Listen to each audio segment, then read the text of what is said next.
Honourable members, the Speaker.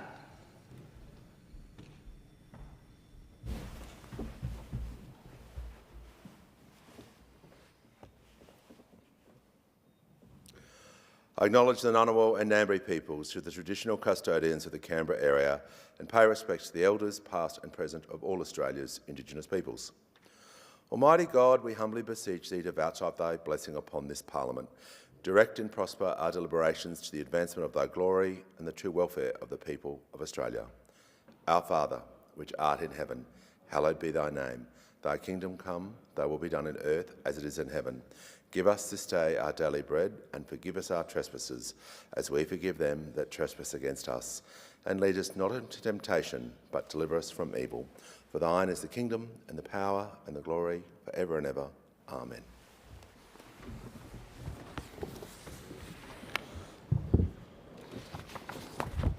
I present the report of the determinations made pursuant to the resolution of the House on 23 July 2025, relating to committee and delegation business and private members' business today, Monday 28 July 2025. Copies of the report have been placed on the table.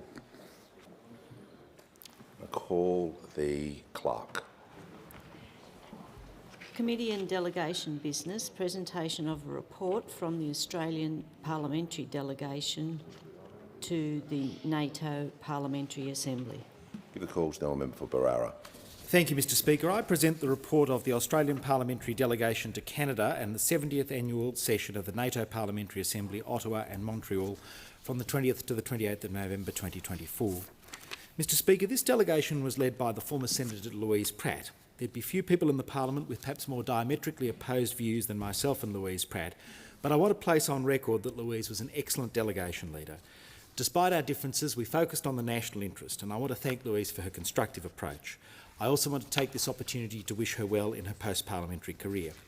I also want to thank the Delegation Secretary, Ms Jenny Adams. Her professionalism and her attention to detail ensured that we were fully able to participate in the deliberations of the Assembly and in the broader visit to Canada. The North Atlantic Treaty Organisation comprises 32 countries of the Western Alliance. Australia, as one of the Indo-Pacific Four, has a special status at NATO meetings. It's very important for Australia to be represented at the NATO Parliamentary Assembly. The NATO Parliamentary Assembly is not a talk fest. It's a serious engagement between nations from across the Western Alliance. The geostrategic movements in Europe are tied to the issues that Australia faces in the Indo-Pacific. For instance, North Korean troops have been fighting alongside Russian forces in Ukraine, demonstrating the axis that exists between authoritarian regimes in Europe and Asia. Our participation in the NATO Parliamentary Assembly is a clear signal that Australia stands with nations that respect the rules-based international order, nations who believe that might is not right. At the NATO Assembly, Australia's voice was strong. Senator Pratt and I both contributed in various committees advocating for Australia's interests and values. I took part in the deliberations of the Economics and Science and Technology committees, where we examined the state of the Russian economy, Canada's Indo-Pacific policy and the growing importance of AI and semiconductors to the strategic challenges faced by the West. With our AUKUS partners, we responded to a proposed resolution by the French criticising AUKUS. Thanks to collaborations between the American and Australian delegations, we were able to successfully lobby for its withdrawal.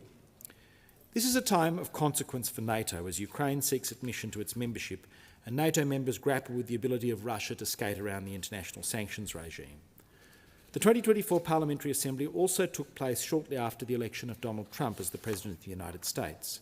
President Trump had made it clear that NATO members had to increase defence spending as a percentage of GDP, and Canada in particular was in his sights. Country delegations were talking about their own plans to increase defence spending as a percentage of GDP. There were lots of discussions around the admission of Ukraine as a full member of NATO, which would trigger Article 5, NATO's collective defence clause. Ultimately, Ukraine's admission to NATO is delayed until the nation has undertaken and implemented governance reforms.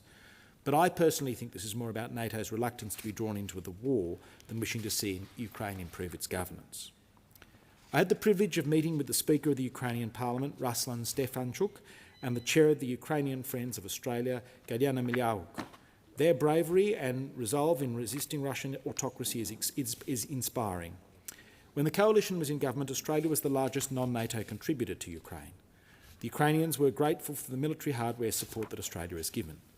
Ukraine needs more support from the democratic world, and from all countries of goodwill to enforce the sanctions regime.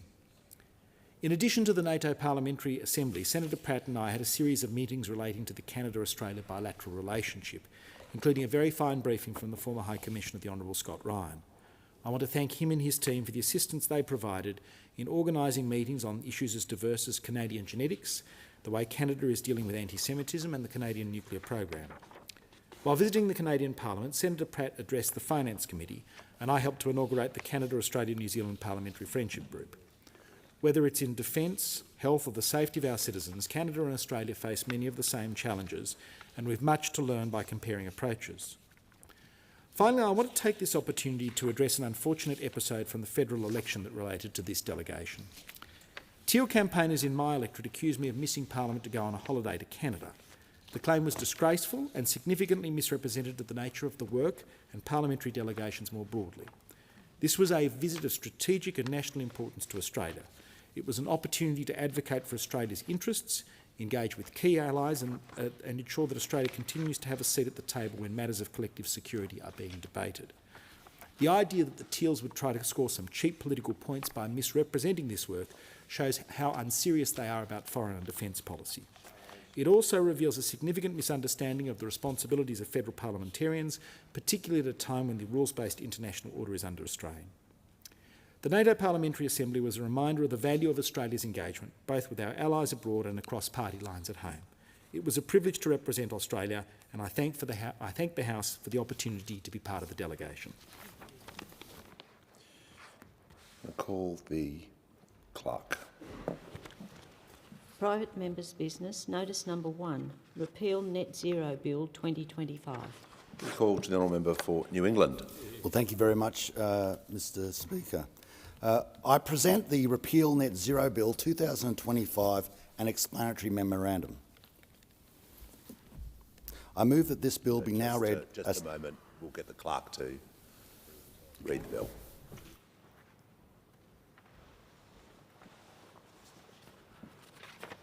Call the clerk. First reading, a bill for an act to repeal legislation relating to emissions reduction targets and for related purposes. Give the call to the honourable member for New England. I move that this bill be now read a second time. Mr Speaker, I'll start by saying net zero is going to have absolutely no effect on the climate whatsoever. Why is that the case? Because the vast majority of the globe, in both population and in GDP, are not participating in it. China is not participating in it in a real form, neither is India, neither is Indonesia, neither is the United States of America, neither is most of Southeast Asia, nor Africa, nor the Middle East. So why are we doing this to ourselves? What is the purpose of this? What I do say is it has changed the standard of living for so many Australians. Our GDP per person is going down. People are becoming poorer. If you go into shops, they talk about 30 to 40% of their costs being energy. Whether it's pie shops or hairdressers, it doesn't matter. It's hurting the Australians. In a more pronounced way, it's hurting the poorest, because it's the poorest who need the power to keep themselves warm at a time of the year like this in areas such as mine. It is putting people, and it genuinely is, out of their house, because not only is it the price of power, it's also in the price of groceries. It filters through. Why are we doing this? Why are we doing this to these people? And when you look at it, you have to say, what else is it doing? It's dividing our communities, not down the middle. It's dividing them 90% who are either furious or just angry, and 10% who feel intimidated. It is driving out in our nation now. We are losing manufacturing, our plastics, our fertiliser, our glass. We are at other industries such as aluminium just holding on by their fingernails, only with government subsidies. We are in a time where we have 35,000 troops in Talisman Sabre, 19 countries. This is actually making us weaker. It is shelling out our capacity to defend ourselves in what is acknowledged by both sides of the chamber as the most precarious time since the Second World War. We have a duty to absolutely make sure we get our priorities right. The defence of our nation, the protection of the poor. And when we say, oh, well, it's going to bring the price of power down, you know it hasn't. Here is your review. The power bill. The power bill. It has been going through the roof. And we are told we are now at 42% intermittence. They're not renewable. They're future landfill. They're the desecration of the landscape. The more intermittence, the higher the power bill, without a shadow of a doubt. No one can argue against that correlation. So what we are seeing also, if there was virtue in this, I'll give one example. If there was virtue in this, the government would underwrite the decommissioning and rehabilitation of the land at the time of obsolescence of wind towers and solar panels. They don't. Senator Murray Watt was very honest in his Senate committee when they said, well, who's going to pay for this decommissioning? And he said that is an agreement that the farmer has to enter into with the proponent. Andrew Dyer, who was the Ombudsman appointed by Labor 2 years ago, said the cost of the decommissioning of one tower, if it's structurally sound, $600,000. If it's not structurally sound, over $1.5 million. The farmers won't have that money. They'll be sitting there. Do you know now, under my LPA guidelines 2.8, I am not allowed to graze stock around them. I have to show my management plan to keep stock away from wind towers. I imagine it's because of microplastics, bisphenol A. You're not allowed to have them around solar panels, cadmium and lead. So this is nothing environmental. So you pose this question, as you have to, cui bono? Who benefits? If it's not our nation, if it's not manufacturing, if it's not cost of living, if it's not the pensioners, if it's not rural Australia, if it doesn't change the weather, who benefits? Well, billionaires, both domestic and international. Billionaires benefit.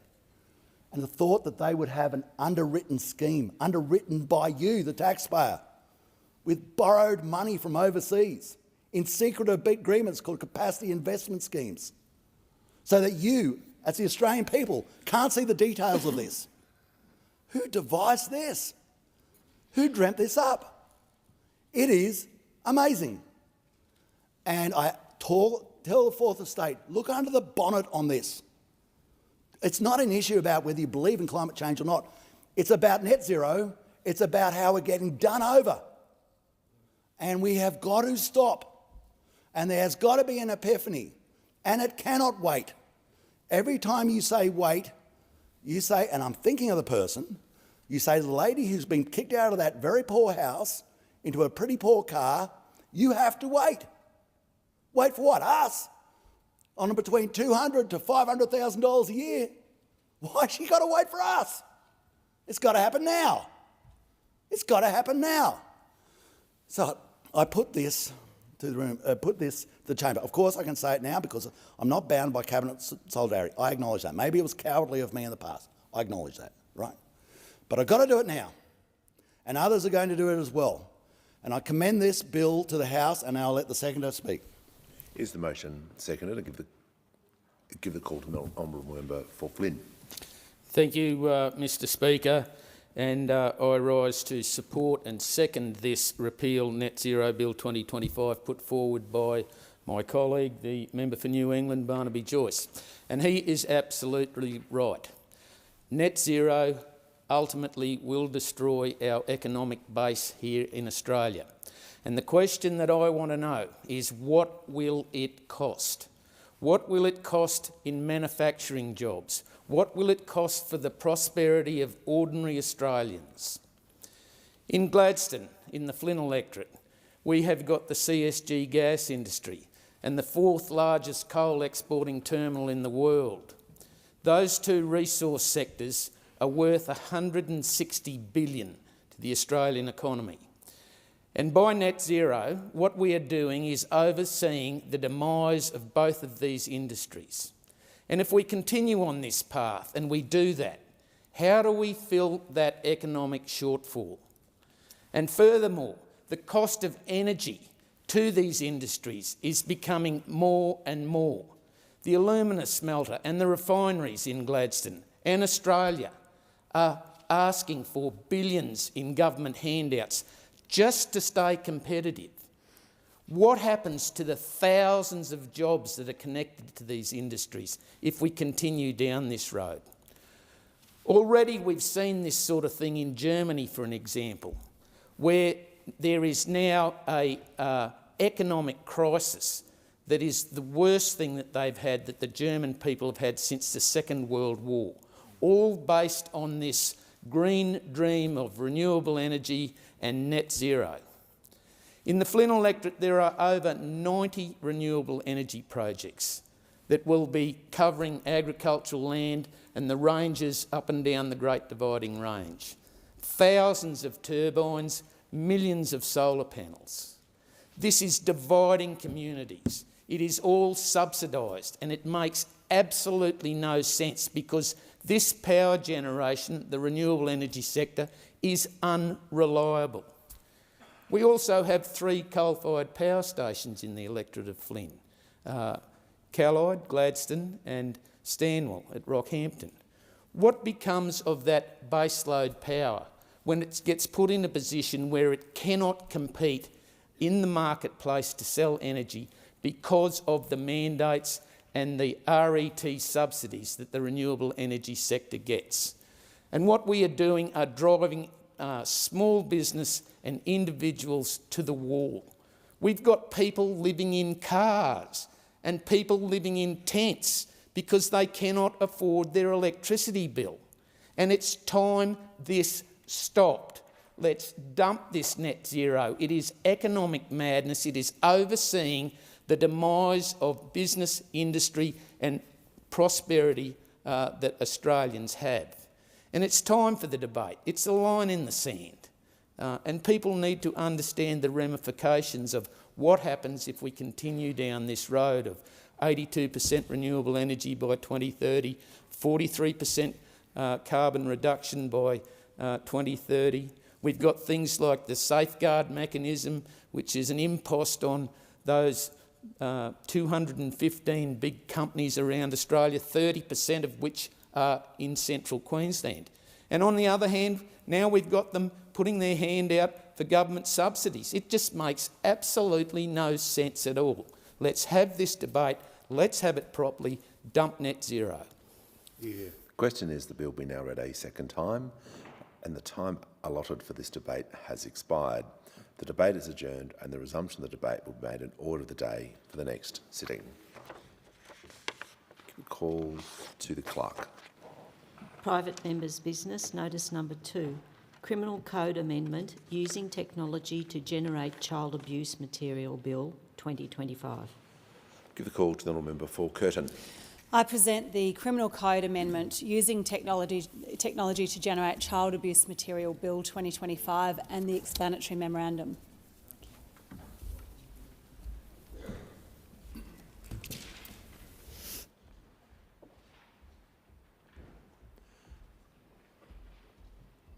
And I call the clerk.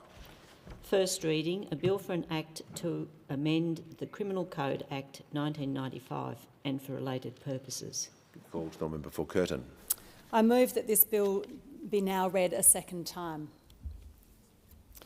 This is a bill to make it an offence to download child sexual abuse material generators. Now, right now, it's possible to access and download these sickening technologies from websites, app stores and the dark web.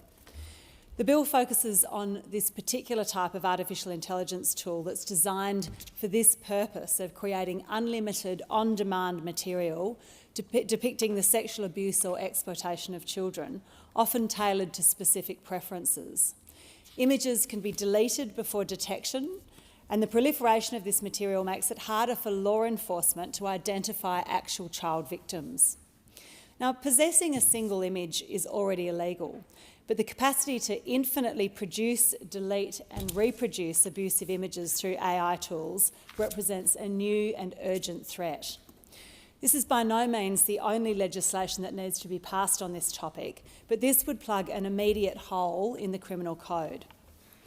Now, artificial intelligence has many potential benefits for much needed productivity, innovation and efficiency, and no doubt benefits that we can't even begin to imagine. Even within the sphere of child safety, AI can enhance monitoring and reporting tools, ease the burden on frontline responders and help to locate child victims faster. But like any new technology, those benefits are accompanied by new risks. Some of the risks are about exacerbating harms we already understand, about privacy, scams, disinformation, and enabling further harm on issues like child sexual exploitation and abuse. Beyond the risks we already understand, AI potentially opens up new categories of harm that we're only just beginning to get our heads around. Regulating artificial intelligence is very challenging, and we're still working through what should be policed, how and by whom. Technology is developing at such an accelerating rate that it's hard to even find a workable current definition of AI for regulatory purposes. Assigning responsibility between developers, deployers and users is complex, and AI is a global issue. It crosses jurisdictional borders. In the coming years, we will need to legislate more broadly for transparency, safety and responsibility to ensure we can reap the benefits of AI without blindly accepting the downsides. And this requires a holistic approach and must be an urgent priority for this Parliament. In the meantime, when so many parents are concerned about what role government should be playing to protect their children, we must plug the most urgent holes in our existing legislative framework as they emerge. Now, this bill plugs an urgent and alarming hole. AI technologies designed specifically to generate child abuse material. They're available on the dark web and on app stores, and as ABC reported, intelligence company Graphica reported late in 2023 that non-consensual explicit generative AI tools had moved from being available on niche internet forums into a scaled online and monetised business. Now, it found that there'd been more than 24 million unique visits to the websites of 34 of these tools, and links to access them had risen sharply across platforms like Reddit, X and Telegram. This bill simply creates a new offence under the Criminal Code to prevent people from downloading these tools. It also creates an offence of downloading data for the purpose of generating child sexual abuse material using AI tools. Now, these tools need to be specifically addressed for a few reasons. Every AI abuse image starts with photos of a real child. For these tools to be able to create child abuse material, they must be trained on existing images, so a child is always harmed somewhere in the process. These tools allow perpetrators to generate images, including with image or details of a particular child, and then delete them before detection, meaning they can continually evade possession laws. They can then use the trained tools to generate illegal material with only word prompts. AI-generated child abuse material also normalises, familiarises and desensitises behaviour, which increases the threshold for satisfaction, placing real children at greater future risk. And the proliferation of these AI images undermines law enforcement's ability to investigate offences, as it becomes harder to distinguish between synthetic and real material. As well as deleting images before detection, perpetrators can also put photos of real children through AI generators so that they appear to be synthetic. The identification task is occupying valuable law enforcement resources and delaying action. Victim identification analysts are dealing with 65,000 new reports to the Australian Centre to Counter Child Exploitation each year. Now, there is no good reason for the existence of these AI tools, and plenty of good reasons that they should not be downloaded by Australians. The only defences being proposed in the legislation relate to the use of these tools by law enforcement officers and research. Similar legislation is being introduced in the United Kingdom and the EU as regulators struggle to keep up with technological developments. This issue has come to my attention through the work of the International Centre for Missing and Exploited Children, or ICMEC Australia, an organisation that strives to end online facilitated child sexual exploitation and abuse. In the last couple of weeks, ICMEC Australia hosted a national roundtable on child safety in the age of AI. And as well as identifying this legislative gap, the roundtable identified a range of reform priorities needed to keep children safe. A whole-of-system response is required, with more work on prevention and education and greater responsibility on technology companies for detection and prevention, backed by safety by design and the promised duty of care. We need an urgent response to this from the government. While a holistic view is important, we need to plug the holes in the current legislation to deal with these emerging harms. The government has not yet responded to last year's statutory review of the Online Safety Act, and the government acknowledged in 2023 that existing laws likely do not adequately prevent AI-facilitated harms before they occur. This is not covered under the current 5-year action plan under the National Strategy to Prevent and Respond to Child Sexual Abuse, which expires next year. Mr Speaker, there is plenty of work to be done to make AI take-up safe and consistent with our shared values. This bill addresses a very specific harm that could easily be addressed within the framework of our existing criminal code. I urge the government to consider this amendment with urgency to protect Australian children from harm. Is the motion second to give the call to Member for Warringah? Thank you, Mr Speaker. I second this bill. This is a really important, specific amendment to the Criminal Code Amendment using technology to generate child abuse material Bill 2025, introduced by the member for Curtin, and I really commend her for addressing this because all too often big reform can be difficult in this place. But when there is a very key, important area where you can see the harm is occurring, it is important and incumbent on the government to act quickly, promptly. And we are here on the crossbench providing a roadmap of a very clear area, a hole that can be filled now. The bill addresses a deeply disturbing and rapidly evolving threat, the use of AI and other technologies to generate child abuse material. This is a confronting reality, and this should be a multi-partisan agreement to do everything possible to stem out that kind of child abuse material. Artificial intelligence offers significant benefits for productivity and innovation. We don't dispute that. It is set to reshape the economy, transforming how we work, create and interact. But those tools that offer so much promise are now being misused to exploit and harm children. This bill introduced provides a new offences to criminalising the downloading, supplying and enabling access to technologies whose sole promise is to create child abuse material. It's a very particular type of AI designed to create on-demand material and then delete them to avoid detection. It also targets the collection and distribution of data intended to train such technologies. These provisions acknowledge that AI abuse starts with real children for these tools to be trained on. In that way, a child is always harmed in the process. These provisions are necessary and urgently needed to close a very dangerous gap in our criminal law and ensure that our justice system keeps pace with technological developments. Regulating AI is challenging, no one disputes that. And for Australia to get the right legislative framework in place to adequately address the complexities of this rapidly evolving technologies.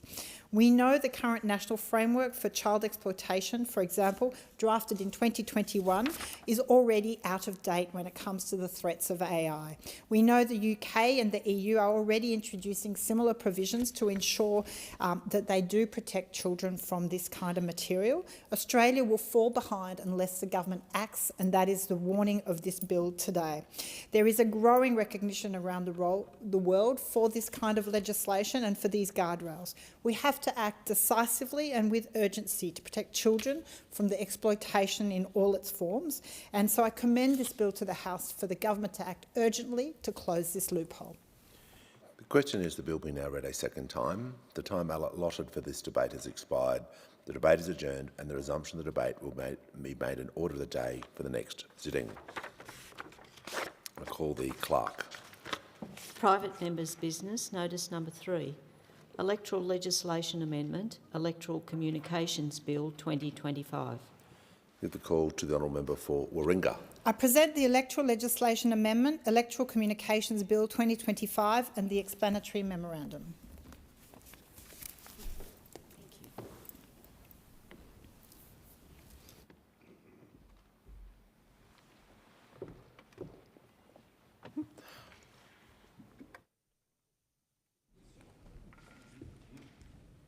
I call the clerk.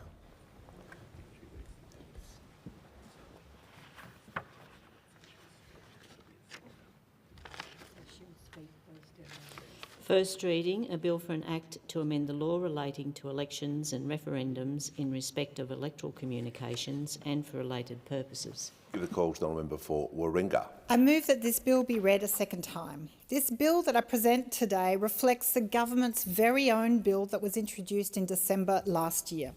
I introduce this bill now to ensure that there are no excuses in relation to delay, that the provisions to ensure we have guardrails around truth in political advertising can be in place in time for the next election. We know that when it was introduced last term, the government, at the request of the Australian Electoral Commission, included a delay, an implementation, arguing it would take time. But now, by introducing this bill today, and I would argue passing it without delay, at the beginning of this 48th Parliament, it provides enough time for the Commission to implement it prior to the next election. So I do call on the government to make good its very own promises and pledge during the 47th Parliament to do this very action. We are now, this is the very first opportunity. So by putting it forward now, we really are saying to the government there is no excuse but to get on with the job of putting guardrails around misinformation and disinformation in political advertising. We know misinformation and disinformation for political advertising is a loophole that has been taken advantage of for too long. Politicians need to be held to the same standard as consumer laws. We know that we protect consumers from being scammed out of their money, from misleading and deceptive advertising. It is time for political advertising to be held to the same standard. Over the past 3 elections, we've seen a huge rise in misinformation and disinformation at election time, but also third-party organisations and external campaigners involved in our election. All too often, it is this astroturfing that leads to a huge amount of misinformation. These organisations are running a huge amount of advertising which is misleading and deceptive, but there is no accountability for these players. This type of advertising, there is no doubt, it influences voters, and yet there is no public accountability for them because there simply is no provision in our laws, which people are always astounded to find out. Yet 89% of Australians, when surveyed, support truth in political advertising law. They support that political advertising should be held to the very same standard as all other advertising.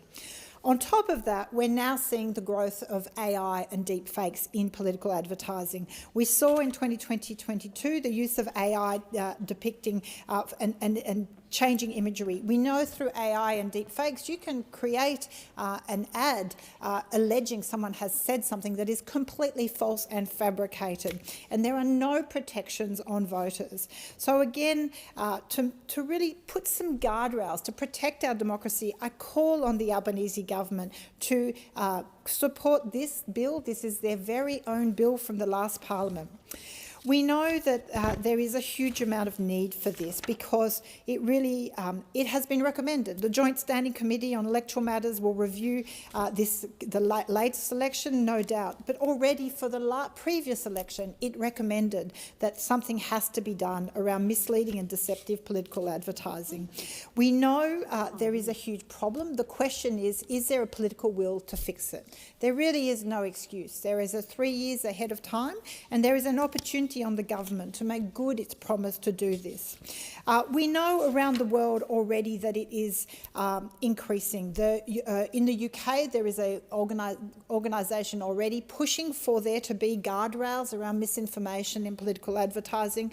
We know the Welsh Parliament has also seen the introduction of legislation. It exists in New Zealand. We have it here in the ACT, and South Australia has it. There is no doubt that there is a consensus for this. For example, we know deepfake videos are incredibly damaging and they spread like wildfire. And so unless guardrails are put in place, we are going to see a continual erosion of trust in politics and the outcomes of election. There is no valid reason why political advertising should be held to a different standard to other advertising. We already have courts that can adjudicate on statements. We can have, and to be very clear, this does not outlaw or rule out opinions. Opinions can be expressed, but they need to be clearly identified as opinions, not fact. And so this is often, an excuse put forward is the idea of free speech. The High Court has said free speech is not the right to lie. It is not a right to mislead. And that's why it is so important that we put these guardrails in place, because we are seeing the growth of so many other participants at our elections, and they are not constrained by any provisions. There is simply no tool available to make sure they do not spread lies and misinformation. We know, for example, they don't have a candidate on the ballot paper, so they know they are not going to have any consequences to be exposed for lying. And that is why it's so important that we do this. For example, to Labor for its own consequences, in 2020, one of Australia's first political deepfake videos emerged of the then Queensland Premier, Anastasia Palaszczuk, claiming that the state was cooked and in massive debt. That was viewed 1 million times on YouTube. It is really important that we have these guardrails in place. I can only say that if the government chooses not to progress electoral communication reform in this term of Parliament without delay, doing it very quickly now before the end of this year to ensure it can be implemented and in place in time for the next election. If it chooses not to do so, with its large majority and its capacity to pass this legislation in both houses already, it says it wants to lie to the Australian people. It wants to keep the loopholes going so that it can do misleading and deceptive advertising to the Australian people at election time. We know this is a loophole that political parties have enjoyed taking advantage of when it is convenient. But the erosion of trust in politics, in outcomes of elections, in policy positions, it is really important that we address this. So I commend this bill to the House. Is the motion second? And I call the member for Curtin. I second the motion. This bill is not just about electoral reform, it's about restoring integrity, trust and truth in our democracy and protecting voters. We've seen a steady decline over 20 years in voter satisfaction with democracy and trust in government and political efficacy, and allowing lies in political ads doesn't help. The member for Warringah and I, along with other crossbench members, have long advocated for stronger safeguards against misinformation in political advertising. In the 47th Parliament, we pushed for legislation that would prohibit materially misleading electoral communications. The member for Warringah introduced 2 bills on this topic, and my Restoring Trust Bill and my Fair and Transparent Elections Bill both address the issue too. The government did eventually introduce a bill to address this, but it lapsed with the dissolution of Parliament, and the need for it has only grown more urgent. This is important unfinished business, so we're reintroducing the government's bill so we can get on with it, and we need to do it now so it can be in place before the next election. We need this bill to be debated and passed because lies in political advertising are corrosive. They distort public debate, manipulate voters and undermine the democratic process. In other areas of public communication, the public's protected. Whether it's consumer advertising or financial advice, there are laws against misleading communications. Yet in politics, where the stakes are high, we allow lies to flourish unchecked. In his submission to the JSCAM committee, Professor George Williams argues, truth is fundamental to democracy. When citizens cannot tell fact from fiction and leaders spread falsehoods for political advantage, society as a whole is damaged. Now, this bill would prohibit materially misleading electoral content, including where AI or other digital technologies are used to mislead. It would also establish an electoral communications panel to oversee compliance and provide a fair, independent mechanism for enforcement. Now, this would only apply to purported statements of fact. Parties and other political players would still be free to express their opinions. That's really important, and freedom of speech would not be impeded. This bill is actually based on a framework that's existed in South Australia for 25 years. And that law is seen as being proportionate and not in breach of any freedoms. We're showing that it can be done. This is not a radical idea. The rise of deep fakes and synthetic media is not a distant threat. It is very much here now. And if we don't act now, we risk losing the public's trust, not just in politicians, but in the democratic process itself. I commend the member for Warringah for her leadership and persistence on this issue, and I urge all members of this House to support this bill. Let's show Australians that we are serious about protecting democracy in the digital age. Thank you.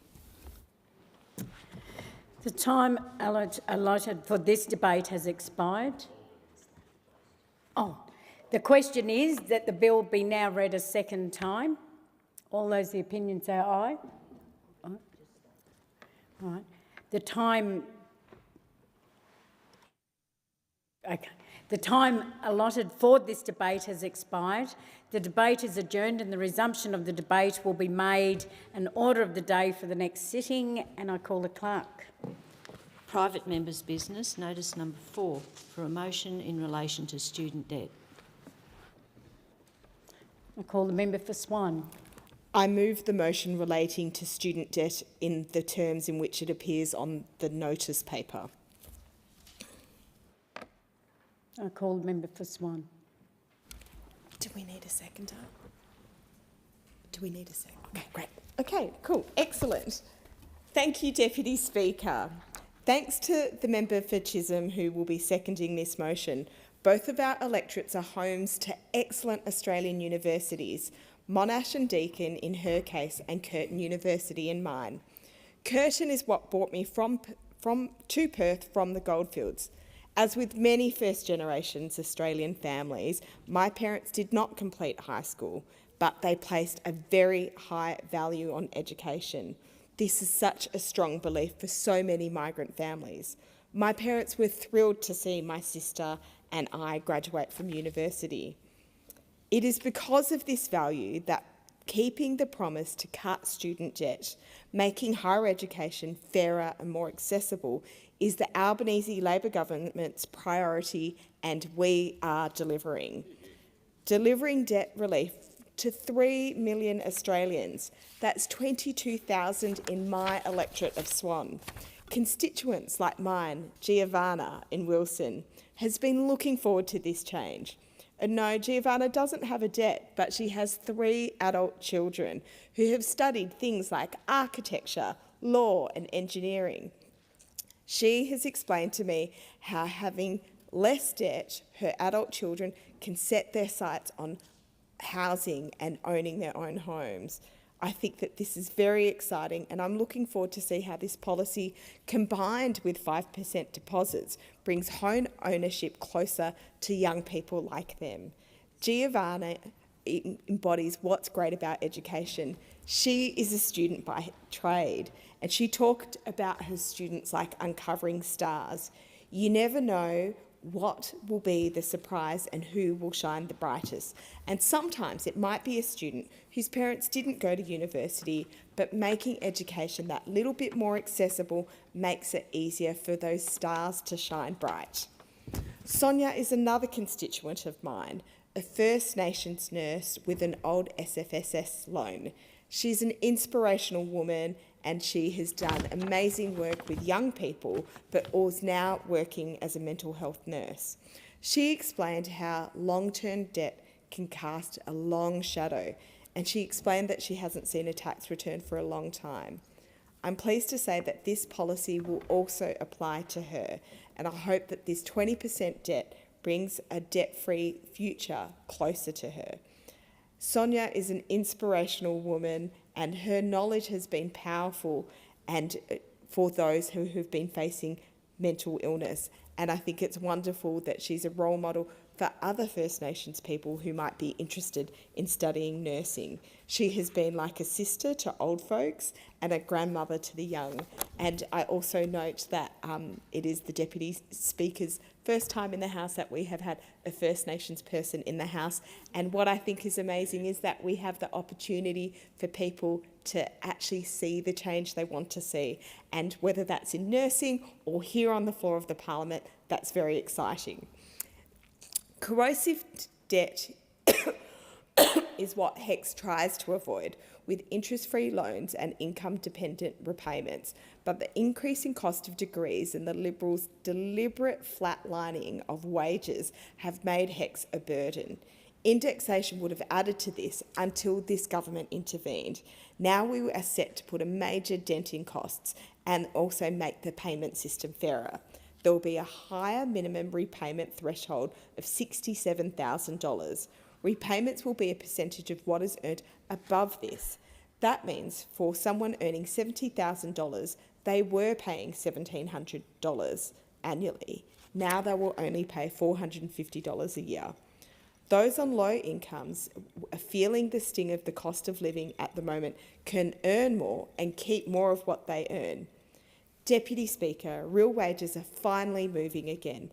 This is why the Coalition's knee-jerk reaction was so disappointing, to deny younger generations a hand up and to portray it as a handout, framing this as undeserved and taxpayers' expense. The same meanness Australia rejected at the election. While our government is delivering tax cuts and banked surpluses, the Liberals fought culture wars. Meanwhile, we're investing in education and we're making a positive future for all young people. Thank you. Is there a seconder for the motion? Thank you. And I call the member for Forrest, sorry. I call to... Thanks, Deputy Speaker. Now, there is no such thing as a free lunch, and Australians know that to be the case. But what's worse is that this government has given a free lunch to the few and stung the rest of us with the bill. Those with the highest of income earning potentials, the doctors, the dentists and the lawyers, have turned up at the pub and been shouted by Prime Minister Albanese, and it's for the rest of us to foot the bill. At some $16 billion of borrowed money, the cost of this to each Australian household is around $1,600. Every single Australian taxpayer will be paying for this desperate attempt to outbid the Greens before the last election.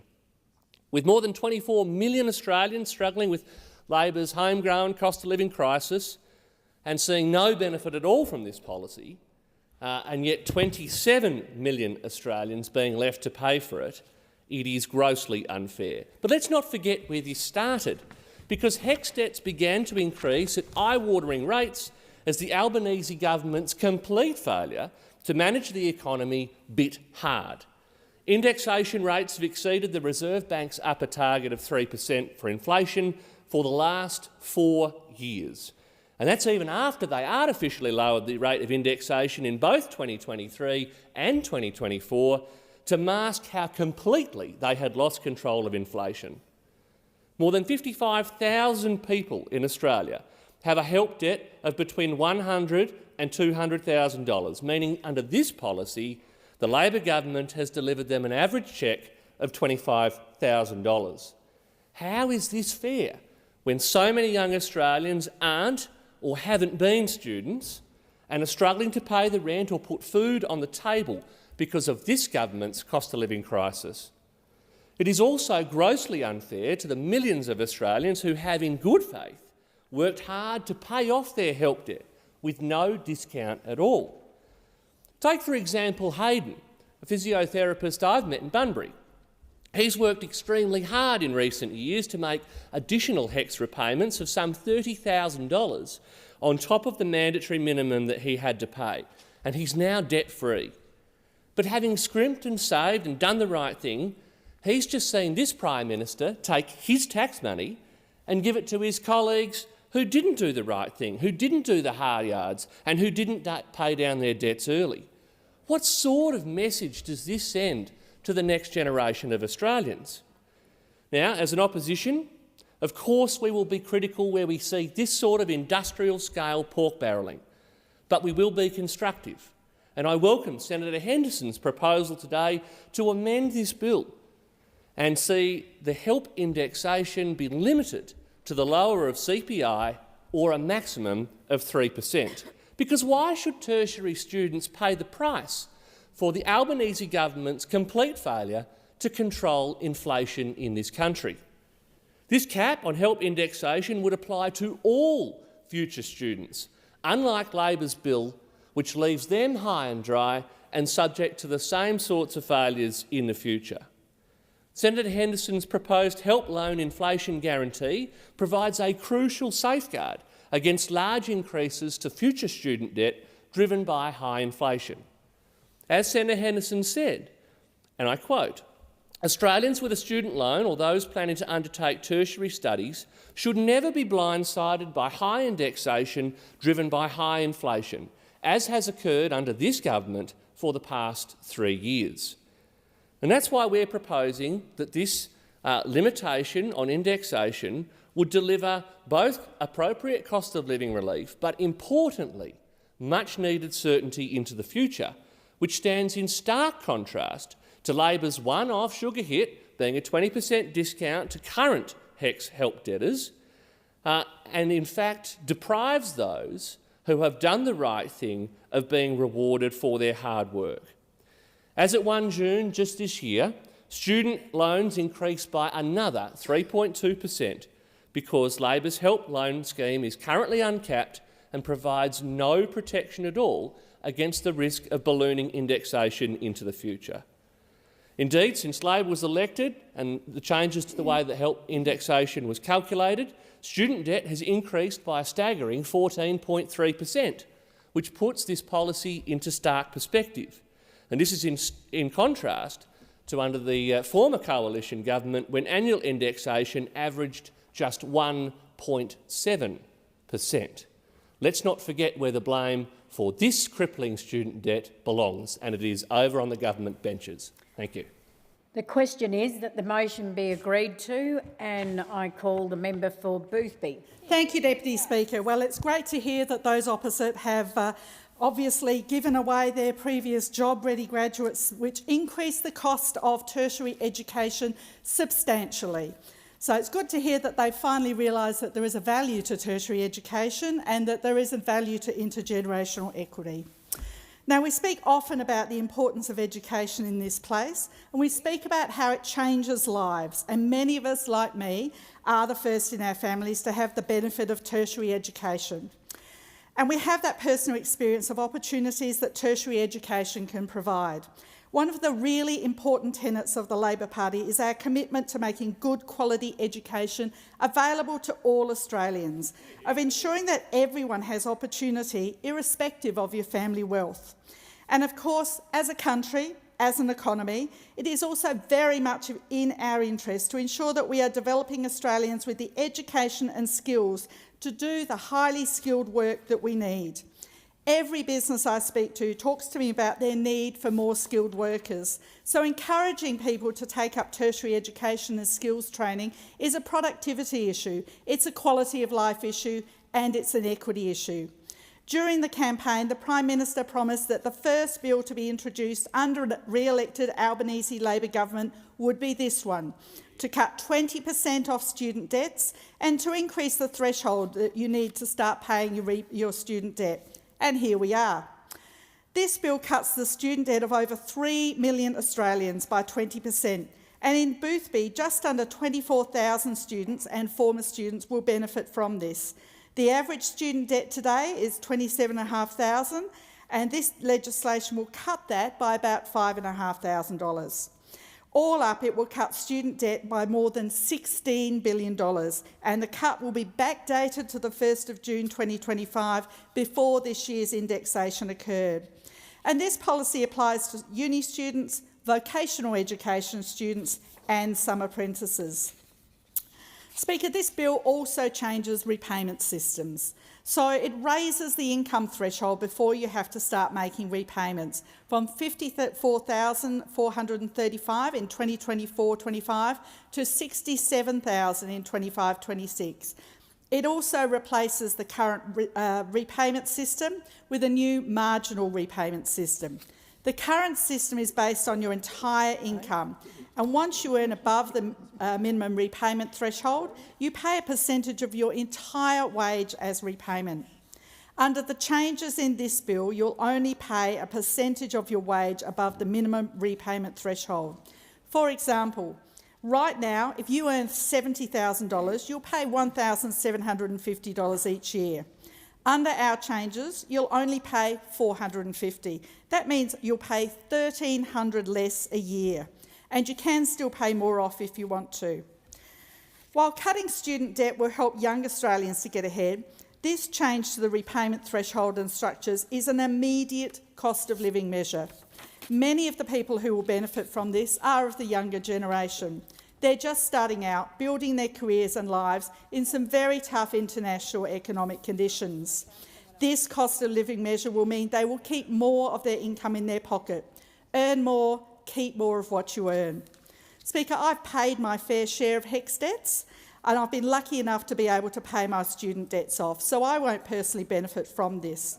But when I went through university, degrees were much cheaper, and my HECS contribution represented around 24% of the cost of the degree, compared to about 45% now. So there is an intergenerational equity issue here as well. We know that young people starting their careers are often on lower incomes.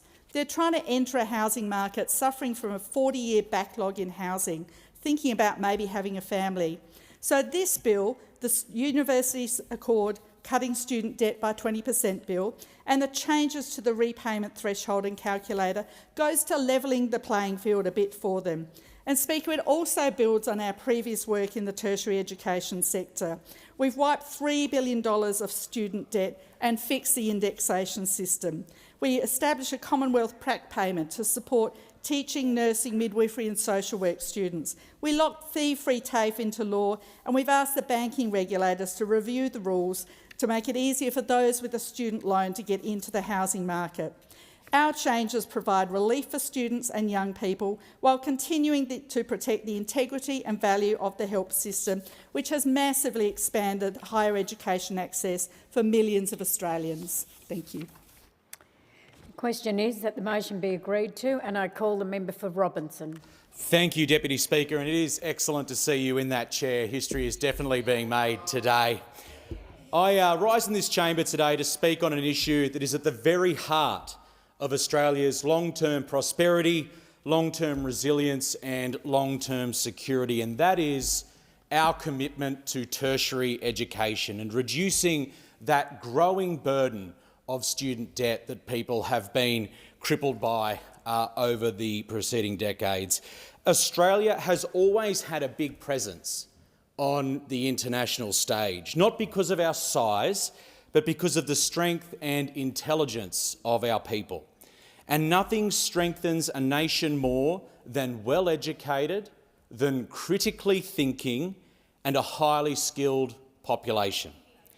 But what we have seen grow is a generation of Australians burdened by ever-increasing student debt, hitting our teachers, hitting our nurses, our engineers and our scientists the hardest.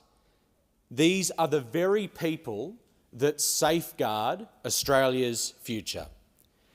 Access to tertiary education should be for the public good and should not be a debt trap.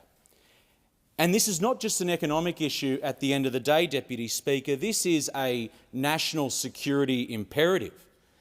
As our region becomes more complex, as it becomes more contested, Australia cannot afford to fall behind. Our strategic resilience depends not just on submarines and satellites, but on software engineers, cybersecurity experts, medical researchers, linguists, climate scientists and policy specialists. Yet we are pricing bright, capable Australians out of this future. So when a student from the Central Coast or Western Sydney or even regional Queensland hesitates to enrol in university because of the debt they're going to carry into their 30s and into their 40s, we are not just denying them opportunity, we are weakening this country. This growing debt, student debt, has become a modern form of economic imprisonment for young people, burdening them before they've even had a chance to build their futures. This growing debt affects their ability to buy a home. Banks consider HECS when calculating borrowing capacity, making it harder for young people to get on the property ladder, in particular in places like Melbourne and in places like Sydney, where median house prices are well out of reach. The debt burden also affects career choices. Graduates often often feeling pressured to take higher-paying jobs over meaningful or community-focused work, roles that are already understaffed and undervalued. Passion and purpose take a back seat to repayment schedules. And moreover, this burden is not shared equally. First Nations students, those from rural and remote communities, and students from lower socioeconomic backgrounds often take on higher debt due to relocation costs, longer study durations or limited access to resources. The system, while marketed as equitable, reproduces existing inequalities. And now, Deputy Speaker, in this 48th Parliament, led by an Albanese Labor government, and as we promised, we will be cutting student debt by 20% because that is what people voted for. Deputy Speaker, this is not just a question of fairness, it is a matter of foresight. Education is not a cost, it is our most powerful form of deterrence and our greatest source of national strength. A highly educated society is a resilient society, able to adapt to crises, solve complex problems and, more importantly, lead in the region. Let us ensure that the next generation of Australians are equipped with not just the knowledge, but with the freedom from crippling debt to use it for the good of our country. And this is how we build a stronger, this is how we build a safer, more importantly, this is how we build a smarter Australia. Thank you, Deputy Speaker. The question is that the motion be agreed to, and I call the member for Chisholm. Thank you so much, Deputy Speaker. And I think we need to sort of note the unusual process today in the House, where we've only had one speaker from the opposite side on this motion, which is very disappointing that they've absolutely vacated the field when it comes to talking about making life easier for people with student debt around this country, Deputy Speaker. I'd like to thank the member for Swan for bringing this important motion to the House today. This is an important motion to my community in Chisholm too. It is important to me. Indeed, on my very first speech in this place in the 47th Parliament, I spoke about the importance of higher education to myself, to my family and to my community. And I maintain my enthusiasm for higher education and reform in this area, Deputy Speaker. 26,053 people with a student loan debt in Chisholm are in line for a 20% cut to their student debt following the introduction of legislation to this House on the very first sitting day of this new 48th Parliament. This is legislation that both the Prime Minister and this side of the House promised to introduce as the first piece of legislation under a re-elected Albanese Labor government, and it is a promise that, of course, we have kept, which is obviously very important to the Australian people. We're cutting the student debt of 3 million Australians by 20%. More than 26,000 of these students are in my electorate of Chisholm. We know that the average help debt today is about $27,600. And so when this legislation passes, it will cut that debt by about $5,500. If you have a debt of $50,000, it will be cut by $10,000. And if you have a debt of $60,000, you'll see a $12,000 debt reduction. These are important numbers. They are more money in the pockets of people in our communities, and it is recognition of the need for university education to be affordable and accessible to as many people possible in our country, Deputy Speaker. Overall, our government will cut student debt by over $16 billion.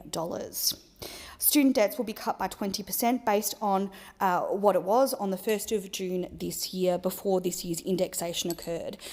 And I acknowledge one of the members opposite, the only member indeed opposite, who has spoken on this bill today.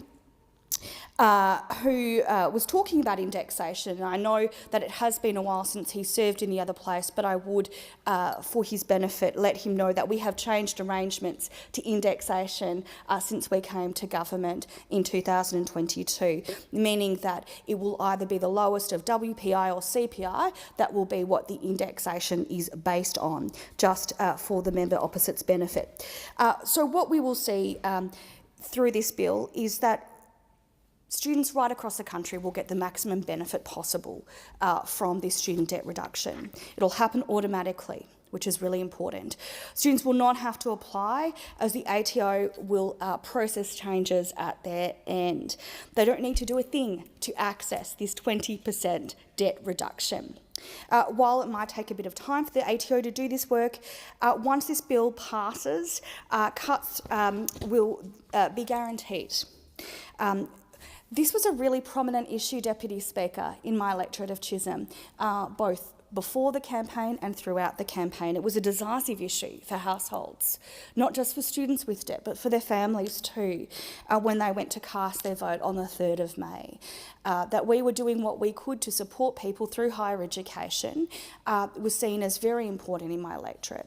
We have Deakin University in my electorate and Monash just outside the boundary.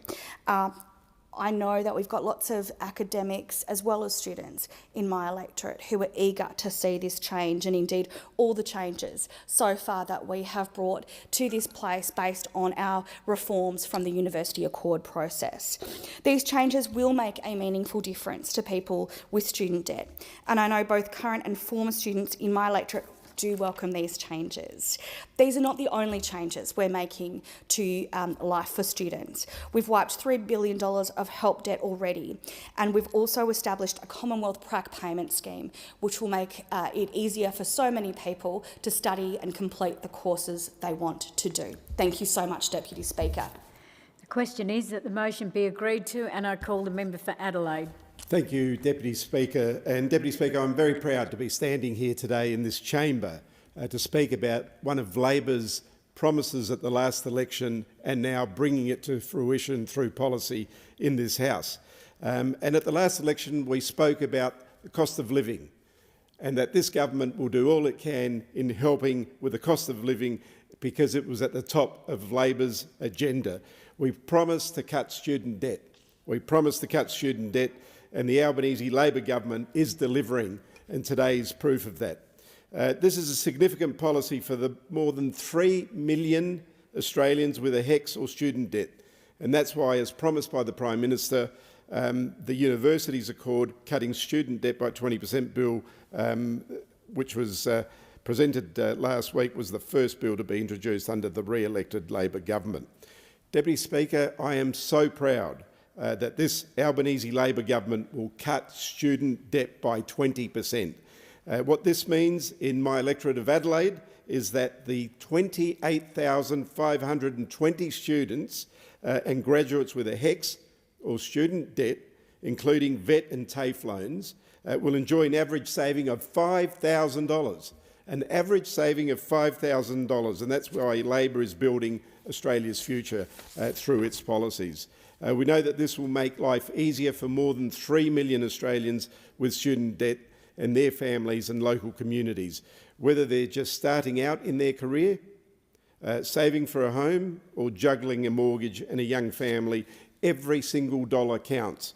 As most of us in this chamber are aware, it takes a lot of time, hard work and sacrifice to save or pay $5,500. The member for Swan earlier was spot on when combined with the 2024 changes to indexation introduced by the government. The 20% reduction in student debt will cut over $16 billion in debt for our students, graduates and their families. So, Deputy Speaker, this policy absolutely promotes intergenerational fairness, recognising that quality education, and we all know that quality education can change lives, and noting that the rising cost of tertiary education over recent decades, Deputy Speaker, has coincided with increasing demands for higher qualifications. Deputy Speaker, back in my days when I was at TAFE, I didn't go to university, but I went to TAFE. I did go to university for a very short time, but dropped out because it just wasn't for me. But when I went back to TAFE in the early 80s, I think the fee at the time was around $30 per semester.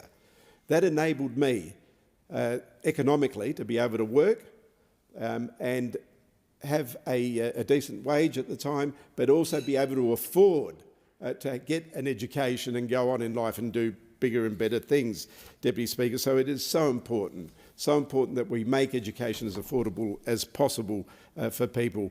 And we know that to build Australia's future productivity and prosperity, we need to educate and upskill more Australians. Deputy Speaker, last year the government wiped $3 billion of help debt and fixed the system so the indexation on help debts can never increase faster than wages. So, Deputy Speaker, these are all important measures. This government has locked free TAFE into law. Free TAFE into law. And this landmark policy has seen more than 650,000 enrolments across the country, with approximately 170,000 of those courses already completed. And they are training and learning skills that are much needed in our economy and much needed in Australia at the moment. Deputy Speaker, from the 1st of July 2025, this Labor government has established a Commonwealth practical payment to support about 68,000 eligible teaching, nursing and social work students while they're completing the compulsory practical training at university.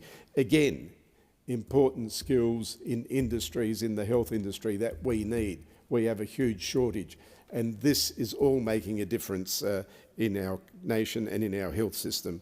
Deputy Speaker, we've also massively expanded the fee-free uni-ready courses, which are life-changing courses that help more students from disadvantaged backgrounds get a chance to access university. And changes to the way that universities are funded will start from 2026 and will help more people from the outer suburbs and regions get a chance to go to university and provide them with the support that they need. There being no further speakers, the debate is adjourned and the resumption of the debate will be made in order of the day for the next sittings. And I call the clerk. Private members' business, notice number 5 for a motion in relation to small business. I call the member for Goldstein. Thank you, Deputy Speaker. Deputy Speaker, I move the motion relating to small business in the terms in which it appears on the notice paper.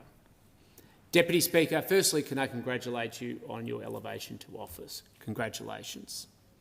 Deputy Speaker, when I think about the challenges small business face around Australia today, I think about how they start their day. People getting up with initiative and backing themselves, driving themselves to work, watching the petrol meter and wondering whether they're going to get themselves through and wondering whether they're going to top up their fuel today or tomorrow because of the challenges of meeting the costs they confront. Getting into their shop, to their home family office, or whether it's into some sort of warehouse they've converted to be able to be the basis for their stock.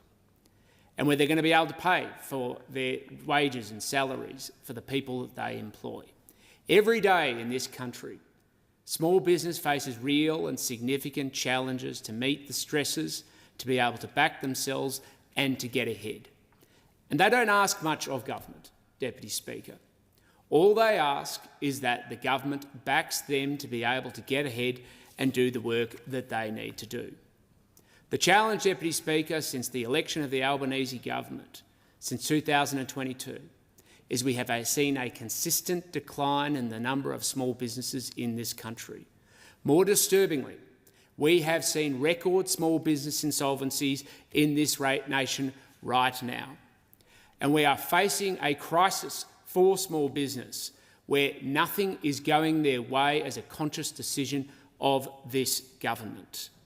Whether it is the realities of rising energy prices that falls on deaf ears directly because of the consequences of the Minister for Energy, whether it is the reality of the rising taxes at both the state and a federal level, or, of course, whether it is the realities that people are experiencing because of the complicated nature of industrial relations laws. And when industry does simple things, like try and look at pathways to actually pay their workers more, to get simplicity in the system so that they don't have to build out an HR department for a local milk bar or a small business that has 2 employees. The government's only solution is to slap them down and to make it clear that there is no pathway to simplicity in industrial relations laws without the backing of a union official to come and bully them in their workplace. This is the lived reality of so many small businesses in this nation today. And that is why we need serious change, because we have a problem when I go and talk to small business where there is a lack of aggregate demand and confidence amongst consumers to go in and make sure that they spend with confidence. When they don't do that, consumers go and, of course, focus directly through the major supermarket chains where they need the bare necessities rather than the discretionary spend. As a consequence, small businesses suffer real and challenging faces around their cash flow, and they're just struggling to make ends meet. And in addition to the financial pressure of being how they're going to meet their expenditure today, so often, Deputy Speaker, as I hope you know, it is backed up by the security of the mortgage, often of their own home.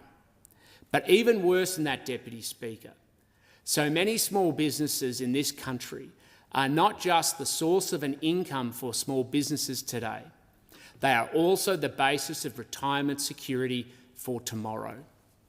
And when this Labor government puts forward a new tax that Australians simply did not vote for, on a family savings tax on unrealised capital gains that will directly attack and assault the assets that small businesses have put in their superannuation, not just for security, but as the basis for their confidence for their retirement in the long run, just as farmers have done, just as families have done. We now face a crisis where Australians no longer know where to turn or how to plan for their future. And this family savings tax on unrealised capital gains is not just an attack on the well-heeled, as the Labor Party would like to play it out to be. It is a direct assault on the small businesses and those who are backing themselves to get ahead. More than anything now, we need confidence for the small businesses of this nation. And it comes from Canberra saying we understand is either to get out of your way or to back you every step of the way, because you are the employers of this country and the foundation of our economic success. Is there a seconder for the motion? Yes, Deputy Speaker, I second the motion to reserve my right to speak. The question is that the motion be agreed to, and I call the member for Bean. Thanks, Deputy Speaker. It's been 3 years, but in some ways it seems less than a day. Welcome back, member for Goldstone. It reminds me of the great Arthur Maley, pre-World War II spin bowler, then journalist, then owner of a butchery, who put up a sign on the counter of his store that read, "I bowled tripe, I wrote tripe, and now I sell tripe." Deputy Speaker, it's been 3 years, but the same tired old tripe or tropes are being again placed on the table. Anti-worker, anti-fairness in super. We've heard this before. Nonetheless, Deputy Speaker, I rise to speak to the motion brought forward by the member for Goldstone.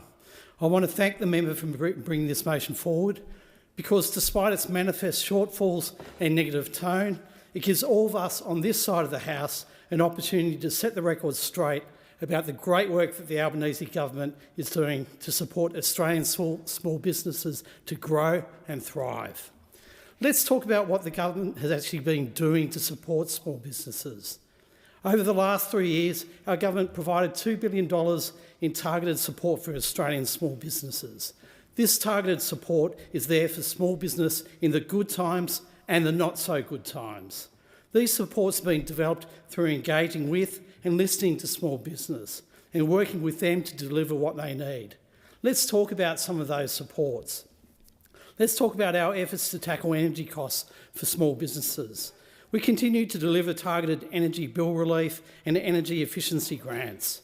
1 million small businesses have been able to access up to $800 in bill relief and up to $25,000 in grants to fund energy upgrades. The grant program in particular is worth more than $56 million in total. Let's talk about the $33.4 million we have spent to improve payment times for small business, including the overhauled payment times reporting scheme. Let's talk about the $60 million that's been invested in the digital systems program, the Cyber Wardens program, the Small Business Cyber Resilience Service and the Cyber Health Check. And, Deputy Speaker, let's also talk about the $400 million the government has put forward through the Industry Growth Program to help small businesses to develop, to innovate and to grow. Deputy Speaker, when times are tough, we are providing targeted and specific support to small businesses and the Australians who work so hard to keep them going. Let's talk about the $25.9 million in funding for supports for the mental health and financial wellbeing of small business owners through the new Access for Small Business Owners program and the Small Business Debt Helpline. This government has the back of small businesses and small business owners. And all this is underpinned by our National Small Business Strategy. For the first time, our government has brought together the governments of Australia to find efficiencies and cut red tape for small businesses. You can cut red tape without cutting entitlements for workers or working families. We've elevated the interests of small businesses to the very heart of government decision-making. Last week, Minister Ali convened a small business roundtable to ensure that the diversity of small businesses are heard and that their views are part of the national conversation around economic reform and productivity. Deputy Speaker, these are some of the things we are doing to support small businesses. And while we're doing all that, what did those opposite do? When we brought forward a tax cut that benefited 1.5 million sole traders across Australia, they opposed it. But the most important point is this, Deputy Speaker. When I engage with small businesses in my electorate of Bean, as I do on a regular basis, owners tell me that they really appreciate the support they are receiving, that they know that this government has got their back. Forget motions and debates in this place, it's that direct feedback that really matters. And the reality, Deputy Speaker, is this. We understand small business on this side of the House. We understand the challenges, the struggles, the stress. We are small business owners across our Labor caucus. But those opposite, they don't understand, they don't care.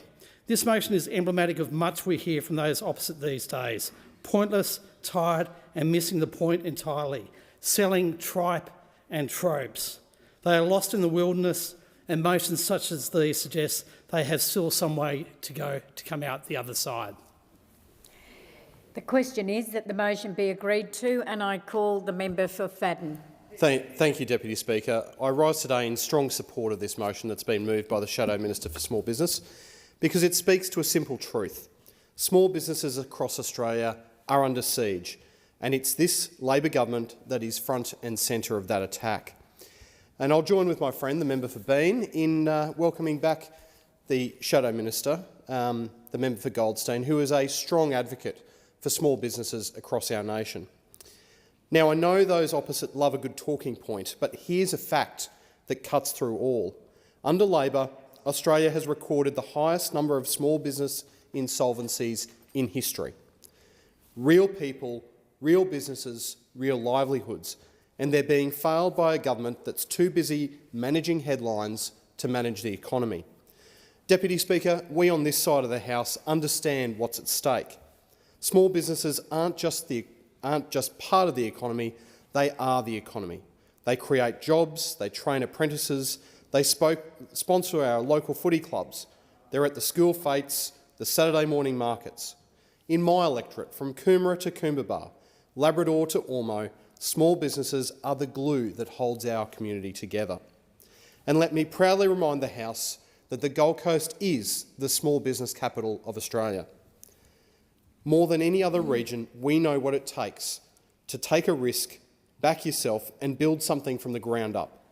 And I know that personally because I've been a business owner. I know what it's like to worry about making payroll, to wear every single hat that's required, to back your reputation with every job that you do. But Labor just doesn't get it. Let's look at their record. Record insolvencies, flatlining confidence, costs of business rising, regulation, strangling business to death. And somehow, according to the Treasurer, this is all just going fine. This is the same Treasurer who wants to impose a family savings tax on unrealised capital gains, a tax on wealth that hasn't even been earned yet. Now, I've heard of taxing success as a concept, but taxing potential success? That's next-level tax creativity. If you're a small business owner thinking about investing in equipment or property, this is the kind of policy that makes you think twice. Or just throw in the towel, because Labor could move the goalposts at any time. They talk a big game on productivity, innovation and inclusion. But what's inclusive about a system that punishes family businesses simply trying to get ahead? What's innovative about drowning people in red tape? What's productive about energy policy that drives up bills and drives out jobs?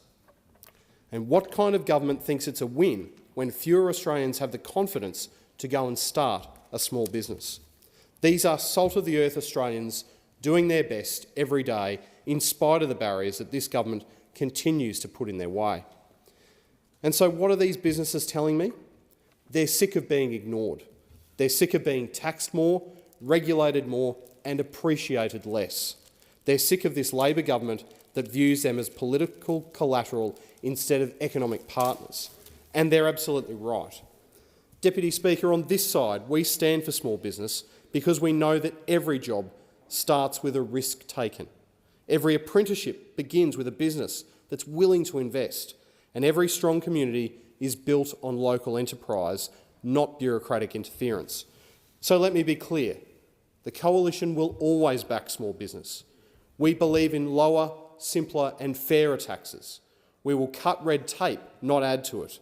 And we will make it easier to employ Australians, not more expensive. We will empower local business owners, not bury them in compliance. And most of all, we will restore confidence, because when small business thrives, Australia thrives. To every small business across the country, we hear you and we back you. And we're fighting for you every single day, because you deserve better than this high-tax, low-trust, anti-enterprise Labor government. Deputy Speaker, I commend this motion to the House and urge the government to stop the spin, scrap the socialist economics and start backing the Australians who build, employ and serve our community with pride. The question is that the motion be agreed to, and I call the member for Corangamite. Thank you, Deputy Speaker. Small business is the engine room of our economy. It's a driver of growth, tourism and a source of jobs for millions of people right across our nation. Small business offers opportunity to people to thrive, succeed and live a fulfilling life. As a small business owner, I back in small business, and so does the Albanese Labor government. We recognise small business right across the nation with Commonwealth subsidies to provide energy bill relief and an extension of the $20,000 instant asset write-off. And Deputy Speaker, these policies build on our grant programs that are delivering targeted supports to small businesses right across the nation. In my electorate of Corangamite in Victoria, 2 amazing local businesses have received energy efficiency grants to bring down operating costs. Adelia Fine Foods in Ocean Grove received funding of more than $24,000 to upgrade their food processing machinery. One of the business owners, Amelia, said the business is investing in a new, energy-efficient automation process for the temporary finishing of chocolate for its Rocky Road range of gluten-free treats. And they are good, Deputy Speaker. It's an upgrade that will reduce power consumption by 50%. Amelia said, with the support of this grant, we're excited to take this next important step towards greater energy efficiency in our operations. Deputy Speaker, this is just one example of our work to support local small business. In Torquay, Bells Beach Brewing received an energy efficiency grant of more than $23,000 to replace inefficient hot water systems with modern heat pump technology, swapping energy-draining lights for new LEDs and upgrading commercial refrigeration. This will help bring down costs for one of my region's favourite breweries, It's a winner, and I'm proud to be part of a government that is backing in small business. We're also backing in small business by building a more skilled workforce through Free TAFE.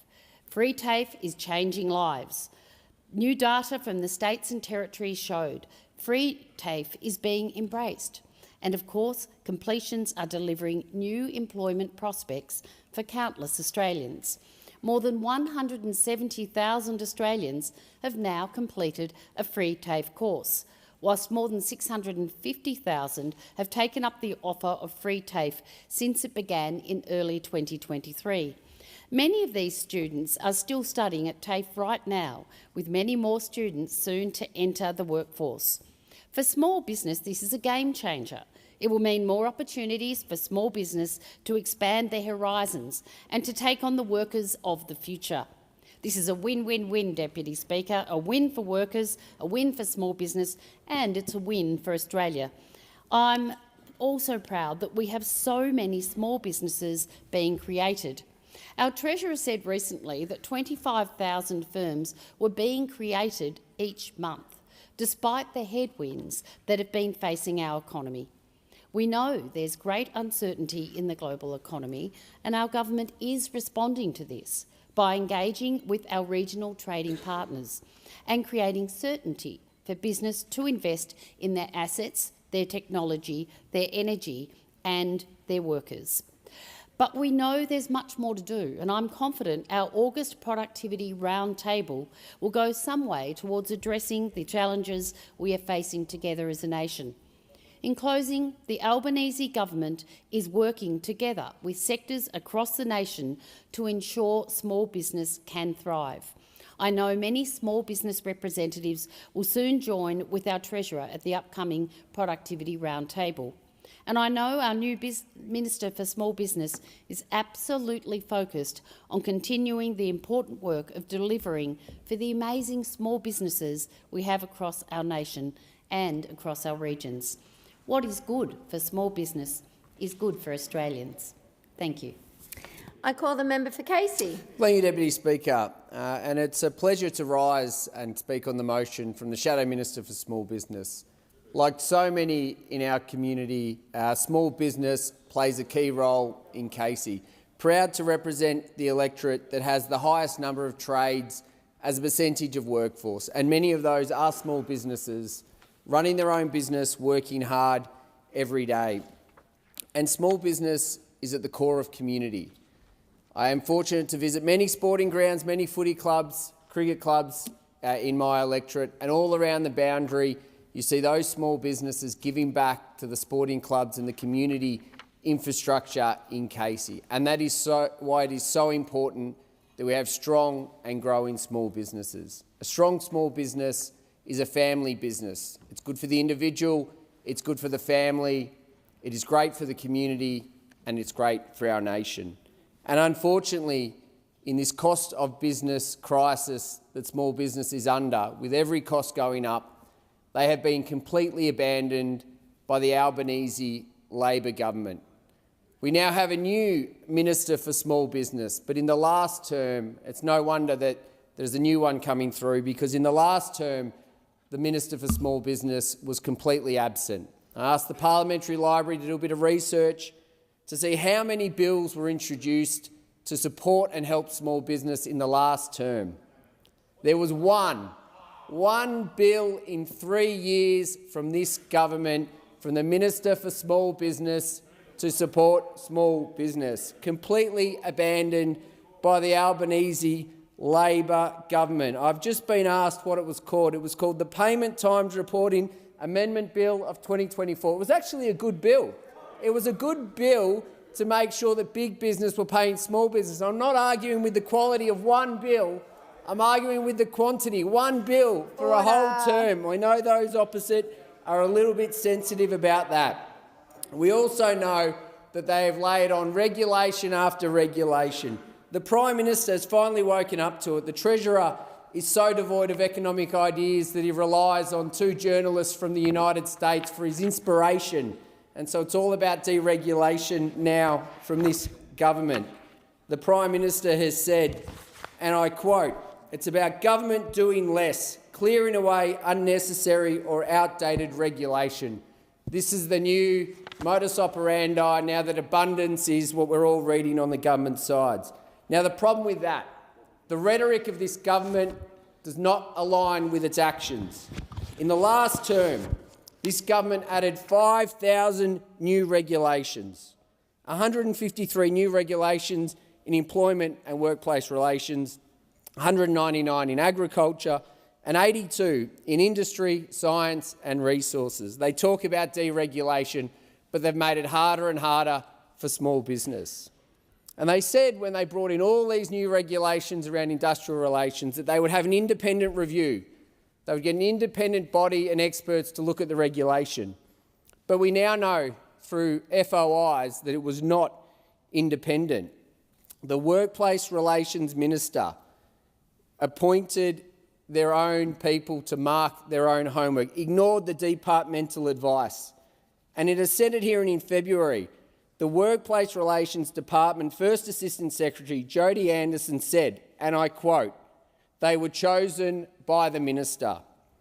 So despite wanting to have an independent review of their IR laws, the government got their own people to mark their own homework. And it's because they know they've finally woken up.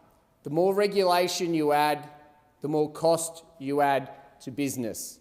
And small business is not in a good place to manage that paperwork and regulation. Big business has huge departments that thrive on extra regulation. It makes it a lot harder for a small business to compete as you add regulation on. And this government knows that. That's why they've got their friends marking their own homework. I'm proud to have spent 15 years working in and with small business. I've seen the innovation, I've seen the growth, I've seen the jobs that are created by small businesses in Casey. I'll make sure I take every opportunity in this House to hold this government to account for their failures when it comes to supporting small business. I'll make sure we as a coalition put forward positive policies to make sure we can solve the challenges that small business face. They just want us to get out of the way and let them keep more of their own money that they've earned. Member's time has expired and I call the member for Bennelong. Thank you, Deputy Speaker. Before I became a member in this place, I ran a small family-owned business. The one my dad started out of the back of the van in 1987. It employed me, it employed my mum, and it employed dozens of locals. It paid for my education and it put food on our table. My whole life has been shaped by small business. I understand the pressure that comes with keeping the doors open, and I know the hours, the risks, and of course, the reward. So when small businesses say they need support, I understand them. And so does this government, Deputy Speaker. We know that there's no single fix, but we also know what makes a difference. Practical support, clear policy, and economy-wide reform. Now, the member for Casey says that there was only one bill to help small business in the last term. I challenge that because fee-free TAFE helps small businesses find skilled staff. Accessible and affordable childcare helps small businesses retain staff. And our tax cuts, which the Liberals and the member for Casey voted against, will help 1.5 million sole traders with the tax cuts, and it helps small businesses across the country. Small businesses employ over 5 million Australians and contribute $600 billion to our economy. They give our town centres life. They sponsor our local sports teams. They back themselves again and again in good times and bad. And in Bennelong, they're the beating heart of our community, from Ryde to Lane Cove, Gladesville to Eastwood. From my time as councillor, mayor and now MP, I've spent countless hours in our town centres talking to small business owners about what's working and what's not, and what needs to change. I've listened and I've brought their voices back here, and I'm not the only one, Deputy Speaker. This government has taken that feedback seriously, and we're showing up to small businesses with real, practical support. $2 billion in targeted support since coming to office in 2022. We've helped with energy rebates, which of course were opposed by the member for Casey and all those opposite. We supported small businesses to reduce their emissions and power costs with grants of up to $25,000 for energy upgrades. and we're now supporting small businesses by making them eligible for our Cheaper Batteries program. We've extended that great Labor policy, the instant asset write-off, started under Kevin Rudd, by another year, up to $20,000 for instant asset write-offs. We're also investing in digital and cyber support for small businesses, something we know they need to be across to remain competitive in a modern economy. We're strengthening the franchising code, cracking down on unfair trading practices and extending protections for small businesses dealing with the big players, because it's not just about dollars and grants, it's about how the government engages with small businesses and how we expect others to do the same. That's why we had our first national small business strategy, bringing all levels of government together to reduce duplication and make support simpler to access. Small business retains its seat in Cabinet, and regular small business ministerial meetings give owners direct line into government decision-making. And I know so many MPs on this side of the House who regularly engage with their small business community and bring their ideas and their feedback straight back to this place. It's what I did when we ran a really successful digital payments campaign to reduce the cost of surcharges on small businesses, because they were telling me, and I knew this but myself, surcharges were hitting small businesses hard. The government took that feedback seriously. We're now in the middle of decades overdue reform. We look forward to receiving that final advice from RBA and industry as the government responds to it. This is how we do things, Deputy Speaker, on this side of the House. We listen, we act, and we stay engaged. We're working every day to make it easier to run a business, to hire skilled staff, and to invest in businesses with confidence by reducing red tape, including through planning and zoning reforms backed by our $900 million National Productivity Fund. We're backing apprenticeships, we're backing industry growth and mental health support for small businesses, because we understand that resilience just isn't financial. And of course, those tax cuts that the members opposite voted against, helping 1.5 million sole traders from July 1 next year. The difference is this: we just don't say we support small business, we actually show it. And I call the member for Barara. Thank you, Deputy Speaker. If you want to understand the state of the economy right now, to grasp the pressures Australians are facing, you don't need a Treasury briefing or to wait for the CPI data. You just need to walk through our local streets. You'll see the vacant for lease signs on properties or the words "going out of business sale."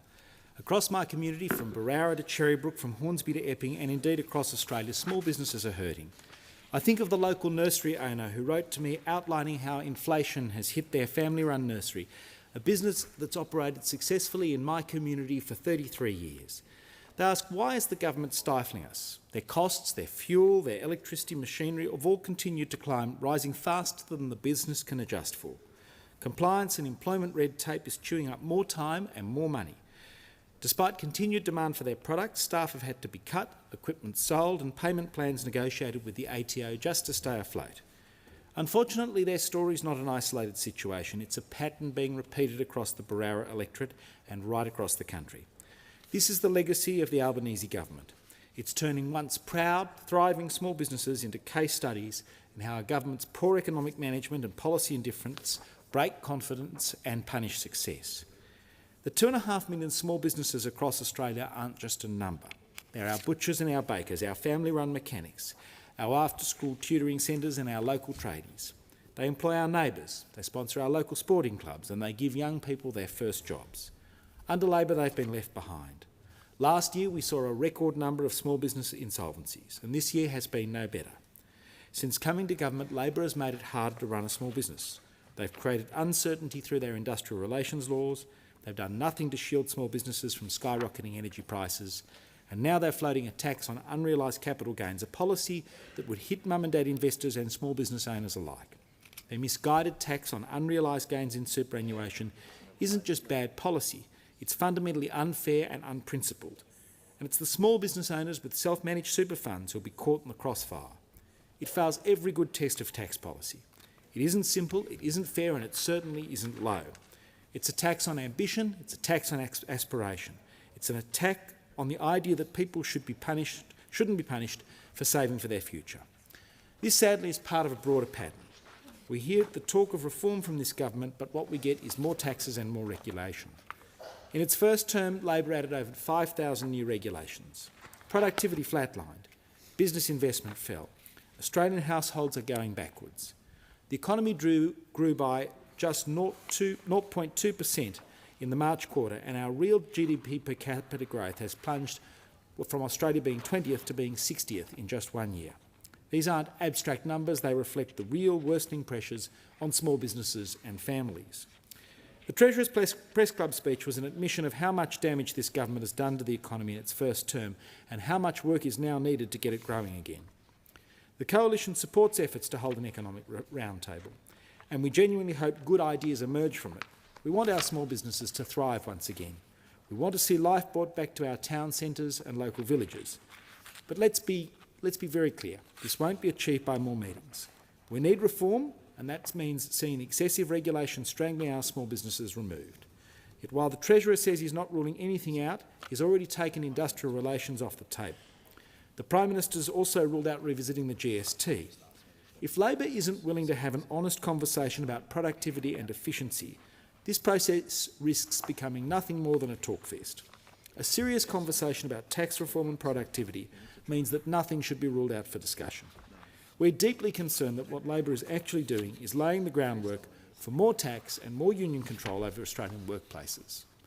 Let's be clear, this roundtable cannot be used as an attempt for higher taxes. That's the last thing small businesses need in the middle of a productivity crisis. On this side of the House, we will always back small businesses and will hold those opposite accountable for turning their back on them. This is why the Shadow Treasurer is going to the government's roundtable, and it's why the Shadow Minister for Productivity, Andrew Bragg, is seeking to establish a bipartisan Senate inquiry into Australia's lagging productivity. If the government is serious about growth, it should welcome the accountability and ambition such an inquiry would bring. In the meantime, we will keep doing what the Coalition has always done best, which is standing up for the 2.5 million small businesses. The people who take risks, the people who create jobs, the people who give back and build local communities that I'm lucky to represent. I know the small business owners of the Barrow electorate. They are resilient. What they need now is the government to back them in, not the government to hold them back. Question is that the motion be agreed to, and I call the member for McNamara. Thank you very much, Acting Speaker. And it's a bit unusual to hear the Liberal Party talking about small business these days. They've taken a big break from talking about things like small business, and they're very focused on culture wars and on which flags they'll stand in front of and welcomes to country. That's been the dominant topics at the WA Liberal Party conference on the weekend, about which culture war they can wage to undermine their leader. That's been the Liberal Party's focus this weekend, not talking about small businesses, but what sort of culture wars they can wage on behalf of the good backbench of the Liberal Party. Now, the other thing that the Liberal Party is absolutely focused on, which affects businesses, is their obsession with net zero. They are completely and utterly obsessed with scrapping net zero. The Liberal Party and the National Party, it seems, aren't willing to listen to businesses, aren't willing to listen to the economic truth of the fact that there is huge opportunity in transitioning towards renewables and transitioning towards net zero. The Liberal Party instead are only interested in transitioning their leaders around and around as some sort of revolving door. That appears to be their main interest. But we on this side of the House actually support the small businesses of Australia. We support the small businesses who make our communities wonderful. And in my electorate of McNamara, we have some of the finest small businesses in our country. You only have to walk through the bustling South Melbourne market, Acting Speaker, to experience the hard-working, amazing culture and flavours of Australia. We have small businesses owners who provide such an amazing experience for locals and people who come and visit our community, walking down all of the high streets and the hospitality restaurants of the inner south of Melbourne. It makes it such a wonderful place to go. But they are not the only small businesses we have. We have huge small and medium businesses that work in manufacturing, work in a whole range of different supply chains, and we are so proud of all of the businesses, including some of the high-tech small businesses that I have that are working on engineering projects, as well as defence projects, as well as some of the digital and creative arts projects. Some of the best post-production small businesses in the world are in my electorate, and we support each and every one of them. It's why we work to make sure that the payment systems happen faster. It's why we work to make sure that big businesses were actually paying small businesses, because we know that cash flow can often be such a big issue. It's why we extended the instant asset write-off program, a great Labor program that was continued right through from the Rudd era onwards. And it is, of course, why we have been given businesses energy grants to try and improve their energy efficiency. I went to a number of businesses in my electorate that got grants of up to $25,000 to improve their energy efficiency, saving them literally thousands of dollars in the ongoing costs of running their businesses, like Rococo, that got new fridges and a few other things in St Kilda. So many other businesses were able to improve the way in which they were functioning and reduce their costs thanks to those energy efficiency grants. But of course, Acting Speaker, one of the big things that we have done to try and assist the small businesses of Australia is bringing down inflation, making sure that inflation, when we inherited it, when those opposite finally were kicked out of government, inflation had a 6 in front of it and is now back down in the target ranges of the Reserve Bank. And what we know is that as a result of inflation coming down, the Reserve Bank can then adjust monetary policy to ensure that there are more opportunities for growth and disposable income in the economy, which benefits small businesses, because we know that high inflation hurts lower and middle income earners the hardest. It means that there's less disposable income for families, and it means less money going into small businesses of Australia. And that's why we work so hard to try and be responsible, but to support people to get through those difficult economic times.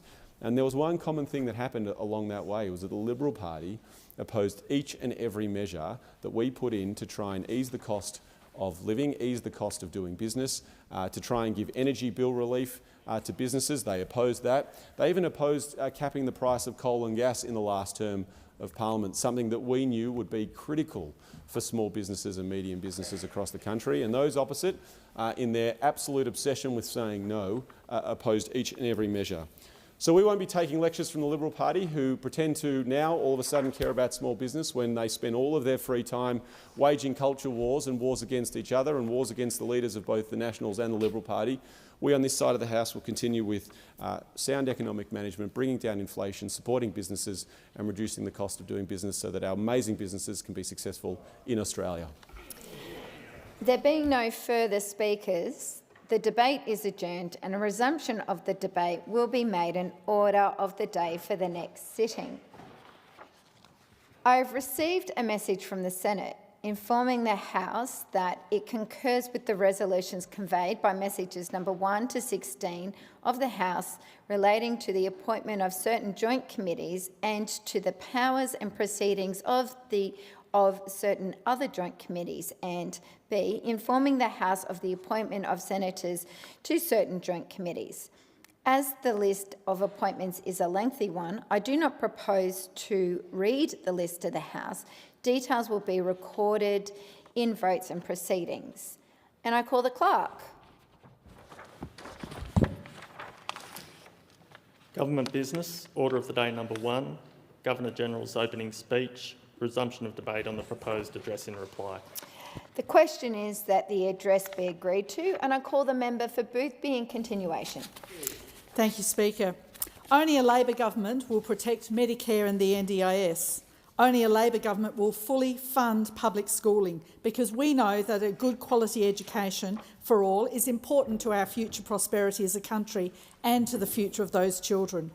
Only a Labor government will support and grow tertiary education with fee-free TAFE, cuts to HECS debts and paid pracs, because we know that we need a skilled workforce to protect the quality of life we expect as an Australian community.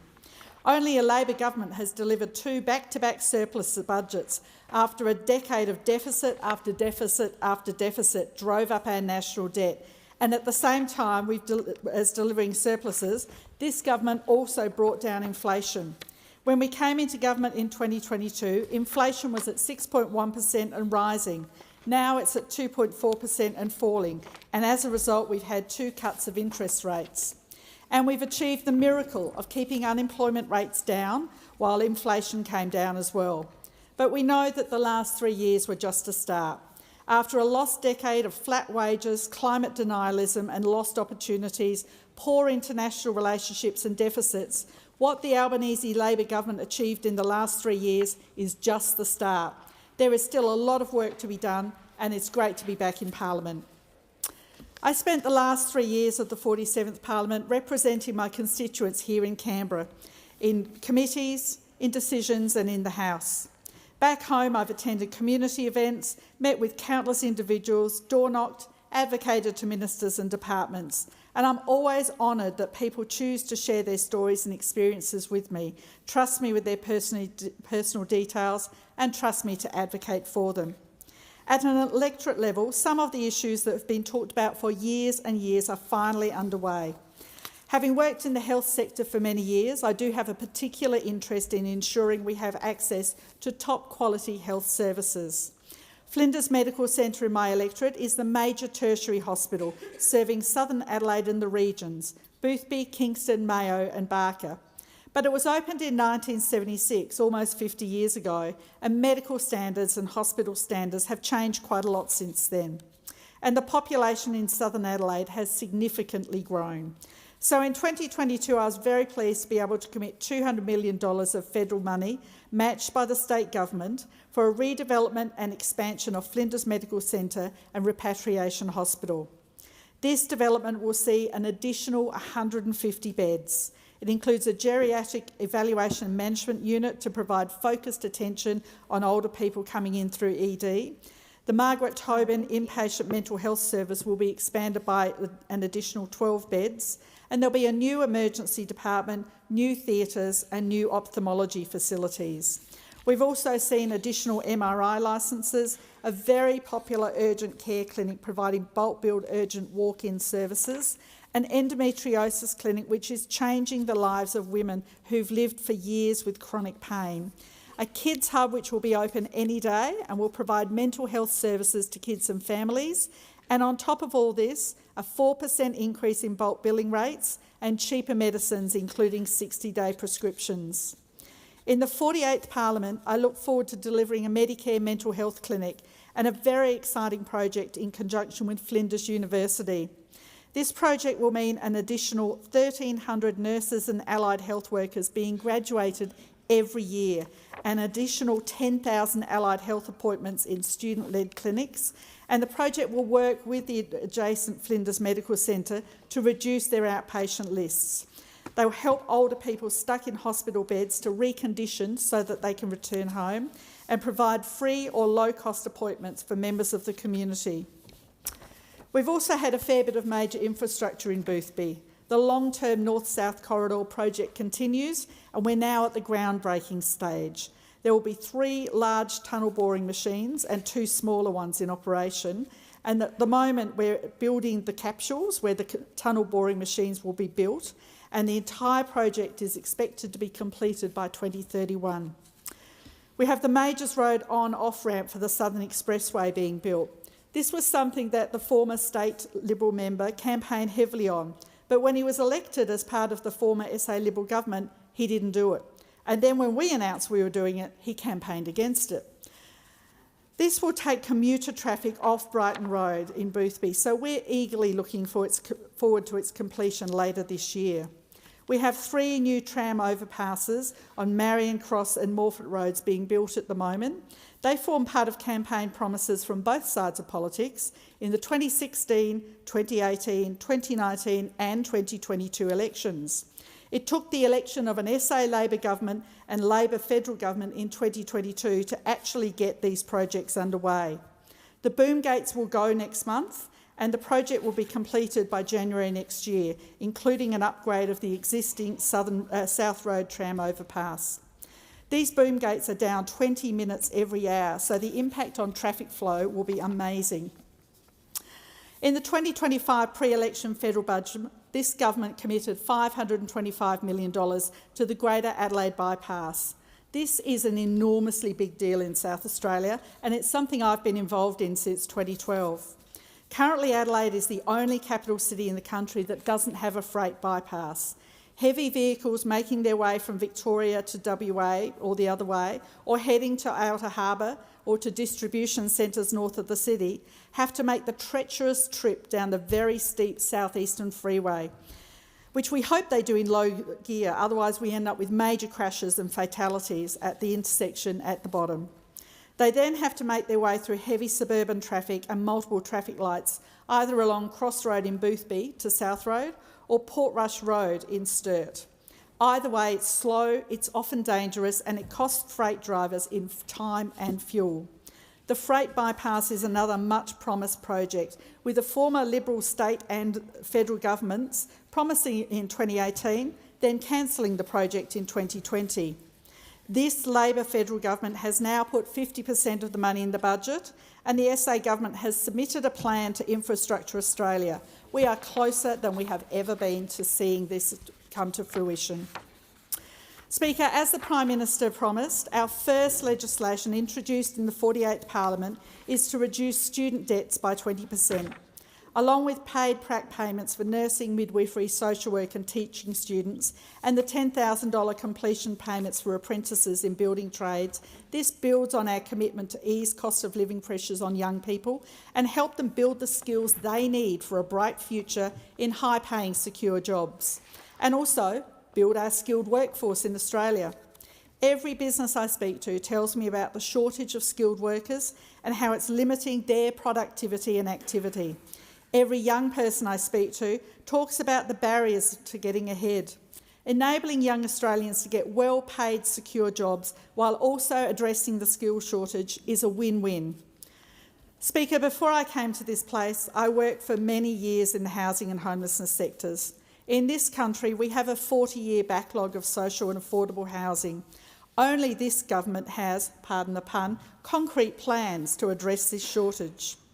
$43 billion in housing initiatives are rolling out, and it's been an absolute pleasure to be at sod turning, topping off ceremonies, visit construction sites and see the progress, and most excitingly, be at the opening of completed housing developments, talking to the new tenants about how life-changing having a secure base is for them and their families.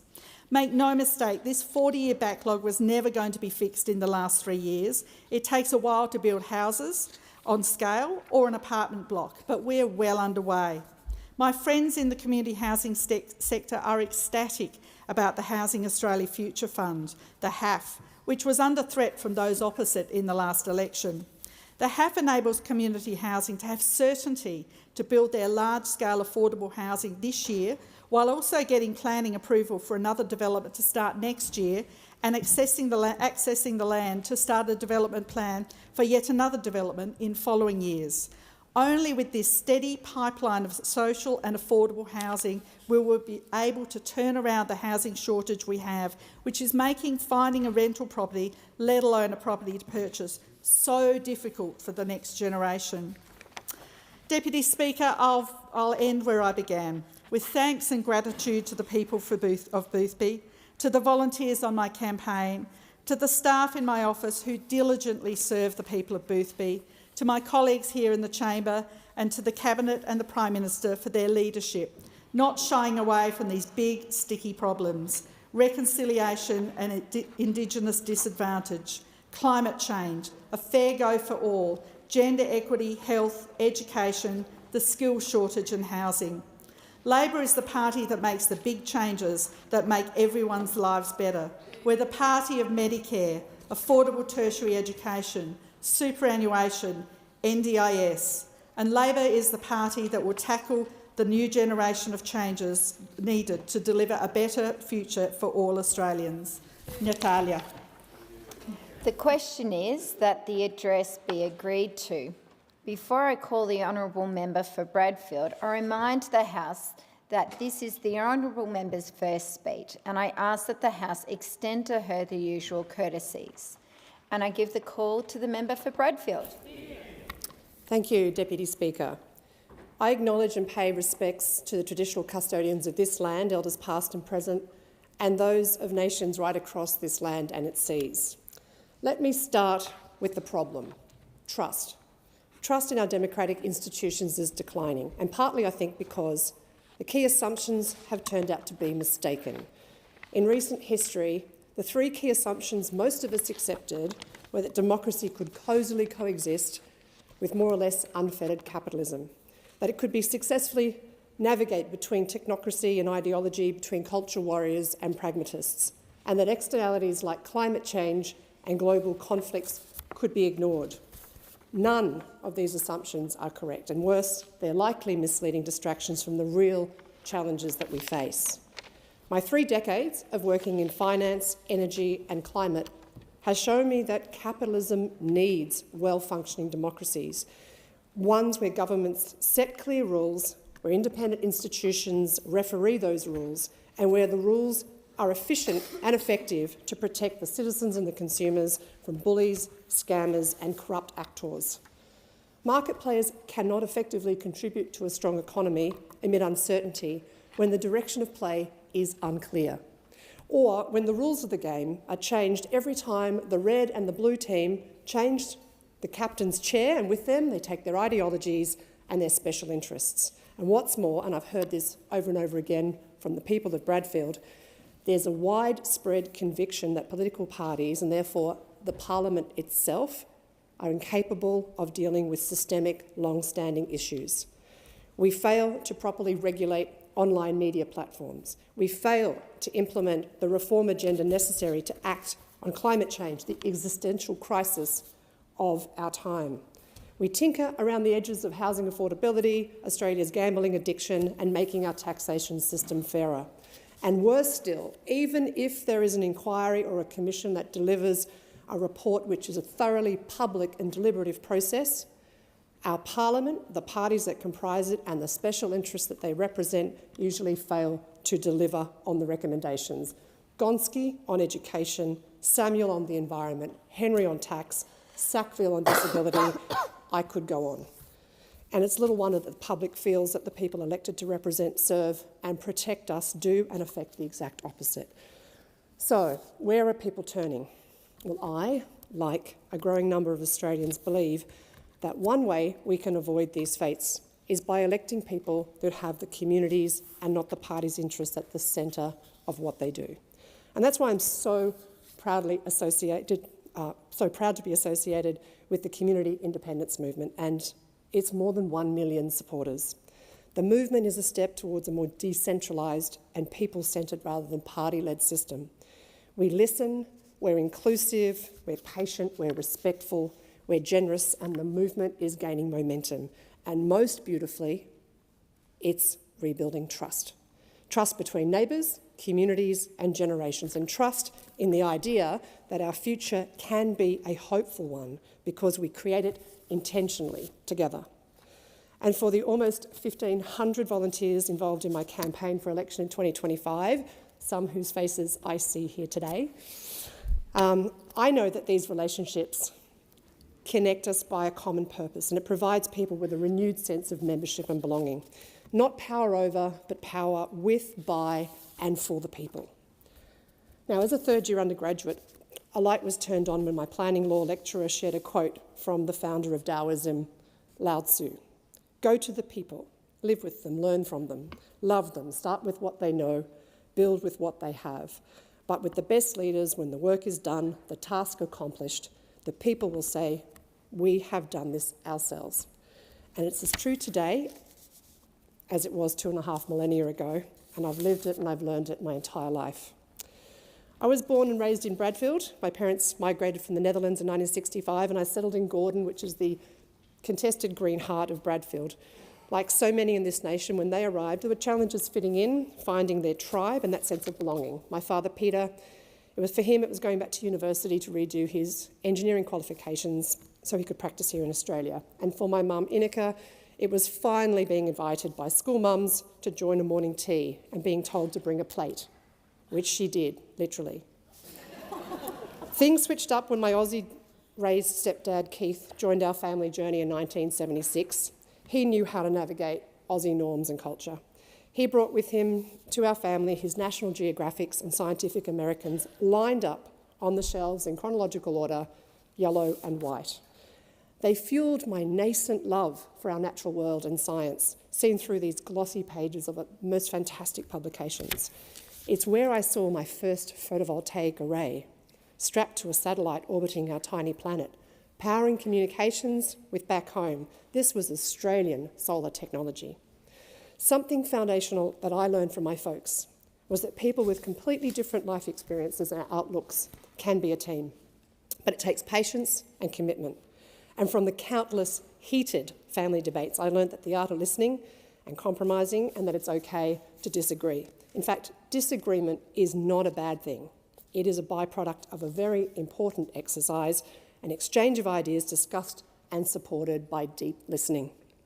And this I bring to my style of representation for the people of Bradfield and to this House, to work across the floor with whomever wants to join me to tackle the housing crisis, to take serious action on climate and help reconnect our communities. Turning now to the people of my beloved electorate, Bradfield's home to hard-working and outward-looking folk, caring about less fortunate and working towards better outcomes for all. At a community level, there are those like Anne Newbren, who on top of her actual life leads the charge at Ku-ring-gai's RFS. At a national level, I'm proud to say that we were the only then Liberal electorate to return a yes majority in the Voice referendum, thanks to co-captains Kerry Jane Francis and Nick O'Brien. And at a global level, a strong, vibrant and growing South Asian community, which include fangirl moment Miles Franklin award winner Shankari Chandran, doing important work in Sri Lanka with youth stuck in the cycle of addiction. And of course, the vibrancy of our Chinese Australian communities that make up nearly 25% of the residents in Bradfield. But I know that it has been for 75 years, Bradfield has been represented by 5 men, all from the Liberal Party. And this represented the values and the views of the area for such a long time. But Bradfield, in line with broader Australian society, is evolving. And so must our Parliament evolve. There was a time when the governments of Australia enacted reform, when a government courageously adjusted to new realities. And I'm thinking here of the introduction of Medibank, now Medicare, by the Whitlam government, or gun reforms by the Howard government. But today, the Parliament does not make these courageous decisions. Instead, difficult decisions are delayed until the failure to act ushers in disastrous consequences, at which point a royal commission is called for, a referendum sought, or a plebiscite scheduled. Or important decisions are made in the dark, or strategically so as to receive little media attention, or sneakily where action on one thing is mischaracterised as action on another. Or they are made when parties quietly and unobtrusively agree. It's as if though they use each other as cover or as excuses to pass legislation which is in their own shared interest, such as the campaign finance reforms of the 47th Parliament. How is it, for example, that 2 parties can agree on hundreds of billions of dollars being spent on AUKUS, a project and an approach to our international relations that has not been explained or justified to the people of Australia and is not subject to the discipline of a federal budget or the scrutiny of this Parliament? How is it the administrative catastrophe of robo-debt, which hurts so many of our most vulnerable, made its way through layer upon layer of bureaucratic and government approvals processes with no one calling out what was blatantly illegal and moral conduct? And how is it that the 2 parties can each so easily justify the appalling decision to approve the extension to the North West Shelf gas project, the single most damaging decision for the climate that I'm likely to see in my lifetime? Australians expect and deserve better than this. In my own political career, I'm motivated by the belief that government must pass the bold reforms Australia needs. And for a long time I thought that by working on policy with stakeholders in this Parliament, in federal and state bureaucracies and in civil society, I could help Australia on that journey to tackling climate change and our economy's reindustrialisation. And we came close. We had Howard's emissions trading scheme, we had the Rudd-Gillard carbon pollution reduction scheme, all good economic, environmental, trade and energy security policy. but it's quashed because of political inconvenience and culture wars.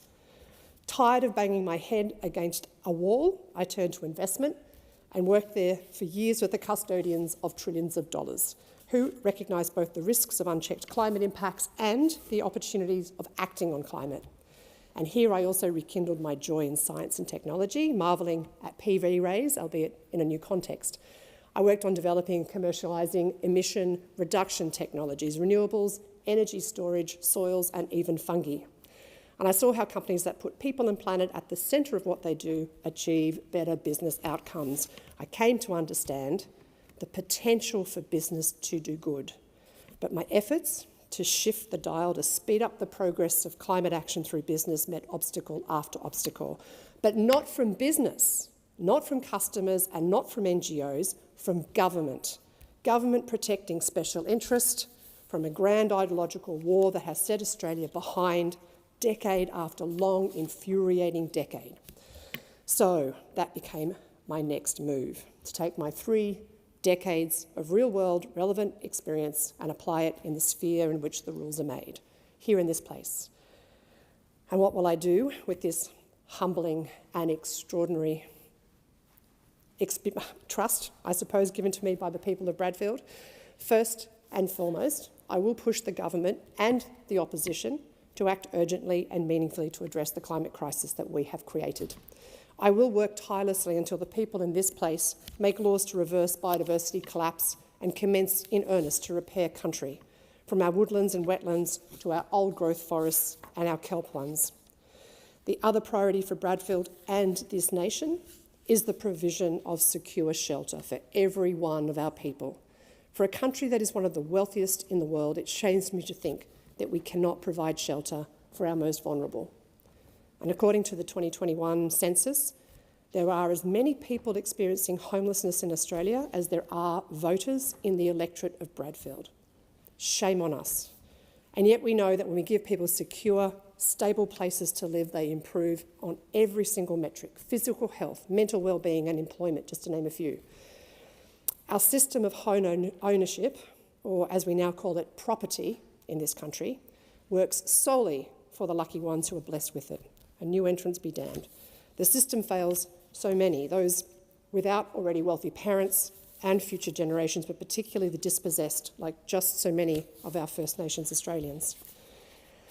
A lot of these problems are compounded by a lack of shared understanding of our stories. Another priority of mine sits at the unspoken heart of what it means to be human: storytelling. Why? Storytelling through performing arts, fine arts and literature is essential for us as a nation. And it was during the Voice referendum where it became clear to me that Australia does not have yet a common story. People from across the political spectrum joined Bradfield for Yes campaign, but when we door-knocked to engage on the topic, school-aged children of migrants could tell us more about the contribution and the plight of our First Peoples than their voting parents. And even though this story is yet to be truthfully told and heard, it is one that defines us as a nation. The story is one that can help us mend the growing disconnection, isolation and loneliness.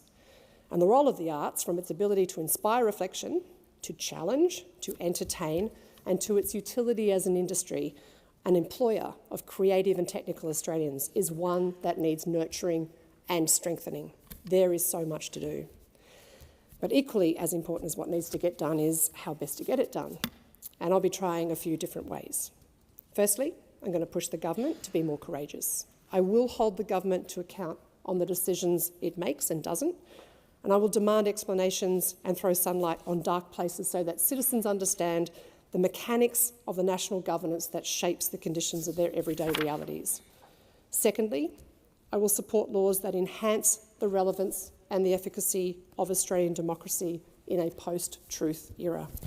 Thirdly, I will take decisions back to the people that will affect. In my electorate, I'm going to show people how to engage with our national decision-making processes, both formally and informally. And this will include leading very strongly into the Speaker's agenda of improving standards of civics education for our young people, but also for new arrivals. And fourthly, I shall advocate for and deliver deliberative processes that start where people are and give them the information they need to engage and deliberate on the agendas that affect them and the generations to come. Because when people come together to imagine a future beyond the circumstances into which they were born, it's more than hoping. It is a deeply political act, and it challenges the power and the biases that are built into the systems that govern us. But by opening the future to collective participation, we restore agency to those long excluded. And in doing so, we allow an entirely different sphere of society to benefit from the way things are, because the way things are is different.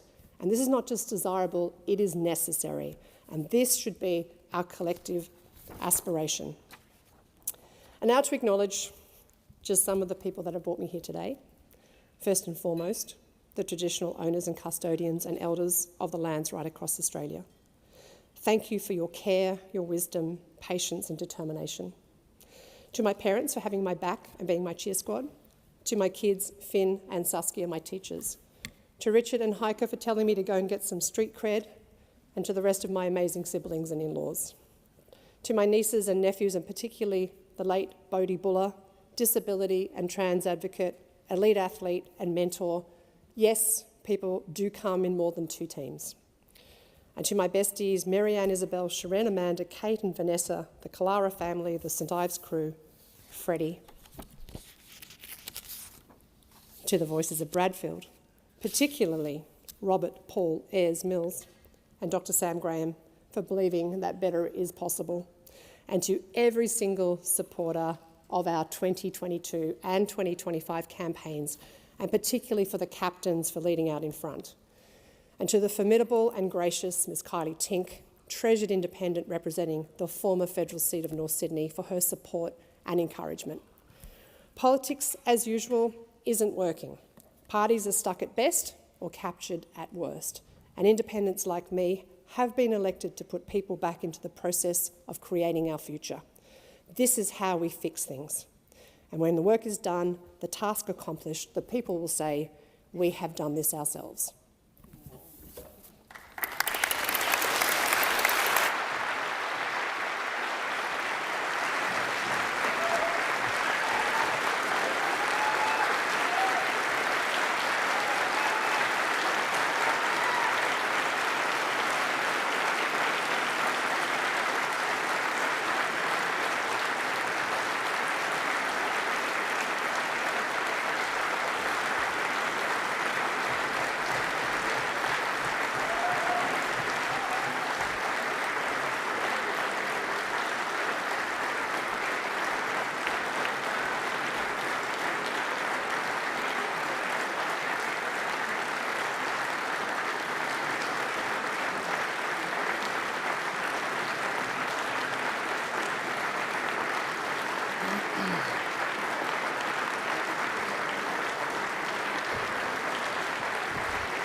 Thank you, and thank you. Members, please return to your seats. Take your seats quietly so that we can move to the next item on business. The question before the House is that the address be agreed to. And before I call the honourable member for Whitlam, I remind the House that it is the honourable member's first speech, and I ask the House to extend to her all of the usual courtesies. And on that note, I give the call to the member for Whitlam. Thank you. Thank you, Speaker. Thank you. I acknowledge the traditional owners of the lands across Australia. I pay my respects to their elders, past and present. I acknowledge the ingenuity and capacity of First Nations Australians to resist and survive, and I recognise they are the custodians of the oldest living culture in the world. As an Australian, I am deeply proud of our First Nations history. It is a great privilege to stand here today representing the Australian Labor Party and the people of Whitlam. It's an enormous honour to represent an electorate named after the great Australian Gough Whitlam, who was Prime Minister from 1972 to 1975. Gough Whitlam's vision and achievements continue to benefit and inspire Australians half a century later. I would like to thank the Prime Minister for his support and for his focus on remaining humble and working hard for the people of Australia. The Prime Minister's assembled a great team and I'm honoured to be part of it. I'd like to acknowledge my predecessor, Stephen Jones, who's in the gallery today. He's served the people of Whitlam with distinction for 15 years. Stephen is universally admired and respected and is one of the finest men I've ever had the pleasure to meet. I owe Stephen a great debt of gratitude and would not be standing here in this chamber were it not for his support and encouragement. His are big shoes to fill. However, I will dedicate myself to representing the people of Whitlam as honourably and effectively as Stephen has for the past 15 years. I was not born in my electorate, but in Wentworthville, in the heart of the New South Wales Western suburbs. My mother, Diane, who's in the gallery today, was raised in a Housing Commission home in Dundas Valley near Parramatta. Many of my childhood weekends were spent at that Housing Commission home with its red-brown brick and its big backyard with a Hills hoist. My maternal grandfather fought in the Second World War in Borneo, and my great-uncle fought on the Kokoda track. Particularly for my grandfather, the scars of those experiences played out long after the war ended. My father, Jeff, was born in Manchester, England, and came to Australia with his sister and parents when he was 2. My mother is the most honest and sincere person I've ever met. Likewise, my father is a deeply ethical man. Instead of being here at my first speech today, my father's in Cambodia, volunteering his time to improve educational and employment outcomes for young people in that country. I'm deeply proud of his work. I have 2 big sisters, Julie and Jane, who are also in the chamber today. Julie has been a public school teacher for over 30 years. Jane is a paediatric occupational therapist who's worked with children with cerebral palsy also for 30 years. I'm so proud to call these 2 amazing women my sisters. The values that we were raised with as kids included the importance of being honest, reliable, hardworking, considerate of others, independent in thought and action, and above all, the importance of taking responsibility. I was not raised to value material possessions or to acquire wealth or status, but instead to demonstrate independence, strength of character, and most importantly, to do the right thing. My family are no-nonsense, humble and honest people. We aren't big on ceremony and we don't engage in fakery in any form. In these respects, we are quintessentially Australian. Australians are pragmatic, moderate and fair-minded people, and I come from a pragmatic, moderate and fair-minded family. Given my family's circumstances, we understand the power of equal opportunity. Our belief in social justice runs deep. Sitting in the living room of their Housing Commission home in Dundas Valley as my mum was growing up, my grandparents could not have imagined their granddaughter would one day become a federal member of Parliament. I wish they were here to see it. There are 3 things to know about me. Firstly, because I come from humble beginnings, I'm not seduced by power or position. I have no interest in the trimmings of success. I know these things are not fundamentally real or important. The only thing that really matters is being true to yourself and others and showing character when it matters most. Secondly, I'm easily moved. Hopefully that's not demonstrated in this speech today. I wear my heart on my sleeve and I care deeply about the world and about people. Thirdly, I have a lot of energy and I like to get things done. The only thing that truly irritates me in life is if you get in my way when I'm trying to get something done, particularly if you slow me down. This tendency towards impatience seems to be a core part of my personality, as my very patient husband will attest.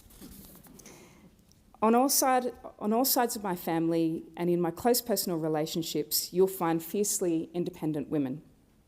My grandmother Gladys, who was the best example of this, came from quite dire poverty and hardship. To this day, she is the toughest and most direct woman I ever met. She was, at her core, a survivor. I admired her grit and determination. Gladys was also incredibly hardworking. She worked and she saved. She gave some money to my parents and they bought a block of land in the Blue Mountains suburb of Hazelbrook. My parents built a home there and they still live there today. I lived in the Blue Mountains until I was 18. As a child, I spent a lot of time in the bush, mostly bushwalking, camping, or just playing. As a result, I have a deep love of nature and a deep desire to protect our national parks, rivers, creeks, beaches and forests, and our amazing wildlife. Of the many trillions of planets in the known universe, only one that we know of sustains life. We are the caretakers of an extraordinary phenomenon, life on Earth. It is our job to protect it. I hope to use my time as a federal parliamentarian to be a passionate defender of our natural environment. The human and economic impacts of climate change will only intensify unless we take radical steps to decrease the amount of carbon we are releasing into the atmosphere. I support all efforts to decarbonise our economy, and I'm a very strong supporter of renewable energy, particularly solar energy. I'm proud of the progress being made by Australians, including in the electorate of Whitlam, in relation to rooftop solar. I will be a passionate advocate for fast-tracking our progress towards our economy being powered entirely by renewable energy, which I'm certain will easily happen in my lifetime. I come from a family of teachers. My father, aunt, sister and husband are all public school teachers. I was proudly educated in public schools and my children also attend public schools.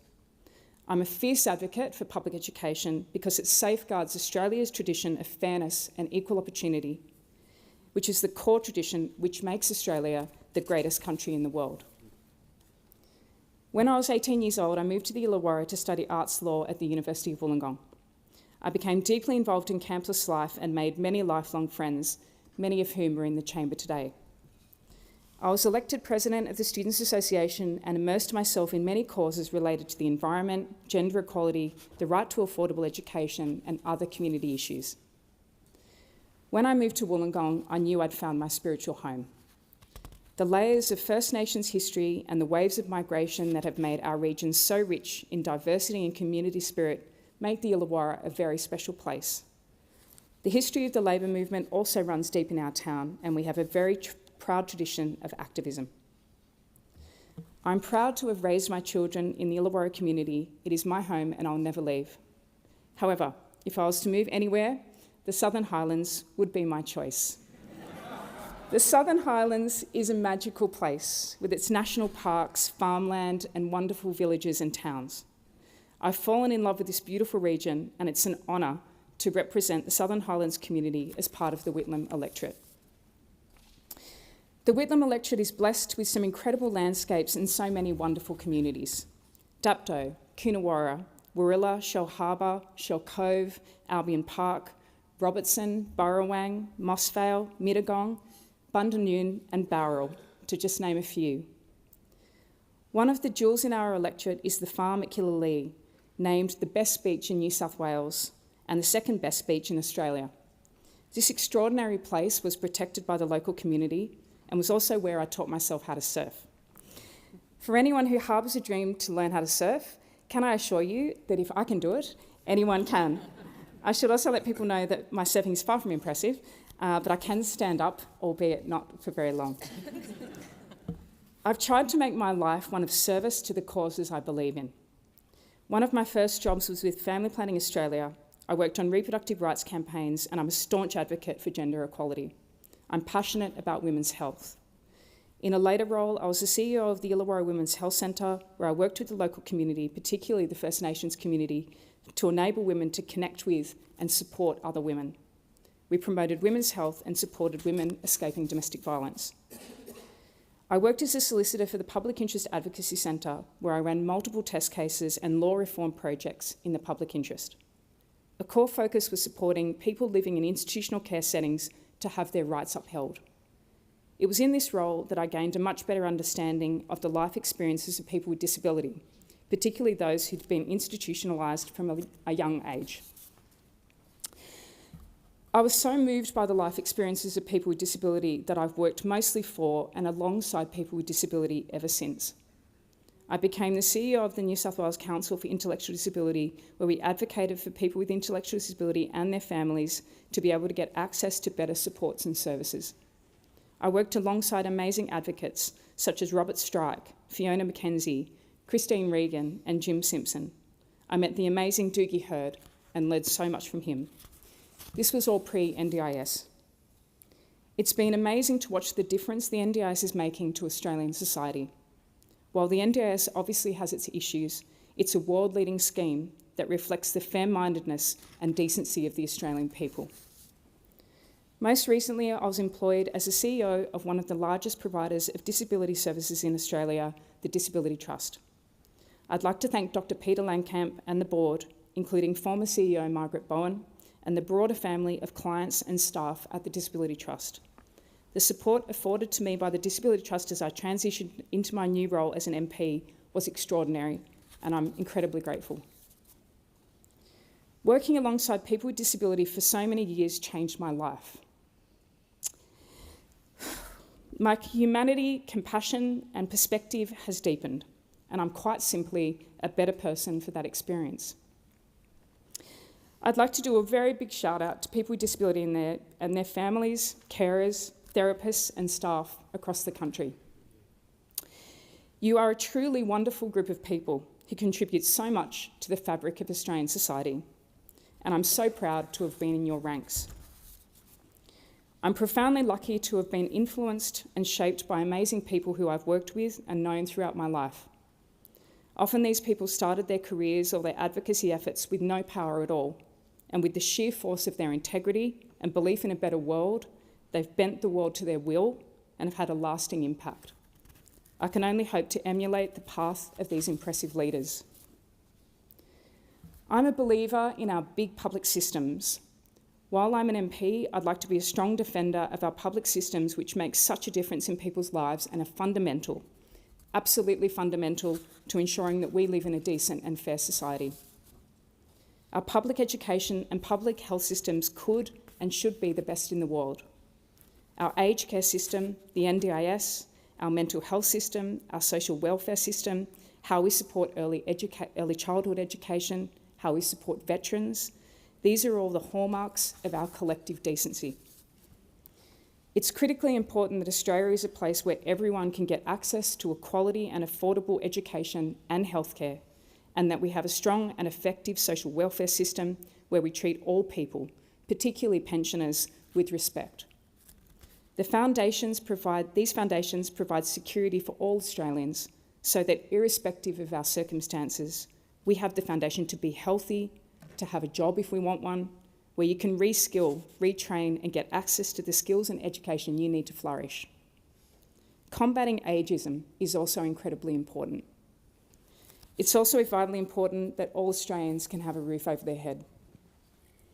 It's fundamentally important to me that we don't let any Australian fall through the cracks.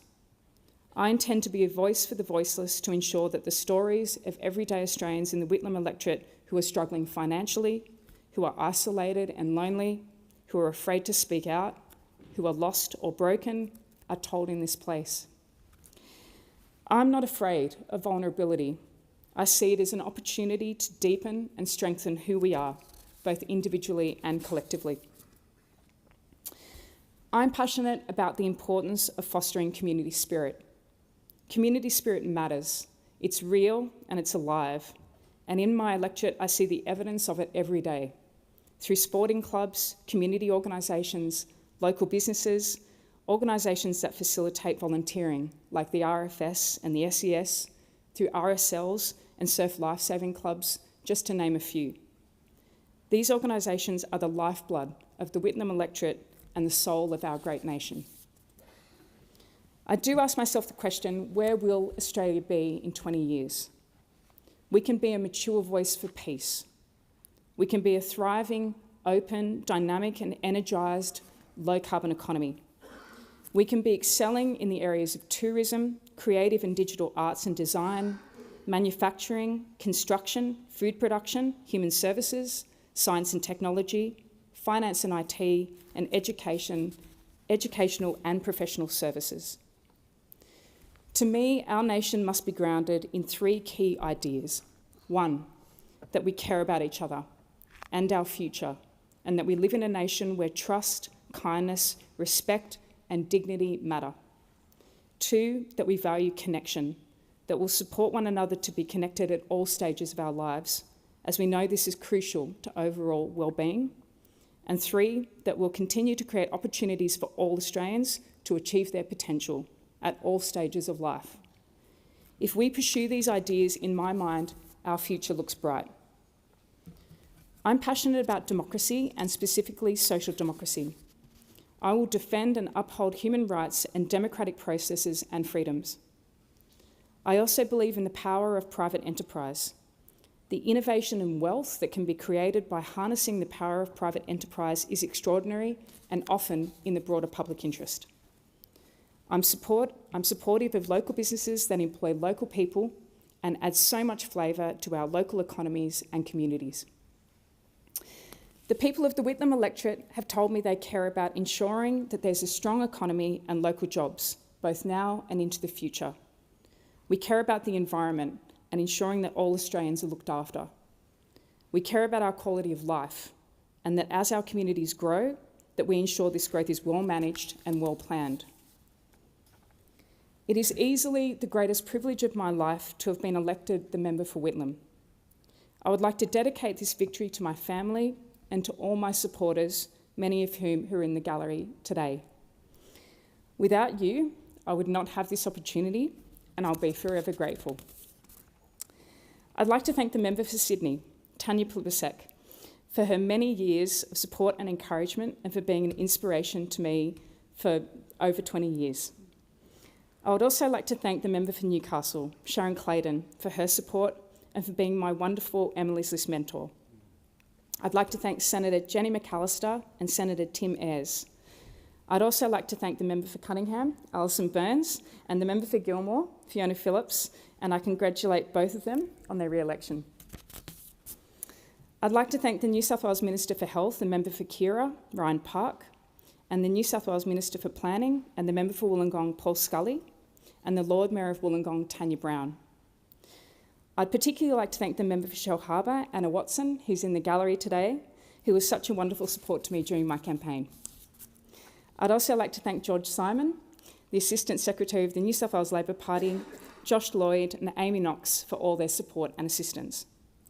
I'd like to acknowledge Chris Lacey and Karen Stevens for their many years of friendship, and I'd like to thank Chris for his work with the Multicultural Communities Council of the Illawarra and for his many years of service to the Illawarra community. I'd like to thank the ALP branches in the Whitlam electorate, the Dapto, Albion Park, Oak Flats, Shellharbour, Barrack Heights and the Southern Highlands branches, whose brilliant and hardworking members helped me get elected. I'd like to thank the union movement for its invaluable support, particularly in Narelle Clay, an extraordinary leader who I've admired for a very long time, Dana Nels and Angus McFarlane and the Australian Services Union, and Brooke Muscat and Mel Donnelly and the Community and Public Sector Union. Thank you all so much. I'd like to acknowledge and thank Henry Rajendra and the New South Wales Teachers Federation. Henry and his team ran a wonderful campaign during the election, and I'd like to applaud the Teachers Federation for its tireless defence and promotion of public education. I'd like to thank Arthur Rorris for his many years of service to the South Coast Labor Council and to the people of the Illawarra. I'd like to thank my campaign committee, very capably led by Eilish Quinn, to the amazing Alison Mansell and the equally amazing Penny Newlove, who devoted hours and hours of their lives to ensure that we retain the seat of Whitlam and that we had a Labor government re-elected. Other members of my campaign committee included Georgia Roth, Tiana Myers, and the wonderful Jeremy Graham, who was so kind to me during the campaign, Simon Zulian and Darren Garcia. It was such a pleasure to work with you all. I'd also like to thank Linda and Graham McLaughlin, whose hard work and generosity I'm so grateful for. Thank you also to the members of my staff who've joined my team since the election, Michael Sharp, Jai Langley, Josie Stewart and Jack Fernan. I honestly can't thank you all enough. I'd like to thank my beautiful husband and soulmate, Callum. I am the luckiest woman in the world to have you as my husband. Thank you to my stepdaughter Amelie, my son Will, and my daughter Stella for your patience, kindness, honesty, and your unflinching support. I'm so deeply proud of you all. Thank you to my parents, Jeff and Diane, my Auntie Judith, and my beautiful sisters, Julie and Jane. Thank you to my wonderful extended family, the gorgeous Emma, Matt, Steve, Chubba, Blake, Barish, Fiona, Jack, Joan, Heather and Elizabeth. To my friends, my very best friend in the world for over 30 years, Jane Andrew, thank you. I can't imagine my life without you in it. To my wonderful friends, Damien, Alyssa, Naomi, Zadie, Fergus, Amy, Patrick, Penny, Mel, Shane, Cara, Taylor, Indy, Jane, Annie, Emma, Gemma, Mithra, Martin, Shady, Ben, Scotty, Kaz and Nathan. Thank you. I'm so grateful to my family, friends and supporters and the opportunity to represent the people of Whitlam. I'm optimistic about our future and I'm thrilled to be in this place. I will work harder than I ever have before in my life to shape our presence and to build Australia's future for the better. Thank you, Speaker.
Thank you. I'd like members to quietly and quickly take their seats, please.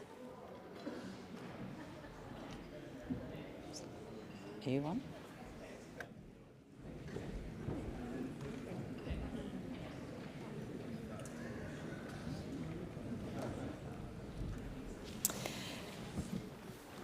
Thank you, members. The question before the House is that this address be agreed to, and I give the call to the member for Fatton.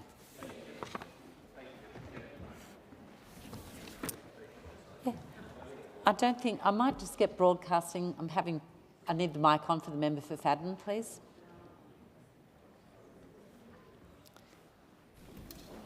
Let's have another go, member for Fatton.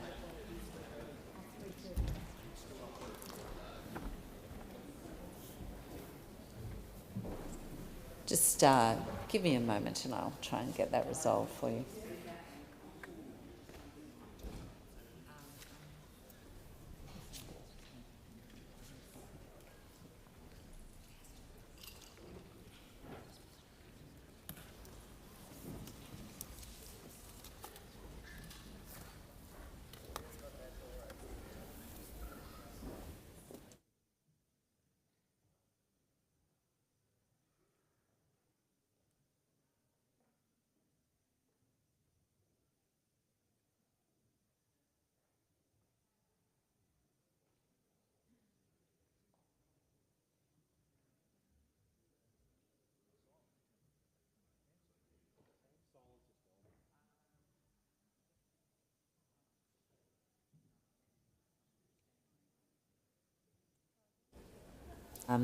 We might just try and give him the call to the member for Fatton. Thank you, Deputy Speaker. And I think we have sound, which is excellent. So thank you to those up in the broadcasting section. And if I can just add my congratulations to the new member for Whitlam on her maiden speech. It's a great honour to get up and rise for the first time to address this place and to speak to her constituents that recently elected her. I do so today not for my first time, but the first time following a general election where I have the opportunity to genuinely speak in reply to the Governor-General's address last Tuesday. And I do so with a deep sense of responsibility to the people of my electorate of Fadden and to the people of the Gold Coast in Queensland who have entrusted me to be their voice in this chamber. As we begin the 48th Parliament, Australians face a government determined to dress up inaction as progress and spin as strategy. I want to respond directly to the agenda that was outlined by the Governor-General on behalf of the Labor government. Because while the rhetoric was polished, the reality for Australians is anything but. Let us begin with the issue that weighs most heavily on families, young Australians and retirees alike: housing. The Governor-General declared that home ownership is within reach thanks to Labor's so-called Homes for Australia plan, a headline commitment of 1.2 million new homes over 5 years. It sounds impressive until you realise that the government has no credible plan to meet it. Approvals are down, completions are down, and costs broadly are up. In my own local electorate of Fadden, young couples tell me that they're giving up on the dream of owning a home. Not because they don't work hard, not because they're not willing to save, but because Labor's policies are pushing affordability further and further out of reach with every passing financial quarter. The Help to Buy scheme, offering government equity in private homes, is not a solution. It's a sign of surrender. Instead of addressing the root cause of unaffordable housing, namely land release delays, excessive regulation and chronic underinvestment in enabling infrastructure, Labor is embedding state dependency into home ownership. We should be unlocking private capital, reducing development bottlenecks and unleashing the construction sector. Instead, we have a government that centralises control while hiding behind targets it knows it won't meet. And let's not forget the build-to-rent scheme, announced with much fanfare, but with almost nothing built and little hope of making a real dent in the rental crisis. The Labor government says it will train more tradies, and that's welcome. But where is the urgency? Where is the national coordination? And where is the recognition that you cannot build homes without workers? And you can't attract workers without supporting small businesses, the ones that employ and train them. Now, we on this side of the House believe in home ownership as a pillar of social stability, personal empowerment. We see that as your stake in Australia. Unfortunately, the Albanese Labor government see it as a distant dream now that needs to be rationed and managed. Now, turning to energy, the Governor-General spoke of energy bill relief and a renewable transition. Yet, most significantly, electricity prices have surged by 20% in some parts of the country under this government, despite $40 billion in renewable subsidies and endless fanfare over battery programs. Families in my electorate of Fadden and across Australia still struggle to pay their power bills. The government proudly announced its Cheaper Home Batteries program, but I ask how many households can actually afford the upfront cost of installing a $15,000 battery, even with a subsidy? For most Australians, this is not relief. It's a rebate for the well-off. Meanwhile, our baseload power capacity is shrinking. The Liddell plant is closed. Other power generators are under threat. And Labor continues to sideline dispatchable, affordable energy sources that have powered our industries and homes for decades. It is clear that this government is more interested in virtue signalling to international climate conferences than delivering energy that's reliable, and affordable for everyday Australians. We should be investing in technology-neutral solutions. That includes gas, carbon capture and greater grid resilience, alongside renewables. Instead, Labor is driving out investment, creating grid instability and condemning Australian industry to higher costs and greater uncertainty. Energy is not just a household expense, it's a national competitive advantage. Or it should be, but under this government, it's becoming a national liability. Now let me speak about national security and defence. The Governor-General said this is a time of global uncertainty, words which have been mentioned in this chamber many times of late, and I think we all agree. But Labor's record on defence is one of delay, deferral and, quite frankly, under-delivery. The Prime Minister flies to summits and hosts some warm photo opportunities, but behind the scenes, key procurement projects are stalling, and naval shipbuilding program is under constant review. Critical defence infrastructure is behind schedule. Recruitment numbers are falling and morale is low. The AUKUS agreement, an initiative born under a coalition government, is being treated as a political trophy by Labor rather than the vital security undertaking that it truly is. We cannot wait until the 2030s for the first submarines to arrive while our adversaries modernise at a much faster pace. In cybersecurity, our agencies are stretched. In immigration, border integrity is weakening, and we've seen illegal boat arrivals. Once stopped, they're now creeping back onto the radar.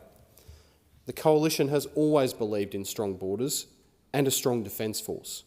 We do not apologise for prioritising national security, nor will we sit quietly while Labor talks tough but acts slow. We must increase our defence readiness, support our veterans with timely DVA services, and invest in sovereign capabilities across missiles, drones, cyber and logistics. National security is not just a media cycle, it's a generational responsibility. Now, probably the issue that got the most discussion during the last Parliament was that of cost of living. The Governor-General claimed inflation is moderating and that interest rates are falling and real wages are growing.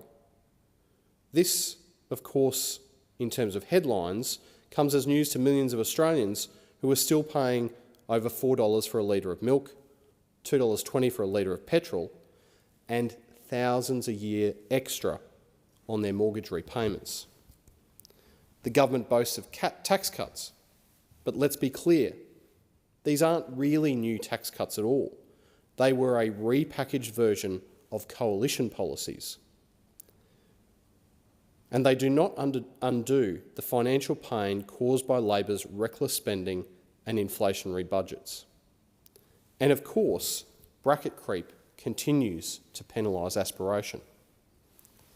This is a government that claims to help families while adding to their burdens. A government that celebrates economic indicators while ignoring economic lived experience by the average Australian. Labor is creating a two-tiered economy, one of bureaucratic subsidies and short-term handouts, the other of small businesses and working Australians who are keeping the country running. And it's small businesses, like the one that I ran in Hope Island, that carry the real weight of economic responsibility. They are the ones that hire the apprentices, they sponsor our local footy clubs, they keep the lights on during downturns. And what do they get in return? Higher costs, more red tape and compliance, and less support from this government. Labor says it will ban supermarket price gouging. But if the government truly wanted to bring prices down, it would start by unleashing supply, especially in agriculture, energy and housing. Instead, it gives us task forces and temporary relief while keeping the same broken policies that caused the crisis. On education, The government says it will pursue universal early learning and free TAFE. These sound noble, but we must ask, where is the substance and when will it be delivered? Where, more importantly, is the National Curriculum Review to lift standards in literacy and numeracy? Where is the accountability to ensure funding translates into better outcomes, not just more bureaucracy? The Coalition believes in empowering parents and educators, not overloading them with ideological agendas. We want an education system that builds character, rewards excellence, and prepares our youth for a life of contribution, not dependence. And let us be honest about universities. They must be places of learning, not activism. Free speech must be protected, and practical degrees, particularly in teaching, health and engineering, must be supported by real-world placements, not just ideological frameworks. And so, I wanted to say a word or two about values. The Governor-General spoke of fairness, aspiration and opportunities. These words matter, but under Labor, they are being redefined. Fairness is not promising more while delivering less. Aspiration is not penalising those who strive hard. And opportunity is not creating a culture of dependency. We, on this side of the House, believe in freedom. The freedom to work, to speak, to worship and to build. We believe in responsibility, the idea that actions have consequences and that rewards come to those who contribute. And we believe in the family, the first and most important institution in our society. And that is why we oppose policies that divide Australians by race, class, postcode. We believe in a nation united by common values, not by endless grievance. Mr. Deputy Speaker, this Parliament has a choice. It can be a theatre of slogans or a forum of substance. It can rubber stamp more of the same, or it can challenge the direction in which we're headed. At the recent election, whilst the result was not in favour of the Coalition, I still believe that Australians expect of us to deliver a strong, robust opposition to hold this government to account, to ensure that it's delivering on what it says it will deliver, and to ensure that we have a strong and enduring democracy. I choose the challenge. I choose to speak up for the people of Fadden and all around Australia, for the young couple who are priced out of the market, for the pensioner who's quite frankly too afraid to open their power bill, and for the small businesses who are just trying to stay afloat. This is not just politics, it's personal. I've lived it, I've built a business, I've raised a family, I've served in local government, and now I serve here with one purpose: to defend the dignity of work, the value of aspiration, the hope of a better tomorrow, and the inherent values that we have as Australians. Deputy Speaker, I will always oppose policies that entrench dependence. I will support policies that lift people up. And I will hold this government to account every step of the way. Because Australians deserve better. They deserve a government that doesn't just promise but performs. One that doesn't just talk but actually delivers. I, as always, will be here on this side, ready to serve, and we as a coalition will not remain silent. The question is that the address be agreed to, and I call the member for Dunkley. Thank you, Deputy Speaker. I acknowledge that we meet on the traditional lands of the Ngunnawal and Ngambri peoples. I pay my respects to their elders past and present. I represent Dunkley, a community on Bunurong and Boonwurrung country, the land by the sea, the home of Nama Jambana, our local gathering place. I'm a Frankston mum with a husband, a son, 2 dogs and a mortgage, a community sector professional, an avid walker and lover of a good latte in the morning. I am the MP for Dunkley. This past week, this proud mum from Dunkley has visited the Governor-General Sam Moyston's house for a democracy sausage, with MPs and senators from all parties and all parts of this country. The best democracy in the world, youthful when we compare ourselves to other democracies, but also home to the world's oldest living culture. As a white fowler and proud Aussie, I'm very proud to call the Aboriginal people, First Nations people, my ancestors. I was born on Naarm land in Victoria, so First Nations people, in my mind, are my ancestors. And because of this, I'm committed to advancing the independence and sovereignty of our nation's First people, locally and nationally, doing my bit through truth-telling and ensuring self-determination. I was pleased to hear just last week that Frankston City Council has agreed to extend the lease of the land of the building for Narmar Jambana. I want to recognise Councillor Emily Green's role in forwarding the motion which passed unanimously. It is also worth acknowledging the councillors and Mayor Councillor Bolam for supporting this measure. I look forward to working constructively with Deb Mallet, AO from the Gathering Place, Frankston City Council and Paul Edbrook, the State MP for Frankston, to ensure our local gathering place has the financial support to create a suitable cultural space, a place to call home for what is the fastest growing community of Aboriginal people in Victoria. To be here today has been a marathon. The work of an incredible team of people that supported me in the by-election over 18 months ago and the federal election just 2 months ago. To be able to climb 2 Everests in 14 months was possible because of my amazing husband Dave Glazebrook and son Flynn. It was a family affair, with Dave being the chief bottle washer, cook and dog walker throughout this time while working, and Flynn patiently by his side and helping me with social media messaging. I was also supported by an incredible team of dedicated and committed volunteers and staff, friends and of course family who knew that round 2 was coming swiftly after the by-election. We had no time to waste. There are a number of people I need to thank for their dedication to me and to Dunkley. Deb and Roger Child, Sam Turen, Damon Jacobs, Robbie Cousins, Anne McGilvray, Colleen Gill, Aaron Robertson, Patrick Freeman, Pip Colthorse, Quinny Brownfield-Hannah, Carter Rangles, Noel Gregory, Rudy Blums, Patton Kendreshler, Barb Cool and Jamie Trotter.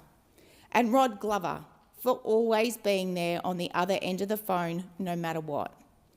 Thank you to my state MPs from the South East. Your encouragement and wise words as I learnt the ropes were always welcomed.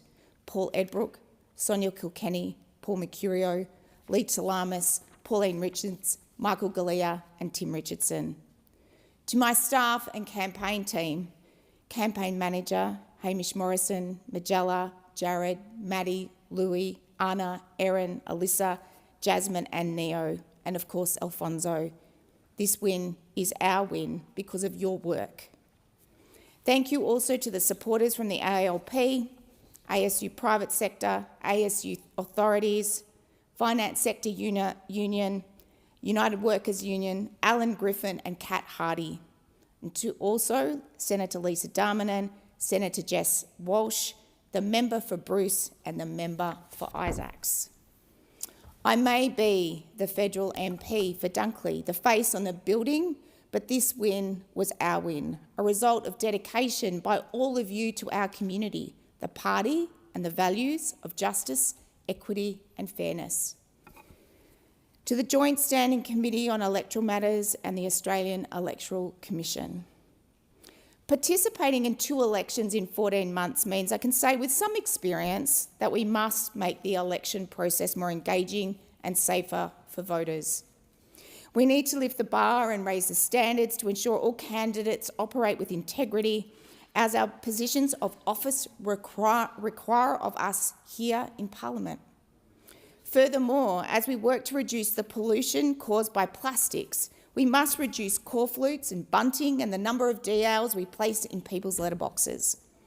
Engagement with politics and politicians is at an all-time low. If we are serious about lifting engagement, we must do better and make changes to the processes and behaviour.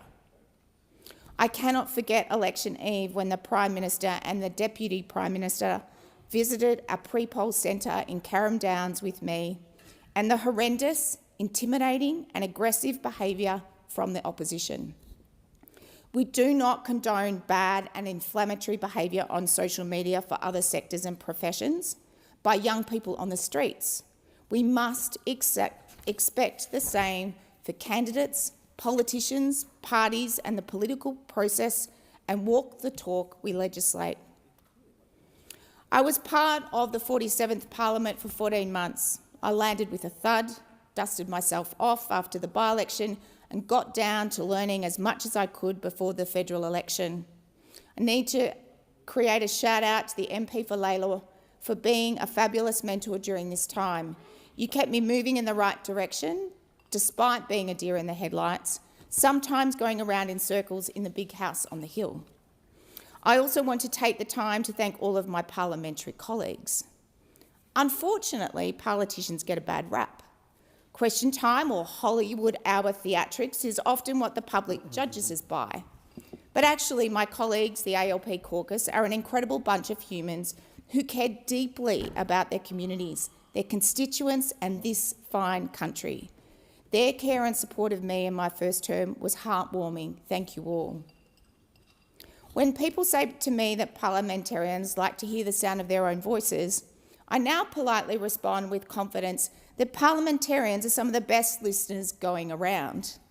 Look at our diaries and you will see a sea of meetings and events where the focus is on listening, learning and finding a solution, a job supported by our equally dedicated staff. Providing information support to our constituents with a myriad of issues such as NDIS, immigration and aged care. During the federal election, the Dunkley team and I knocked 37,000 doors, made 35,000 phone calls and had 20,000 conversations. A massive effort and the result of the diligent work of Jared Smith and Neo Williams. Thank you both.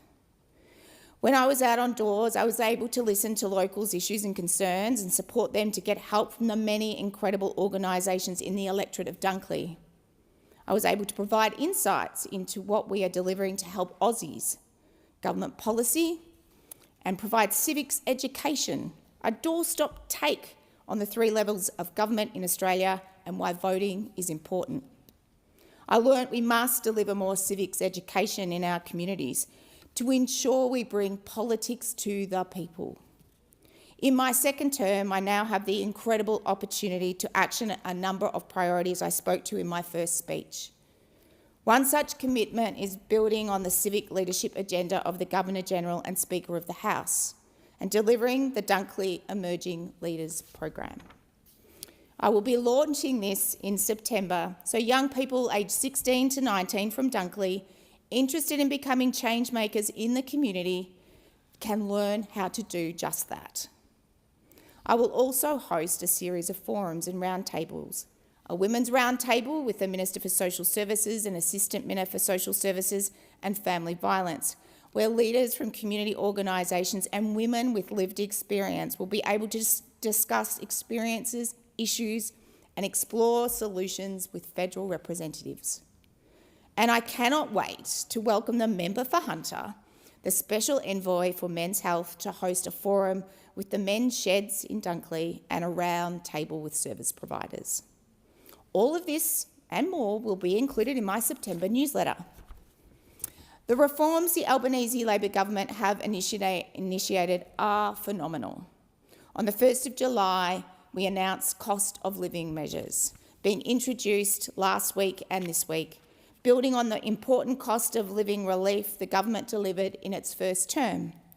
We've got the superannuation guarantee, which has risen from 11.5% to 12%, a new pay rise for millions of Australians, with 3 million people getting a 3.5% pay rise. We've also introduced a 30% discount on home batteries to cut power bills. We've paid prac for student nurses, teachers, social workers and midwives, and a $10,000 bonus for construction apprentices over the life of their apprenticeship. This and so much more. Over the last 3 years, we've delivered the following in Dunkley, thanks to the leadership by my predecessor, the late Peter Murphy. We have the Jubilee Park Stadium, Cannonook and Frankston Station car parks, a Medicare urgent care clinic, and funding for our Frankston District Basketball Stadium of $15 million, which recently commenced last week. And over the next 3 years, I will do what the Prime Minister has asked us to do, to be focused and vigilant about delivering for our communities. I will follow through with the Homes for Australia plan, the biggest ever housing spend in Australia since World War II, ensuring I do my bit to ensure we build 1.2 million homes in Australia. I've been working behind the scenes this past 12 months with key stakeholders in the community of Dunkley to support the planning so we can build more social and affordable housing in our community. Affordable and social housing for families, for women, for key workers, so no one is left behind. At the federal election, the Albanese government committed $109 million to Dunkley. That is phenomenal. Over the next 3 years, with my state and local colleagues and many community organisations, I will work to address and build the $50 million Nepean Highway Overton Road intersection, $25 million Thompsons Road upgrades, a $5 million upgrade to Bruce Park and Len Phelps, $1.7 million to Frankston Bowls Club, and $500,000 to Seek volunteers. That and so much more.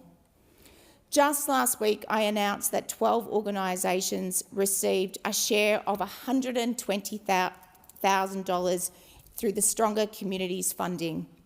These local organisations are doing great work for local people and include the Miscarriage Information Support Service, Mums Supporting Families in Need, Liber Community Centre, the Hindu Society of Victoria, Local to Community, Langwarrin Community Centre, Kunyong Preschool, Wanna Preschool, the Pines Community Men's Shed, BAM Arts, Street Peace, and First Ballon Park Scout Group. Thanks to Kathy Heffernan, Pip Colthurst, Wayne Holdsworth and Stephen Sparrow for being part of the working group that were part of the selection process. In addition to this, we will continue to invest millions into mental health through Medicare mental health hubs, Headspace, Men's Sheds and Movember, as well as increasing medications on the PBS. But there is more we need to do, and I'm committed to doing just that. I'm proud that in the 47th Parliament, the Albanese Labor government implemented 7 out of the 31 recommendations from the Murphy report on the harm of gambling advertising. This government takes its responsibility to protect children from harm seriously. Last year, we passed a social media ban to ensure children and young people under the age of 16 are safer from predators. Mental health is a silent epidemic in this country, and this ban goes one step further to create protective barriers so our children don't fall victim to malicious and harmful content. My other priority is, of course, the environment. Dunkley has an abundance of natural beauty, beaches and reserves, and it's fair to say, as residents, we make the most of it. I certainly know I do. However, I'm acutely conscious of plastic pollution. This global issue is worsening, with plastic production set to triple by 2050, and with plastic outweighing the number of fish by that date. Dunkley and Australia's beaches are iconic and part of who we are as Australians. I look forward to working with the Minister for the Environment to do what I can to make our beaches, our natural reserves and biodiversity preserved for the longer term. From helping community sport to investing in men's mental health, this government has its priorities right because we listen to our communities. Crucially, this investment by the Albanese Labor government into Dunkley means residents can live, work, study, raise a family and retire in our beautiful community. I am a Dunkley local, along with Dave and Flynn and the 2 dogs. We walk and drive through the same streets as you. I have worked and volunteered in this community. I know what is important to this community. As the MP for Dunkley in the federal government, I am here to listen, to learn and advocate for you, the people of Dunkley, because you are my people. I will serve this community with authenticity, working diligently every day with integrity, kindness and respect. I will be your strong local voice in the big house on the hill in Canberra and deliver for Dunkley. Thank you, Dunkley, for the privilege to represent you. The question is that the address be agreed to, and I call the member for Gippsland. Well, thank you, Deputy Speaker, and I must say I do feel privileged and the burden of responsibility which goes with being elected for the 7th time as the member for Gippsland. And I want to recognise the people who allowed me to get here. Also, in that same vein, I want to congratulate all the 150 MPs from across Australia on their success in the election. It's no mean feat to be chosen to come to this place, and you've all earned your space in the 48th Parliament. But firstly, Deputy Speaker, to the more than 55,000 Gippslanders who honoured me with their first preference, I say to you with great sincerity, I'm determined to not let you down and to keep delivering for all Gippslanders. I want to acknowledge my family members who assisted me in this campaign and in previous campaigns, to my staff in Sale and Traralgon. Without your dedication and hard work over a long period of time, I know that our success and our margin in the seat of Gippsland would be greatly diminished.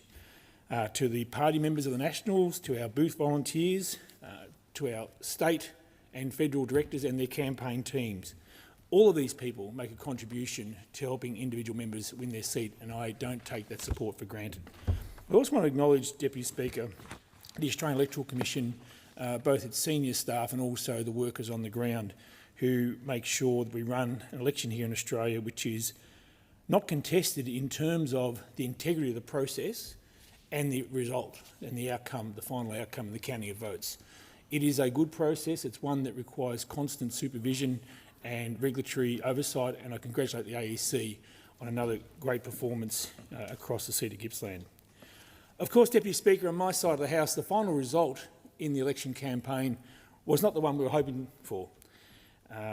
For us to deliver for regional Australians, the Nationals know we need to be in government because we don't get much out of a Labor Party. The Nationals, though, Deputy Speaker, performed very well in this most recent election.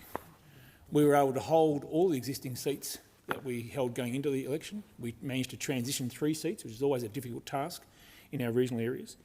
And we came within 1% of winning the seat of Bendigo, which would have been the biggest upset in Australia.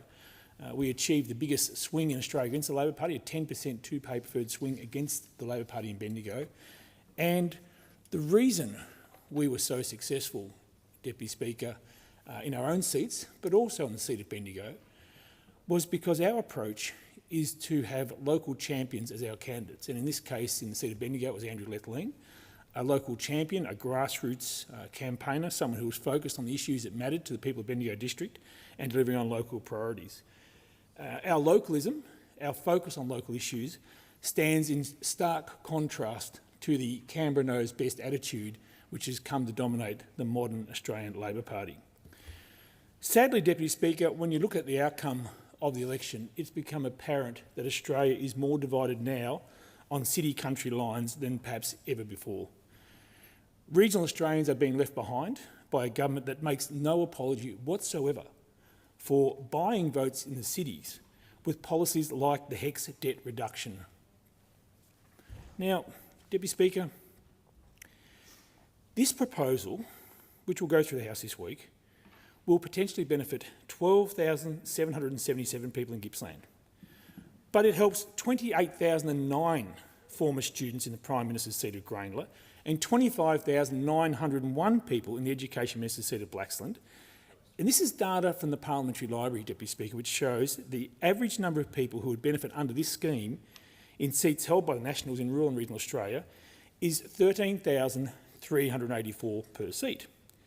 However, in the seats held by the Greens in the inner city, which were key targets for Labor going to the election, the average number of people who would benefit under this vote-buying scheme is 32,288, 2.5 times the benefit flowing into the targeted seats by the Australian Labor Party.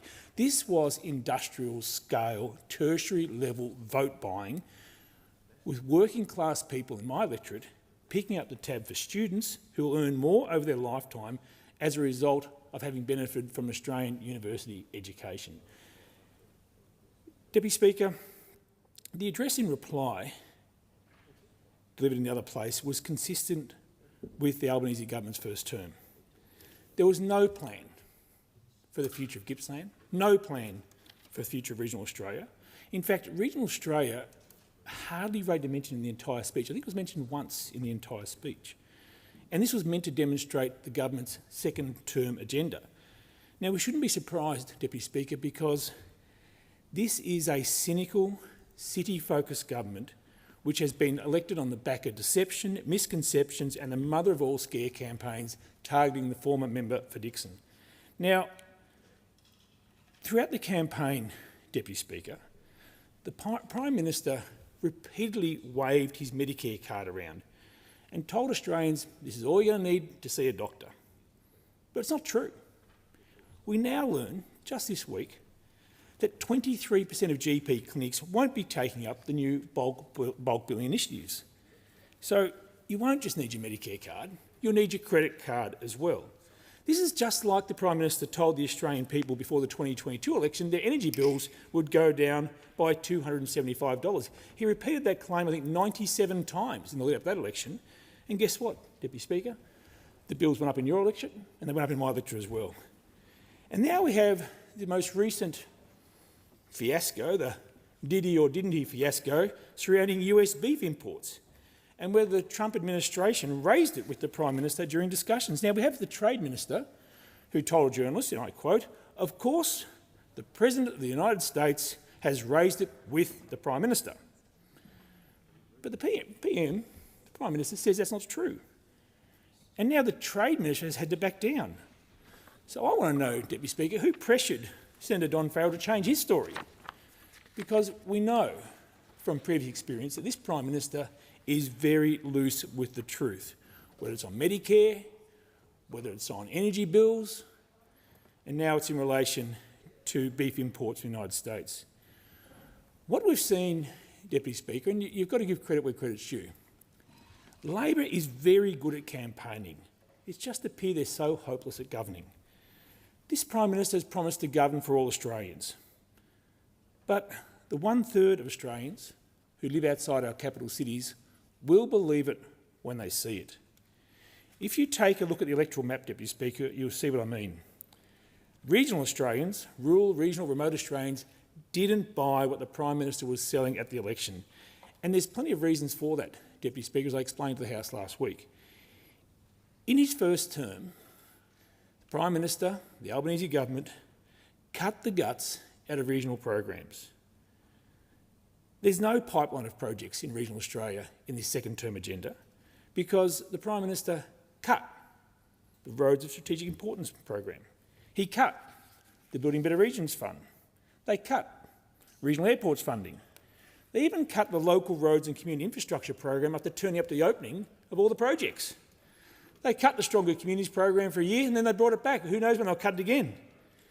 But after all these cuts, the Albanese government triumphantly introduced the Growing Regions program. Deputy Speaker, who can fit the Growing Regions program? $600 million over 3 years.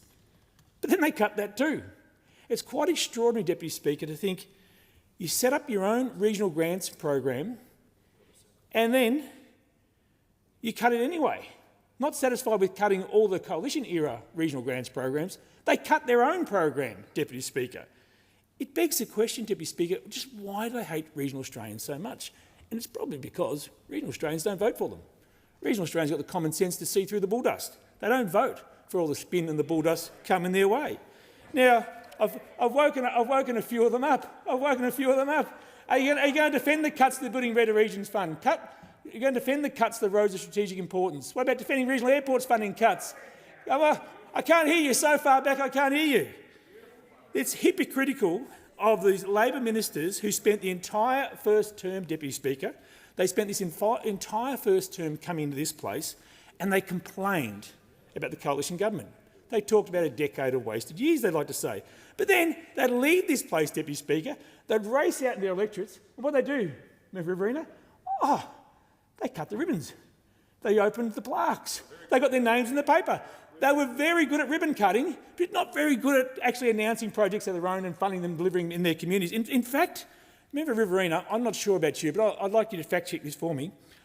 I'm still waiting to see the first Growing Regions project actually completed and a ribbon being cut. I don't think they've finished anything in 3 years. So there's no funding, Deputy Speaker, in this budget.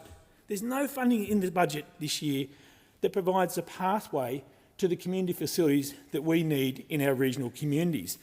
And the most stark contrast I'd have to draw, Deputy Speaker, in my electorate of Gippsland to the previous Speaker, who proudly announced about $100 million worth of projects for announced in Dunkley, was that the way the Labor Party treated the people of Gippsland with contempt during this election. They did actually make one promise, Deputy Speaker. In the entire electorate of Gippsland, the Labor Party committed to $500,000 to a senior citizen facility in Bensdale. Across the entire electorate of Gippsland, that was their sole contribution. Now, contrast that to the previous Speaker, Member Dunkley, over $100 million worth of projects, and contrast that, Deputy Speaker, to my experience on the ground in the seat of Bendigo, where once the Labor Party realised that Andrew Lethlean was tearing the house down, was making massive inroads into their primary vote and was about to win the seat, suddenly we got the attention of the Australian Labor Party and the large yes started to flow. After 27 years of taking the seat of Bendigo for granted, starving them of resources, the Labor Party realised they're in trouble and the money started to flow into Bendigo. Now, Deputy Speaker, it's this approach which has infuriated rural and regional Australians. It's this approach which has made the people who work and live in rural and regional Australia so angry with an Albanese government which has no agenda for growth in regional Australia and is so obsessed with city votes that is prepared to buy those votes with the HECS 20% debt reduction. As I've explained previously, Deputy Speaker, this was the most cynical industrial-scale, tertiary-level vote-buying scheme that I've ever seen in my 17 years in this place, because it disproportionately benefits the most wealthy students in those metropolitan areas and screws over the country kids every day of the week. Now, Deputy Speaker, time's against me, and I know that I'll be able to have the opportunity to continue my comments at a later date. But at that point, I will resume, Deputy Speaker. I'll make it very clear that only on this side of the House do we have a plan for the future of regional Australia, which stands in stark contrast to the Albanese government continued neglect and I can't hear you so far back, Shane. Why aren't you down the front? Why aren't you down the front? I can't hear you so far away. The debate is interrupted in accordance Come with closer. Standing Order 43. The debate may be resumed at a later hour, and the member will be granted leave when the debate is resumed. Are there any statements by honourable members? Give the call to member for Bowman. Thank you, Deputy Speaker. Sunday, 13 July marked the 12th Redlands Annual Charity Day at Hogan's Wellington Point, and what a day it was. Each year this event continues to grow in strength and community support, and the 2025 event was no exception. Once again, the Redlands community showed up in full force. Thanks to the generosity of the local community, over $100,000 was raised. This year's fundraising efforts were dedicated to Jodie Bromiley, a much-loved local mum who is facing an unimaginably tough journey. Jodie was first diagnosed with breast cancer in her early 30s and has since battled the disease 3 times with quiet strength and determination. Now, heartbreakingly, she must fight it for a 4th time, and her courage is evident for all to see. And the outpouring of support from the Redlands community is a testament to how deeply loved and respected this local business owner is. The money raised will help ease the burden for the Bromiley family as they navigate the road ahead, offering some financial relief and peace of mind during an otherwise overwhelming time. This is what the strength of the community is all about, standing together and lifting one another up when it's needed most. And no one does it quite like Redlanders do. A heartfelt thank you goes to Paul Brannigan, the driving force behind the Redlands Charity Day. Each year, Paul brings people together to support those who need it most. His passion, commitment and community spirit are what make this day so special and so successful. To everyone who volunteered, attended, donated and contributed in any way, thank you. Member for Hunter. Thank you, Deputy Speaker. The Hunter has another sporting success story. Harris W.C. Walker has been selected to play in the Australian men's gridiron team that competed against New Zealand earlier this month. Harris is a Cessnock local. His love of gridiron started in Year 7, but because it was hard to find a comp to play in near home, his parents would drive him hours and hours just to get to training. As an Olympian, I know how hard and how much hard work goes into stress, training and dedication it takes to get to the top. I know how hard that is.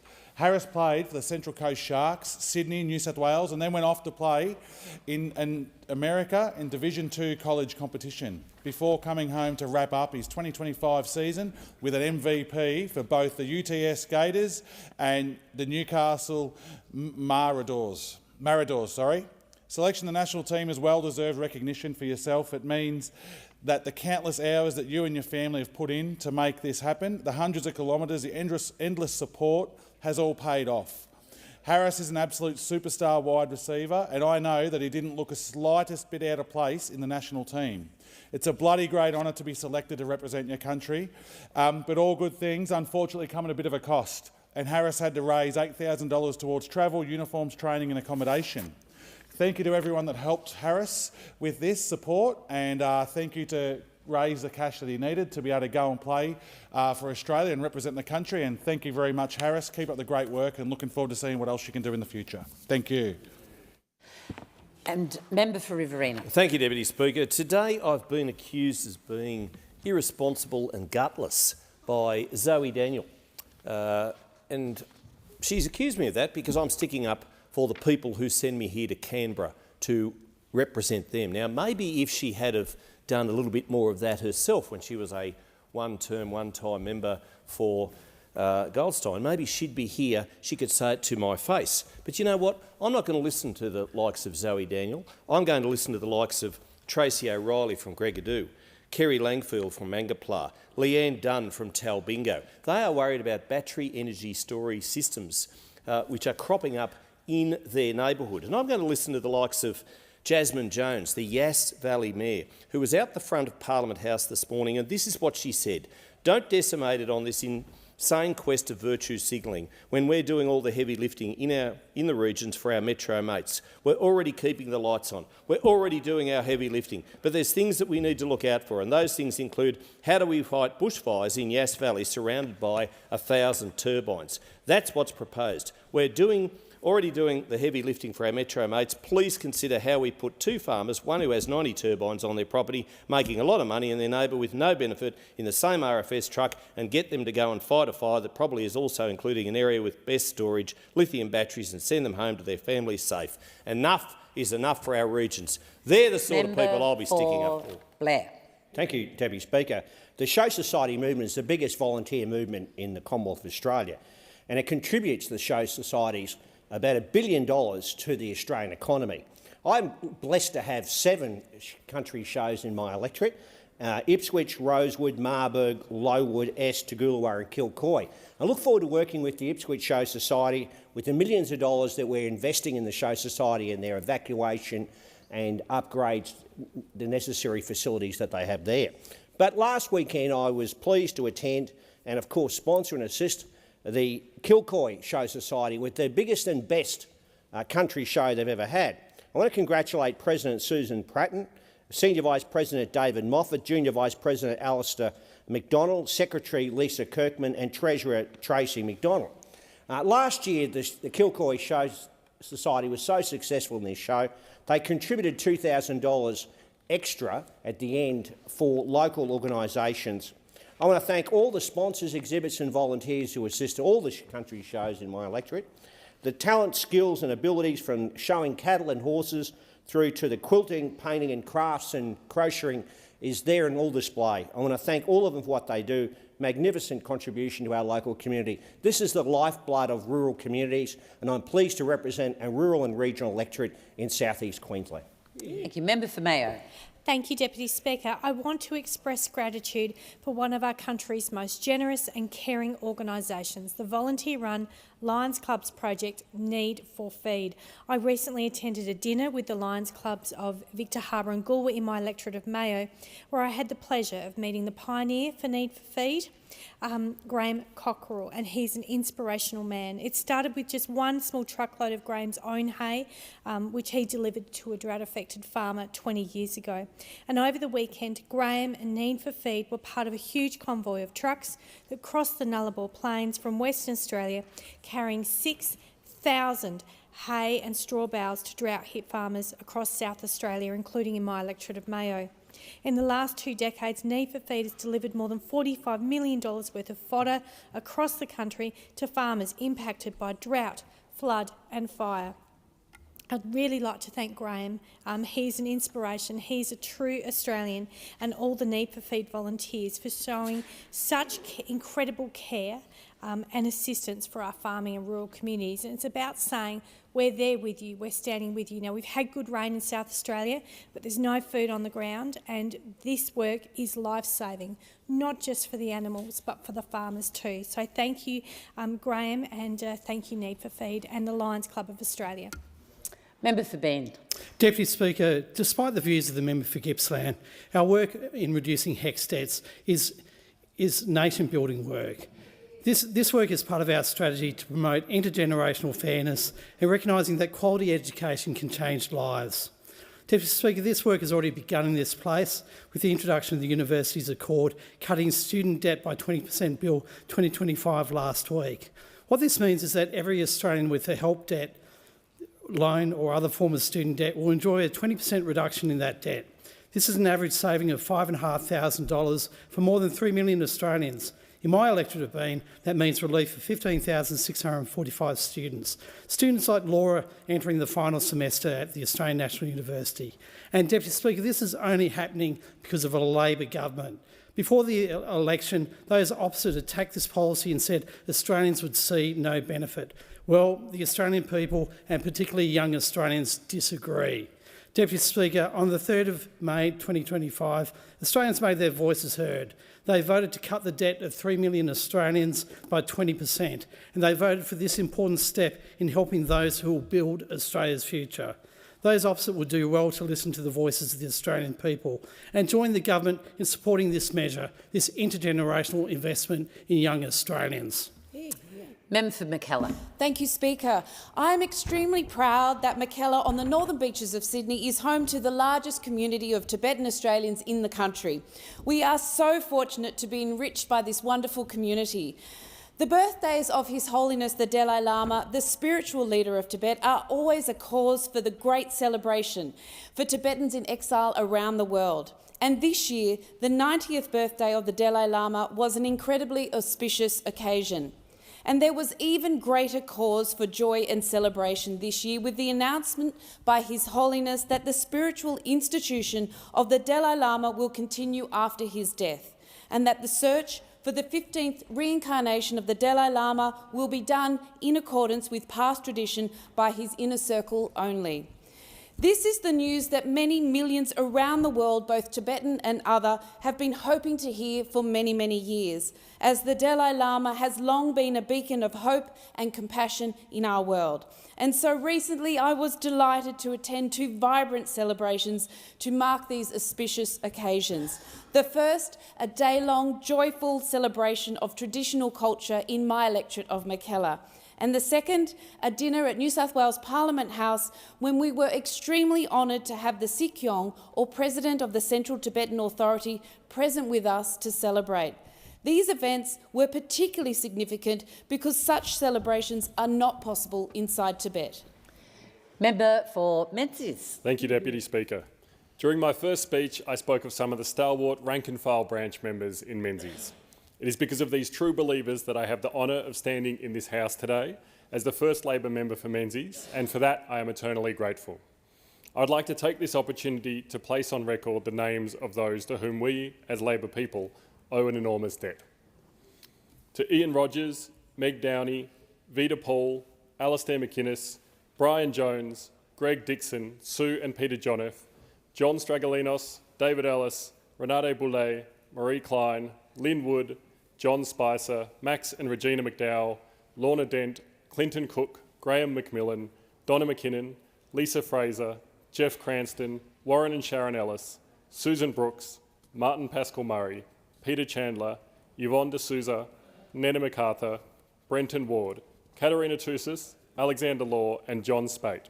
I say thank you for your service to our movement. Thank you for your passion and dedication to the party and to Menzies. When no one else gave us a chance, you were always there. Thank you for standing with Labor in good times and in tougher times, especially in a place where tough times were plenty. Thank you for your support, your kindness and your friendship. I hope I can honour your unwavering belief in Labor's promise by doing you proud as the Labor member for Menzies. Member for Barker. I rise today concerned for families in Barker following the announcement that the Bedford Group was forced last week to enter voluntary administration. Bedford is a vital social enterprise operating across 22 sites in South Australia. In Mount Gambier, Bedford supports approximately 200 workers with a disability in manufacturing, recycling, hospitality and grounds maintenance. Despite solid assets, Bedford has recorded significant losses in recent years. In light of these challenges, Bedford's plan to diversify the business has failed to generate anticipated revenues as quickly as the Bedford board had hoped, hence the difficult choice to enter voluntary administration. But here's where things get interesting. In response to this crisis, a crisis impacting 1,400 vulnerable South Australians living with a disability, we see two very different approaches. On the one hand, we have Prime Minister in waiting, Premier Peter Malinauskas, acting decisively to provide $15 million of a lifeline to Bedford. And on the other hand, we have the Federal Minister for Health, South Australian Mark Butler, flat-footed and non-committal, presumably unable to secure approval for a similar package from Prime Minister Albanese. Little wonder South Australian Labor members and candidates were desperate for Malinauskas' image and not that of the Prime Minister or to appear on their promotional material at the recent election. So sad that this has happened in the shadows of the inspirational first speech of the member for Dixon. The people of Bedford are hurting and they know Labor's let them down. Member for Bendigo. Thank you, Deputy Speaker. I rise to acknowledge a great Australian and a constituent of mine, Peter Russell Clark. Vala Peter Russell Clark, a pioneer of Australian television, chef, artist, author, passed away on July 4, 2025. He was born in Ballarat in 1935 and began his career at the age of 14 as a junior artist for an advertising agency. He worked for popular magazines like New Idea and Women's Day, but gained national fame in the 80s when he hosted the ABC cooking show Come and Get It. I remember it as a child, as sure many people in this place do as well. It aired from 1983 to 1992, and he was known for his signature greeting, G'day. He became a much-loved Australian figure for many of Australian households. Over his six-decade career, he authored at least 35 cookbooks and worked with major food organisations. He was honoured and often asked to be a guest chef. He cooked for Prime Ministers, Victorian Premiers, the Duke of Edinburgh and myself, Deputy Speaker. I was pleased to be able to join him and his lovely wife with my partner on several occasions at his home. He was a lovable larrikin, a gentleman and an artist. He will be remembered by all those who loved him, in our community, in our society, by his wife, Jane, and their two children. Valet Peter Russell Clark. Member for Flinders. I rise today to speak out against Labor's new tax on superannuation, a tax that doesn't just target the wealthy but also hits the heart of my community on Victoria's Mornington Peninsula. Under Labor's plan, anyone with a super balance over $3 million will see their tax double from 15% to 30%. But here's the kicker, that $3 million threshold won't be indexed. And that means it's not just today's retirees who are being caught, but thousands of hard-working Australians who will be swept up in the years ahead, including many on the Mornington Peninsula. Flinders is home to 1,900 people who have already reached the threshold, according to research from the Association of Superannuation Funds of Australia. That's 1,900 locals who played by the rules, saved responsibly and are now being punished for it. And they won't be the last. The Mornington Peninsula is a popular retirement destination for many who are attracted by the natural beauty of our area, temperate climate and, at least until recently, more affordable housing. They've worked hard, invested wisely and done exactly what governments have been telling them to do for decades: be self-reliant and save for their own retirement. My community is not asking for handouts, they're asking for fairness. Our electorate's retirees are wise, experienced and deeply community-minded. A good society looks after its older citizens and doesn't penalise them for saving for their retirement. These people who spent years contributing to our economy deserve better, and they deserve better from this punishing Labor government. Member for Gilmore. People with disability often face barriers to finding and keeping employment, so I was thrilled to see participants getting hands-on, real-life work experience when I visited Interchange Shoalhaven's new community hub. Interchange Shoalhaven in Nowra has received $494,000 funding boost from the Albanese Labor Government's Department of Social Services Structural Adjustment Fund so they can provide sustainable training and employment opportunities for people with a disability. Their new Skills Boost program offers training, mentoring and job placement support, as well as vocational education and training qualification opportunities. This is such a wonderful project, and I was delighted to pop into the hub and share a coffee with the participants. Australians with disability can and want to work. They bring talent, curiosity and fresh perspectives to our workplaces, which is why it is so important to break down those barriers and create real opportunities, because when we provide the right support, everyone in the community benefits. I support the creation of a more inclusive society where people with disability have the chance to fully participate and thrive in all aspects of community life, including employment. The Interchange Shoalhaven Skills Boost program commenced on 7th of July and will provide participants with an opportunity to put their skills to good use as trainees in local cafes and restaurants. It's so great to see, and I'm thrilled to see it working. Member for Wide Bay. Thanks, Deputy Speaker. Noosa is a great place to live and work, but like everywhere, the rising cost of living crisis continues to have a big impact on the family budget. Housing in Noosa costs almost double the Queensland average, and a growing number of families need some extra help to make ends meet. This is where the Hub food outlet and Noosa shop fits in. In a fantastic example of community helping community, Pastor Josh Usher from the Noosa Church and his team of 100 volunteers are supporting vulnerable Noosa residents through the church's community service arm. The church recently upgraded their Hub food outlet and op shop, where around 800 people every week access free or low-cost food, clothing, homewares and can receive support from a social worker if they need it. I've supported the Hub's application for funding to help them purchase furniture and computer equipment to assist their volunteers in their work, and I was pleased to support their fundraising effort on Saturday night. But much more needs to be done. I call on the government to commit to another round of Stronger Communities program to help organisations like the Hub so they can continue their valuable work in helping those who need help in our communities. Member for Boothby. Thank you, Deputy Speaker. I'm really proud that the Albanese Labor Government is partnering with Flinders University in my electorate on an exciting new project that would deliver 1,300 new nurses and allied health workers every year. Will also deliver an additional 10,000 allied health appointments that will either be free or low cost via student-led clinics, giving the students a really good quality placement for their practicals. These allied health appointments will also work in with the nearby Flinders Medical Centre to reduce their patient waiting lists and work with older people who are inpatients who may have recovered from whatever it was that brought them into hospital, but they need reconditioning or strengthening in order to be able to return home. The Flinders Health to Go clinic, on which this model is built, has already reduced the outpatient waiting list for the ophthalmology clinic from 4 years to 4 months.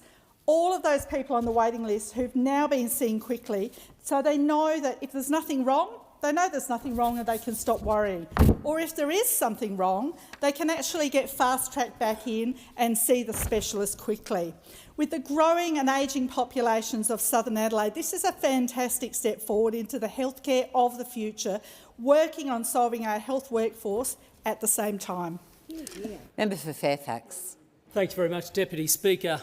This week, the 2025 GI Challenge is launched.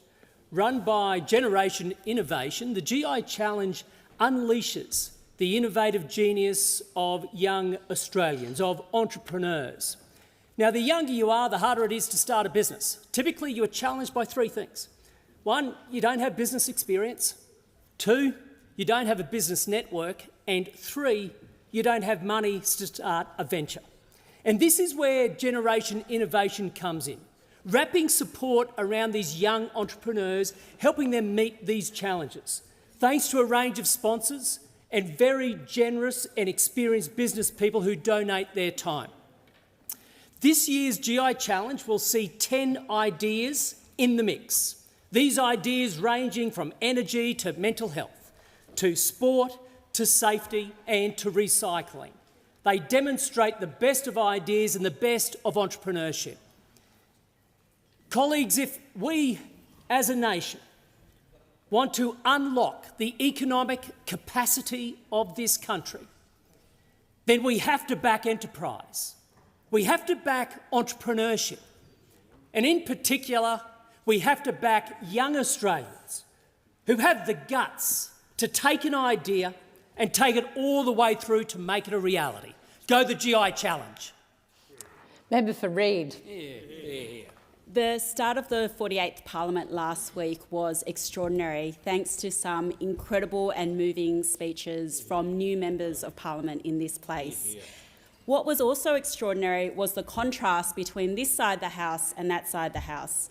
The very first bill we introduced as a Labor government was to cut student debt by 20% and raise the repayment threshold, delivering help for 3 million Australians.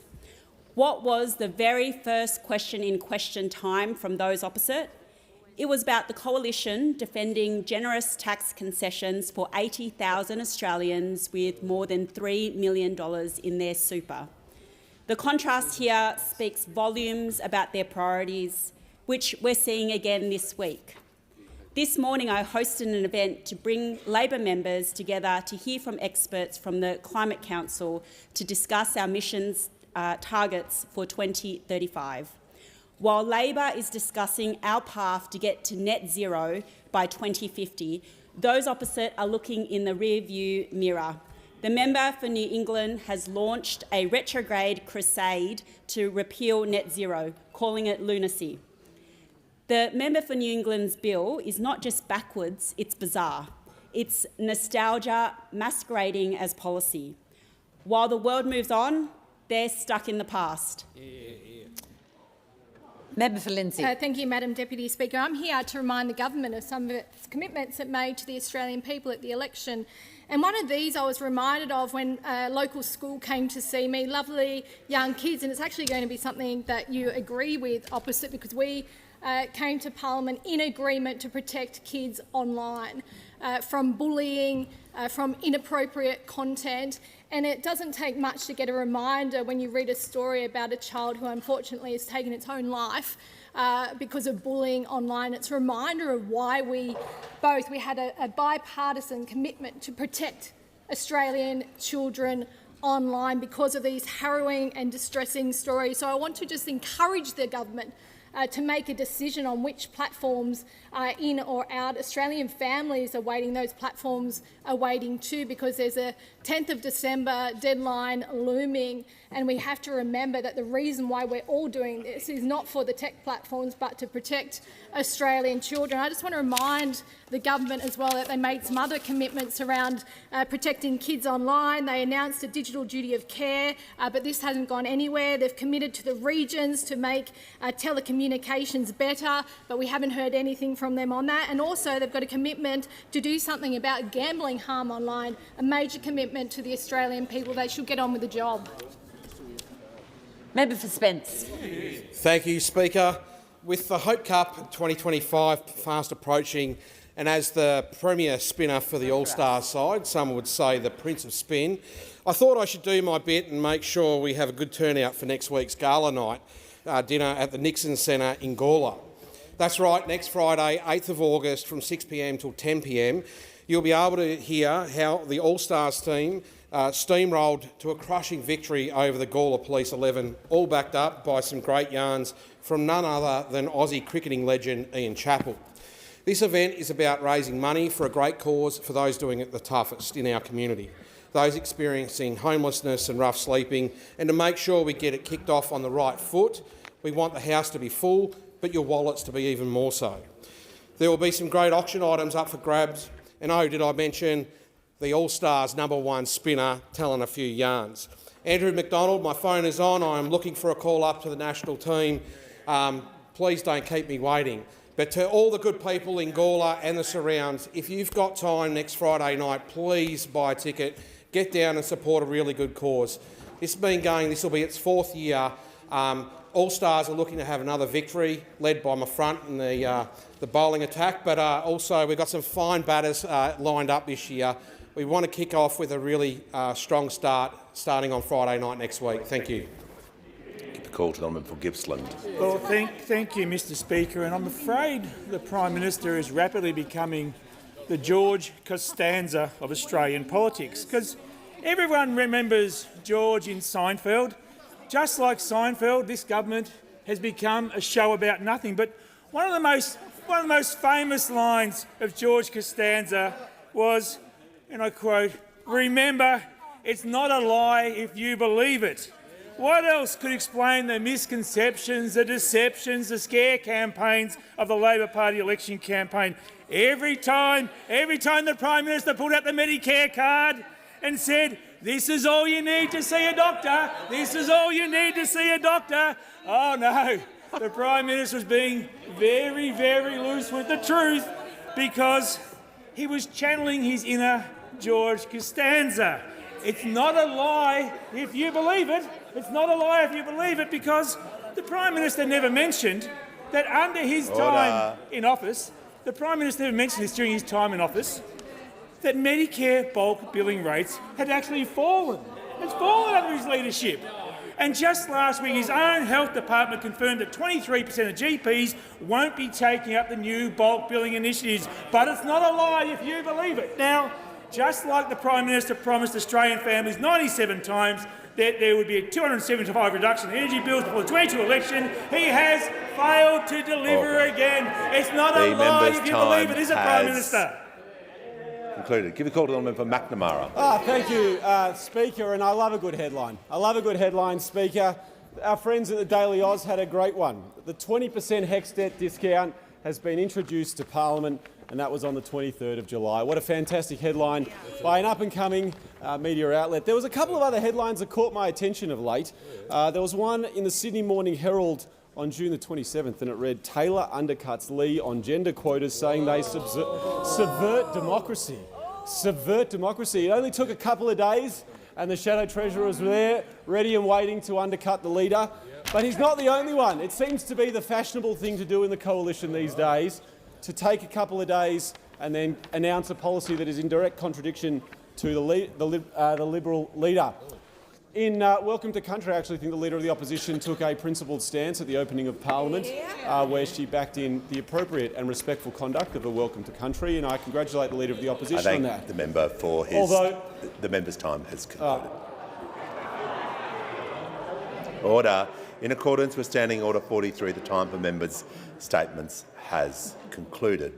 I give the call before I call the Prime Minister, I'll just inform the House of the deaths of the Honourable Dr Charles Race Thornton Matthews, a former member of this House, and Dr Alan Eggleston AM, a former Senator.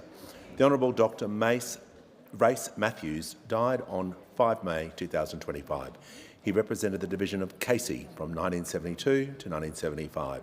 Dr Alan Eggleston died on the 13th of May 2025. He represented the state of Western Australia from 1996 to 2014. As a mark of respect to the memory of the deceased, I invite all present to rise in their places.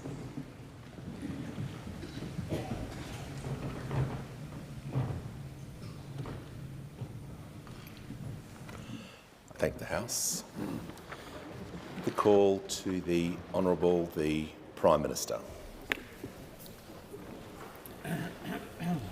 Mr Speaker, I move that the House record its sadness at the death on 21 April 2025 of His Holiness Pope Francis, formerly Cardinal Jorge Mario Bergoglio, places on record its gratitude for his life of service, compassion and leadership, and tender its sympathy to Australian Catholics and people of all faiths who mourn his passing.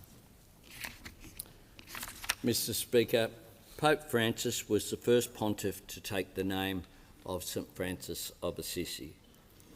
In the spirit of his namesake, he shaped his papacy as a force to champion the poor, as a force of hope and as a light to guide us through the dark.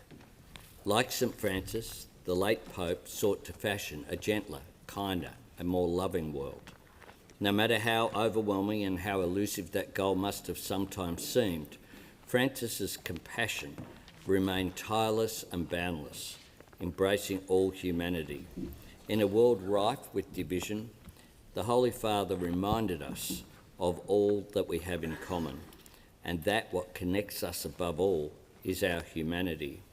He may have been a Pope from the Americas and the head of a church based in Europe, yet the Holy Father, Pope Francis, had a focus on our part of the world. His messages of unity, love and peace followed him on his historic tour of Indonesia, Papua New Guinea, Singapore and Timor-Leste. The first Pope from the Southern Hemisphere, he was close to the hearts of Australia's 5 million Catholics. I extend my condolences to those Australians of faith and indeed all Australians who heard Pope Francis and chose to heed his message of love, whether they were Catholic, of another faith or of none. What took the Holy Father's quiet words of compassion and tolerance to ears and hearts across the world was the gentle power of his humility and the unyielding strength of his grace. In remembering the Holy Father, I also wished strength and grace to his successor, His Holiness Pope Leo XIV, who I had the great privilege of meeting at the Vatican. In Pope Leo, the world finds a man and a leader to meet the times and to carry Pope Francis's legacy forward. I was deeply touched that the Holy Father, Pope Leo, presented me with an artwork encapsulating the spirit of Pope Francis. Entitled The Care of Creation, it depicts a pair of protective hands, symbolising our shared responsibility to safeguard life and the natural world with which we are so deeply interconnected. I keep this artwork in my office, along with Pope Leo's accompanying note, which explains how Pope Francis emphasised this sense of interconnectedness in his apostolic exhortation Laudato Deum. As Pope Francis wrote, "Our care for one another and our care for the earth are intimately bound together. Climate change is one of the principal challenges facing society and the global community. The effects of climate change are borne by the most vulnerable people, whether at home or around the world." As we mourn Pope Francis's death and celebrate his life, I am again reminded of the bright hope contained in his final Easter homily.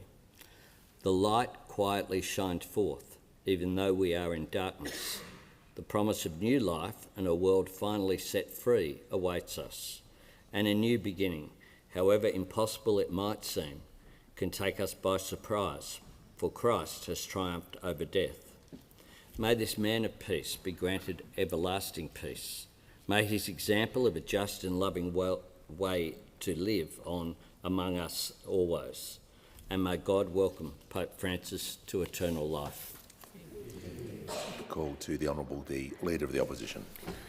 Mr Speaker, I also rise to support the motion and pass on my sincere condolences to all those who are still mourning the passing of His Holiness Pope Francis, including the many Catholics in Australia. The loss of Pope Francis was felt by millions of Australians. That feeling was an expression of the resonance between the fundamentals of the Catholic faith and our Australian way of life, service to others, the value of all of us, and our love for one another. It is no coincidence, Speaker, that our unique Australian commitment to the fair go has been advanced by so many Catholics and Christians throughout our history as a nation. It's no coincidence, Speaker, that Australia, a nation built by Christian values, is one of history's freest and fairest societies. And I think that's why so many Australians, even those outside the Church, felt the loss of Pope Francis so keenly. Pope Francis was a beacon of humility, compassion and unwavering faith. Described by some as a pope of the streets, his life was devoted to serving others, offering hope to the marginalised. He showed the world that true leadership is not measured in titles or in power, but in kindness, empathy and the willingness to walk alongside those who suffer. Born Jorge Mario Bergoglio in Buenos Aires in 1936, Pope Francis was shaped by a simple life lived by many Argentinians. He loved his family, his faith and football. Not only was Pope Francis the first pope hailing from the Jesuit order, he was also the first pope from the Americas. Mr. Speaker, Bergoglio was also the first to take the name Francis after the humble friar and saint who devoted his life to the poor and to peace. Pope Francis lived up to the spirit of that name. He championed the forgotten and the oppressed. During Holy Week, he would regularly wash the feet of prisoners. No one was too good or too obscure for the Pope. His leadership was quiet but unshakable, gentle but firm, compassionate yet courageous. I am not a Catholic, but I found inspiration in the way Pope Francis lived out his faith with humility, strength and compassion. His example was a powerful reminder that service to others is at the heart of everything we do, especially in public life. His was a papacy that reached far beyond the walls of the Church. He spoke not only to Catholics, but to people of every faith and of none. He spoke to those who had lost hope, who felt unseen, who yearned for a better future, and through his words, and more importantly through his actions, he gave them a reason to hope again. He never shied away from confronting injustice, but he did so with a heart full of love and a deep belief in the goodness of humanity. In mourning Pope Francis, we also celebrate his life. We celebrate a life spent in service to others, a life devoted to lifting the burdens of the poor, to healing divisions, to inspiring a spirit of hope. He emphasised those values in his last Christmas address, saying, "God's mercy can do all things. It unties every knot. It tears down every wall of division. God's mercy dispels hatred and the spirit of revenge." As we reflect on his service and his contribution here in our Parliament, may we honour Pope Francis's memory by living as he taught us, with humility, with courage and with a love that never wavers. As a mark of respect to the memory of His Holiness Pope Francis, I ask all present to rise in their places.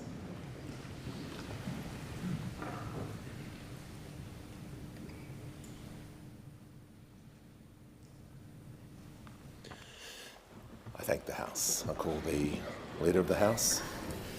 Speaker, I move the debate be adjourned. The question is the debate be adjourned and the resumption of the debate be made in order of the day for the next sitting. I put the question. Those opinions say aye. Against no, I think the ayes have it. I call the Leader of the House. Speaker, I declare that the resumption of debate on the Prime Minister's motion of condolence in connection with the death of His Holiness Pope Francis is referred to the Federation Chamber. I'm pleased to inform the House that today we are joined in the Distinguished Visitors Gallery by the Honourable Johnny Koanapo, the Deputy Prime Minister and Minister for Finance and Economic Management from Vanuatu. On behalf of all members, I wish you a warm welcome to Australia and in particular to the House of Representatives. We shall move to questions without notice. Are there any questions? And I give the call to the Honourable the Leader of the Opposition. Thank you, Mr. Speaker. My question is to the Prime Minister. Australians rely on the government to confidently and competently advocate for our national interest. But yesterday, the Trade Minister seemed to be hallucinating on national TV when he invented a conversation between the US President and the Prime Minister about beef. How can Labor be trusted to secure tariff exemptions when the Trade Minister confuses a public statement from the President with a leader-to-leader phone call that never happened? Call to the Prime Minister. Member for McEwen is warned. Prime Minister has the call. I'm asked about statements by the US President, and I recall on the 5th of May 2025, he said this: "Albanese I'm very friendly with. He's very good, he's a friend of mine. I can only say that he's been very, very nice to me, very respectful to me. And, you know, we've had a very good relationship. I have no idea who the other person is that ran against him." And you'll recall, that during the campaign, when it came to tariffs, the former Leader of the Opposition said that he would be able to fix it and that there would be no problem. The truth is that no country in the world has a lower tariff than Australia has right now of 10%. And the arrangements that have been put in place are all at least that, but in most cases have, of course, been higher, 15, 25, some substantially higher. What we will do is to continue to engage in Australia's national interest, to advocate to get the best outcome possible with the United States. But I have said very clearly that tariffs are an imposition of a higher cost by the country on itself that imposes them. That is what is happening. Americans are still importing goods from the global community. They're just paying more for them, which is why I argue that tariffs are an act of economic self-harm, and which is why Australia hasn't reciprocated with tariffs. Of course, Australia has a free trade agreement with the United States. We impose zero tariffs on them. That is our ideal. But the President of the United States has made it very clear, with statements including that tariff is the most beautiful word in the English language, that is not his position. We'll continue to argue our case. Those opposite will continue to argue against Australia's interests. Give a call to the honourable member for Gorton. Thank you, Speaker. My question is to the Minister for Health. How is the Albanese Labor government delivering on its commitment to make medicines cheaper for all Australians? Call to the Minister for Health and Ageing, the Minister for Disability and the NDIS. Well, congratulations to the member for Gorton for her election, her first question, and we're really looking forward to her first speech later today, Mr Speaker. She knows that our promise to strengthen Medicare rested on 4 pillars: more bulk billing, more doctors and nurses, more urgent care clinics and cheaper medicines, Mr Speaker, because making medicines cheaper is not just good for the hip pocket, as important as that is, it's also good for your health, Mr Speaker. When we came to government 3 years ago, the Bureau of Statistics told us that every year around 1 million Australians went without filling the scripts that their doctor had said was important for their health because of cost. Pharmacists were telling us of customers coming through their front door asking for advice about which script they really needed to fill and which they could go without. And that is why we have focused so strongly on making medicines cheaper, Mr Speaker. In just our first 3 months in government, we slashed the maximum amount that pensioners would pay for their medicines across a given year by 25%. That already has delivered 73 million additional free scripts, saving pensioners over $500 million.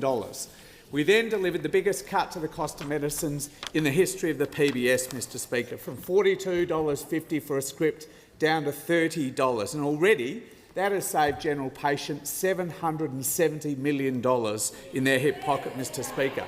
We finally allowed doctors to issue 60-day scripts for common medicines that were taken on an ongoing basis. Already that has saved Australian patients around $250 million and allowed them to avoid 35 million unnecessary trips to the pharmacist, Speaker. And this year we froze the price of medicines. Pensioners will not see an increase in their medicine prices for the rest of this decade, Mr Speaker. And as a whole, those 4 measures have already saved patients $1.5 billion in medicines cost, Mr Speaker, but there's more. There's more, Mr Speaker, because this week I will introduce laws to deliver on the Prime Minister's promise he delivered at the Guild conference to make medicines even cheaper and to slash the maximum co-payment for general patients to just $25 a script, Mr Speaker. The last time it was that low was 2004. 21 years ago, Mr Speaker. More than 5 million patients will benefit from this fifth wave of cheaper medicines from this Prime Minister, Mr Speaker. It will be good for their hip pocket, but it will also be good for their health. Call to the Honourable the Leader of the Opposition. Thank you, Mr Speaker. My question is to the Prime Minister. Since coming to office, Labor has added $144 billion of debt, and the most recent budget says Australia will be in deficit for at least the next 10 years. Treasury has now advised the government that the only way it can fix its broken budget is by raising taxes on hard-working Australians. Last week, the Prime Minister refused to rule this out. Will the Prime Minister now rule out raising taxes on hard-working Australians? Order. The Treasurer will cease interjecting. When the House comes to order, the Leader was heard in silence. So we're just going to make sure everyone's getting a good dose of respect today. And the Prime Minister has the call. Thanks, Mr Speaker. Well, we've just been through an election with two alternative propositions. One on this side of the House, giving tax cuts to every single Australian taxpayer, all 14 million of them, building on the tax cuts that we introduced and implemented from July 1 last year, making a saving of around about $50 for people out there, average workers, making a difference. Not just representing people who are members of Parliament, representing the people who are in our constituencies. And when we made that announcement, those opposite, I will recall, saying that they would roll it back. Absolutely, they would roll it back. I will remember that. So we thought, when the Treasurer came to the budget in March of this year with a proposition for not one but two tax cuts over the next this term now of government, we thought, well, they'll just wave it through. They'll wave it through. They won't commit the same position that they did last time, which was to say they opposed it before they knew what it was. Then they said they'd roll it back. And then they said we should have an early election on it. But sure enough, as night follows day, we overestimated them. Because what they did was they said that they were opposed to it, they then voted against it, and then they said they would introduce legislation into this Parliament during this term to increase taxation for all 14 million Australians. But it takes some credit, given the question also asks about debt as well as taxation. They actually not only had a plan to increase taxation, they had a plan to increase the deficit over 2 years as well. Creative, if nothing else, are those opposite. Order. We have reduced the debt by $177 billion. We produced two budget surpluses and a reduced deficit in the current year and for the Prime years. Minister will pause. Order. The Treasurer, the Leader of the Opposition, is entitled to raise one point of order, and she's going to do that now. Mr Speaker, my point of order is on relevance. There was a direct question. Will the Prime Minister now rule out raising taxes on hard-working Australians? Will you, Prime Minister? The question contained quite a bit of information before that part of the question, and I understand we had that debate last week about short answers and short questions, but this one, when you add extra things in, obviously the Prime Minister is giving context to his answer about that. He's got 30 seconds remaining and he'll need to be directly relevant to the question he was asked about. Less debt and lower taxes on this side of the House. More debt and higher taxes on that side of the House. They've got a private members' bill to wipe out every bit of emissions policy going back to John Howard in the year 2000. Will they introduce a private member's bill to increase the income tax for all 14 million Australians? I await for one of their backbenchers to do that, because that's what they all went to the election on May 3rd promising. The call to the honourable member for Moore. Thank you, Mr Speaker. My question to the Prime Minister.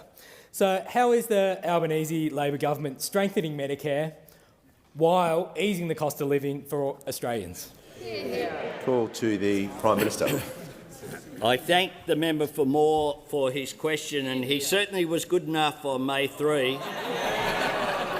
to enter into this chamber, and he gave a cracker of a first speech, and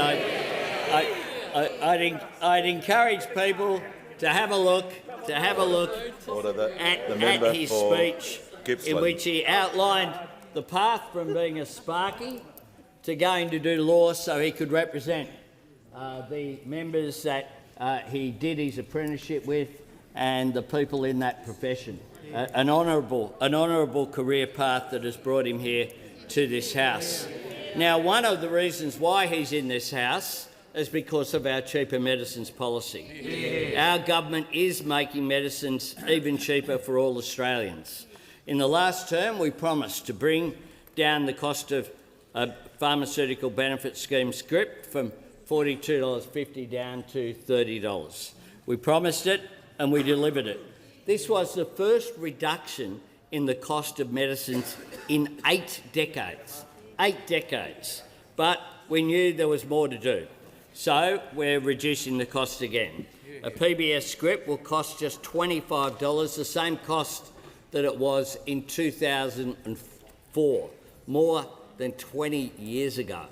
Now, there's an old saying, nothing comes down in price. Well, this is coming down in price. Not just that, but we've frozen the costs of scripts for pensioners and concession card holders to just $7.70, not just for this term, but for the end of the decade. Real cost of living relief, taking pressure off Australians and backing in Medicare for the future, just like we committed to do.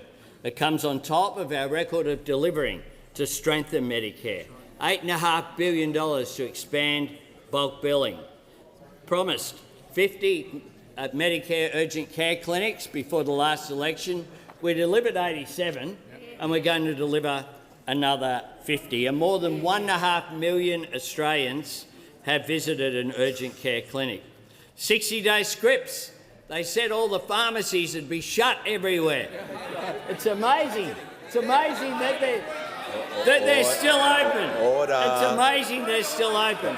The leader of the Nationals, 1-800 Manager of Medicare. Opposition Business, and the member for Moncrief. You know, you only have to poke that bear by talking about Medicare, and that gets him excited. That gets him excited. Nothing makes him angrier than the support for universal health care that those on this side show. We said we'd strengthen Medicare, we created it, and that's precisely what we are doing. The call to the honourable member for Kooyong. Question is for the Education Minister. Minister, the legislation we are set to pass this week will cut HECS debt for 2.9 million Australians, which is fantastic.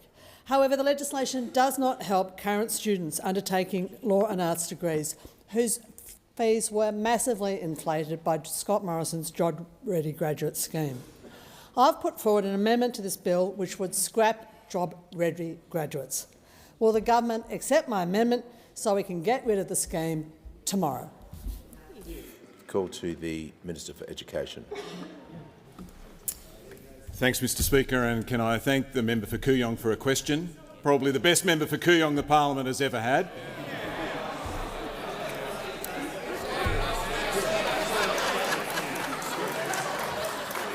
Bit of support up there in the public gallery. Order. Thank you for your focus on education and your focus on fairness, and also thank you for your support for the legislation to cut student debt by 20%. 20% is a big cut.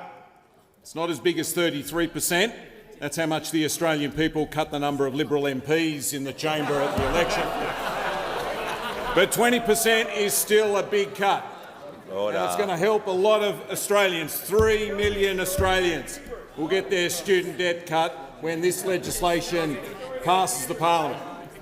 Mr Speaker, the truth is we've got a good education system, but it can be a lot better and can be a lot fairer, and that's what the Universities Accord report is all about. It's a blueprint for reforming our higher education system over the next decade and beyond. The Job Ready Graduate Scheme that you refer to in your question is the subject of recommendations in that report. We've already begun the task of implementing that report. I think we've bitten off a big chunk of it already, about 31 of the 47 recommendations in part or in full.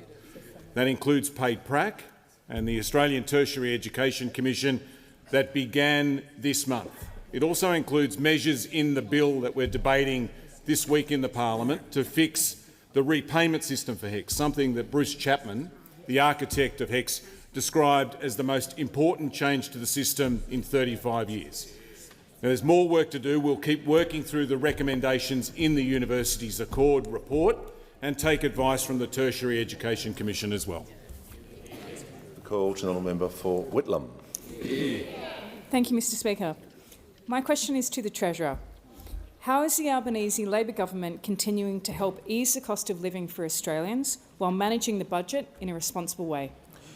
Call to the Treasurer. Thanks, Mr Speaker. I congratulate the member for Whitlam on her first speech today, also on her stunning victory in her part of the world. We're all looking forward to working with you as you represent the people of the coast there and inland, a wonderful part of Australia. Now, the people of Australia on the 3rd of May, they voted for cost of living relief and they voted for responsible economic management, and that's exactly what they're getting from this Albanese Labor government.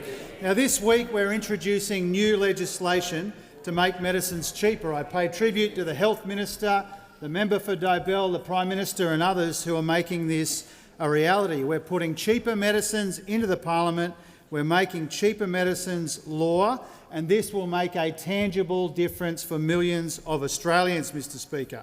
In total, it will save people more than $200 million each year. So it's more hip pocket help for those who need it in communities right around the country. And it builds on our record, as the Prime Minister said. In 2023, we delivered the biggest cut to the cost of medicines in the history of the PBS. Now we're slashing the price of medicines once again so that people will pay no more than $25 a script. 5.1 million Australians will benefit from the legislation that's introduced in this House this week, at the same time as pensioners, concession card holders continue to benefit from the $7.70 freeze until the end of the decade.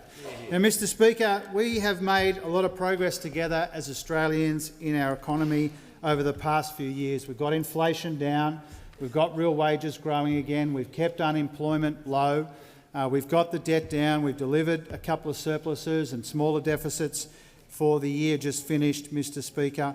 But we know that even with all this progress we've made together, we know that Australians are still under pressure. We know the global environment is still uncertain. We know we've got structural issues in our economy to deal with as well. But cost of living relief is at the core of everything we do. It's the same when it comes to the legislation to protect penalty rates, slash student debt, the medicines policy we're introducing this week as well, the minimum wage, paid parental leave, the super guarantee, cheaper batteries, prac payments. All of this is about recognising that even though we've made that progress in the economy, there's more to do to help ease the cost of living, and that's what this legislation is all about. Same goes for the legislation we passed at the very end of the last term, Mr Speaker, to cut income taxes 2 more times, next year and the year after, in addition to the tax cuts from last year as well. Now, all of this help was at stake at the election just gone, Mr Speaker, but because the Albanese Labor government was re-elected, Australians will get cheaper medicines. That's what this week in the Parliament is all about. Before I call the Deputy Leader of the Opposition, I'll just draw to the attention, honourable members, the presence in the gallery of a parliamentary delegation from the Justice, Law and Human Rights Commission of the Parliament of Fiji. And I note in the Southern Gallery today we are joined by Mrs Louise Marcus, the former member for Macquarie and Greenway. Welcome to Parliament. Give the call to the Honourable the Deputy Leader of the Opposition. Thank you very much, Mr Speaker. My question goes to the Treasurer. Under Labor, there has been 12 interest rate increases. Inflation remains too high.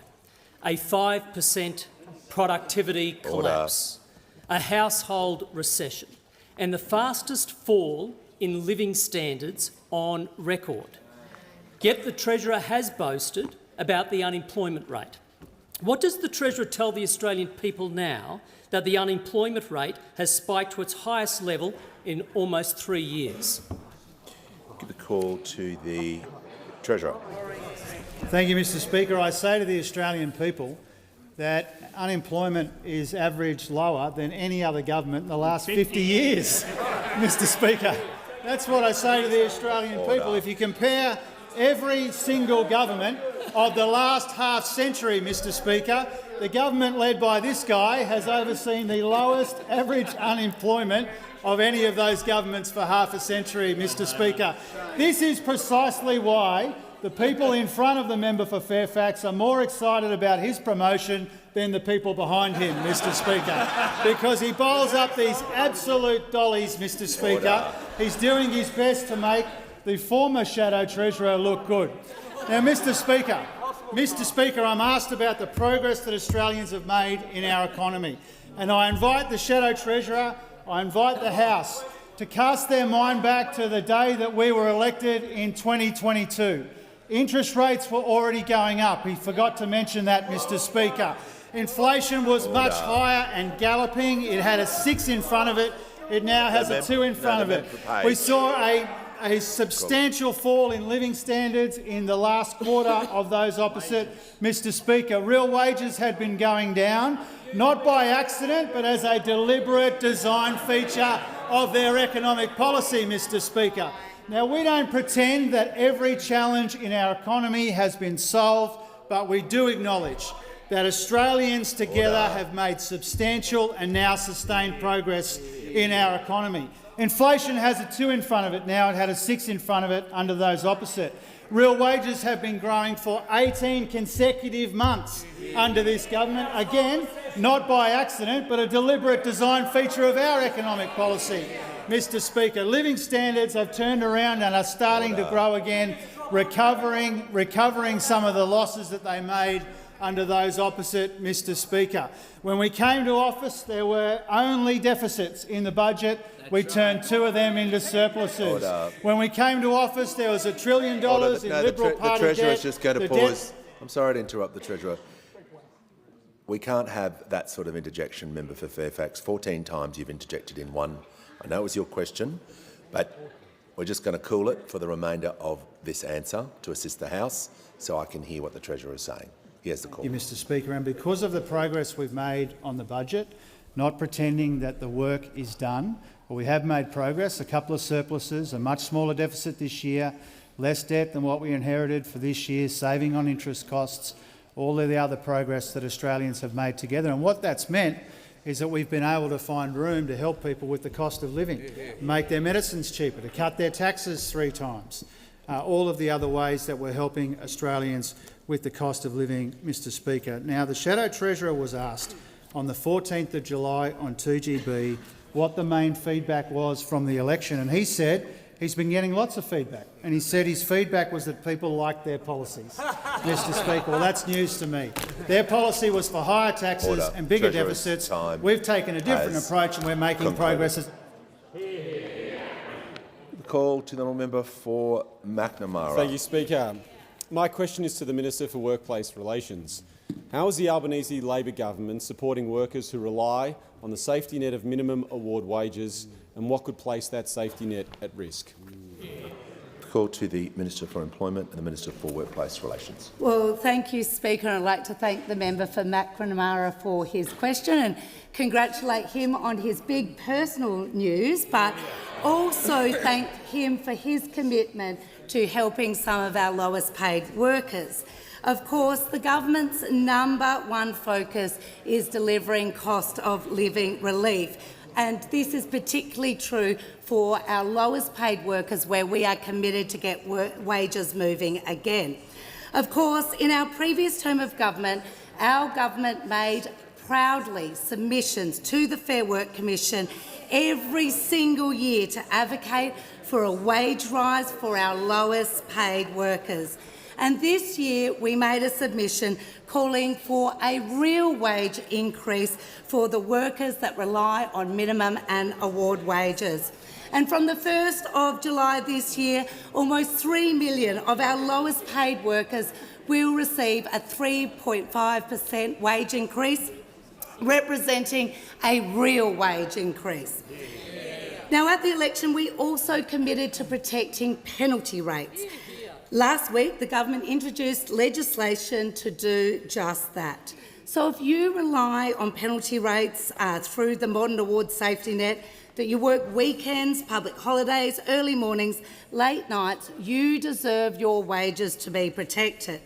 Now, of course, this includes people like Bernie, a youth worker, who said that as an essential worker, we give up our own family time because we come to work instead. Penalty rates provide better recognition for the complex work that we do. Or for Sarah Lee, a family therapist, receiving penalty rates means I'm compensated for the time I can't be with my family and means I get a better income so I can look after my family in other ways. That's what our legislation is about, protecting the wages of hard-working Australians. But, Mr Speaker, I'm asked about, are there any risks to protecting low-paid workers in Australia? And unfortunately there is. The risk is those opposite. It was disappointing to see the shadow minister out there fear-mongering about our commitment to protecting penalty rates. He is now describing our decisive action as disturbing and distressing. Well, I will tell him what is disturbing and distressing. It is the risk to workers like Bernie and Sarah Lee and the many others who rely on penalty and overtime rates. Well, while the opposition rails against our commitment to take swift action to protect penalty rates, we will get on with the job to ensure Australians earn more and keep more of what they earn. Call to the Leader of the Nationals. Thank you, Mr Speaker. My question is to the Minister for Agriculture. Can the minister confirm if the Inspector-General of Biosecurity's recommendations that import risk assessments should include the oversight of a scientific advisory panel were implemented in the decision to overturn US beef import bans? If not, why not? Call to the Minister for Agriculture. Thank you, Mr Speaker, and I thank the Leader of the Nationals for that question. As the member opposite knows, this was a risk-based assessment done by the department on scientific evidence, and the department officials have gone through the process, and the report was popped up on the website last week. And as the member would know, Australia benefits from a two-way trade system. Australian beef going to the US is very significant indeed. And what I would say to the member opposite is that he should not be undermining Australia's biosecurity system. Our decision. No, the minister's going to pause. The member's was given a lot of courtesy in asking his question. I think it's only reasonable when the minister is providing detail to the House about the question she was asked. It is not acceptable just to be throwing loud interjections a metre from where the minister is standing. So cool it down, and we're going to listen to the minister. Thank you, Mr Speaker. We have not compromised on biosecurity at all in any way, shape or form. And the member opposite would know, of course, we've had to put around $2 billion additional into biosecurity since we came to office because of the way they left our biosecurity system. The other thing I would say to the member opposite is, of course, he would be aware that this decision has been coming for some time. He would know all about the process that I have spoken about. He would know about the industry engagement that has occurred throughout this process. The other thing that he would know is that the US and Australia traceability systems are equivalent, and that the decision has been taken based on science around the US system and the Australian traceability system. And, of course, all food imported into Australia must be safe and compliant with our food standards. So this has been done on a scientific basis. The member opposite would know that the department's security assessment is done in the usual manner as it is done for every other imports into this country. The call to the honourable member for Bean. Thanks, Speaker. My question is to the Minister for Climate Change and Energy. How is the Albanese Labor government delivering on its election commitments, including its commitment for cheaper home batteries? Is the government being asked to consider other policies? Give the call to the Minister for Climate Change and Energy. Well, thanks very much, Mr Speaker, and I thank my honourable friend for the question, and we're delighted he's back, Mr Speaker, because he does a great job and he's got a lot more to do for the people of Bean and the people of Australia. Mr Speaker, the honourable member asked me about progress in implementing our policies, particularly the Cheaper Homes Batteries policy, which turns 4 weeks old tomorrow. Mr Speaker, it's been implemented for 4 weeks tomorrow, and I think the House might like to know how many cheaper home batteries have been installed over those 4 weeks, and the answer is 15,325, Mr Speaker, over those 4 weeks. And where are they? Well, I do have some disappointing news for the member for Hume. He's been knocked off the leaderboard. His electorate is no longer leading New South Wales for the number of home batteries installed. It is now the member for Gilmore, Mr Speaker. Gilmore has had more batteries installed than any other electorate in New South Wales, but there is some good news for those opposite. In Victoria, it is Flinders, which has installed more batteries than any other. Big thumbs up for the member for Flinders. Thanks for the support of the policy. And in Queensland, Mr Speaker, what electorate in Queensland? Remember we said this was for the regions and for the outer suburbs, this policy. Well, it's the great electorate of Wright, Mr Speaker, has introduced more batteries installed over the last 4 weeks than any other. Those well-known woke warriors of Wright, Mr Speaker, getting behind the government's policies, and I'm sure the member for Wright joins in the member for Flinders in saying this is a great policy that's being implemented smoothly. Now, the member asked me, are we being asked to consider any other alternatives? And of course we are, and so is Australia, because the Coalition's #1 priority today, we saw it on the notice paper, we saw a big press conference outside, the member for New England introducing his anti-net zero bill. Our priority, cheaper medicines, lower HECS debt. Their priority, getting rid of net zero. Now, the other thing that's surprising about this process, about the member for New England introducing this legislation, it is he's preempted the review. The Coalition's having a big review of net zero. The National Party's appointed a very thorough independent reviewer in Senator Canavan. Now, who knows? Who knows what he might find? He's got to take submissions. He'll be taking submissions to the regions, presumably. This submission, somebody from the region said this: it's my strong belief that rural and regional Australia has a lot to benefit from the move to net zero. I certainly hear that from farmers and my rural communities. I'm so excited for my rural communities and for the country, and as a whole for the future. I think that the net zero by 2050 aim is perfect, said the now Leader of the Opposition in 2021, Mr Speaker. That's what the Leader of the Opposition said in 2021. This is a reminder, when you have these reviews underway, appointing Senator Canavan to review net zero is a bit like putting Coldplay in charge of Kiss Cam. It doesn't necessarily lead to a happy marriage. Order. When the House comes to order, we shall hear from the member for Lindsay. Thank you, Mr Speaker. My question is to the Minister for Health. A short walk from the Minister's electorate office is Harbour Medical Services, where a patient notice was issued on the 1st of July stating, quote, "Due to increasing costs of running the practice, we must advise that the gap fee for private patients has increased. Full payment of account on the day is required." Isn't it the case that Australians both need their Medicare card and their credit card to get the health care they need under Labor? Member will not use props. Order. Order. Order. The member has asked her question in silence. And now we're going to listen to the Minister for Health, the Minister for Disability and the Minister for the NDIS. Thank you, Speaker. Speaker, as you know, I love a question about bulk billing. I absolutely love it, and I've been waiting for one. We're more pleased to talk about bulk billing than maybe any other policy in Medicare, because for us, bulk billing has been at the beating heart of a system of universal health insurance generationally opposed by those opposite, Mr Speaker. And the Leader of the Opposition is right. When we came to government, it was in free fall. The Leader of the Opposition had a bit to do with that. As a health minister who never increased the Medicare rebate, as a health minister who extended the freeze from her predecessor for 4 long years, the Leader of the Opposition knows a bit about why bulk billing was dropping. But the record investment we made in 2023 did have the desired effect for bulk billing for concession card holders. It's back over 90%. But as we have said, it's continued to drop for people without a concession card. And that is why the Prime Minister made a commitment to extend bulk billing relief in November, not now, in November, to all patients, to every single Australian, Mr Speaker.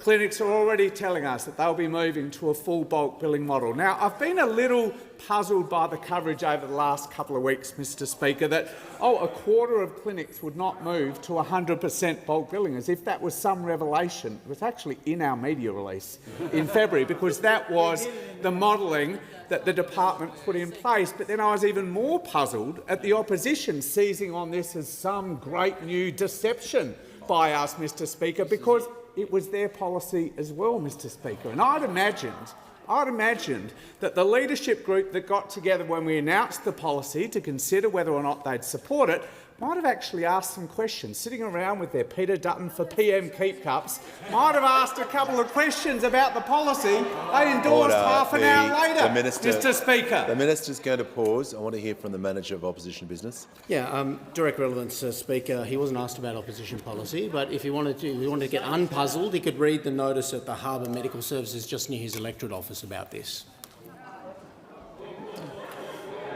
The Minister was asked about patients and do they require their Medicard and credit card to have a doctor's services under Labor order. So that was the question he was asked.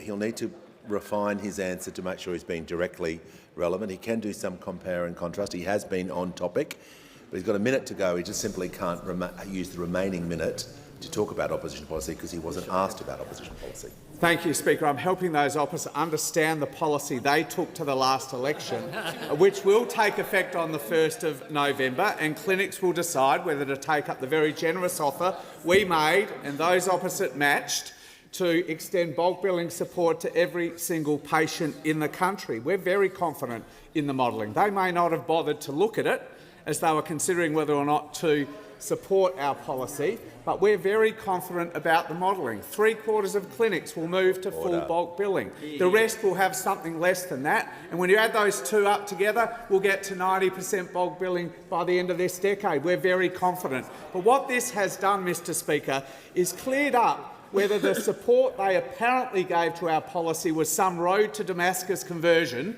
by Peter Dutton and by the now Leader of the Opposition who'd caused this problem in the first place, or whether it was a cynical political device. And this question clears that up forever. Call to the honourable member for Blair. Speaker, my question is to the Minister for Education. How is the Albanese Labor government helping young Australians with student debt? Why is delivering on this commitment so important, and what has been the response? Call to the Minister for Education. Thanks very much, Mr Speaker, and can I thank my friend the brilliant member for Blair for his question. Mr Speaker, young Australians don't always see something for them on the ballot paper when there's an election, but they did this year and they voted for it in their millions. The front page of the Courier Mail on the Monday after the election said it all. Albo's HEX appeal.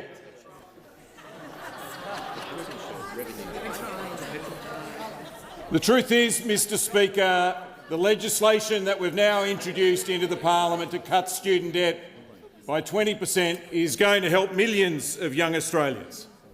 Teachers, nurses, tradies and lots more. Just out of TAFE, just out of university, just out of home, just getting started. It'll take a weight off their shoulders. This was one of the biggest promises that we made in the election campaign, cutting student debt by 20%. And it was also one of the biggest differences between us and the Liberal Party. They attacked it from day one. In fact, they didn't just attack it, they didn't just oppose it, they actually promised in the election campaign to increase HEX debt. In the costings they released on the Thursday before the election, they said that they would make people pay back paid prac. That's the funding that we're now providing to teaching students and nursing students, to midwifery students and social work students, to help them with the practical part of their university degree. Instead of providing that financial support for them in their pocket, the Liberal Party wanted to add that to their HECS debt. That was their policy. And, Mr Speaker, they're still attacking the policy to cut student debt by 20% today. A new MP in the chamber this morning called it grossly unfair. And he said, there you go, there you go, and he added this one, he said, there is no such thing as a free lunch. You've heard that before? That was actually your policy. Mr Speaker, Mr Speaker, they mightn't have thought that cutting student debt by 20% was a good idea, but young people did. As one National Party MP told the Daily Telegraph after the election, quote, "My kids are paying off a university debt, and I reckon they voted Labor." Mr Speaker, when even your own family won't vote for you, you know you've got it wrong. And tomorrow the Coalition have a chance to get it right. They've got a chance to come in here and do what millions of Australians did on the 3rd of May and vote to cut student debt by 20%. Order. The member for Forrest will cease dejecting. We'll now hear from the member for Mackellar. Thank you, Speaker. My question is for the Prime Minister. I have been swamped by Mackellar people writing to me of their horror at the atrocities occurring in Gaza. I share their distress and their calls for Australia to use all diplomatic levers to end these atrocities. France will soon join 147 nations in recognising Palestine as a state in a step towards achieving peace in that area. As we witness the mass starvation and the killing of so many civilians and children in Gaza, when will Australia be prepared to recognise Palestine as a state? Call to the Prime Minister. I thank the member for Mackellar for her question, and I share the distress that people around the world would feel when they look at young Mohammed, 1 year old.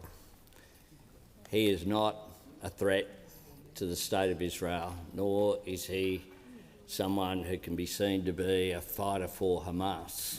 He's a young child who deserves to be treated appropriately. And the position of the Australian government is very clear, that every innocent life matters, every Israeli and every Palestinian. This conflict has stolen far too many innocent lives. Tens of thousands of civilians are dead. Children are starving. Gaza's in the grip of a humanitarian catastrophe, and Israel's denial of aid and the killing of civilians, including children seeking access to water and food, cannot be defended, nor can it be ignored. We have called upon Israel to comply immediately with its obligations under international law. We have also unequivocally condemned Hamas and said that it can play no role whatsoever in the future state of Palestine, and that hostages must be released immediately. I'll make 3 points about recognition. The first is that my government is committed to a two-state solution, Israel and Palestine. That has been a bipartisan position for a long period of time. Australia played a role in the creation of the State of Israel in 1948, and it's something we should be proud of. But what was envisaged was two states, not one. The second point I'd make is that the Foreign Minister announced last year that recognition of a Palestinian state by Australia might occur before the finalisation of a peace process. The third point is that the timing of our decision to recognise the state of Palestine will be determined by whether that decision advances the realisation of that objective. It must be more than a gesture. It must be something that's a part of a moving forward. And with other countries as well going forward. We do that because the reason why a two-state solution remains the goal of the international community is because a just and lasting peace depends upon it. Prime Minister John Howard said that in 2006, that there can be no solution to the Middle East without solving the Palestinian question. And that means not just Israel's right to live in peace and security and to defend itself. It also means that the realisation of the legitimate aspiration of the Palestinian people to live in their own state with peace and security and the prospect of prosperity as well. I thank the member for her question. The call to the honourable member for Aston. Thank you, Speaker. My question is to the Attorney-General. What is the Albanese Labor government doing to ensure working with children checks are fit for purpose? The call to the honourable the Attorney-General.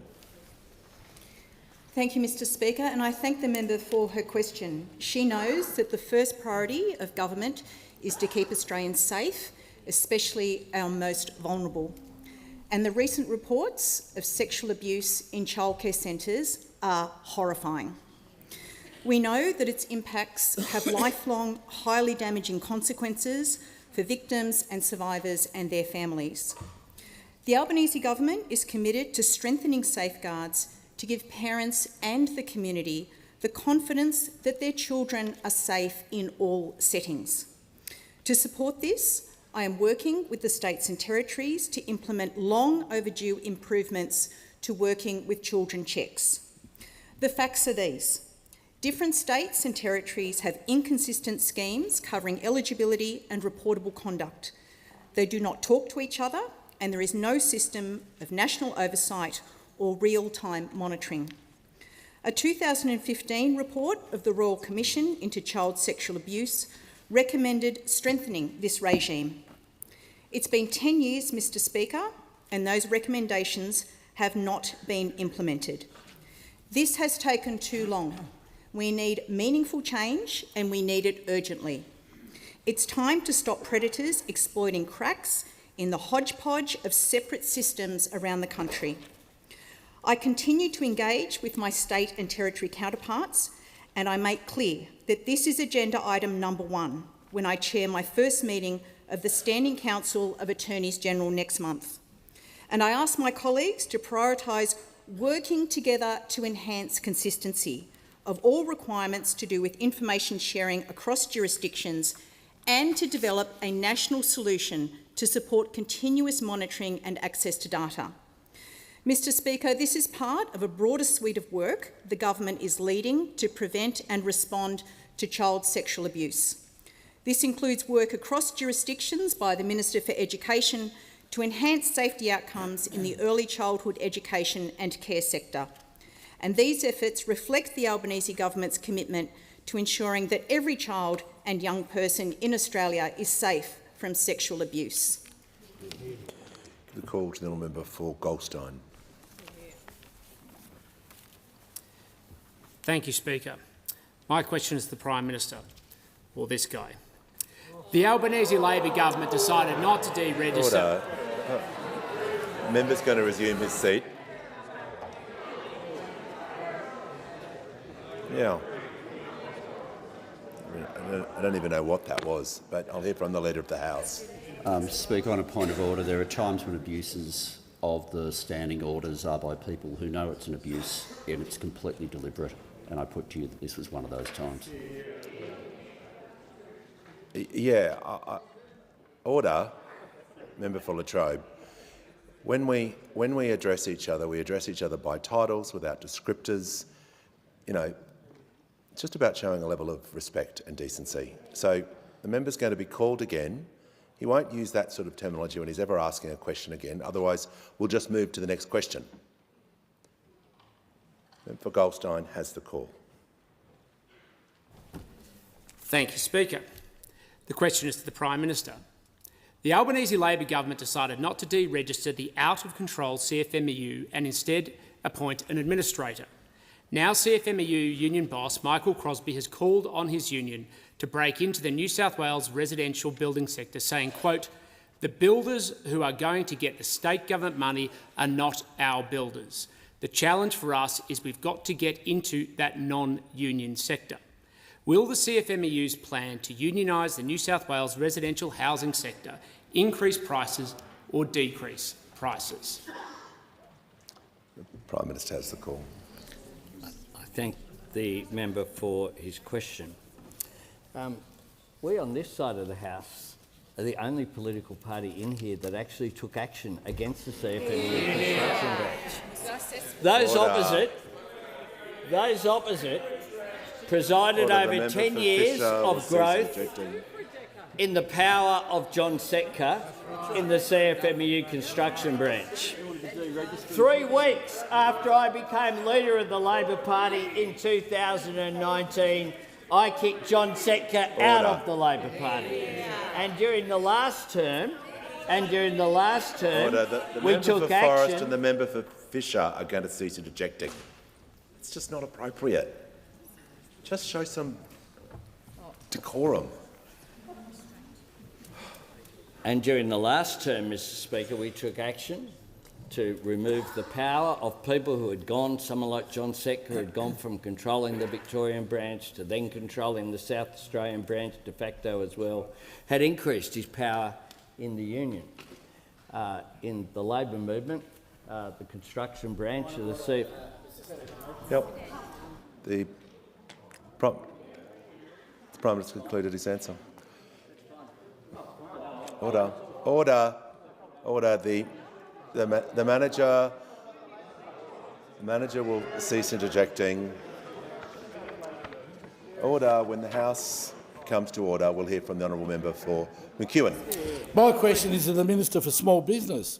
What is the Albanese Labor government doing to ensure small businesses thrive as a key driver of jobs and innovation? Call to the Minister for International Development, the Minister for Small Business and the Minister for Multicultural Affairs. Thank you, Mr Speaker, and I thank the member for McEwen for his question and welcome him back to this place to continue serving the people of McEwen. Mr Speaker, small businesses are in every town and every city right across the country. They're your local Indian grocer, your hairdresser, your carer, your cleaner, your dentist, your sparky, your caterer, and the place you go to get your best kebab or banh mi. And they're not just the engine room of our economy, they are indeed the heart of our communities. They sponsor kids' sporting teams, they support local jobs, and they help communities recover from disasters. I'm pleased to report to the House, Mr Speaker, that since we first came into office in 2022 under this Albanese Labor government, there are now more than 800,000 new small businesses. They employ more than 5 million people. They contribute more than $590 billion to our economy. And in our first term, we set out the key priorities for small business: to ease the pressure on them, to support small businesses to grow, to level the playing field. We delivered over $2 billion in targeted supports for small businesses. And we released the very first National Small Business Strategy. We extended the instant asset write-off and we provided energy bill relief to small businesses. And this term, we're going to continue to build on that record, Mr Speaker. We're going to further extend the instant asset write-off so that small businesses can invest in the equipment that they need to sustain and to grow. And we've committed to tax cuts that will benefit 1.5 million sole traders. And we'll continue to work with state and territories to implement the small business strategy. Now, I want to report to the House, Mr Speaker, that last week I hosted a small business economic roundtable here at Parliament House. And I charged those present to be bold and assertive in the recommendations that they will give us to help us guide our reform agenda. I asked them to consider and to bring forth ideas and solutions for both incremental and for structural change to ensure that small businesses are considered not as an afterthought but at the heart of our decision-making, as one of the participants put it, built in, not bolted on. Now, I've heard from small businesses and their representatives across a diversity of sectors: manufacturing, hospitality, building, farming, retail. And though they're diverse, their message is loud and clear. Small business matters, economically and socially. They're the keys that unlock a future made in Australia, for Australia and by Australians. And this government will continue to back them, just as they back Australia. Give the call to the member for Mayo. Thank you, Mr Speaker. My question is to the Minister representing the Minister for the Environment. The Great Southern Reef stretches from Western Australia across the southern states to New South Wales. It has more unique biodiversity and the Great Barrier Reef, but receives just a fraction of the federal funding. With the algal bloom catastrophe in South Australia, will the government commit to properly funding monitoring of the Great Southern Reef? The call to the Leader of the House representing the Minister for the Environment and Water. Thanks very much, Mr Speaker, and I thank the member for Mayo for the question, and also for her whole time here in the Parliament has been an absolute champion of that coastline, including beautiful Kangaroo Island in her electorate. And I think the member's right to say that the Great Southern Reef, people will know the Great Barrier Reef on the east coast, people will know Ningaloo Reef on the west coast, but the Great Southern Reef, you're going all the way from New South Wales, between Tasmania and around Victoria, South Australia and WA, you're talking about 8,000 kilometres, the size of this reef. And there's been understandably a focus on it right now because of the algal bloom. If you think of that distance being a reef of some 8,000 kilometres, the algal bloom is 4,400 kilometres. So the size of what's going on is extraordinary. As the member's aware, and I'll go to monitoring in a minute, but as the member's aware, the Environment Minister has committed $14 million together with South Australia to make sure that we are helping South Australia in particular, which has been so horrifically hit by this algal bloom. And you think of people walking along the beaches in South Australia, like the great joy, what would normally be the happiest part of their day, has become the most depressing, seeing the death of marine life along those beaches. There is significant research and conservation projects which do touch on the Great Southern Reef. The projects that I'll go through, they're not limited to it, but a whole lot of their work is within the Great Southern Reef. So, for example, there's $24.5 million, which goes most of the sites for this on handfish, giant kelp and shellfish reef restoration projects. It's not purely the Great Southern Reef, but most of the sites within that program are the Great Southern Reef. Similarly, there is $5.5 million through the National Environmental Science Program and the Fisheries Research and Development Corporation for management effectiveness, knowledge gathering across those marine parks, in particular in temperate reefs.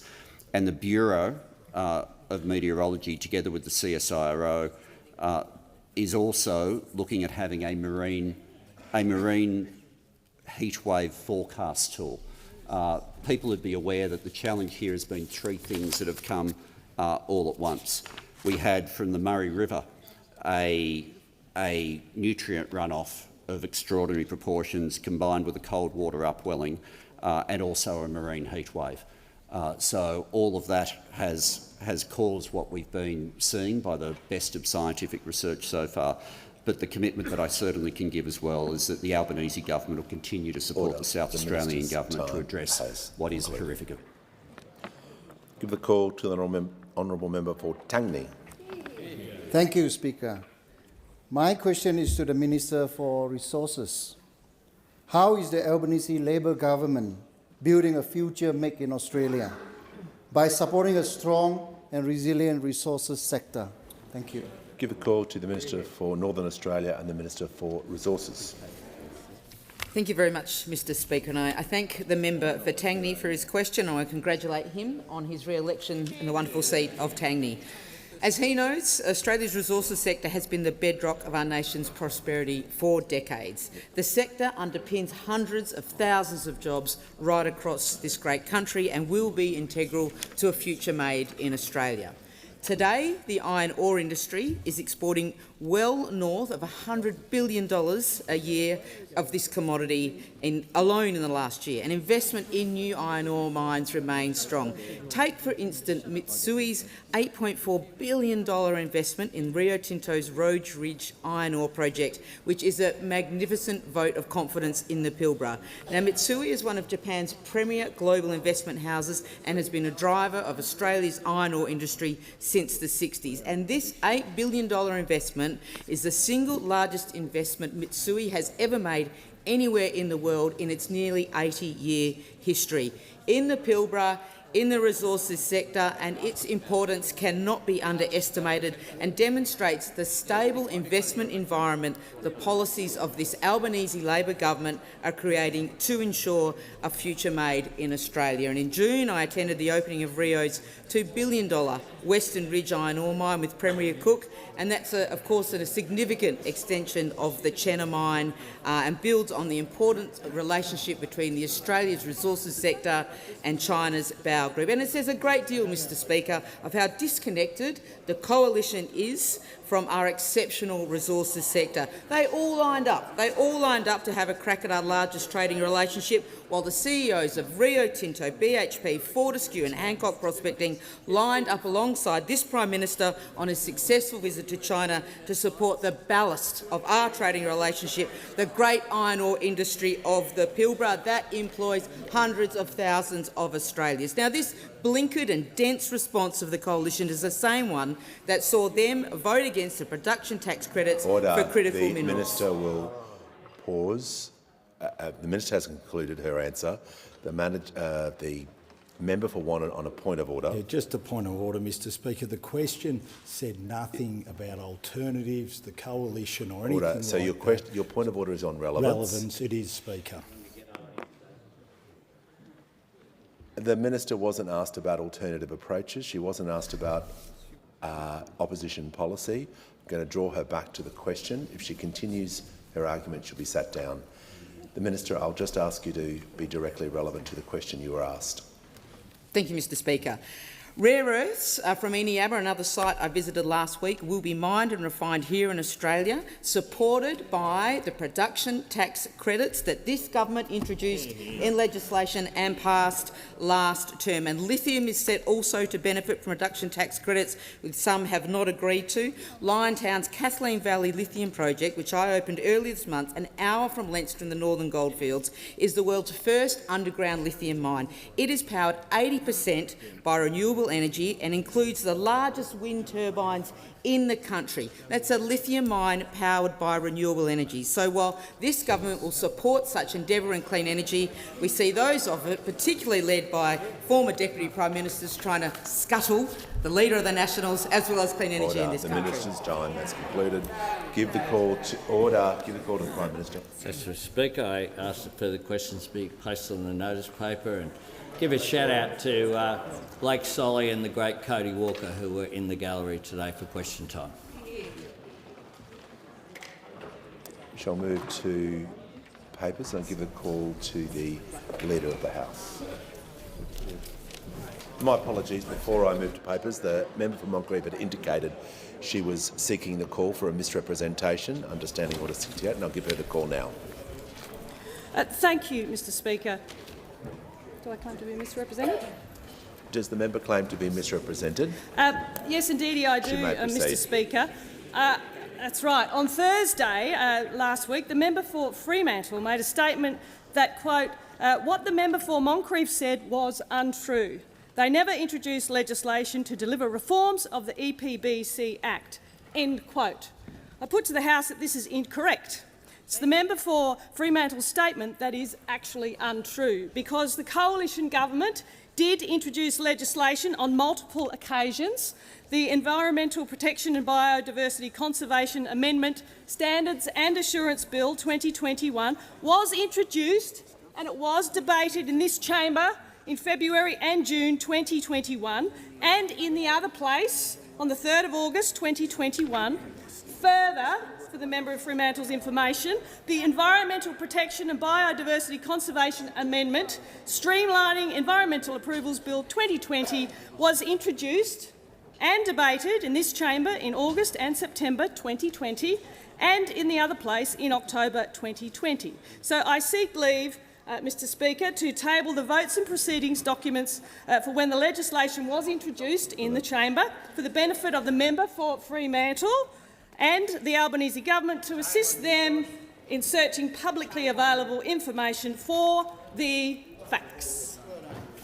The member didn't really explain where she was misrepresented, but I understand what she's trying to do here.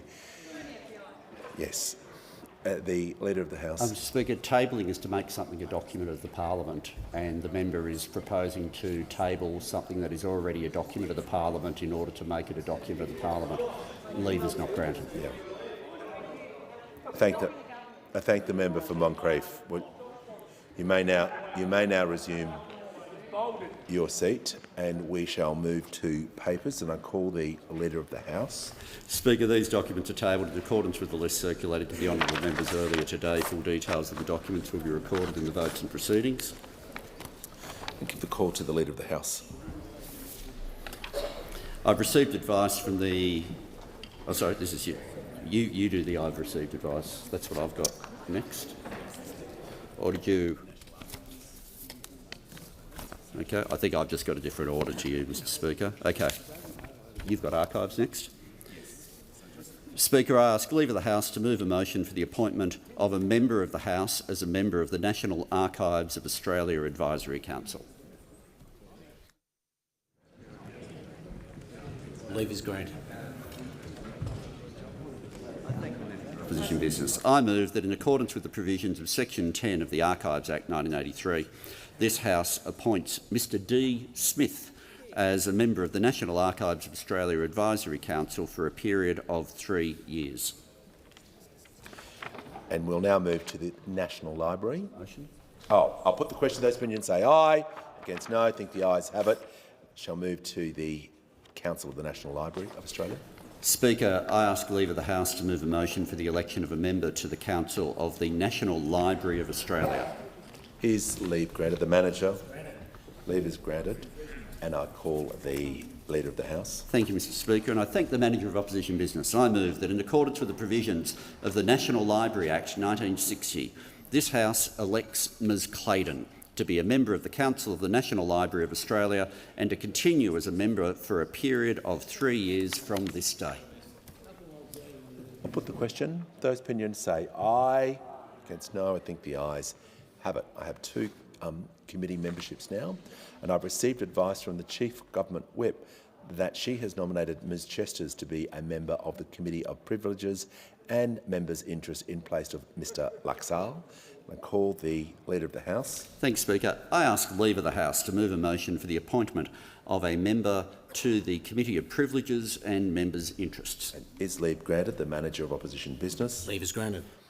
And the Leader of the House. Thank you, Mr Speaker, and I remain grateful to the Manager of Opposition Business. I move that Mr Laxal be discharged from the Committee of Privileges and Members' Interests and that in his place Ms Chesters be appointed a member of the committee. I'll put the question. Those opinions say aye. Against no. I think the ayes have it. We just have committee membership to deal with, and I have received advice from the Chief Government Whip nominating members to be members of certain committees, and I call the Leader of the House. Speaker, I ask leave of the House to move a motion for the appointment of members to certain committees. Is leave granted? The Manager of Opposition Business. I call the Leader of the House. Thanks, Speaker. Thanks, Manager of Opposition Business. I move that members be appointed as members of certain committees in accordance with the list which has been placed on the table. As the list is a lengthy one, I don't propose to read the list to the House. Details will be recorded in the votes and proceedings. I'll put the question. Those opinions say aye. Against no. I think the ayes have it.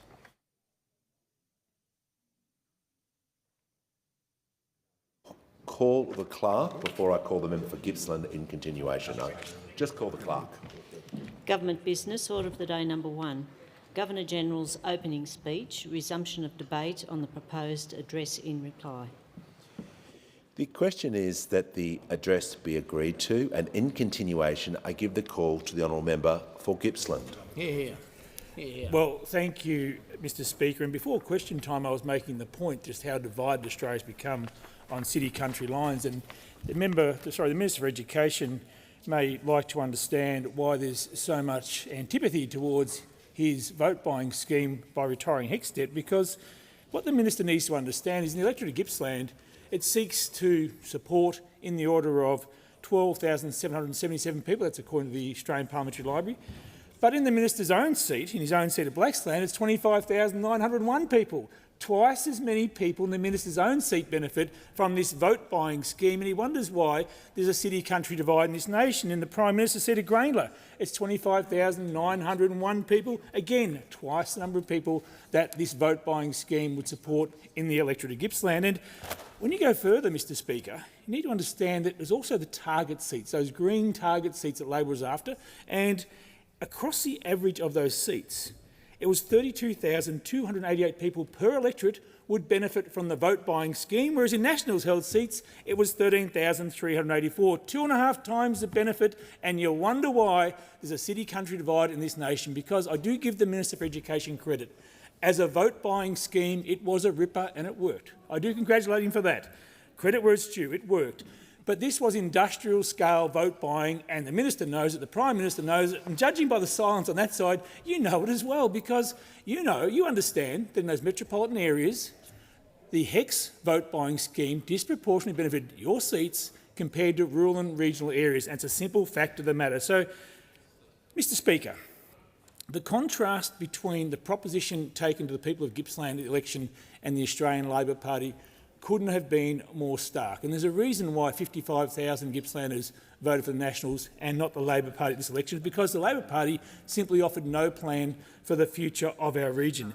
Our plan, which we took to the people of Gippsland to make it an even better place to live and to work and visit, was focused on opportunities to invest in community infrastructure, things like $5 million for the Croaltung Walk project in the township of Lakes Entrance. We put forward a proposition of $2.7 million for the Snow River Trestle Bridge, also another tourism initiative which will boost the visitor economy, as we're being told constantly by the Victorian Labor government we need to diversify the economy because they've gutted the timber industry. But did we get any support from the Labor Party for those projects? No. Not a cent. Not a cent. So, Mr Speaker, the proposition we took to the people of Gippsland, which was well supported at the election, stood in stark contrast to the proposition that the Labor Party took to that electorate. One promise from the Labor Party for Gippsland, one promise. $500,000 for the Bensdale Senior Sit Centre. And we just heard before, question time, Member Dunkley talking about more than $100 million worth of projects promised for Dunkley. I mentioned about the seat of Bendigo, where once the Labor Party realised that the heat was on, the whips were cracking, it was amazing the amount of money that flowed into Bendigo. The member for McEwen has a wry smile on his face. He was a neighbour who saw the money start flowing into Bendigo the moment the polling data became obvious to the Labor Party. They were in trouble, and they were in trouble, Mr Speaker. A 10% two-party preferred swing to the Nationals candidate Andrew Lethlean in that seat. So, Mr Speaker, the point I'm making is that on this side of the House, when it comes to rural and regional Australia, we want to see investment in infrastructure, whether it's transport or community facilities, to improve the livability of those regional communities. It's important. It helps us to attract and retain skilled workers. It helps to boost our visitor economy. And when we're trying to diversify our economic base, it's important that we get support from both state and federal governments. So projects like the Croaltung Walk project, the Snow River Bridge project, the Traralgon Men's Shed, Stretton Park Aged Care in Maffra, the Maffra Vehicle Collection, Gaskin Park in Churchill. These are all projects, all local priorities, which are put to us on this side of the House from local government, local communities, because we support localism, Deputy Speaker. We support listening to those local priorities, those local solutions, and bringing them forward for funding at a state and a federal level. It's going to be very hard for my community, Deputy Speaker, in the coming 3 years to have a pipeline of projects when the Albanese government has gutted all of the coalition-era regional development programs and then cut its own program as well. The Growing Regions program, that much vaunted Growing Regions program of $600 million over 3 years, has no new funding, Deputy Speaker. It ended at the budget. So no new funding, no pipeline for us to then go and seek funding support for projects in our regional communities. It's going to be a long 3 years ahead for communities in regional areas like Gippsland unless the Albanese government changes its approach. Now, my job, Deputy Speaker, I understand it well, I've been here for a day or two now, is to fight for a fair share for the people of Gippsland and across regional Australia, to hold the government to account, And nothing has really changed since the election for most people in rural and regional communities. Nothing has really changed for them in terms of they're still feeling the weight of cost of living pressures. They're still seeing an underinvestment in community infrastructure projects in our regional areas. They're still seeing a failure by the Albanese government to invest in safer roads at a time when road trauma has increased across regional communities.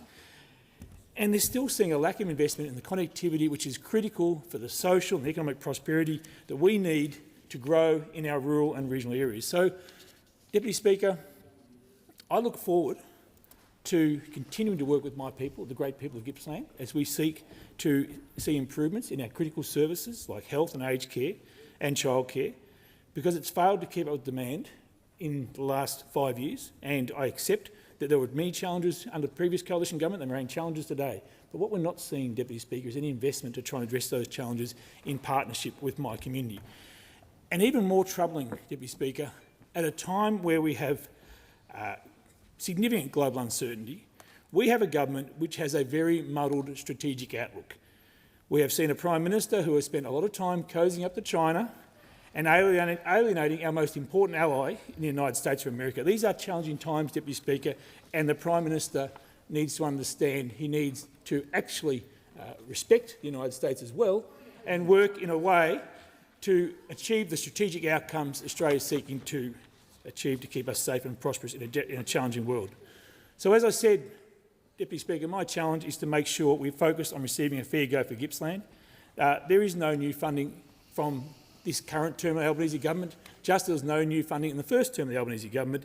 It has to change. I challenge the Prime Minister to actually live up to his promise to govern for all Australians. It would be a very nice change for the people who live in rural and regional Australia. I thank the House. So the question is that the address be agreed to. I give the call to the Chief Government Whip. Well, thank you, Deputy Speaker. And Deputy Speaker, could I begin by congratulating you on being the Deputy Speaker of this House again for this term. And I rise newly re-elected with deep gratitude and a renewed sense of purpose to represent the people of Lalor for another term in this place.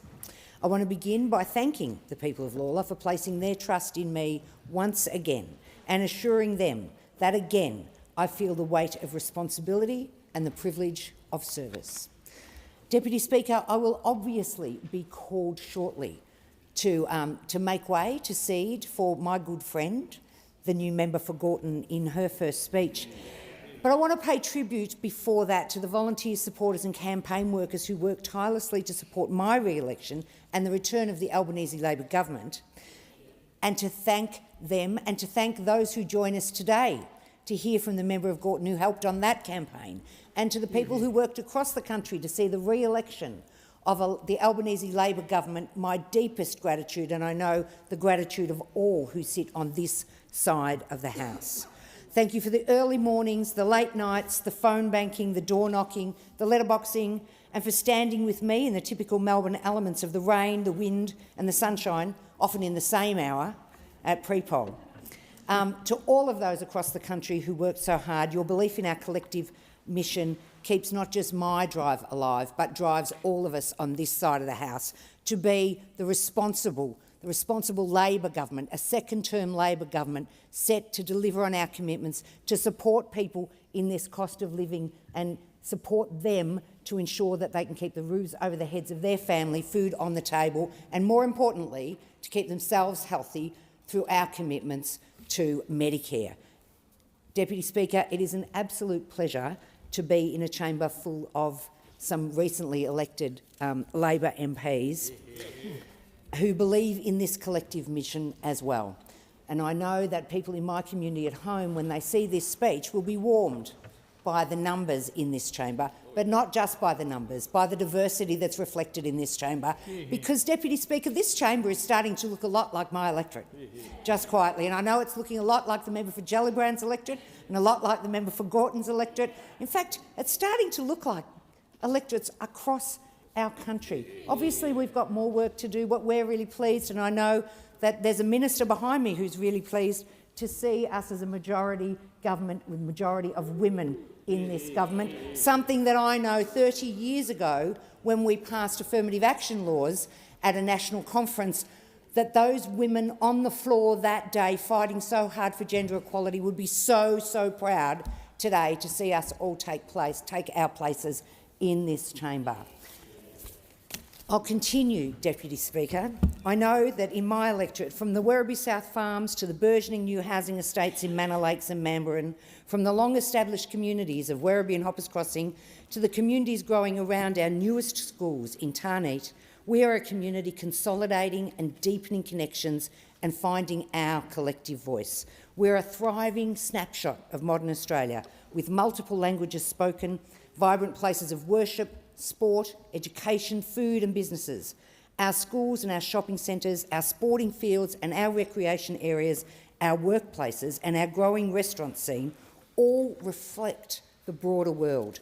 We in Lalor are truly a global community, and with that comes extraordinary opportunity and, yes, some challenges, but nothing that will ultimately impede us from making the most of our promising future. And I know that those words can be shared in every electorate across this country, because we are building a new modern Australia, reflective of the globe and everything that that means.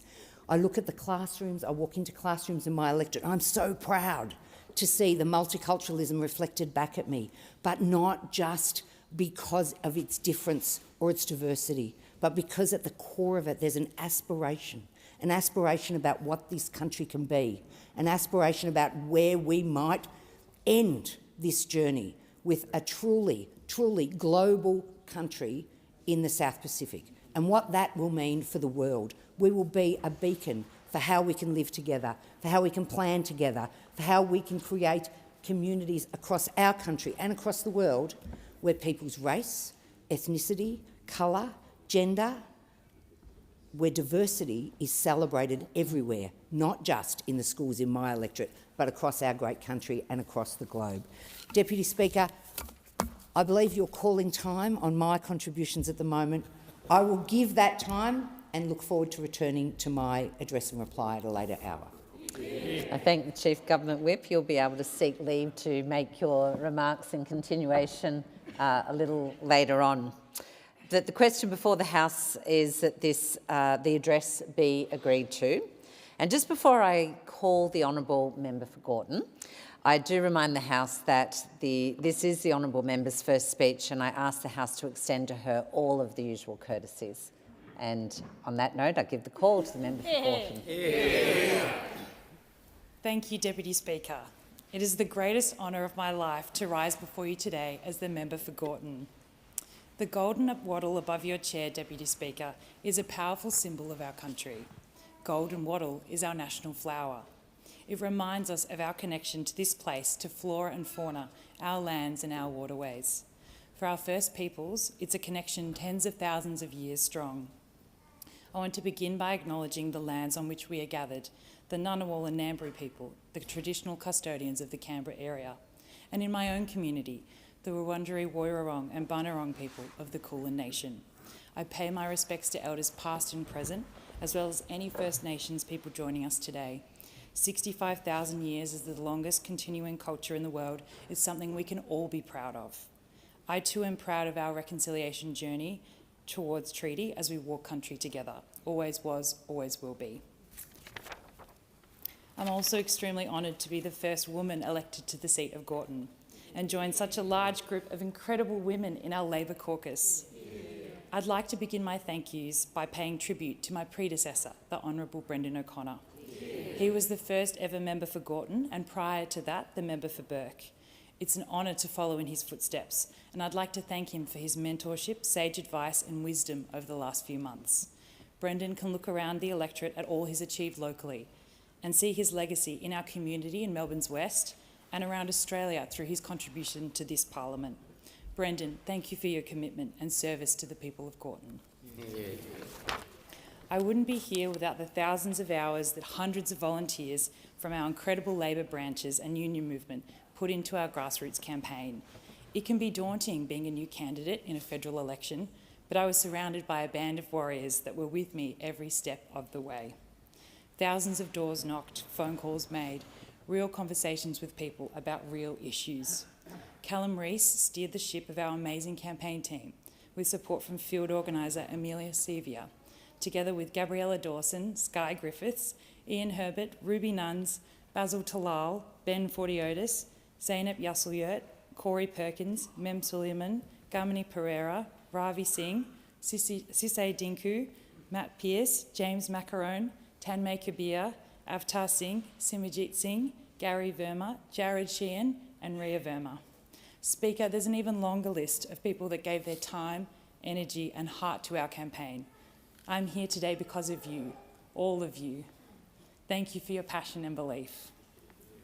I also stand on the shoulders of Labor giants, Ian Herbert, Dawn Clark, Hucky Sullivan, Marlene Gorman, Marlene Borg, Lindsay Knight and others, the true believers of Gorton. To the entire Labor team, including Paul Erickson, Jen Light, Steve Stakos and Jet Fogarty, thank you. To Steve Lee and Susan Crebin, thank you. I'd like to pay tribute to our union movement, in particular my union, the Mighty Transport Workers Union, and every member of this proud organisation. Thank you to Michael Caine, Emily McMillan, Sam Lynch, Richard Olson for all you do to protect the rights of transport workers every day. I'd also like to thank the RTBU and SDA for their support in my campaign.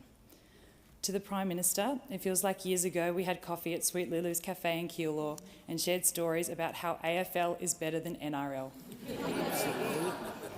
Thank you for all of your support and showing us that kindness and care should be at the centre of our leadership. It's an honour to join your Labor team. To the Deputy Prime Minister, who I welcomed a number of times to the seat of Gorton throughout the campaign, I'm very grateful for your friendship and advice, particularly over the last few months. I'd like to thank a number of senior colleagues who are in this room who have mentored me and shown me the ropes. To my dear friend, the member for Hawke, who is behind me, thank you. You are incredible. I'll forever appreciate your support, advice and banter. To the member for Ballarat who launched my campaign, thank you. My friends, the member for Gellibrand, member for Lawler, member for Hotham, member for Fraser and Senator Jana Stewart, thank you. My state colleagues, including Deputy Premier Ben Carroll, Minister Natalie Suleiman, Lubra Grigorovich, Martha Haylett and Ella George, thank you for helping me navigate this next chapter and beyond. To the Honourable James Merlino, I have learnt so much about leadership and kindness from you. Thank you for your support. There are two friends I'd love to acknowledge that are very dear to me, Sam Lynch and Martha Haylett, who are here today with their beautiful son Liam. Thank you for helping me through the imposter syndrome that people like me, who didn't fit the traditional mould of a federal candidate, could dream of serving their community by running for Parliament. You're two of the sharpest minds of our country, and I am in awe of both of you. I wouldn't be here without you, and your friendship means more to me than you'll ever know. Finally, and most importantly, I'd like to thank the people of Gorton. Thank you for putting your trust in me. Please know, every day and with every decision, I'll be working to represent you, your family and our community, whether or not you voted for me. I am the way I am, and I am Labor because of my family and my community. My girlfriends, many of whom are here today, have been there with me through some of the toughest, scariest, nerve-wracking, life-altering times of my life. They've also danced with me through some of the best. You have been an incredible source of support and an incredible reminder of how much female friendships are the very best gift. There's a reason I had 7 bridesmaids at my wedding, Speaker. My wonderful in-laws, Maria and Paul Paduano, Stephanie and Ross Dyson, and my beautiful nieces, Sierra and Grace, I couldn't ask for a more supportive family to marry into. My cousins, Cassandra and Penelope Jordan, you are like sisters to me. When this opportunity came up, I asked my husband, Chris Paduano, if it was a good idea. His reply, "Of course it is. Say yes and we'll work out the details later. You can do this and we can do this." We met at a 21st birthday party, after a few beers, on a rainy night at the Keilor Hotel in the north of the Gorton electorate. And fittingly, nearly 10 years later, we spent our first wedding anniversary at the Caroline Springs Scout Centre, talking to voters on pre-poll, also in the rain. Chris, you've been on board with this idea from the very first second it became a possibility. You're the love of my life and I can't thank you enough. My parents are rail professionals and are both examples of passionate, hard-working Australians who inspired us to dream big. Politics was always part of our upbringing, unavoidable given my parents met at an anti-uranium mining rally while at Monash University on a protest bike ride to this very place. My dad is a railway signalling engineer who would often take my sisters and I to look at rail level crossings as kids. Through him, we learnt the importance of transport infrastructure and planning for the growth of Melbourne. It also meant, while my friends were at home watching Round the Twist, I was learning the difference between standard and broad gauge rail tracks. I also need to pay tribute to the women in my family. I'm the granddaughter, the daughter, and the sister of fierce women. My grandmother, Jean Lynette Steele, raised 6 kids and was a Melbourne-based school teacher who did her time in the Australian Women's Land Army when the Second World War broke out. My mother, Prue Jordan, was one of the first women to work on the Melbourne Underground Rail Loop, these days known as the City Loop, at a time where the railways were dominated by men.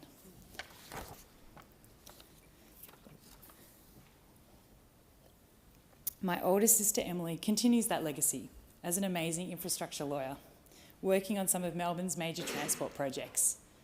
I'm excited that she's recently become a new mum to her son James. Speaker, anyone who has one will know big sisters are special. They inspire, they mentor, and they ground you. Which brings me to my other sister, Clara Jordan Baird.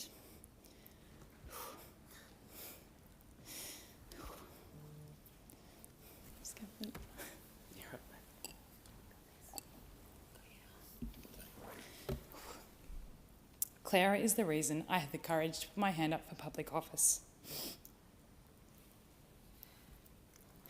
She is the one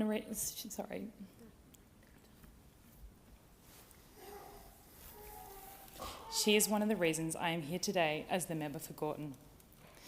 Clara spoke a mile a minute and had a relentless optimism about politics and the western suburbs of Melbourne.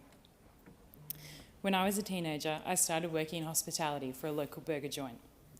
My employer strongly encouraged me into signing up to a traineeship they said justified my low wages. Protecting the rights and supporting young people is something particularly close to my heart and one of the reasons I joined the Australian Labor Party. Clara felt the same and campaigned to protect the rights of interns and for quality paid internships as National Policy Director of Interns Australia. She campaigned against the Youth Job Path program set up by the then federal Liberal government. This program meant that employers could disguise entry-level jobs such as cafe staff and shop assistants as internships and pay below minimum wage.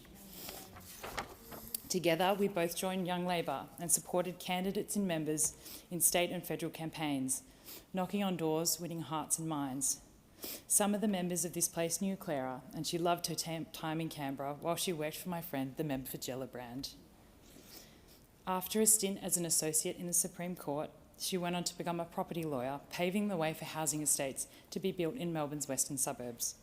As the younger sister, I was in awe of my sister Clara. She was my other half. So when she passed away suddenly in her workplace in 2017, at just 28 years old, my family and I were absolutely devastated. Her memorial filled Victorian Trades Hall with family, with friends, many of which are here today. So big and profound was her contribution to the West, there's a street named after her in Mount Atkinson, Clara Avenue, fittingly right in the heart of the Gorton electorate. Yeah.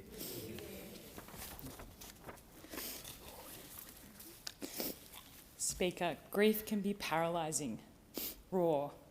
Some days it is truly debilitating. Many people in this place will know what this feels like. But after some time has passed, grief can sometimes be motivating. And for me, it crystallised what's important. To me, to my family, and to my community. For those who knew her, Clara's determination and drive for positive change was contagious. And she lit that spark and determination in me as well. Yeah. My career isn't as linear as many of my colleagues in this place. I studied science and majored in neuroscience and have a background in education, public transport and water policy. As diverse as my career, one thing's remained a constant, my connections to the western suburbs. It's where I live It's where I've played Aussie rules for the Western Spurs and West Footscray Roosters. It's where my family lives and where Chris and I are excited to start our own family one day. Speaker, we're not alone in this ambition. Gorton is one of the fastest growing electorates in the country. Close to 50 babies are born a week in the city of Melton alone. We need to plan ahead for our growing outer suburbs by ensuring adequate infrastructure and services before houses are built. Planning for GP clinics, businesses, childcare, schools, train stations, proper roads and freeways for our new suburbs is vital. One of the keys to building this is the Melbourne Airport Rail Link, which paves the way to the electrification of the Melton train line. These upgrades are essential for preparing for the growth of the West, and I'm so proud that the federal Labor government has committed to making Sunshine Super Hub a reality. But as communities like mine continue to grow and grow fast, infrastructure must keep up. We also need to plan in a way that takes climate change into account and an evolving floodplain so we can build more houses without flooding others. Better planning also means getting the basics right. Simple things like building roads wide enough for more than one car in our brand new housing estates. Planning new housing estates is a huge issue in my electorate. It's why we need to look at clear, enforceable standards for our new estates. And we need to hold developers to account. No more families spending their life savings on broken promises when they were sold another picture. The path to home ownership is hard enough. Another reason I am proudly Labor is because of Medicare. We're lucky to have one of the best healthcare systems in the world, a system conceptualised, built and strengthened by Labor. It's no secret that our Medicare card is the colour of golden wattle, yellow and green, because Medicare is one of the reasons we live in the best country in the world. I had the honour of volunteering at the wonderful Royal Children's Hospital in Parkville for a number of years. I supported the music and play therapists on the wards as children were undergoing treatment for some of the most serious medical conditions imaginable. I sat with parents and children through some of the hardest, most anxious times of their lives and helped give kids a chance to play and let them feel like they were just like other kids, to help them find laughter and light in moments of stress and hard conversations. I saw firsthand how our world-class healthcare system supports Victorian families during some incredibly difficult times. At the same time, we must also recognise an inescapable truth. People in my community in the West do not have the same health outcomes they do in the eastern suburbs of the same city, let alone in rural and regional areas. This is simply unacceptable. The need is clear. We need to make healthcare more accessible. When people are struggling to pay the bills, they'll put off seeing a GP and pay for groceries instead. I'm so proud of Labor's commitments to further strengthen Medicare, in particular expanding the number of urgent care clinics and boosting women's health services. But I'll continue to fight for more bulk billed GPs, specialists, hospitals and outpatient services that are accessible to those in my electorate. Gorton is one of the youngest electorates in the country, with a median age of 35. High quality early childhood education, schools, TAFE and universities are imperative. I was so pleased when the Albanese government announced they would be fully funding every single public school in Australia. Because a good education, a good school or a good teacher is transformative. And it shouldn't matter what postcode you live in or what your bank balance is. Every Australian deserves that opportunity. I was proud to work on the Victorian secondary school policy reforms in the applied learning space, bringing the former VCAL into the VCE. These reforms are about giving vocational skills the same respect and recognition as academic ones and ensuring we have the skilled workforce to build Australia's future. My husband, Chris, is a mature age electrical apprentice, now in his second year. He was able to make that career change later in life as a result of Labor's free TAFE. TAFE that last year was legislated to be made free permanently by the Labor government, because that's what young people and families in the western suburbs want, high quality apprenticeships and schools that lead to good jobs close to home. The ideas I've talked about today, ensuring our outer suburbs have the infrastructure, healthcare and education they need, these are the core values of our Labor Party and as Australians, because we on this side of the House are ambitious about our future. We believe that everyone deserves care and compassion, not just those with the deepest pockets or the loudest voices. and together we look out for each other and ensure no one is left behind. It's the reason so many new Australians choose to make our nation their home. I'm proud to represent a wonderfully diverse, multicultural community. Our country's history is the story of migrants.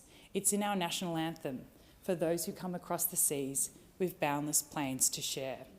My ancestors came over here by boat from Scotland and England just over 100 years ago. Like so many, they came seeking opportunity, and like so many since, they helped build the nation we're proud to call home today. Migrants are the backbone of our community and our economy. And today, I want to share 3 local stories from people I met during the campaign that bring that to life. Asta is a teenager who is currently working at her family's automotive business in Ravenhall, next to Caroline Springs. She's from the Sikh community and is one of the only women in her automotive management class at TAFE. She's learning the skills to one day take the reins and continue the family business. Diana runs a wonderful cafe in the heart of Kilor village with her husband Ahmad. Originally from Lebanon, they moved around the world before finding their home in Australia 7 years ago. Together, they've poured everything into their cafe, building not just a business, but a place of connection. Joe is an older Maltese man I met while door knocking in Burnside. He left behind war and hardship and made a new life for himself and his family in Melbourne's West, while serving our country in the army. Asta, Diana, Ahmed and Joe, each of their stories share a common thread. Each are hardworking, generous and look after their neighbours. And they should all be role models to us here in this place, because we live in the best country in the world. We should be proud of that. We must protect that. The connotation of the word patriotism has changed a lot in the last few decades. Today, the word is too often used as a way to divide and exclude. I believe we can express the love of our country in many different ways. Members in this place will recognise it in the local citizenship ceremonies we have the honour of attending. The energy in that room is magic. The joy, the connection, and the immense pride felt by families starting a new chapter. And in those moments, we see an inclusive kind of patriotism, one that recognises diversity and unity of our modern Australia. We see it in other ways too, Speaker. We see it in the volunteers who give up their weekends to run sausage sizzles, pack food hampers or coach the local footy team. We see it in our nurses, doctors and ambos, those who show up day in and day out to care for their communities. We see it in our teachers and educators, those who know that learning is life-changing. We see it in our bus drivers, truck drivers and airline workers, those hard-working Australians that quite literally keep our country moving. We see it in the actions of everyday Australians, people who are fundamentally decent and hopeful about our future. On that note, Speaker, I return to the golden wattle above your chair. I wear a bottle brooch as well on my lapel in this chamber, because like our first Australians, the wattle tree has been here for thousands of years. It is a symbol of strength, survival and renewal, much like our country's story. Like the wattle, our nation's strength comes from the deep connections we share across communities, cultures and generations. It reminds us that no matter the challenges we face, we can only grow stronger together. And we should be proud to love our country as progressive patriots. Yeah. As her favourite bloom, wattle also reminds me of Clara. Clara rhymes with Sarah.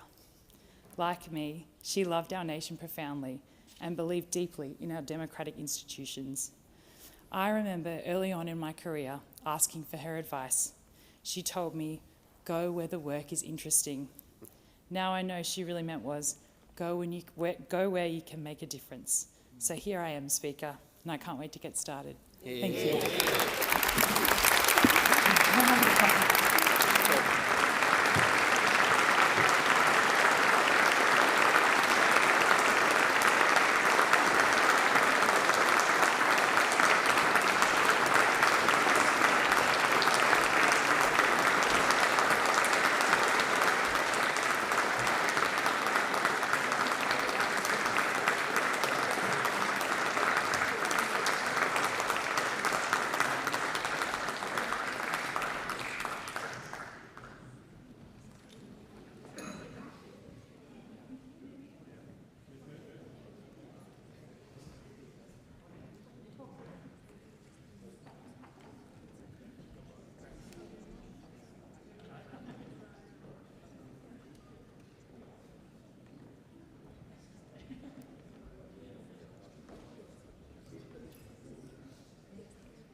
Order, if members can resume their seats as quickly and as quietly as possible.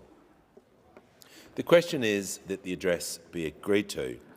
Before I call the honourable member for Leichhardt, I remind the House that this is the honourable member's first speech, and I ask the House to extend to him the usual courtesies. And I give the call to the honourable member for Leichhardt. Yeah. Thank you, Speaker. I stand and acknowledge the traditional owners of the land we stand on today. I pay respects to elders past, present and emerging. I celebrate the world's oldest living culture, 65,000 years of songlines and connection to land, sea and country. They tell a story of beauty, resilience and strength. There have been 1,276 federal members of Parliament since Federation. Some have soared and will be remembered as great leaders.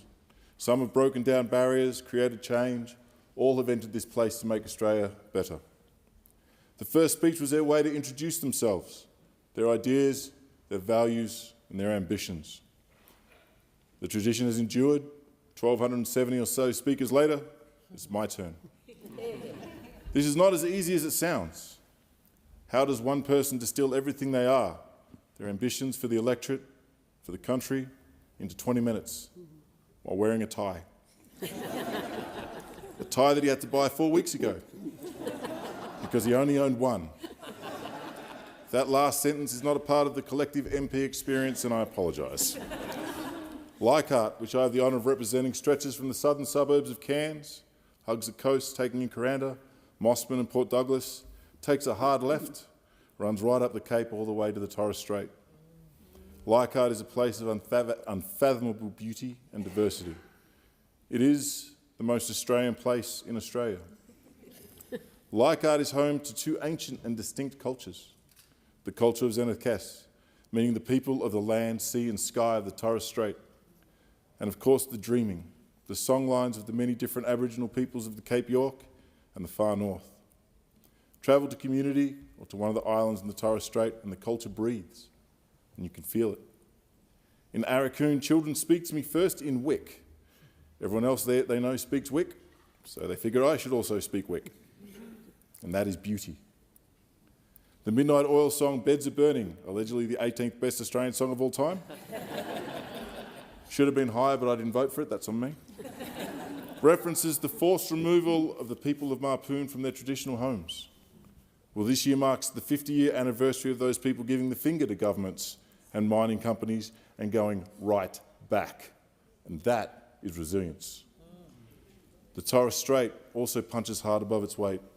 It is, of course, the birthplace of Uncle Koiki Mabo, a man of Mer Island, who with his fellow plaintiffs overturned terra nullius. And that is strength. I am proud to call Maria Tapham, daughter of plaintiff Dave Passy, my friend. The Cape is the great frontier. There you will find mining, agriculture, fishing, tourism, small business and services. It is a place where people go to find themselves, lose themselves. You head up to the Cape to live, you last either 6 months or 30 years. There is no in between.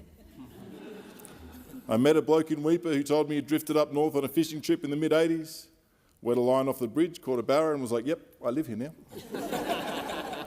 He got a job at Rio and he's proud that his daughters now work the mines with him and of the lifestyle he has provided for his family across generations. Beneath the Cape lies the Cairns Port Douglas area, the tourism heart of Australia.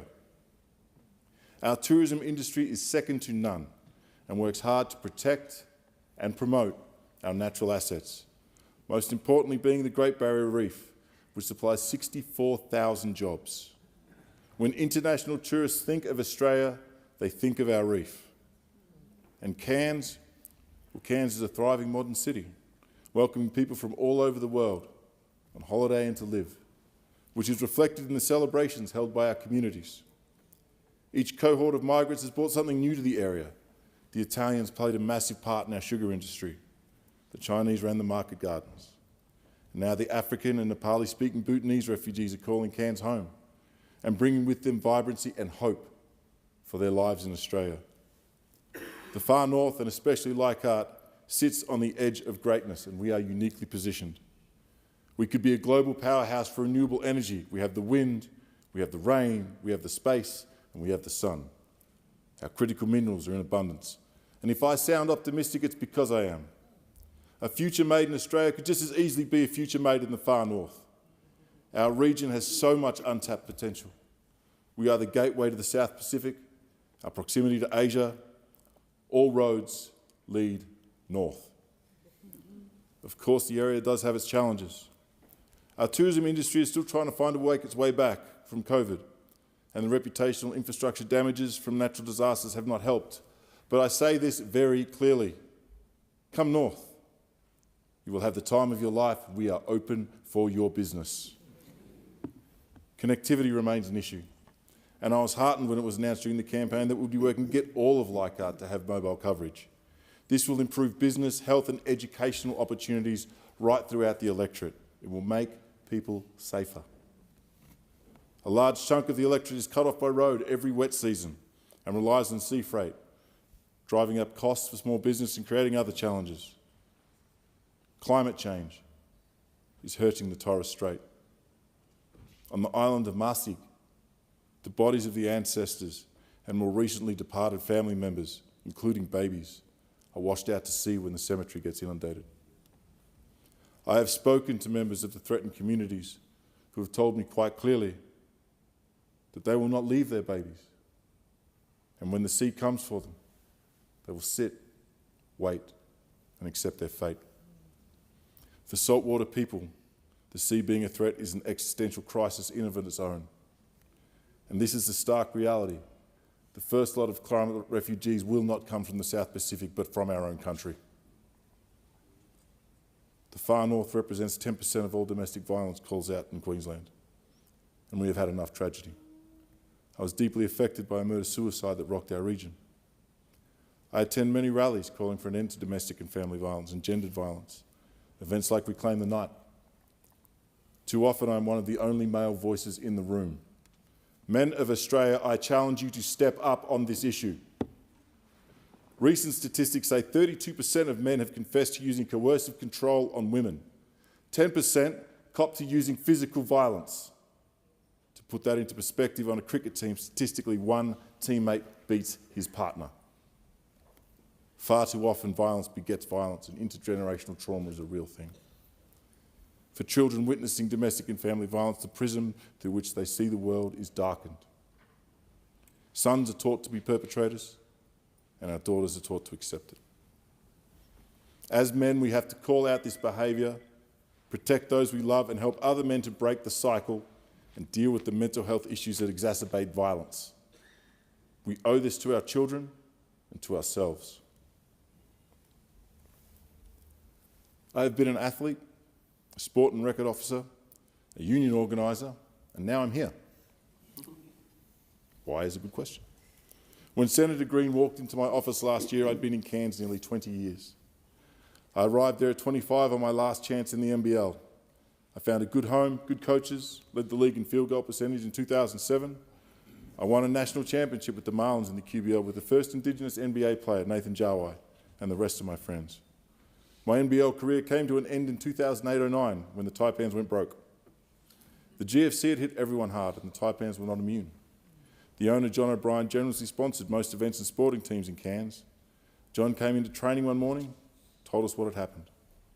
It was a hard conversation. It took courage for a man who had lost everything to front us. It spoke volumes about who he was as a person. We went from preparing to play Sydney to not knowing if we would see out the week. The liquidators were called in and we were ultimately offered a choice.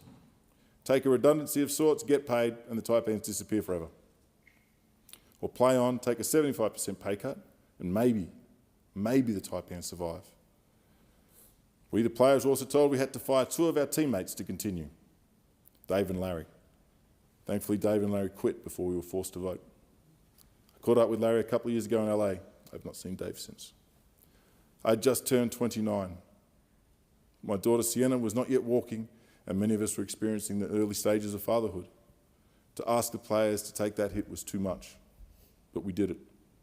In a unanimous decision, we decided to press forward, even though in our hearts we knew there was precisely zero chance of the Taipans getting sold. It was the height of the GFC. Cairns was on its knees. No buyer came forth, and we played on with reduced access to training facilities and things like food. Then one of the most audacious plans in Australian sport was hatched by people like Dennis Donaghy, Mike Scott and Mark Beecroft. The Taipans would be floated publicly as an incorporated organisation. The town would buy the team. People who were really struggling dug deep. $50 here, a couple of grand there. The people of Cairns, facing the largest economic downturn they had ever seen, raised the money to buy the licence and keep the Taipans. Every family that comes to games, every business that benefits from the Taipans bringing 4,000 people into the CBD, every school clinic, every autograph, every win belongs to the 10 young men in that room and the community that decided to back them. It is my proudest moment as an athlete. The day we decided the town and the team were bigger than ourselves, more important, and the town met us. And that is what far north Queensland is. Backs against the wall, we come out swinging and we protect what is ours. The season had ended and I never played NBL again. Post-basketball, like many athletes, I was a bit lost. I worked for a while for the former member of Leichhardt, Jim Turner, who at the time held the seat, and former Senator Jan McLucas before making my way into the sport and rec industry. Without the structure and identity that basketball gave me, I quickly spiralled into depression. I will not pretend that it was fine. I lost 5 years of my life, wildly oscillating between a fight or flight response and numb blankness. I looked at every possible option to make it stop. In the end, salvation came from three things: professional help, a renewed focus on my physical fitness, and a return to the sport.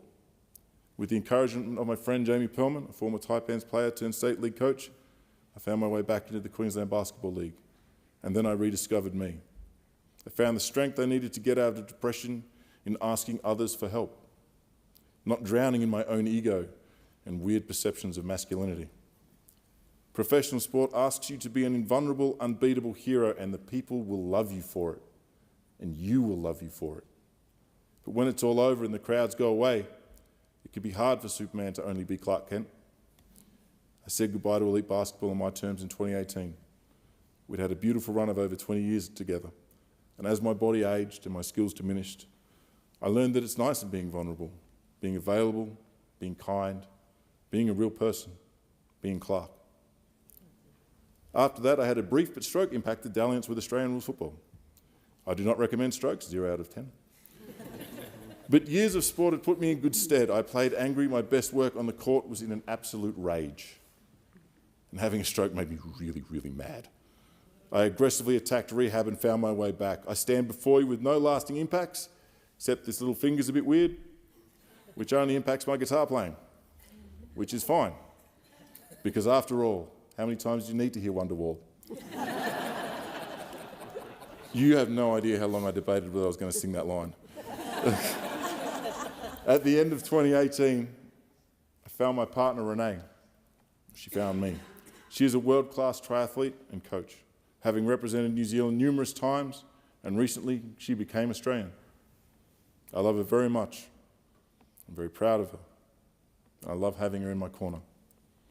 Through Renee, I found a new hobby in scuba diving, and together we take advantage of the World Heritage areas on our doorstep. My children dive too now. Renee gave us a gift that we can all enjoy together. I love her, and she makes me better. Life is a team sport. Eventually, I answered a job at the Cairns Post, and I became a union organiser. It's all very normal, it's very Australian, and that's the point. I made some interesting career choices, but when Senator Green discovered me and asked me to consider putting my hand up, she found me in an office, not on a basketball court. And I said no. I was happy organising, working for Together, helping public sector workers. I would travel up the Cape for work where I'd run free basketball clinics, the occasional shoe drive. But a few weeks later, I did an event with Craig Foster, the former Socceroo captain and great.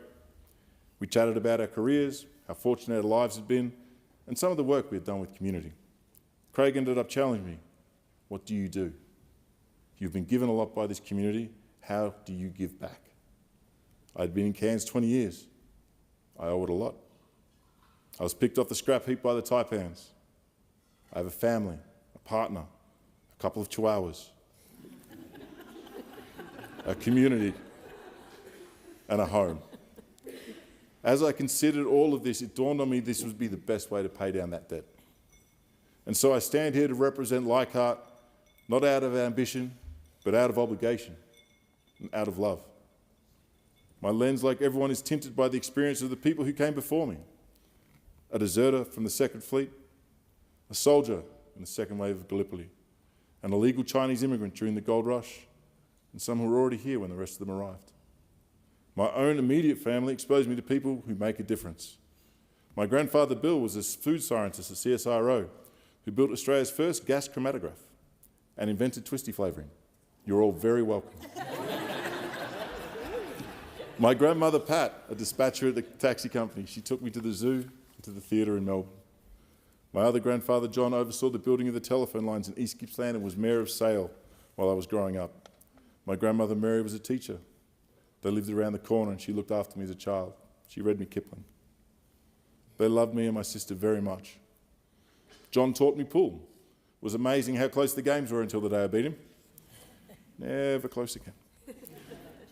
Bill once called me from his nursing home when he'd heard I got a job with the Together Union. The conversation was quick.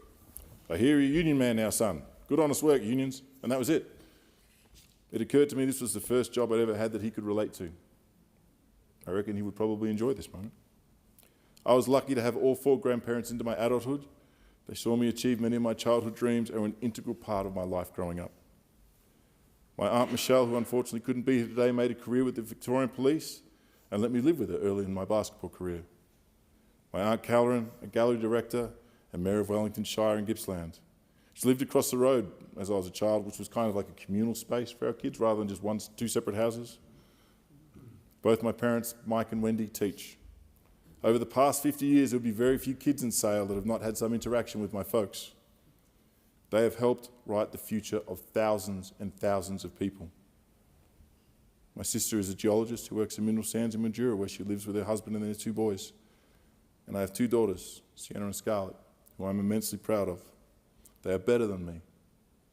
And they will get to make choices and build their own futures. And I can't wait to see it.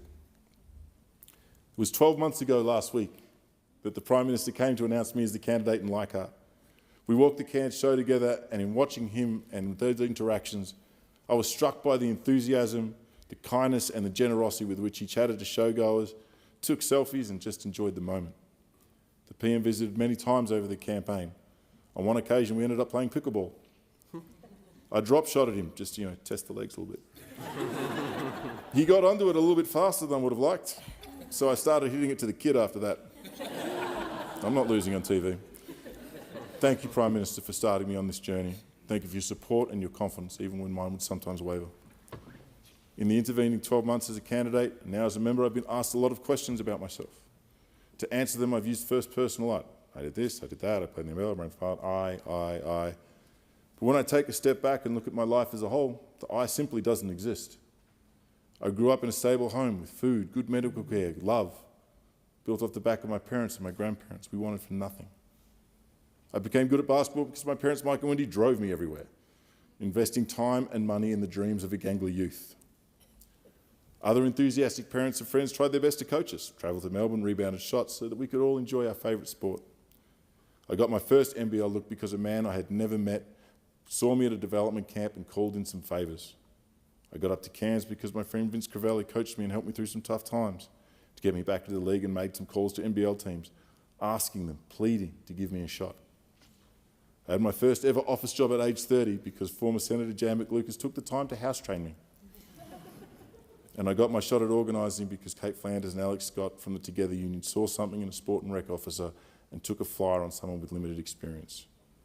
See, none of this happens alone. The I is always a we. And I stand before you today not because of my own brilliance, but because of people like the Prime Minister, Senator Nita Green, Senator Murray Watt, Lani, Carolyn McDonald, Kate Flanders, Heather Hayes, Tony Fulton, Alex Scott, Dee Spink. Especially Senator Green, she was there on day one and has travelled all the way from the Senate to hear me speak today. They all encouraged me. They helped me decide to put my hand up and supported me through the campaign. This seat was won not on the back of my magnificent oration, but on the back of the thousands of hours of work done by an army of volunteers in a truly unforgiving wet season, some of whom have been hoping for Labor to take Leichhardt for 15 years. And since the election, my transition is made smoother, not because of my awesome knowledge of parliamentary procedure, but because former member Warren Ench, despite coming from the opposite side of the aisle, has helped me navigate this large and diverse electorate. And this is a collaborative approach. I am drawn to teams, and with my staff, our volunteers, my fellow caucus members, my family, my community, led by the Prime Minister, this is what I am a part of. It is what drew me to the union movement, it's what drew me to the Labor Party, and it's what put me here in Parliament House. I thank my parents, my sister, my aunts, my cousins Steve and Belinda, my daughters and my partner Renee for all their support in all aspects of my life in helping me get here today. I hope I can honour the love that they have shown me and that they are proud as I do my bit for improving the lives of the people of Leichhardt and Australians everywhere. Let me say it again, Australia's far north is a place of unmatched beauty and potential. But potential without work is unrealised. Potential without work is wasted. Speaker, I stand ready to work on behalf of the people who put me here. Let's do this. Thank you.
The question is that the address be agreed to. And before I call the honourable member for Bonner, I remind the House that this is the honourable member's first speech, and I ask the House to extend to her the usual courtesies. And I give the call to the honourable member for Bonner. Yeah.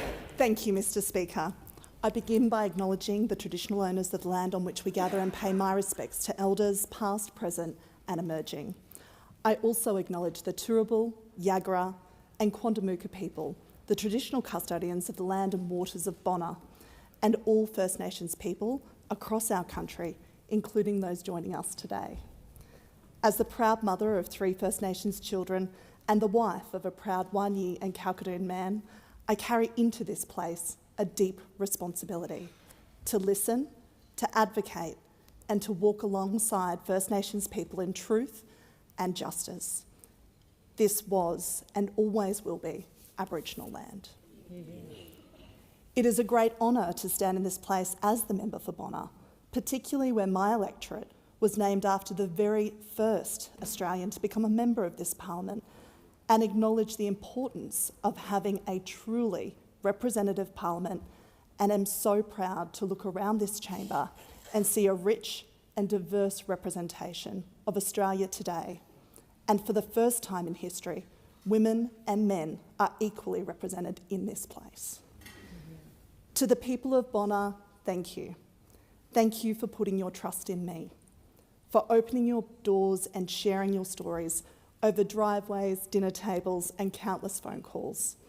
I will always advocate for you, support you, and serve our community every day with humility, compassion, and kindness. To my predecessor, Ross Vasta, thank you to you and your family for your service over almost 20 years to our electorate. I've had the privilege of listening to my colleagues' journey to this place over the past week, and like so many of them, my story is centred around family, community, and service.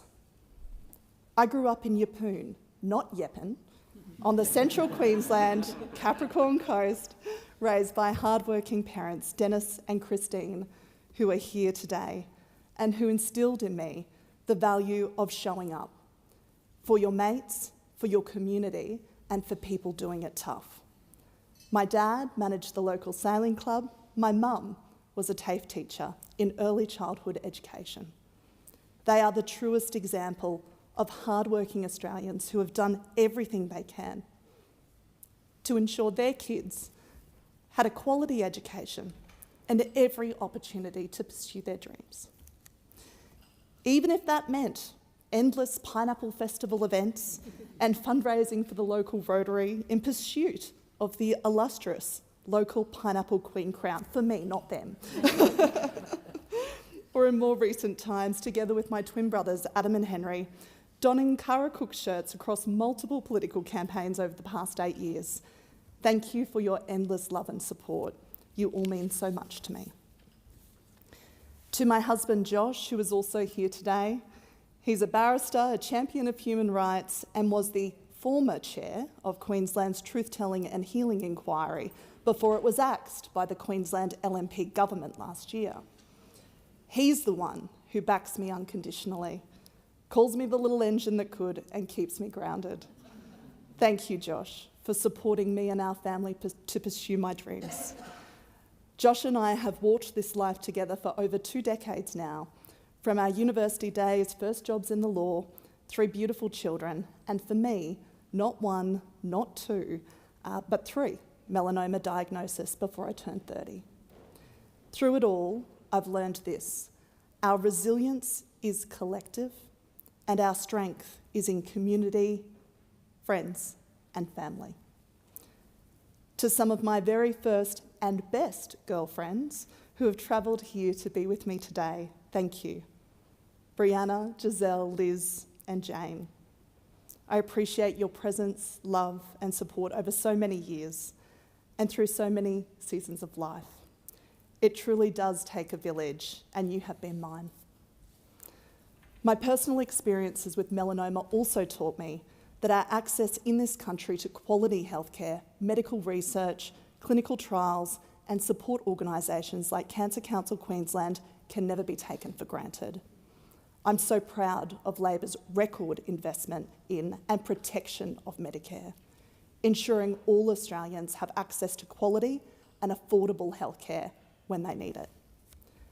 To my children, Eden, Rita, and Arlo, you are my compass. You remind me every day that we must do all we can to make a difference tomorrow. I'm so proud to be your mum. It's my most important job in the world. I know that this job will take me away from you, and we won't have as much time together as I would like. But I do this job to make the future better, not just for you, but for all kids, and particularly for those who might not have the same opportunities as you will in this life. I love you with all my heart. To my local Labor Party branch members and volunteers in Bonner, and also those from a little further afar, including my good friend Kerry, my campaign team, and in particular Sarah and Riley also, who's here today, together with former and current Queensland Labor State Secretaries Kate Flanders and Ben Driscoll, thank you. I have been so proud to stand with you and campaign side by side. Together, we had thousands of one-on-one conversations on the doors, on the phones, and across pre-poll and election day. Your dedication to the Labor Party and to me personally has meant so much. To my union, the Services Union, and particularly their leadership, Neil Henderson and Jenny Thomas, thank you for being such an enormous support to me over many years and for actively encouraging me to be part of the collective action that is the union movement. I am so proud of the advocacy of the Services Union on many issues, but particularly in relation to domestic violence, and campaigning for 10 days of paid domestic violence leave that was delivered by this Labor government in the last term. I'll never forget standing in front of Queensland Parliament at a Red Rose Foundation rally following the murders of women in Queensland and looking up to see the Services Union proudly marching down George Street to join us. We are truly stronger together.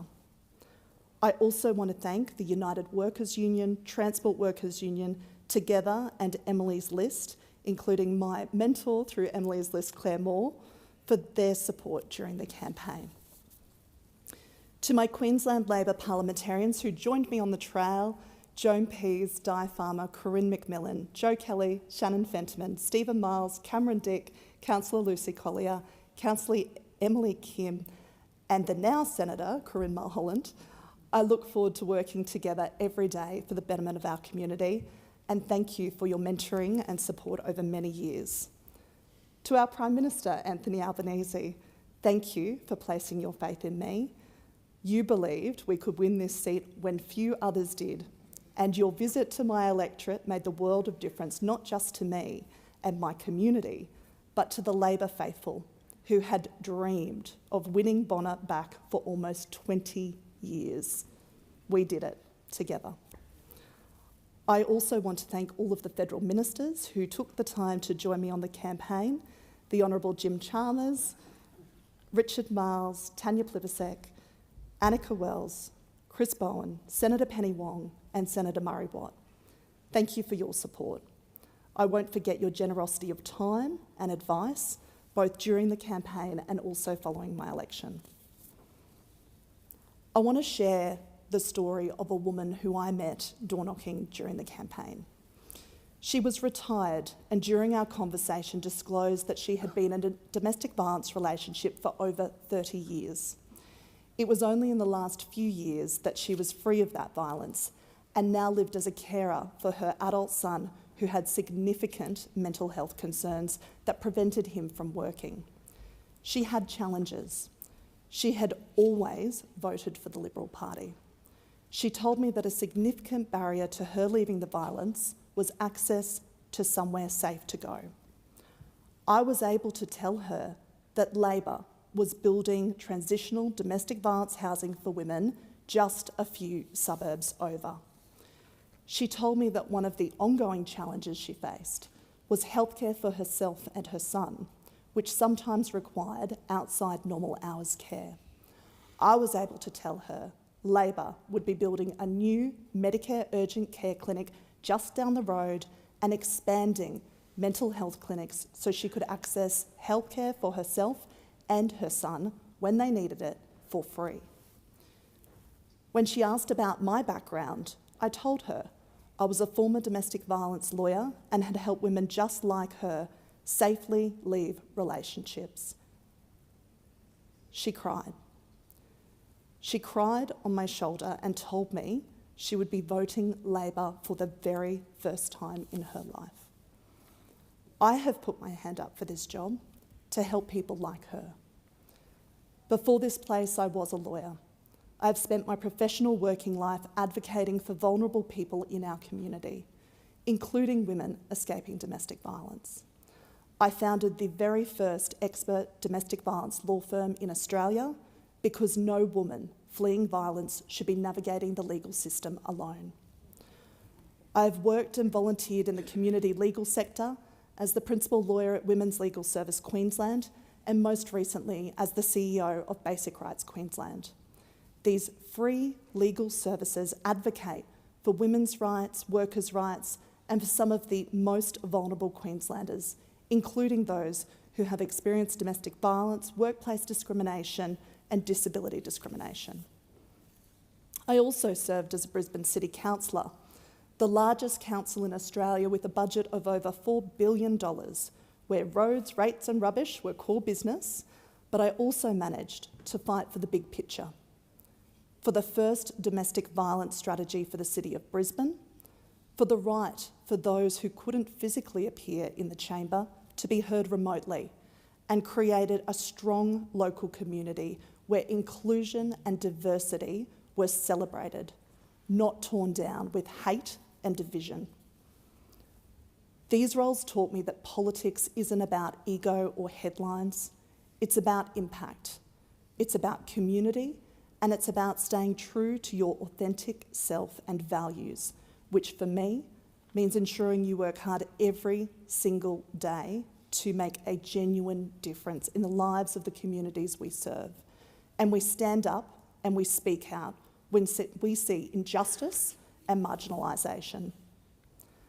Bonna is one of the most beautiful, diverse and community-minded electorates in the country. From the waters of Wynnum and Manly to the leafy streets of Carindale and Mount Gravatt, from Rochdale to Chandler, Belmont to Wakeley, Bonna is a place where people pitch in. At the local footy club, the PNC, the men's sheds, I have multiple sheds, and Meals on Wheels. It's home to nurses, teachers, tradies, small business owners, and young families trying to build a future. It's also home to older Australians who have seen this country change and new migrants who are helping shape its future.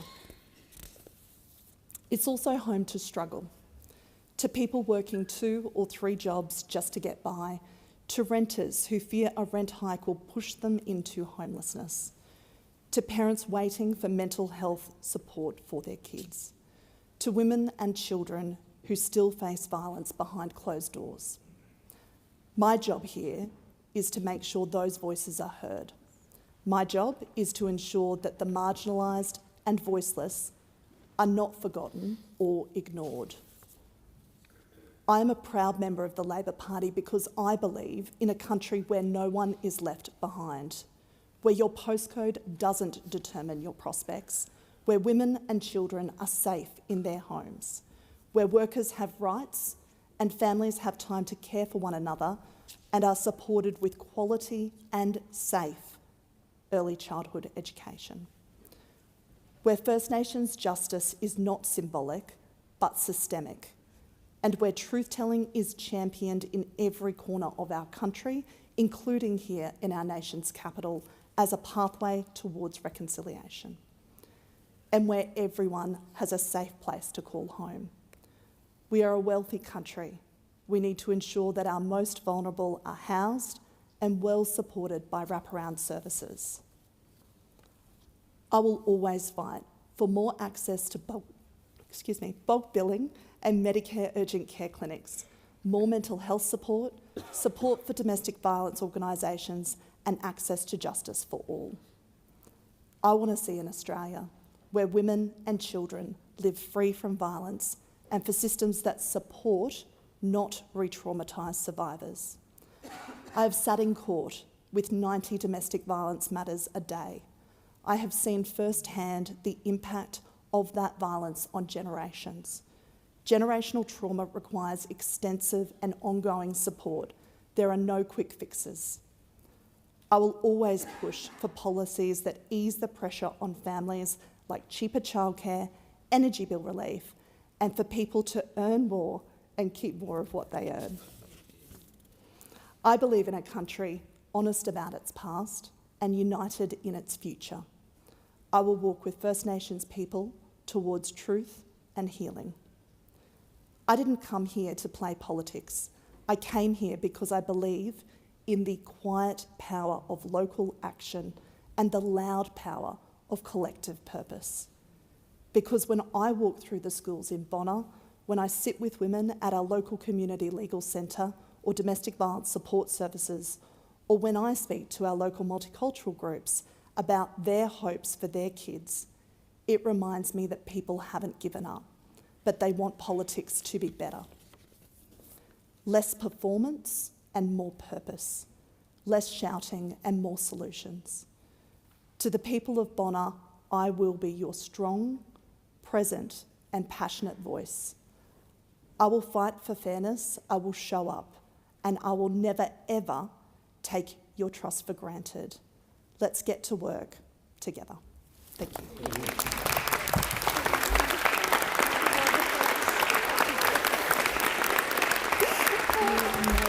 Well done. Amazing.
Order. If members can resume their seats as quickly and as quietly as possible. The question is that the address be agreed to. Before I call the Honourable Member for Petrie, I remind the House that this is the Honourable Member's first speech, and I ask the House to extend her the usual courtesies. And I give the call to the Honourable Member for Petrie. Yeah. I stand in this room with a great sense of awe. I stand in this room because of the aspirational and innovative work that has come from this House. I'm inspired by the work of those that have come before me, including many sitting around me today. The work on Medicare, marriage equality, anti-discrimination, workers' rights, renewable energy and its storage, and the continued efforts to safeguard and improve upon these areas. I stand on the land of the Ngunnawal and Ngambri people, and standing here, I represent the electorate of Petrie, a region that has been called home by the Gubbi Gubbi and Turrbal people for millennia, I should say. I want to acknowledge these groups for the ancestral connection of the place we meet today and the land in which I call home. I also stand in this room because of the neglectful, short-sighted and undignified laws, ideas and examples that have come from this House. The banning of RU 486 to the historical and ongoing injustices faced by Indigenous Australians. This House, at times, has caused harm to Australians and to my community. I'm so glad to be part of this government, one that aims to right those wrongs and will stand up for all, not just the few. The good, the bad, the ugly is why I'm here today. My early childhood was tainted by violence and shrouded with fear. The man designated the protector of my family was the most dangerous part of my life. To live in that space, day in and day out, never sure what would turn a bad day into an even worse day, is a feeling that no one should experience. Just before my 9th birthday, my family and I were able to find a way to squeeze ourselves out of the gap in the system in which we fell. And though we were safe away from that danger, the healing process itself was turbulent and non-linear. One positive outcome from my childhood has been my fierce sense of justice, which I've had since as early as I can remember. Whilst I'll never say that I'm grateful for the experiences I had as a child, I'm glad for the mindset I developed. Now, much to my mum's and probably my teachers' frustration at times, I always asked why. I questioned everything and everyone.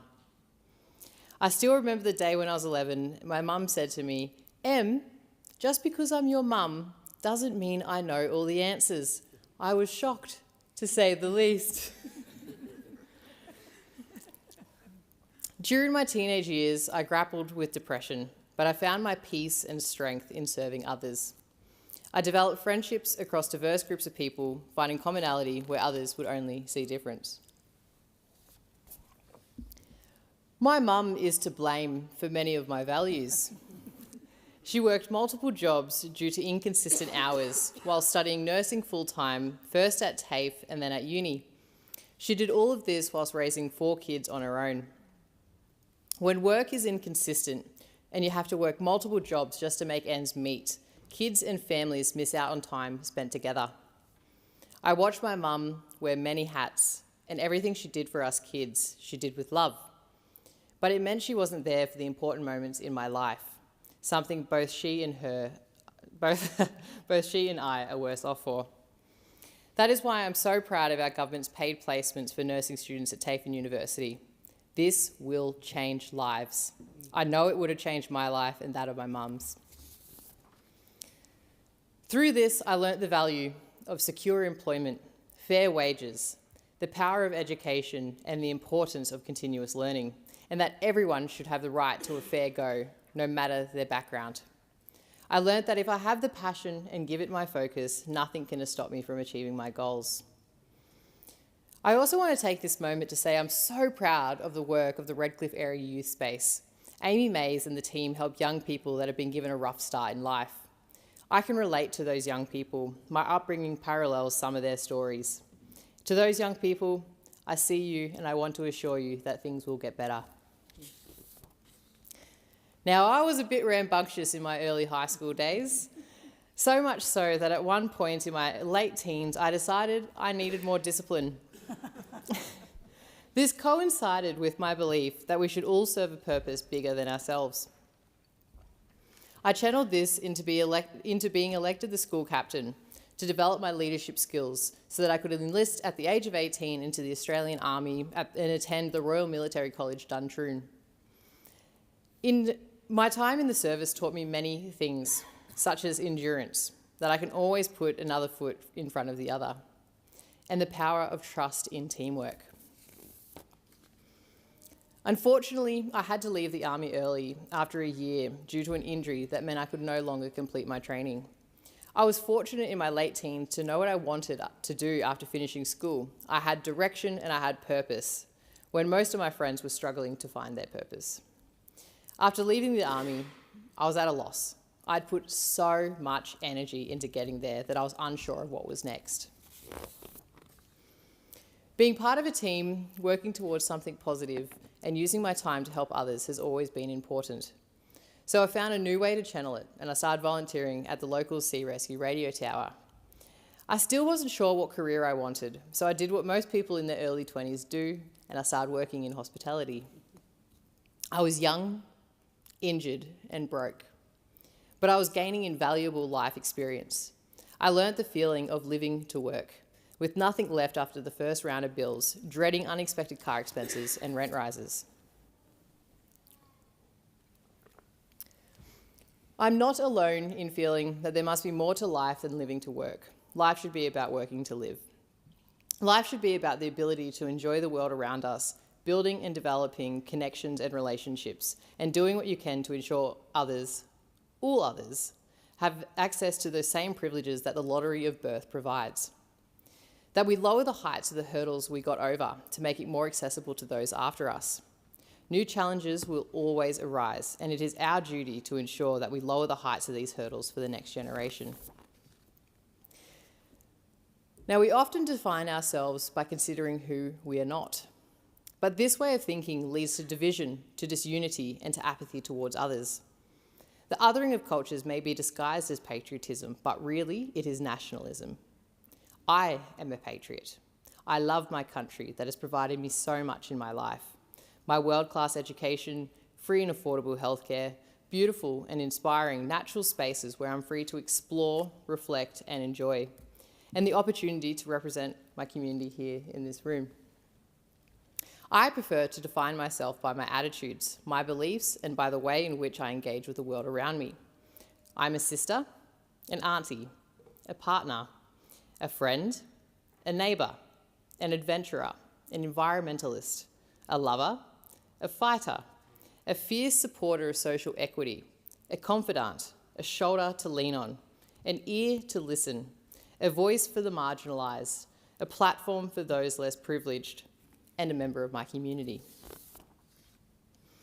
I've been fortunate to be able to travel to various parts of the world, experiencing vastly different cultures from South Asia to Eastern and Western Europe and our own beautiful backyard here in Australia. One thing I've come to understand is that no matter where you come from, whether rich or poor, literate or illiterate, regardless of gender, ethnicity and heritage, we all have similar hopes, dreams, fears and desires. We hope that our families live a safe and healthy life. We dream that our kids, our nieces and nephews have more opportunities than ourselves. We fear letting down the people around us, and we desire support and camaraderie from our communities. By focusing on our differences, we exclude all that could bring us together, whereas the list of things we have in common will always be far greater. This common ground is where growth, partnership and progress happen. There's my niece. I was in London at the time of the 2019 bushfires. People would hear my accent and often bring up the catastrophic impact of the fires, and I was floored by the inaction of the Australian government at that time. I decided as I was in that region, I would take myself to Iceland, the land of fire and ice, to see a glacier. As the previous government's business-as-usual approach to emissions reduction and climate action, I was sure those glaciers would melt in my lifetime. I hired a forward drive, and in the cold of winter, I made my way to the glacier. I stood in awe of one of the most impressive and beautiful natural sights I've been fortunate enough to experience, and I became quite emotional. Standing there, considering the ramifications of our actions as humans on this planet, and how those actions may mean the next generation may not get the chance to see what I was seeing, I filled my bottle with glacial water and I guzzled it down. And in that moment, I decided to commit myself to be an active participant in positive change making. It was my glacial moment.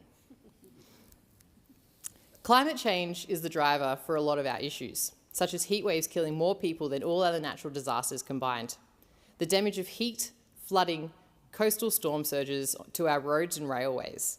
I recall seeing images of the Melbourne train tracks warping in a heat wave and of bitumen roads melting, which is also impacting our remote regions. Heat also increases violent crime rates, making our communities less safe. Police work harder and it places greater strain on our justice system. Drought, increased ferocity of storms, flooding and heat are damaging our crops, leading to increased prices and further exacerbating hardships on our farmers. The ferocity and frequency of storms in my electorate are damaging property and increasing the price of insurance. We must address this. However, we need a pragmatic approach. As they say, high tides raise all ships. Well, the tides are rising, so let's ensure that everyone is lifted during this moment in our history. So here I stand, representing the residents of Petrie. My story is much like Petrie. Petrie has its rough edges and polished gems. There are people living it tough and those who are comfortable. There is aspiration and there is desperation. There are some of the highest rates of domestic violence, but there's also some of the highest rates of volunteerism. Just like my community, I carry those parts within me. My life experiences have been diverse, and the outcome of that is strength, resilience, and compassion. Just like when a community is socially, environmentally, and economically diverse, it is stronger, more resilient, and more compassionate. In recognising the diversity in our individuality, we can come to understand how important it is that our communities reflect that. Petrie is where the seaside retirees meet first-home buyers, where heritage buildings harmonise with 21st century development. It is a region that has kept calling me back. I first moved there as a teenager, living on Dolly's Rocks Road, an incredible area surrounded by nature and the friendly neighbours. I moved away when I joined the army, but I kept finding myself coming back.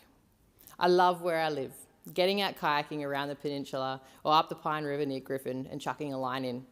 It turns out I'm not the best hunter of fish, but I am a well-versed gatherer of fish, namely at Morgan Seafood in Scarborough. There is a unique sense of humour in the stoicism found in Petrie, which was evident during Cyclone Alfred preparations. During the cyclone preparations, residents such as Jess in Redcliffe were calling out for help on the community social media groups on behalf of her elderly neighbour who was recovering from a recent surgery. I decided to head out to this woman's house to lend a hand, and what touched my heart was the near dozen of us who rocked up to secure this yard. I also spent a few hours down at the sandbagging station, and I was not alone in this endeavour. Dozens of residents were down there making up bags and carrying them to the awaiting cars. All of this was done with big smiles and plenty of laughs. The spirit of the Petrie community was alive and well. We came together to help one another in a stressful time.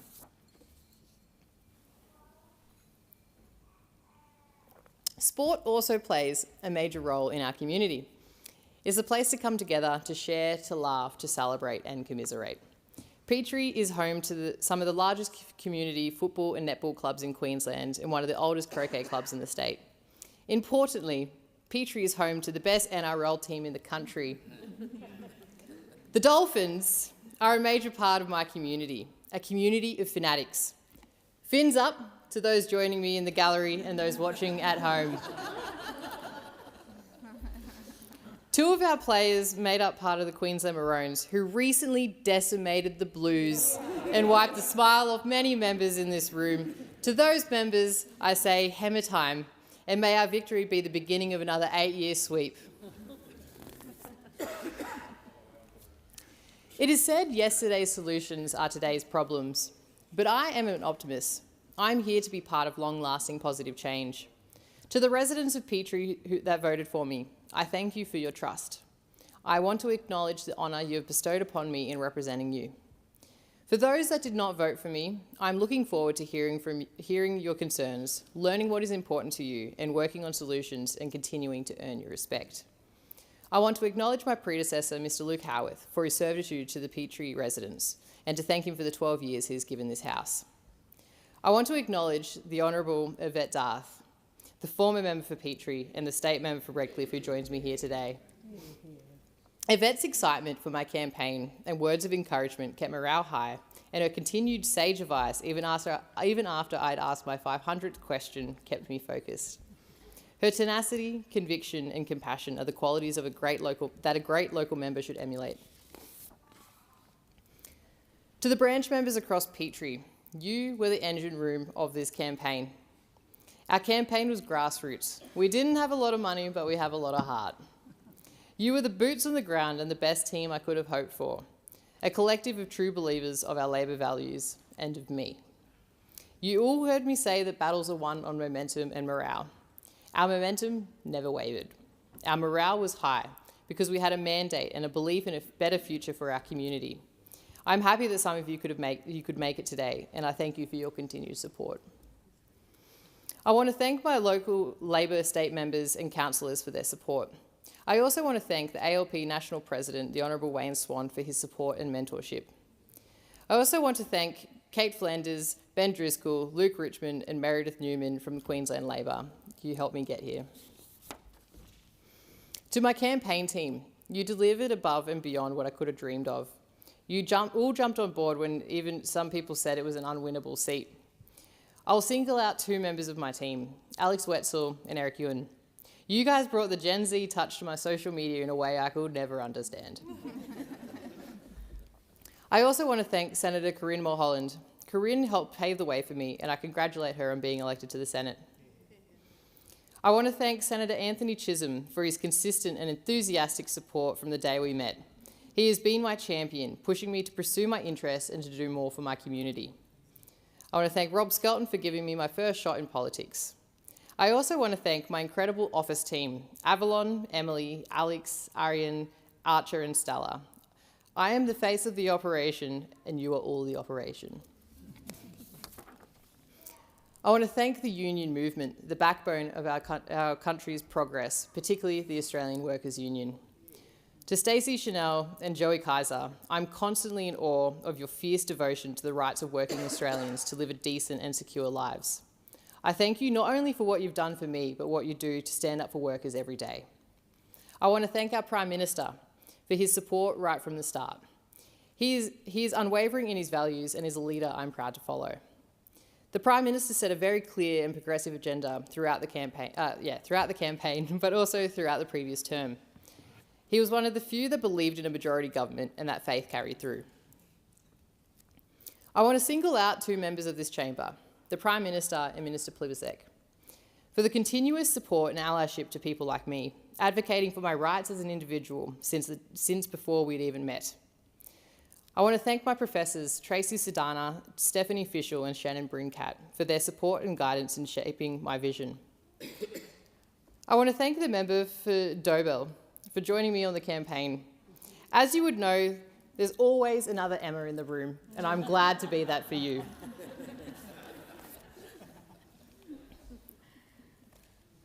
I thank my family who joined me here today. My brother Aaron even prepared some lines for this speech. So that he can't say I never listen, I'll share one of his lines to be forever cemented in the Hansard. I might ruffle a few feathers in this room, but I hear feather boas are back in style.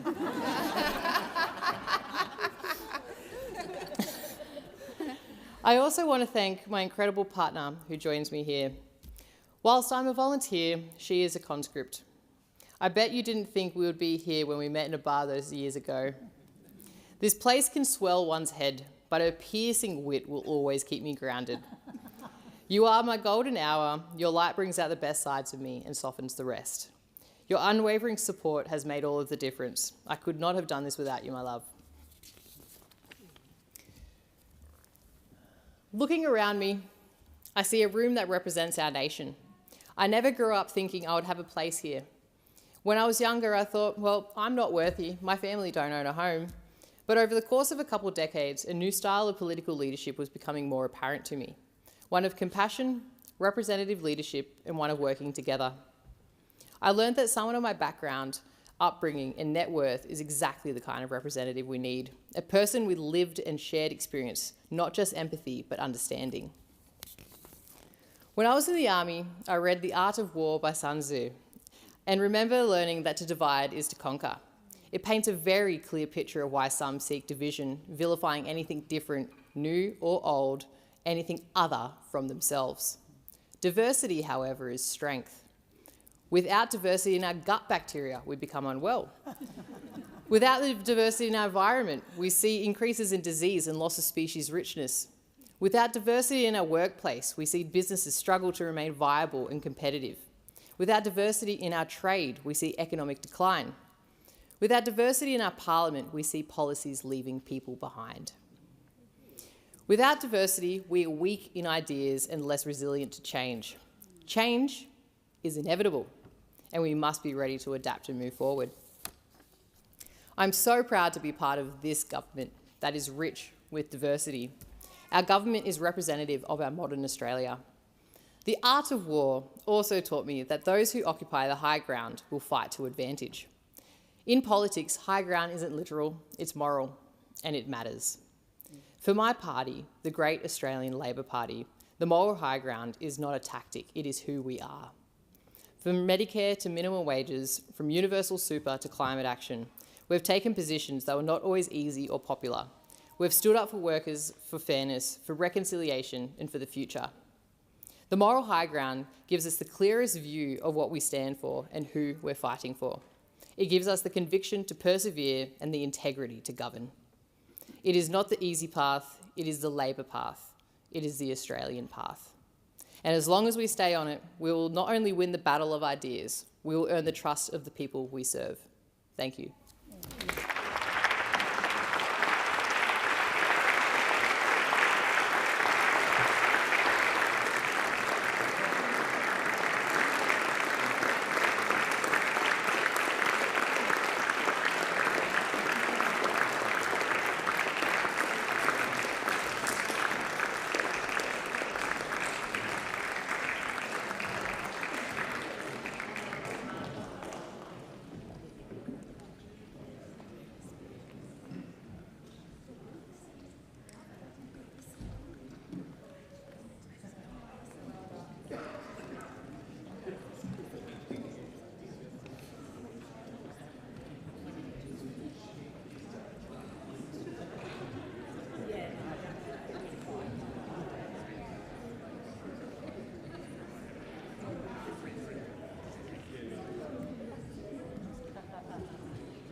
If members can take their seats as quickly and as quietly as possible.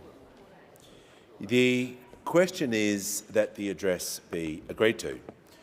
Before I call the honourable member for Cornwall, I remind the House that this is the honourable member's first speech, and I ask the House to extend to him the usual courtesies. I give the call to the honourable member for Cornwall. Yeah. Thank you, Mr. Speaker. Should we stay or should we go? These were my father Jamal's words, spoken from the window of our apartment in Kuwait to an Iraqi soldier on the street below. My father was holding me in his arms. His words were the first I remember ever hearing.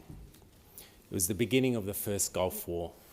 In those early days of the assault, there were clashes in our neighbourhood and you could feel the buildings shake. Apparently, I asked my mum, Mariam, why is the kitchen walking?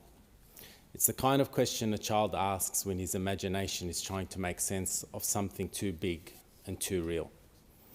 I remember that time, not through a series of memories, but through the quiet chaos of a single day.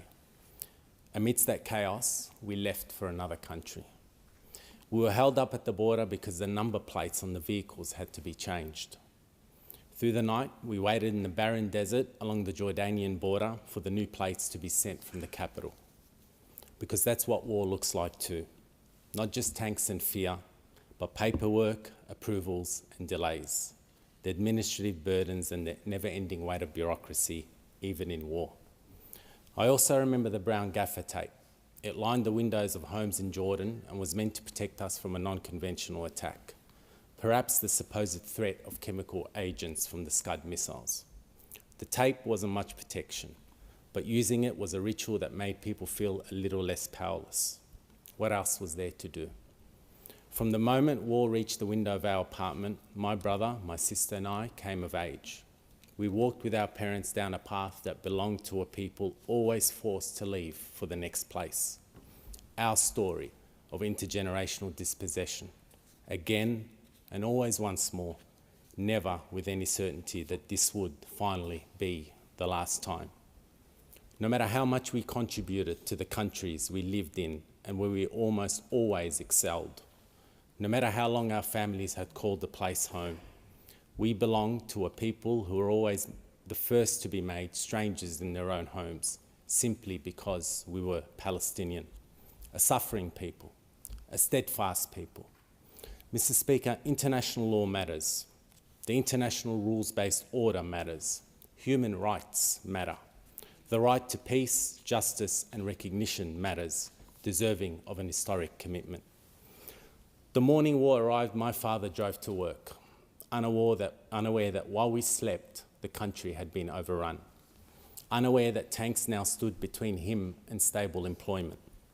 My father's studies across continents, the job earned through grit, the career in electrical engineering built to support our family, all gone literally overnight.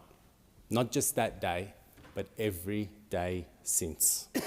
My father never complained, but I could see what it cost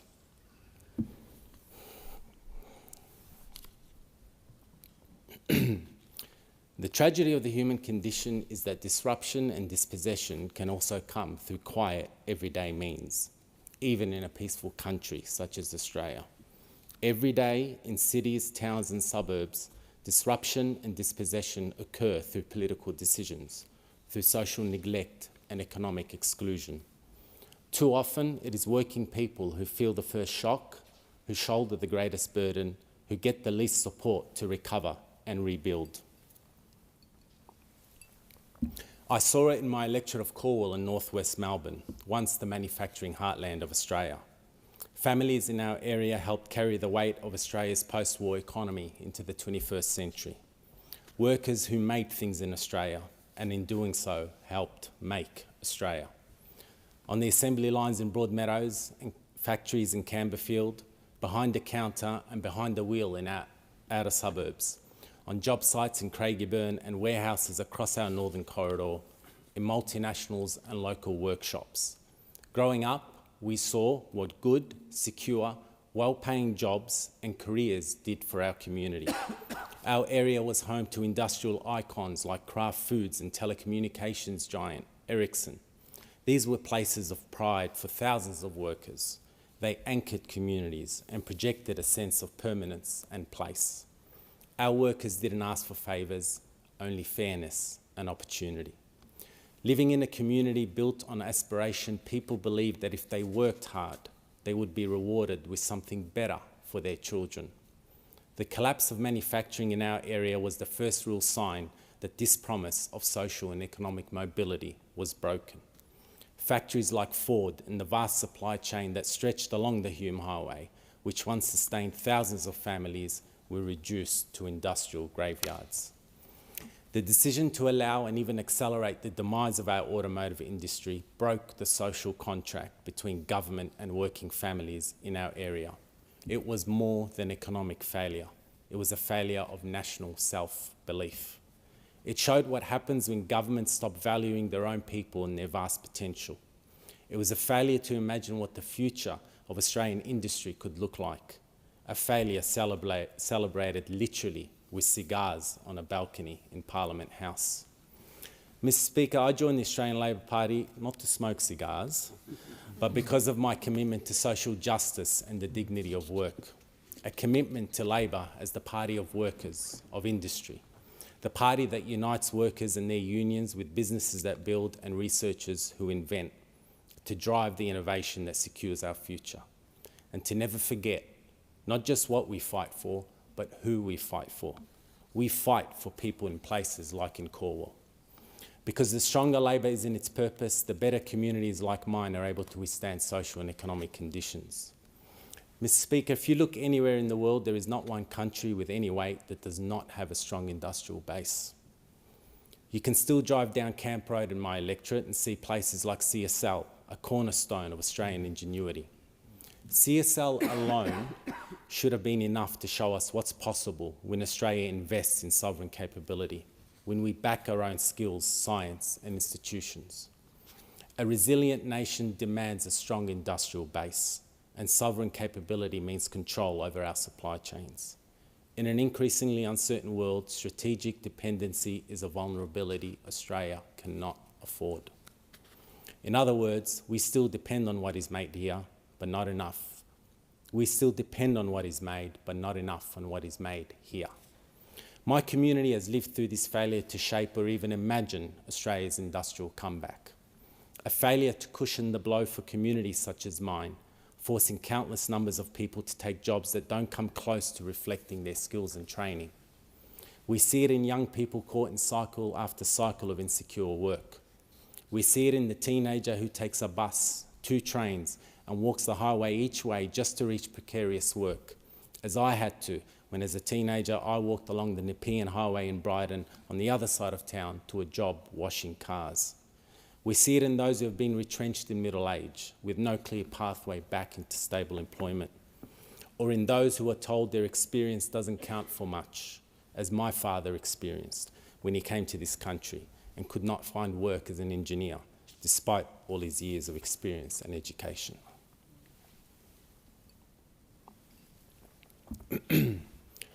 Labor recognises through its core purpose and its policies the value of Australian manufacturing. We understand the importance of using Australia's natural advantages in a world shaped by resource security and emerging technologies, of putting industry, jobs and national direction back at the centre of our economic policy. Because productivity in the economy isn't just a headline figure. It's about whether people can skill and upskill into secure, stable and growing industries.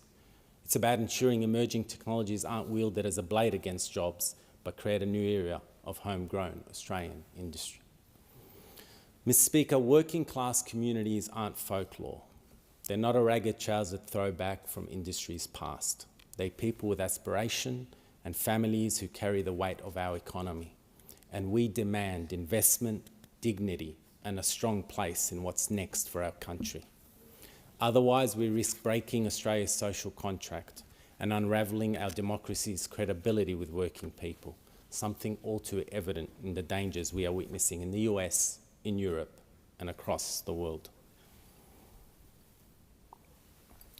Mr. Speaker, at my first event as a candidate, I received 2 phone calls I'll never forget.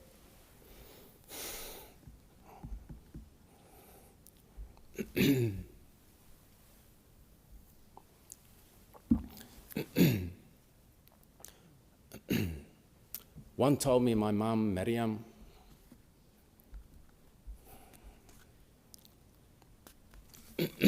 was on her way to hospital. The other, that my mother-in-law, Jutta, had been diagnosed with breast cancer in Germany. Jutta is now in remission, but weeks after her trip to hospital,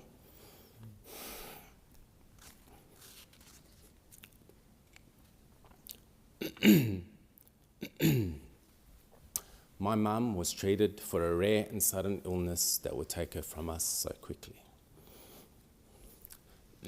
This was followed by my brave, beautiful wife, Natasha, who spent weeks in a hospital and then even more weeks with our newborn son, Noah. I've spent more time in emergency wards than I ever imagined I would, all while I was running for Parliament for the first time. There were days I'd rush out of the emergency ward to attend a community event, and days that began with a quiet visit to my mother's grave.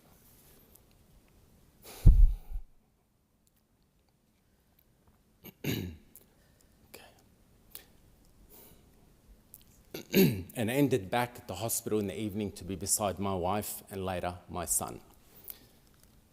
My son Noah is a master of timing. He chose election day in May to come home after weeks in the neonatal unit.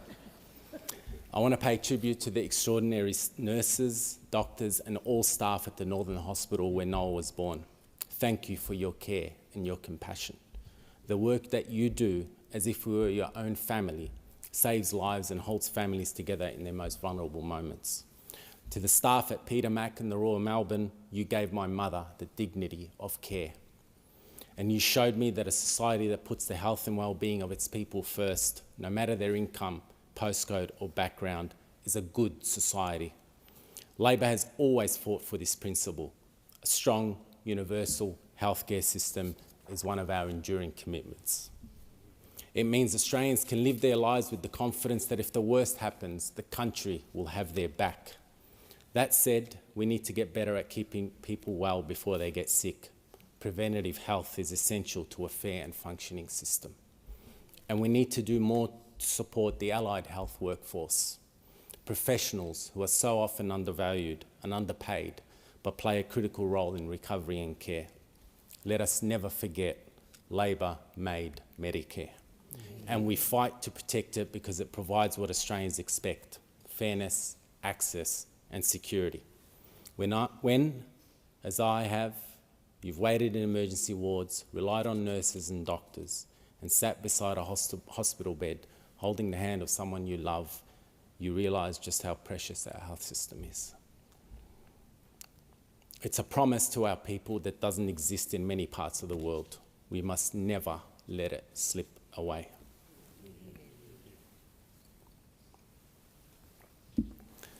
Mr. Speaker, Calwell is one of the most diverse communities in the country and one of the proudest. It's a place where the world can be found and where people truly understand the world. To us who live there, it is simply the area. I thank the people of Calwell for their trust and support. As a proud son of this community, I carry the honour of representing them with a deep sense of responsibility and determination to fight for them, and to stand in solidarity with those communities that often feel excluded from the Australian story. Our multicultural Australia is a remarkable achievement, and it's our responsibility in this place to protect it so the promise of a fair go is real for all. There are some people I would like to thank, starting with the Prime Minister. Thank you for the values with which you led us. We now have a Parliament with an elbow and an abdo.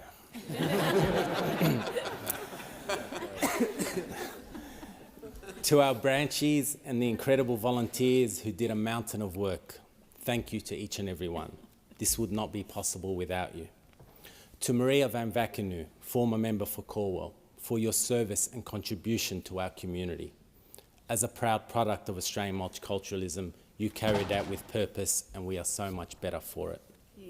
To the AMWU, without your strength, we lose our industrial backbone and Australia's capacity to be self-reliant, secure and fair. To Tony Mav, Piccolo and the National Office led by Steve Murphy. To the ETU for your solidarity. Blue-collar workers help build Australia. To Paul Healy and the HACSU team and your incredible members.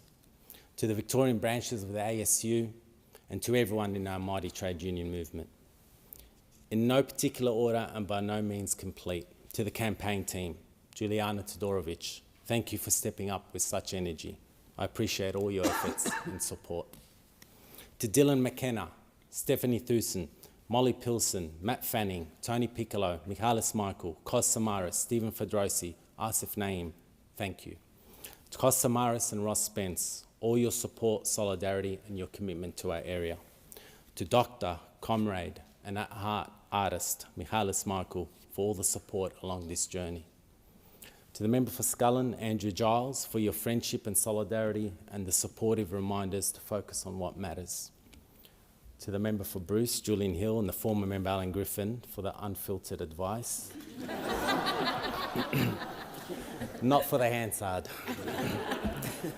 Senators Jess Walsh and Lisa Darmanin, Kate Thwaites, Jed Carney, and Rob Mitchell. To Kim Carr, for your service and all you've given to advance Australian manufacturing and industry. To local state colleagues Ross Spence, Kathleen Matthews-Ward, Ewan Walters, Sheena Watt, Enver Erdogan, Josh Bull. To Michael Watson, Dylan White, Kat Hardy, Matt Helikari, Cassie Farley, Gab Williams, Bronwyn Halfpenny, Vicky Ward, Pauline Richards. To Rami, Monica, Riley, Kat, Ella, Samet, Karim, Michaela. I'll never forget the solidarity and support I received from my core community and from across our Labor movement. I know I've failed to name so many of you, people without whose support I wouldn't be here, but I will always carry your support with me into this chamber. I want to pay tribute to my siblings, Wasim, Asil, and Aya. To your partners who have become our own, Tariq, Sajah, and Abid. To my nieces and nephews, some now adults, Jannah, Dania, Jamal, Salma, Omar, and Zain. To my beautiful wife, Natasha. You are the strongest, kindest, most extraordinary woman, always getting things done for us with such quiet power. You've changed my life in ways beyond words and made me appreciate the beauty in the everyday. Thank you for dropping everything to be with me on the other end of the world. You left your home in Germany's Bavaria, your parents, even as their only child, your work, the life you knew. You did it all so we could build our life together. I am here today only through your support. I love you so much, my heart. To my beautiful and blessed son, Noah, your mother and I love you. I hope I can help build a world that you will be proud of. To my in-laws I say, liebste Jutta und liebste Reinhold, danke für alles, für eure Liebe und Unterstützung, dafür, dass ihr mich als Sohn willkommen geheißen habt und für das größte Geschenk, das ich mir je wünschen konnte, Natascha. Wir lieben und wir missen euch. Speaker, I promise that was all parliamentary and within standing orders. I hope. Above all, to my parents, to my father, Jamal, I watched you and I watched how the world tested you. I watched your strength and your quiet resolve. You taught us, without ever needing to say much, how to be better human beings. You taught me the quiet dignity that a man must carry in pursuit of doing everything he can for his family, and to use that dignity and self-respect to contribute to the world. There is nothing I've achieved without your example, and today belongs to you. I hope you're proud, Dad. I hope today shows you that every sacrifice was worth something, that none of it was in vain. And in Australia, Dad, you should never again have to ask that question, should we stay or should we go? In this Australia, we stay. To my beautiful mother, Mariam, so stunning, so full of life.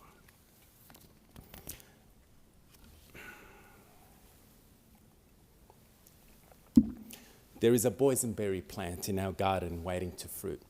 It has your name on it, as I promised you. there is Noah, the grandson you were just weeks away from meeting. He's exactly as you imagined him.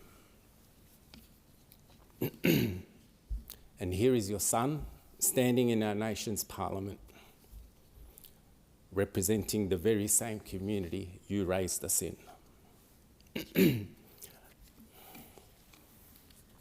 On my first day of school, you walked me into a room full of children whose language I didn't speak. I remember the yellow coat I wore and the little mustache you drew on me for the school concert when we sang Singing in the Rain. Decades later, you'd still break into that song for me. You'd rise before the sun to get me ready for the day, always with a cup of that proper tea and that plate of olives, cucumber, tomato and bread by my bedside, ready as soon as I opened my eyes. I'd ask you to pray for me before every big moment, as if I needed to ask. You rose before dawn without fail to pray for your family while we slept. During lockdown, you would walk the unusually quiet streets of Roxburgh Park collecting bird of paradise flowers because you knew how much Natasha loved them, because our joy always mattered to you. You were the ultimate devil's advocate, always defending people because you believed there was something better in all of us. I will carry that with me always as I come to the defence of my own community. I simply would not be here without you, which is why it hurts me so much that you're not here with me. But know this, anything good I achieve will be your good deeds. I carry your hopes with me, and I hope I've made you proud.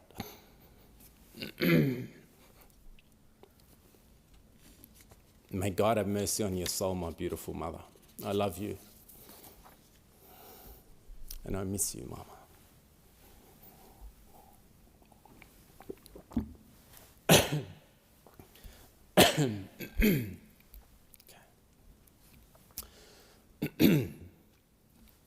When the Prime Minister stood before the Australian people announcing the election and holding up a Medicare card, my mind immediately went to my mother.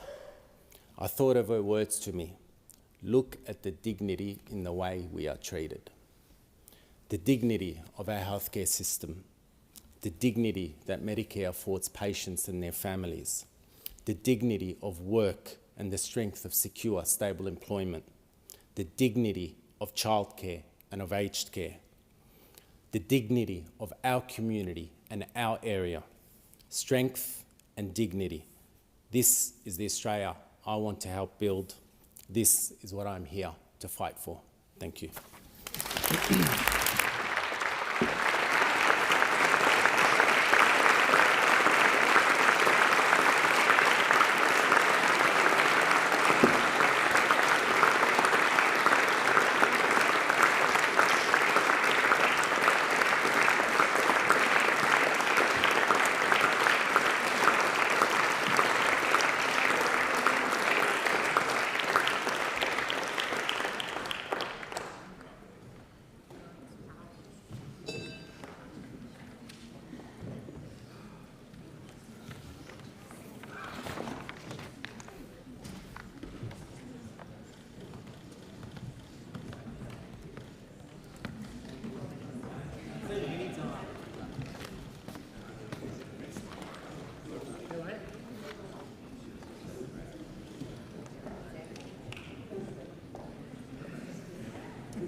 Give the call to the Leader of the House. I move the debate be adjourned.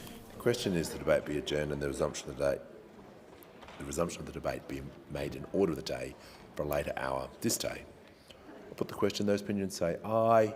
Against no. I think the ayes have it.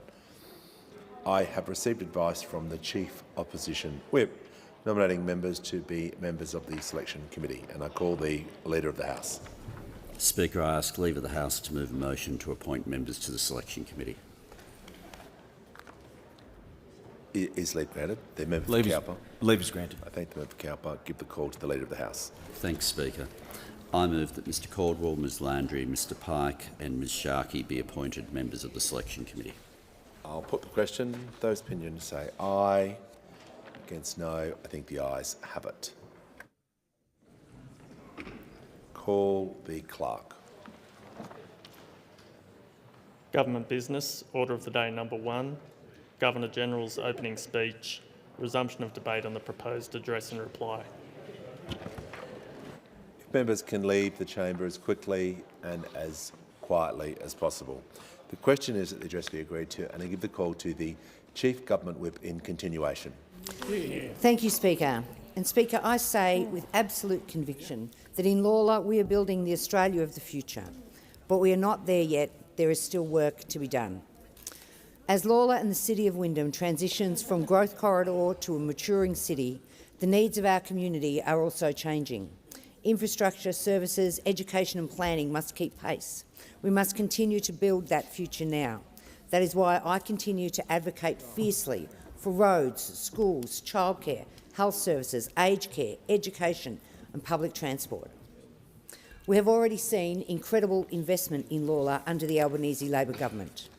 It's really important because it was past time for the Commonwealth to support this burgeoning part of the world after a decade of neglect from the former government and its 3 Prime Ministers, who ignored our needs and left us supporting government with our contributions but with little in return.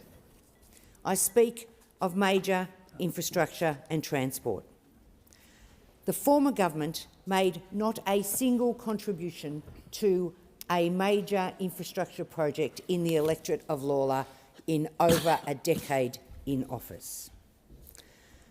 Despite commitments from me across 3 elections to start the Wyndham Ring Road. It is a priority for local government, it's a priority for state government, and pleasingly now has federal support to see it completed. The Labor Party in opposition committed $57 million to the Ison Road overpass or bridge in the 2016 and 2019 election campaigns, and having won government in 2022, delivered the 50% of funding to see it built, and I stand here proud to say that that section is complete. It is complete, and the state and local governments are now completing the road from the foot of the bridge to the Wests Road. This is a transport corridor that will see the people in our growing community travel rather than through the heart of Werribee, around the edge onto the M1. The federal government has also honoured its commitment announced last year for $125 million to upgrade the main road and M1 interchange, and works are underway, with temporary lights being constructed now as a priority to see people exit the freeway safely on their way home from work. Deputy Speaker, this is a problem that has occurred with our growth and with neglect from the former federal government, not finding it in their hearts or their purse to support our growing community, which has meant that as the houses have come, people have used the existing roads to get to the freeway. They're crossing a rail line on an ancient part of the road to get through a new suburb again and onto the M1 freeway. This has meant that on the return journey, we have people on the M1 exit and in the emergency lane for kilometres. Well, that stops now. It stopped with our election. It stopped when state government took our funds and started work immediately. And those temporary, so we've had a traffic light put on the road to create a break so that traffic can come off that freeway. And right now, they are putting in the temporary lights so that we can get on with the complex work of seeing stage 1 of this ring road completed. And I'm really pleased to say that this federal government is making its contribution with half the funding for that M1 main road interchange to be modernised, for the bridge to be widened there, to make sure that people can move freely to and from work. As well as that, this government is delivering $41.75 million to upgrade the Balan, McGrath and Greens Road intersection on Balan Road, again, in partnership with the state Labor government. And we're giving $13.2 million over 5 years via Roads to Recovery for local roads upgrades in Wyndham, including Sayers Road, Prizewood Drive, Warringah Crescent, Danube Drive and Ashton Crescent. And a further $2.3 million for local active transport infrastructure, walking and cycling paths via the Local Roads and Community Infrastructure Program. This is really important work. It will see stage 1 complete of the Wyndham Ring Road. And I was really pleased at the election to be able to announce $85 million to build a bridge to start stage 2 at the other end of this road, to get a bridge over the Werribee River that will connect Tarneet and Wyndham Vale, that will join those two burgeoning communities, burgeoning suburbs, and reduce congestion across our city. People don't understand that in growth corridors we talk about how long it takes to get to work. We talk about the trip on the major freeways, but in my community it can take 45 minutes to get to the freeway, because we're crossing a city now that used to take 6 minutes to cross, and now with traffic and with more and more houses can take 45 minutes. On a Saturday morning, families coming from one side of the city of Wyndham to the other to have their kids go to sport is when most people feel the pinch most acutely, because that snarl can last for hours. We've also made commitments, and I was pleased to attend the opening of the Galvin Park section, the Galvin Park Pavilion, a commitment that I made in the 2022 election to make a contribution of $500,000 to the new Sexton Pavilion at Galvin Park. But we're doing more. We've got federal backing for mental health and wellbeing services in local schools, including reinstating the local GP training priorities for Wyndham. One of the most significant recent additions to our local health services has been the Werribee Medicare Urgent Care Clinic, and I was pleased in the campaign to be there with the Prime Minister. This service is already reducing pressure on the local emergency department. It provides fast, bulk bill care for urgent but non-life-threatening conditions. It ensures families in the electorate of Lawler in the City of Wyndham can access care when they need it, close to home and without the cost burden. The day I was there in the campaign with the Prime Minister, we could proudly say that already 20,000 patients had been through this urgent care clinic in my community. And I know the difference that is making to the Mercy Public Hospital's emergency department as it waits for state government to complete the new emergency department, on foot right now, being built now as we speak. Health is important to Labor governments, and the Albanese Labor government is not just delivering projects, we are delivering progress in health. We're responding to the needs I hear every day, from parents desperate for local education options, to young apprentices needing access to quality training, to seniors seeking aged care support. We're delivering in each of these areas. And while we're talking about connections, let me highlight how we stay connected. I've been holding mobile offices in local community centres across the electorate, and pleased to see people take up the opportunity to come and tell me about their priorities and their concerns. But there are two other things that I want to talk about in this address and reply that I think are critical. One is the Outer Metropolitan Ring Road development. On infrastructure, I highlight the plan for the E6 Outer Metropolitan Ring Road. While it may not all run directly through Lalor, its regional importance is unquestionable, and we saw that highlighted recently with the M1 closed completely and traffic banked back from Geelong and Wyndham. That is hundreds of thousands of people not getting to their destination because we rely on one road and we need an alternative. That happened on June 11 this year and has happened since, where we've had a similar situation. It's important for the burgeoning west of Melbourne that this project see the light of day, that this project gets started now, and I would suggest strongly that it needs to start at the Wyndham end to make sure that our western suburbs communities have an alternative. Geelong and the west need an alternative to the M1. And something else that I wanted to talk about. When I became the member for Lalor, it was off the back of work in education, obviously, but also work as a community advocate, as a grassroots activist. One of the toughest jobs when you're leading a campaign in a local community against government, against business, whatever it's about, one of your toughest jobs is to ensure that all of the people who care deeply about it and who come together to do so in an appropriate way. It is one of the most critical things. I was absolutely appalled a couple of weekends ago to see people involved in community activism come and visit my electorate, and some locals join them, to talk about something that they feel is unfair, which is fair enough. But to come into the electorate of Lalor, to stand in front of signs that said, "Ditch the bitch," is beyond the par. Not in my electorate, not now, not ever. This is the home, the seat of former Prime Minister Julia Gillard.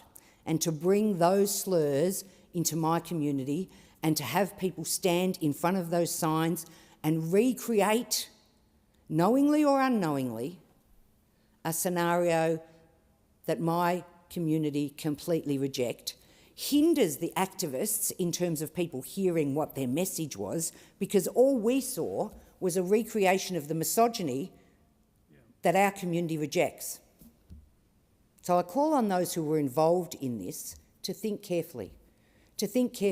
You cannot run community campaigns unless you can run yourselves, bluntly, unless you can reflect and understand that your cause is damaged by that kind of behaviour. So I want to send that message strongly to my community, to those activists in my community who found themselves caught in a situation where they were near posters that carried those kinds of misogynistic messages. And I don't care who the messages are for. And I don't care who wrote the signs. The misogyny is in the language, and it shouldn't have happened in my electorate. It shouldn't happen anywhere in the country. It shouldn't have happened. The things that it recreated happened out the front of this building, and they shouldn't have happened then, and they shouldn't be recreated in Victoria now, and they certainly shouldn't be visited upon my community. So for those activists, please think about the way you're presenting yourselves. You're diminishing any argument you had. People have a right to protest. I firmly believe that. People have a right to demonstrate. People have the right to call upon government to change a policy. People have the right to do that in every community across the country. But people do not have the right to spread misogynistic slander and to ask other people to take that in their stride.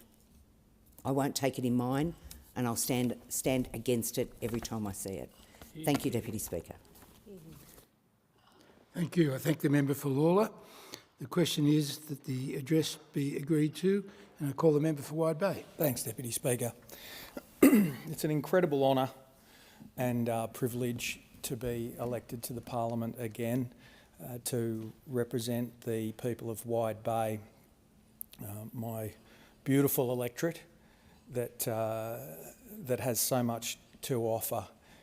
It's always so humbling to be to come to this place I remember the first time I arrived at the Parliament in 2016, and I'd come from a little two-man police station to this, and it struck me both what an honour it is, but also what an incredible country we live in, that this place is available for us, all of us. Some of us come from a background like mine. I didn't finish school. I had to educate myself in my adult years and became a police officer. Some people that arrive here are captains of industry, incredibly accomplished in academia, but we all put ourselves forward before our community, and our community make that decision whether we are the right person to represent them, to serve them, serve their interests in the best way we can in this place. And it is an amazing place to work. Sometimes it's a bit hard to explain it to the kids in the gallery when they watch Question Time and they see the robust nature of it, but it's a demonstration of free speech and freedom, and it's a symbol that in other countries they just don't have that kind of freedom to speak to the government, to question the government, to hold the government to account. And we can do that here, and it's something we need to protect. It's something I value, I value deeply, and I value my time here representing the people of Wide Bay. Wide Bay is an incredibly diverse electorate. It's just under 15,000 square kilometres. It's not one of those giants out west like Maranoa and others that are huge, but it's big enough. It's to the east. I've got the amazing coastline, Fraser Island, and the beaches of Rainbow Beach and Noosa, down to Peregian, up to the north. I have the amazing manufacturing and services area of Maryborough, and the agricultural areas of Mergen and Gympie. And I have the beautiful community of Cherbourg, which is a former Aboriginal mission, and a beautiful place. And I acknowledge the Mayor, Bruce Simpson, who's doing an amazing job there, promoting Cherbourg, and I look forward to working with him in the 3 years to come. There's a lot to do. We need to get him that new council chambers that hasn't been delivered for so long, but he's doing a good job, and I look forward to supporting him. Noosa is an amazing place, but it's on the other end of the spectrum when it comes to Cherbourg and Noosa, but they're both as wonderful as each other, and they both appreciate each other. Indeed, quite often the Noosa Surf Club gets a bus and brings some of the young people from Cherbourg down to the coast to experience the skills and lifestyles of life-saving, and that's amazing. But that's the sort of egalitarian atmosphere that's in Wide Bay. But we're also an industrial and economic powerhouse. Obviously, everyone, if you go, it doesn't matter where you go in the world, if you say Noosa, people know it. And that's because of the incredible tourism there and the biodiversity, and the people come to enjoy the atmosphere there and the events that they hold there. And they're their own local government area, which was a fight that was taken up by the locals after they were amalgamated with other larger councils. But they fought hard, and I must say it was under David Crisafulli as the local government minister under an LNP government that separated the Noosa Council and gave them their uniqueness back. But it's great to see them doing what they do, and Mayor Frank Wilkie, I'm looking forward to working with him. In Gympie, we've got Gympie's my hometown. It's where I've been since I was 15, and I've watched it develop over the years, and it's an amazing place. It's changing. It's changing as the creep from the Sunshine Coast goes further north and west. Gympie is changing, and it's particularly changing because of the bypass that was delivered, the $1 billion Section D bypass on the Bruce Highway. That was something that was planned but wasn't going to be delivered for quite some years. And when I came to this place, I made it one of my absolute missions as somebody who'd stood on the highway as a policeman and a fatal accident investigator and experienced those horrors. I made it my mission to get that money and that funding to see that 30-kilometre greenfield section of road delivered. And in the last term of government, it was finished, and Gympie is now bypassed. Those roads that were killer roads are now world-class roads. And whilst I didn't get an invite to the opening of the $1 billion upgrade that the Morrison government had funded, and that I don't care about that. That is just. I was so proud that that was opened. All that backslapping and ribbon cutting, that's not for me anyway. I just wanted it finished so people would not get killed. So it was a proud, proud day for me because I know what went into it. And I've got to acknowledge Michael McCormack, who really pushed hard and helped me get that money, as well as Barnaby Joyce. And also the Tyro bypass, that Michael McCormack dug deep to get me the money for that as well, and that's going to be built, and that will also save lives.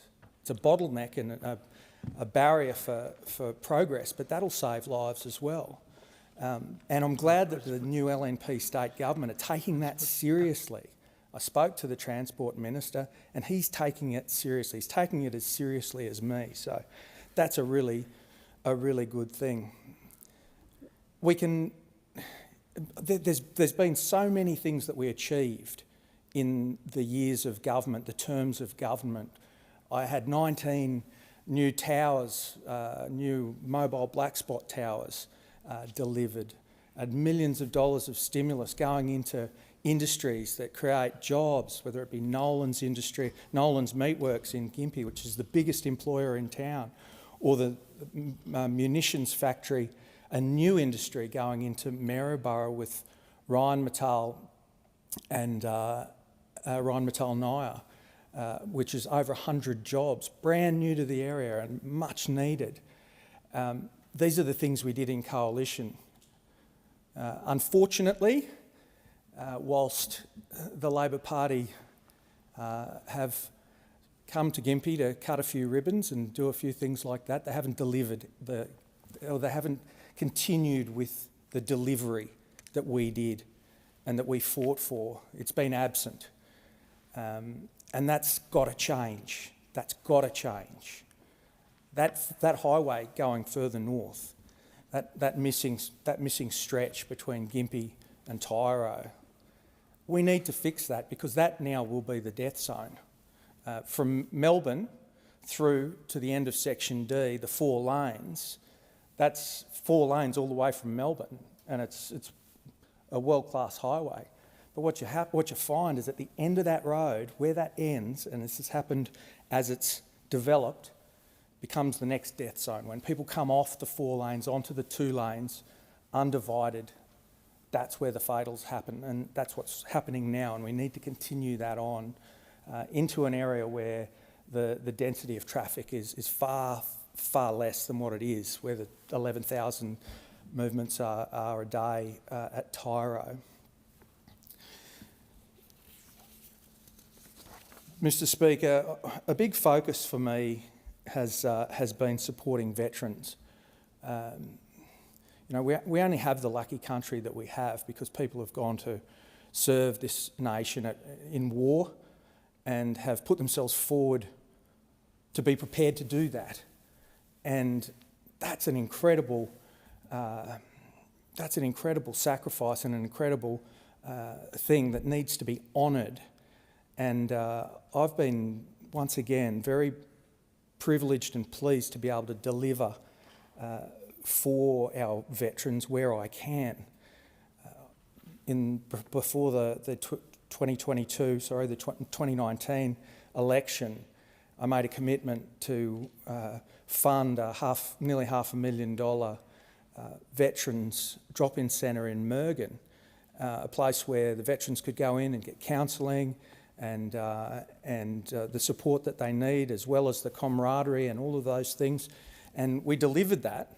And then the next election, as a priority and a commitment, I managed to get $1.8 million to upgrade a memorial, the memorial in Memorial Park in Gympie, where now we have an amazing place to honour those people on Anzac Day and those special days that we acknowledge our servicemen and women. These are things that I hold close and are priorities for me, and I made a commitment, another commitment at this election for a welfare centre, for a veterans welfare centre in Gympie. And whilst we didn't win, and that's an election commitment that I'm going to find very hard to deliver, not in government, I will call on the government to consider delivering that because we have got a big population of veterans in Gympie and they deserve the best. They, as I say, they've put themselves forward, they've put themselves on the line, and we deserve to give them the gold standard when it comes to their life post-service. Mr. Speaker, just getting to the election, elections are tough, and they should be, and that's a good thing. They are robust. We all feel it. We've all been through the ringer, and we've all experienced things that we thought went over the top, and we've experienced moments where we've thought, wow, that's great, democracy's a wonderful thing, and then and other times we've felt other feelings. But to put a campaign forward, to execute a campaign properly, you need people around you, and I want to thank some of those people who supported me in my campaign. Ben Ellingson, my campaign director, my campaign committee, all of the people that handed out, and as we all know, pre-poll is getting longer and longer and harder to man, and those very committed volunteers who stood there and did what they had to do to help me, I thank you so much. I want to thank the state members of Parliament that helped me. John Barunas, an incredible guy from Maryborough. I'm looking forward to working with John to fight for Maryborough's fair share and fix some of the problems that we have in Maryborough, some of the social issues. He's a guy that he'll be relentless in his pursuit of that, and I really look forward to working with him. Tony Perrott, now Minister for Agriculture, the member for Gympie, another fine member of Parliament who stood shoulder to shoulder with me, and Deb Frecklington from Nanango, another great member and now Attorney General in Queensland. It was great to have her support, and I thank them for that. Mr. Speaker, whilst it's good to reminisce about the things that we've achieved, and you know, we all promote those things, and that's the right thing to do, to promote our community. They're all things in the past. We've got to look to the future, and I look forward to working with my community closely, with my members, my elected members, regardless of their political persuasion, regardless of their views. I want to work constructively with them. I look forward to working with those people that are heading up industry in the area, so we can bring those opportunities to Gympie and to Wide Bay and Noosa and Maryborough. And I look forward to listening to what they need, because the world is changing rapidly, and what might have been relevant 3 or 4 years ago is not relevant now. So close engagement is important, and that's what I intend to do. Finally, I want to thank my family for their support through the campaign. my kids. It's not easy being the family of an elected member of Parliament sometimes, and I appreciate what they put up, what they do for me. My wife, Sharon, is I couldn't do this without her, so I thank them. But finally, I thank the people of Wide Bay for re-electing me to be their member in this sacred democratic place. Thank the member for Wide Bay. The question is that the address be agreed to, and I call the Minister. Yes. Yeah. Thanks, Speaker. On the eve of the recent election campaign, I met a public school teacher who teaches at a local primary public school. She was at a meeting of fellow teachers, meeting with myself from the New South Wales Teachers Federation. This teacher was in tears because she was at her wit's end and frustrated by the fact that she teaches kids with a range of age groups with disabilities, yet the facilities that she's teaching in are outdated, they're old, and importantly, they don't have air conditioning. And that means that during the hot summer months, when this classroom is under the flight path of planes associated with Sydney Airport, they can't open the windows and they can't get proper ventilation. The toilets in the school were constructed in the 1970s and haven't changed. These are the conditions that the teachers at a local public school were working under. At around the same time, Speaker, a well-known Sydney private school was opening a new Scottish-style baronial castle that was built on the school grounds that cost $60 million.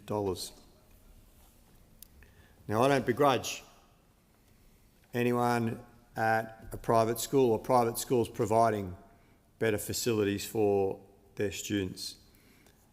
Their parents pay hefty fees and they deserve a quality education and facilities for their children.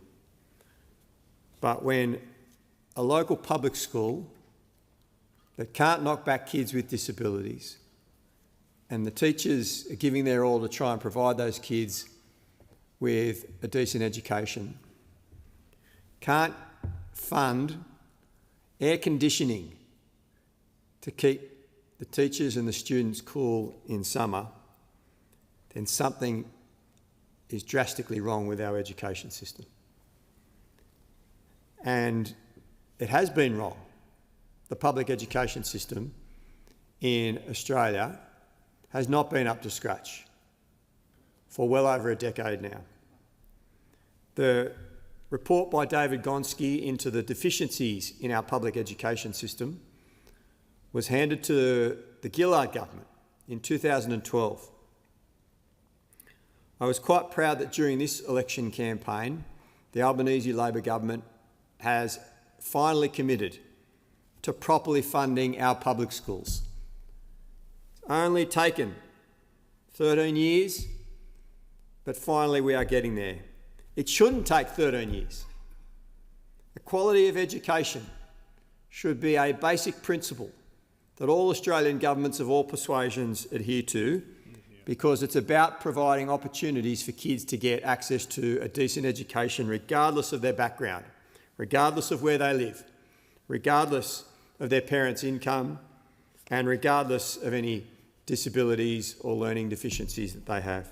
But that has not been the case. The legacy of the previous coalition government was to underfund public schools. Labor is fixing that. And I was very proud that the Prime Minister and the Education Minister signed an agreement during the election campaign with the New South Wales government to finally properly fund public schools. So schools like the one that I mentioned earlier finally get access to the facilities they deserve, and the kids finally get access to the education that they deserve. Speaker, during the election campaign, I was door knocking in Chifley, where I met a woman who was telling me about her complex health needs. But she was also telling me about the fact that she didn't go to visit the GP anymore. She only went to the public hospital when the situation was drastic. When I asked why she wasn't visiting the GP, she simply said, "I can't afford the co-payment." And unfortunately, we've had many GPs in our community and across Australia that have been charging co-payments for people to visit. Now, that undermines the universality of Medicare and the healthcare system. And the effect of that is that people don't go to see their GP when they get sick, as this woman in Chifley outlined to me. So they wait and they wait and they wait and they get sicker and sicker and sicker until eventually it ends up being acute care in the public hospital system. And guess what? It costs the taxpayer much more money. It doesn't make sense that we don't provide that universal primary health care up front. And that is the reason why Medicare was established, to ensure that all Australians, regardless of your income, your background or where you live, get access to that primary health care and the health care that they deserve, to ensure that minor health problems don't become major health problems and result in acute care. Thankfully, I'm proud to be a member of a government that is dealing with that issue of co-payments and properly funding bulk billing in this country. Again, a legacy from the coalition government that froze the Medicare rebate for a number of years, that basically ensured that doctors had to charge co-payments to continue to survive. It shouldn't be that way. That undermines the universality of Medicare. And that is why the Albanese government is acting. During our first term in government, we provided funding to ensure that children and pensioners got access to additional bulk billing through a guarantee and increases in funding. We're now extending that to the rest of the population. Massive increase in an incentive for bulk billing to ensure that doctors, GPs in particular, and their practices bulk bill their patients and everyone gets access to the healthcare they need when they need it. We're very fortunate in my community to have a Medicare urgent care clinic in Maroubra. I was very proud when we opened this facility. And up until last month, there have been close to 30,000 visits to the Medicare urgent care clinic, providing people access to Medicare-funded, bulk billed, non-life-threatening care when and if required in the local community. It's been very popular, Speaker. It's been a wonderful initiative, and the local community appreciates it. Again, during the election campaign, Labor announced that we would fund additional Medicare urgent care clinics across the country to ensure people get the access to education that they deserve. And this week in the Parliament, we will reintroduce legislation delivering on the promise that we made to make medicines cheaper and reducing the cost of a PBS script to $25 and continuing the freezing of script prices for pensioners and seniors at $7.70. During the election campaign, I was fortunate to have the Health Minister, Mark Butler, come to the Children's Cancer Institute at the University of New South Wales in Randwick to make an announcement that the Albanese Labor government will continue to properly fund the Children's Cancer Institute to ensure that there's groundbreaking research and clinical care that is going on at this institute will continue into the future. Many Australians would not believe that Australia actually leads the world in the research and development of what is personalised medicine and personalised treatment. Each treatment being unique and different and specified and tailored to the needs of the child. And I'm very proud that Professor Michelle Haber and her team at the Children's Cancer Institute are in our electorate, and I'm very proud of the work that they are doing that will continue thanks to the investment made by the Albanese Labor government. Speaker, every election campaign, I always get someone come up to me and say, I always vote Labor because Gough Whitlam gave me the opportunity and education that I would have otherwise not got. And this year is an anniversary of the 50th anniversary of the dismissal of the Whitlam government. In shameful circumstances, a good government cut short. But that legacy left by the Whitlam government around access to education still continues to this day. And we always get people say, I vote Labor because Gough gave me the opportunity in education, whereas my family would never have been able to afford it. And it's in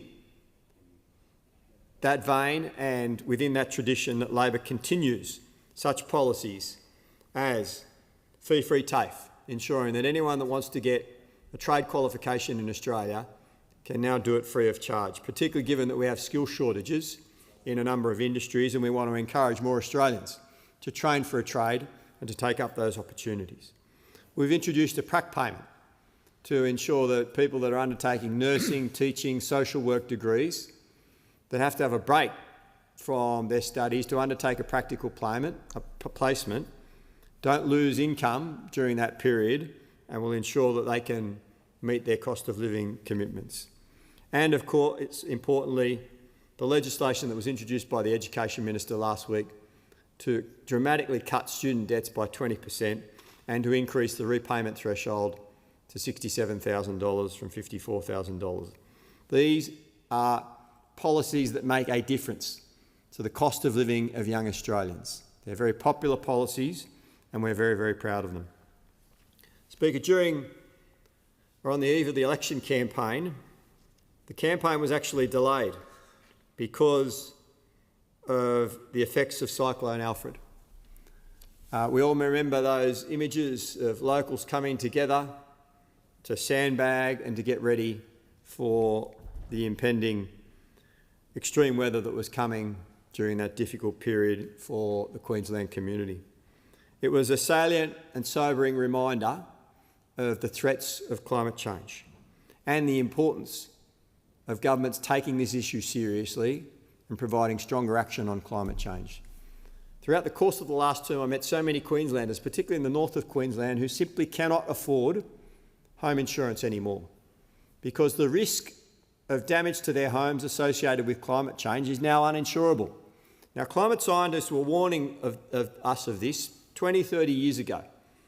Yet you had the Abbott, Turnbull and Morrison governments that completely ignored their advice and cut back on action on climate change. We remember the Abbott government getting rid of all the architecture that was established to reduce emissions in Australia. Well, Australians are now paying the price of that in action.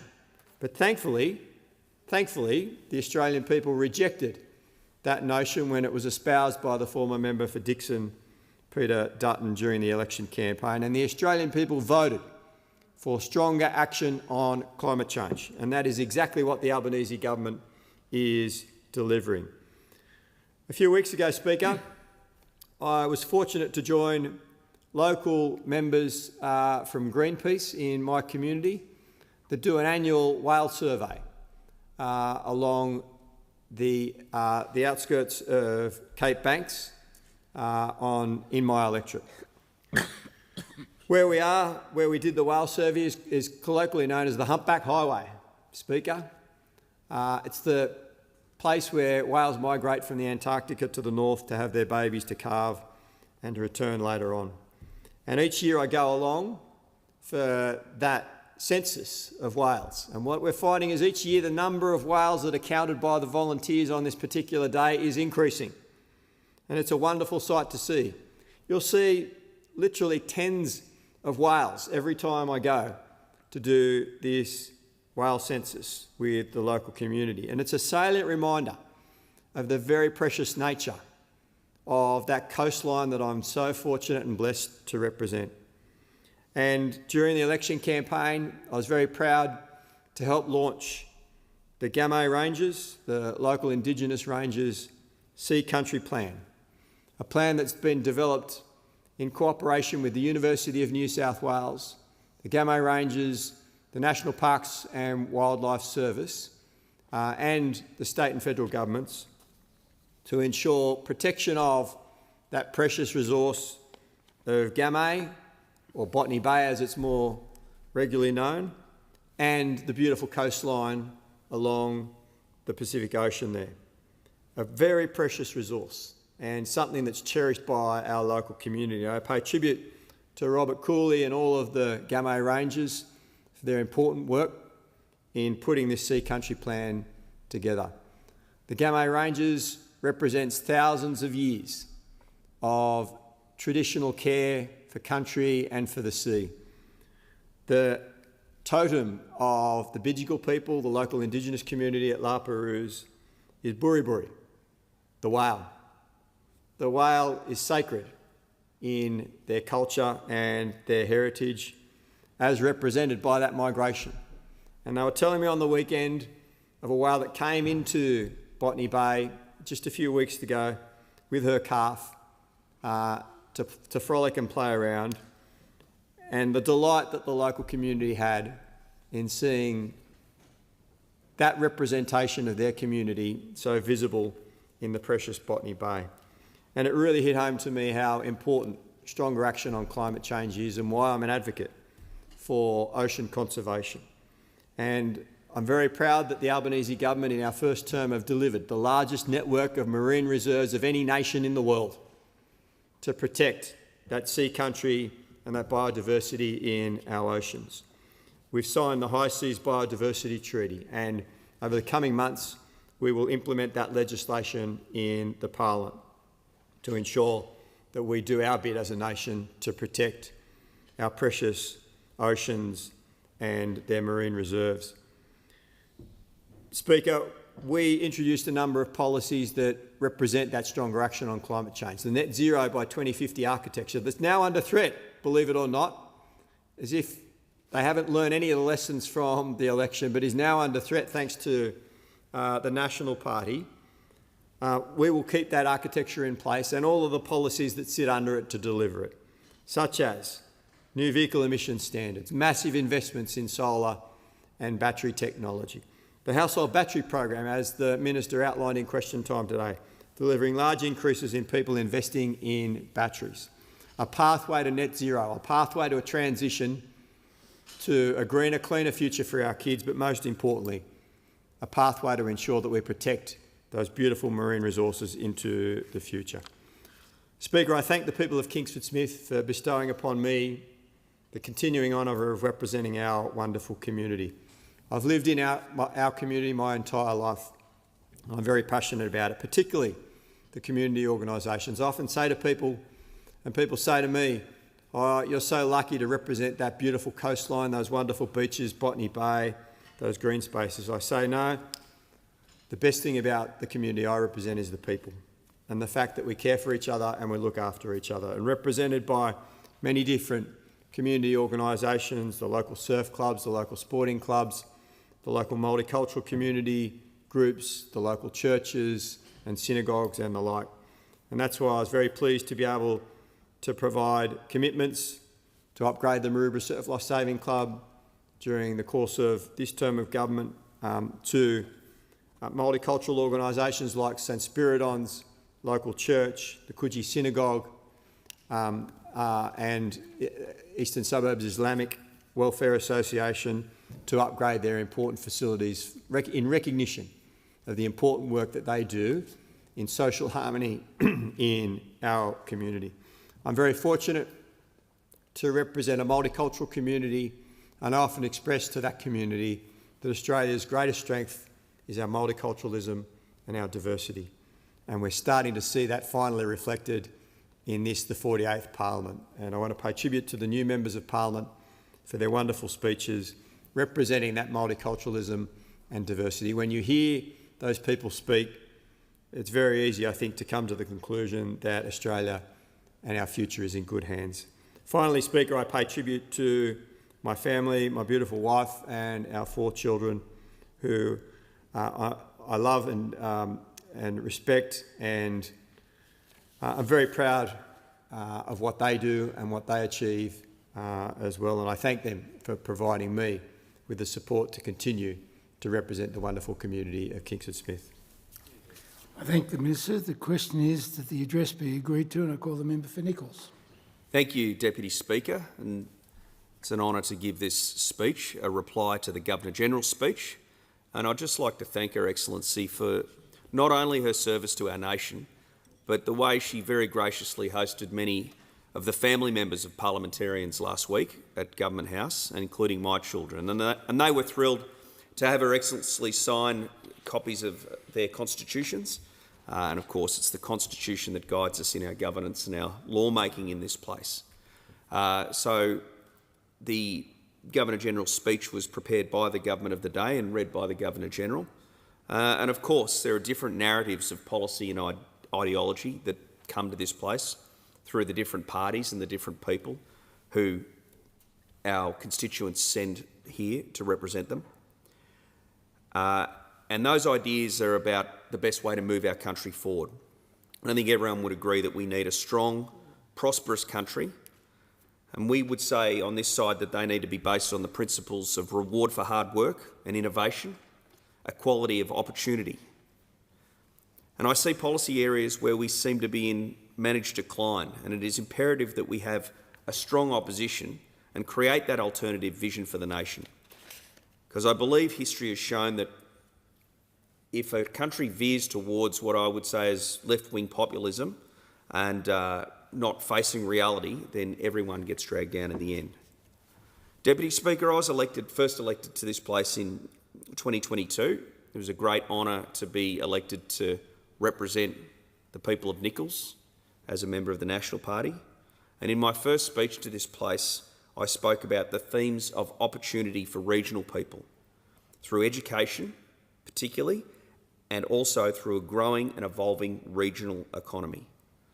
And the electorate that I represent, Nichols, is a wonderful part of northern Victoria. It's bordered to the north by the Murray River. I think where the member for Aston might have grown up in Echuca. And goes through the Goulburn and Murray valleys, which are, of course, that wonderful area of agricultural production, and down south towards Seymour, and newly in this election to Kilmore, which as a result of a redistribution came into the electorate. And the people have placed their trust in me again for a second term. And I suppose every member of this parliament is saying, why did I get re-elected? Why did I get given the trust to represent them again in this place? My assessment would be that I've tried to be a very engaged local member. I have said in this place before that I am on a mission to do football and netball training with every club in my electorate, Deputy Speaker. Now, of course, maybe it's a bit of a stunt, but in all seriousness, it does give you the opportunity to not sit in your office and wait for people to come to you, but go where people are congregating and find out what matters to them and make yourself available to speak to a Member of Parliament. If it's at the end of netball training, so be it. And I've had many of those wonderful discussions with people at football and netball clubs. I also think the people of Nichols, given the history of the place, value the principles of hard work, seizing opportunity.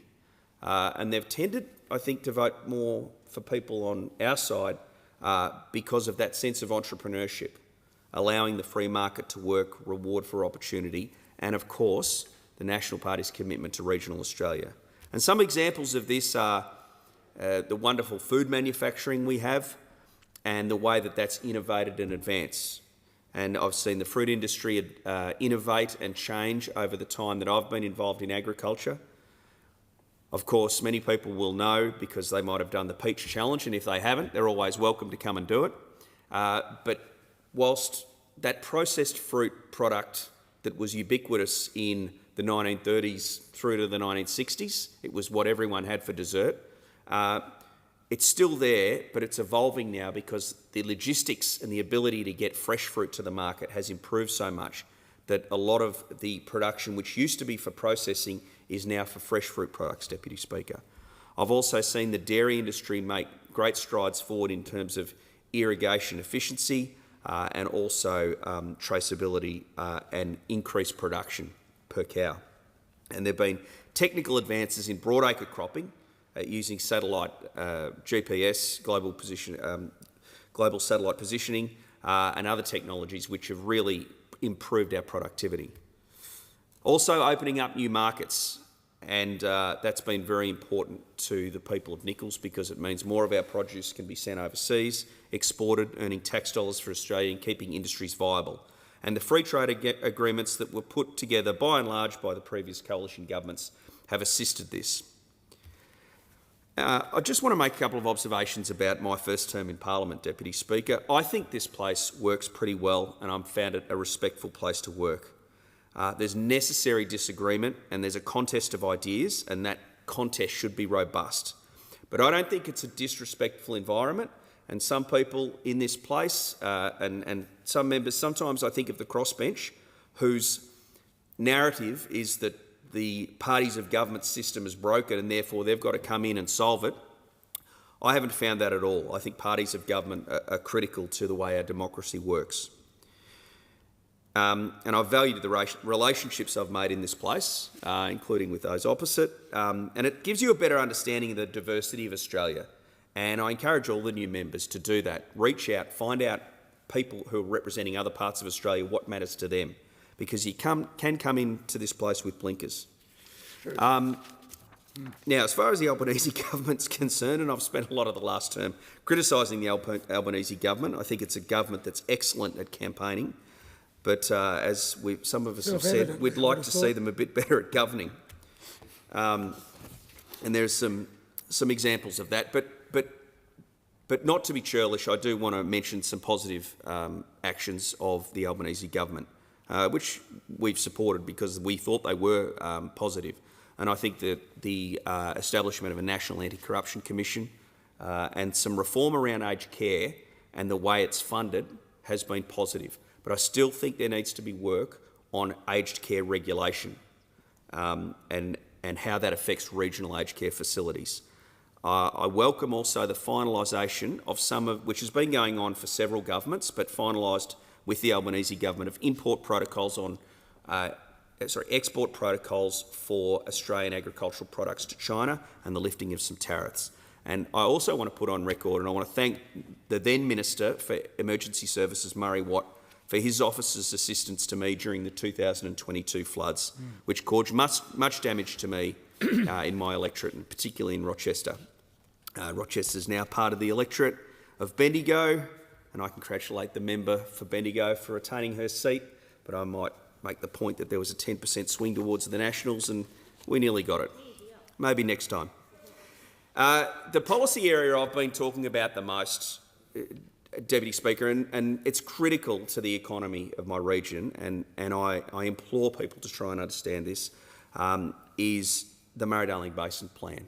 Now, this has been going on for a long time. I know that it was started by the Howard government, and I know that during the Rudd and Gillard governments there was some further development of it, and I think that's actually when it was signed into law. I think that in relation to this piece of legislation, no one really got exactly what they wanted when this was first being negotiated. You know, there were people who thought that huge amounts of irrigation water should be taken away from irrigators across the Murray-Darling Basin, and there were people who thought that virtually zero water should be taken. We had to find a compromise somewhere, and I thought, before I came to this place, that we had found a compromise, and the collaboration between the member for Watson, who was the Water Minister at the time, and his successor, the now Leader of the Nationals, the member for Maranoa, and many of the state Labor premiers and water ministers, means that I think we had what could be executed as a policy and still keep the viability of the Murray-Darling Basin going as a food-producing region, as well as providing some environmental water that was required. And so I'm incredibly disappointed with the way that the Minister for Water in the last term approached this and wanted to rip up a lot of the hard-fought negotiations that have been done and produce what I found to be some irrational actions around removing even more water. Now, some of that extra water in the Murray-Darling Basin Plan, and I'd just like to say that, you know, over 2,000 gigalitres of water, which was used to produce agricultural produce in my electorate, had already been taken away. So it wasn't like there wasn't already water for the environment, but there was a dispute over a further 450 gigalitres, Deputy Speaker, and the agreement that I previously mentioned between the then leader, the now leader of the Nationals, who was the then Water Minister, and the Labor Water Ministers around the country was we'll put some definitions around the socio-economic impact test. So we'll say that water can't be taken away if it has a negative socio-economic impact. Now, the Minister for Water's first act was to come in here and to tear that socio-economic impact test up. That means the society and the economy in my area gets damaged, and I think that's really disappointing. Some other disappointing things about the first term of Labor. I mean, we fought against this, but there was a thing called a biosecurity tax. It was a bit of a regrettable on then off again distraction for the Parliament when the government decided, or somebody in the government decided it'd be a good idea for them to impose a levy, so a cost to businesses, to pay for the biosecurity arrangements of the overseas producers who would then import food into the country to compete with them. Now, there was nothing level about that playing field, Deputy Speaker. It was about as level as the pitch at Lord's.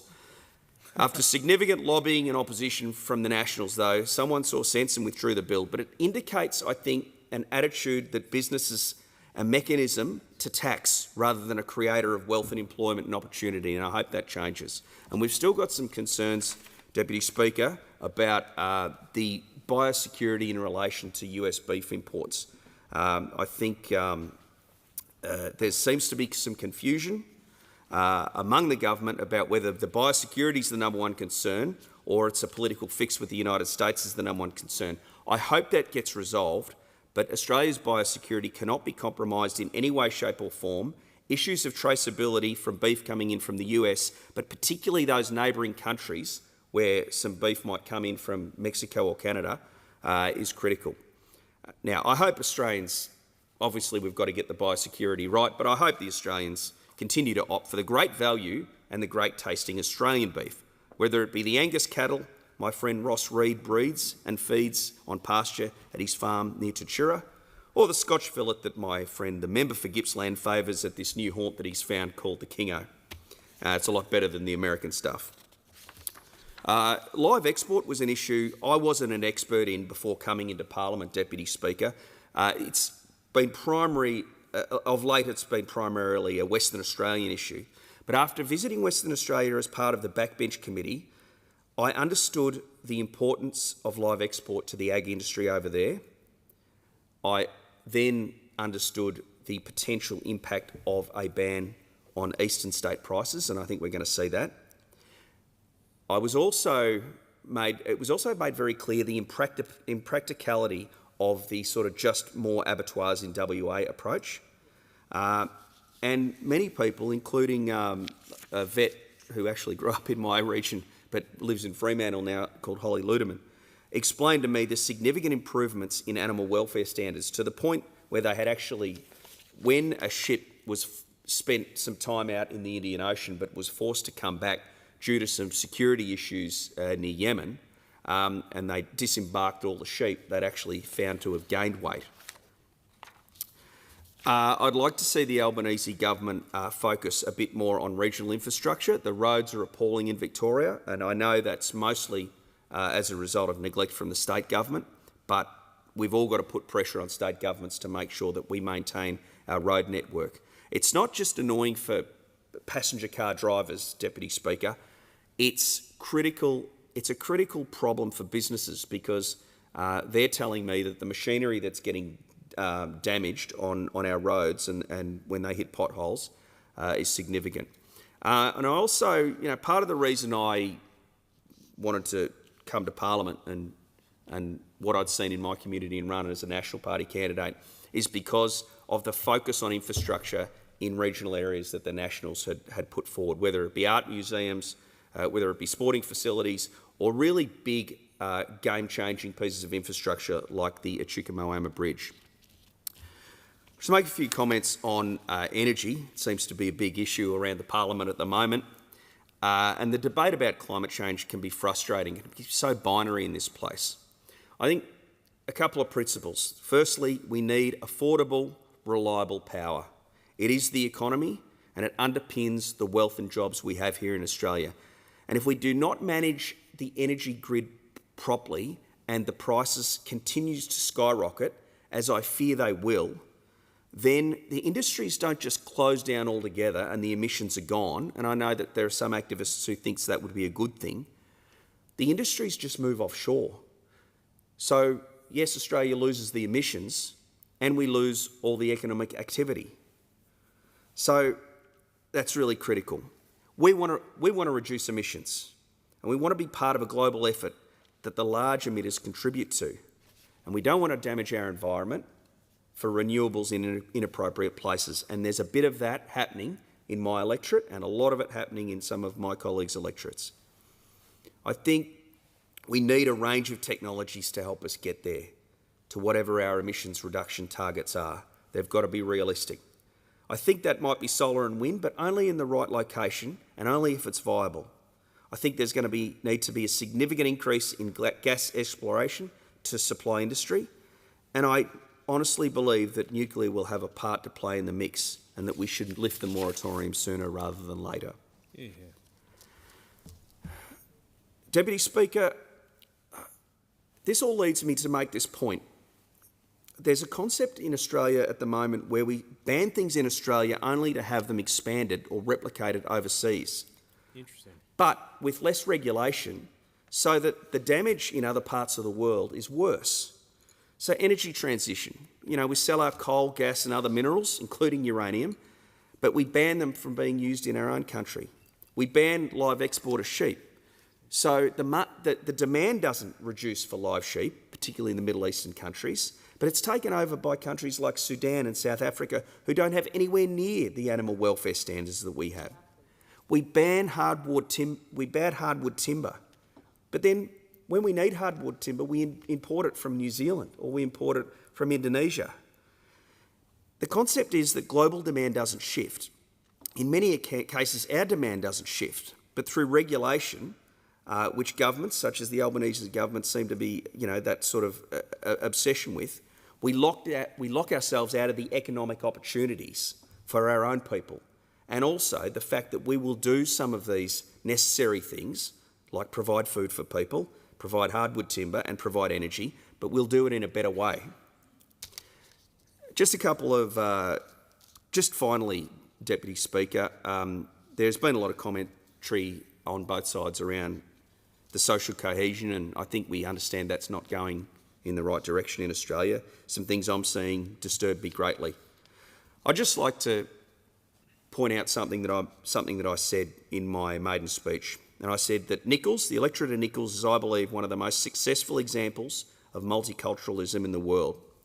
People from all over the world have made their way to this region, often coming with nothing, and they've made extraordinary businesses and extraordinary lives, generations. And my observation as a member of this community is that we seem to do better when we celebrate each other's cultural identity. That's important to do. But moreover, the bigger thing is that we embrace each other's humanity. And that humanity is a stronger bond between us than any divisions that attempt to be amplified by race, gender, sexual orientation or religious view. I suppose that's that ideology about identity or all coming together and striving for a similar goal. And that similar goal is Australia, where everyone has an opportunity and we look after everyone to get ahead.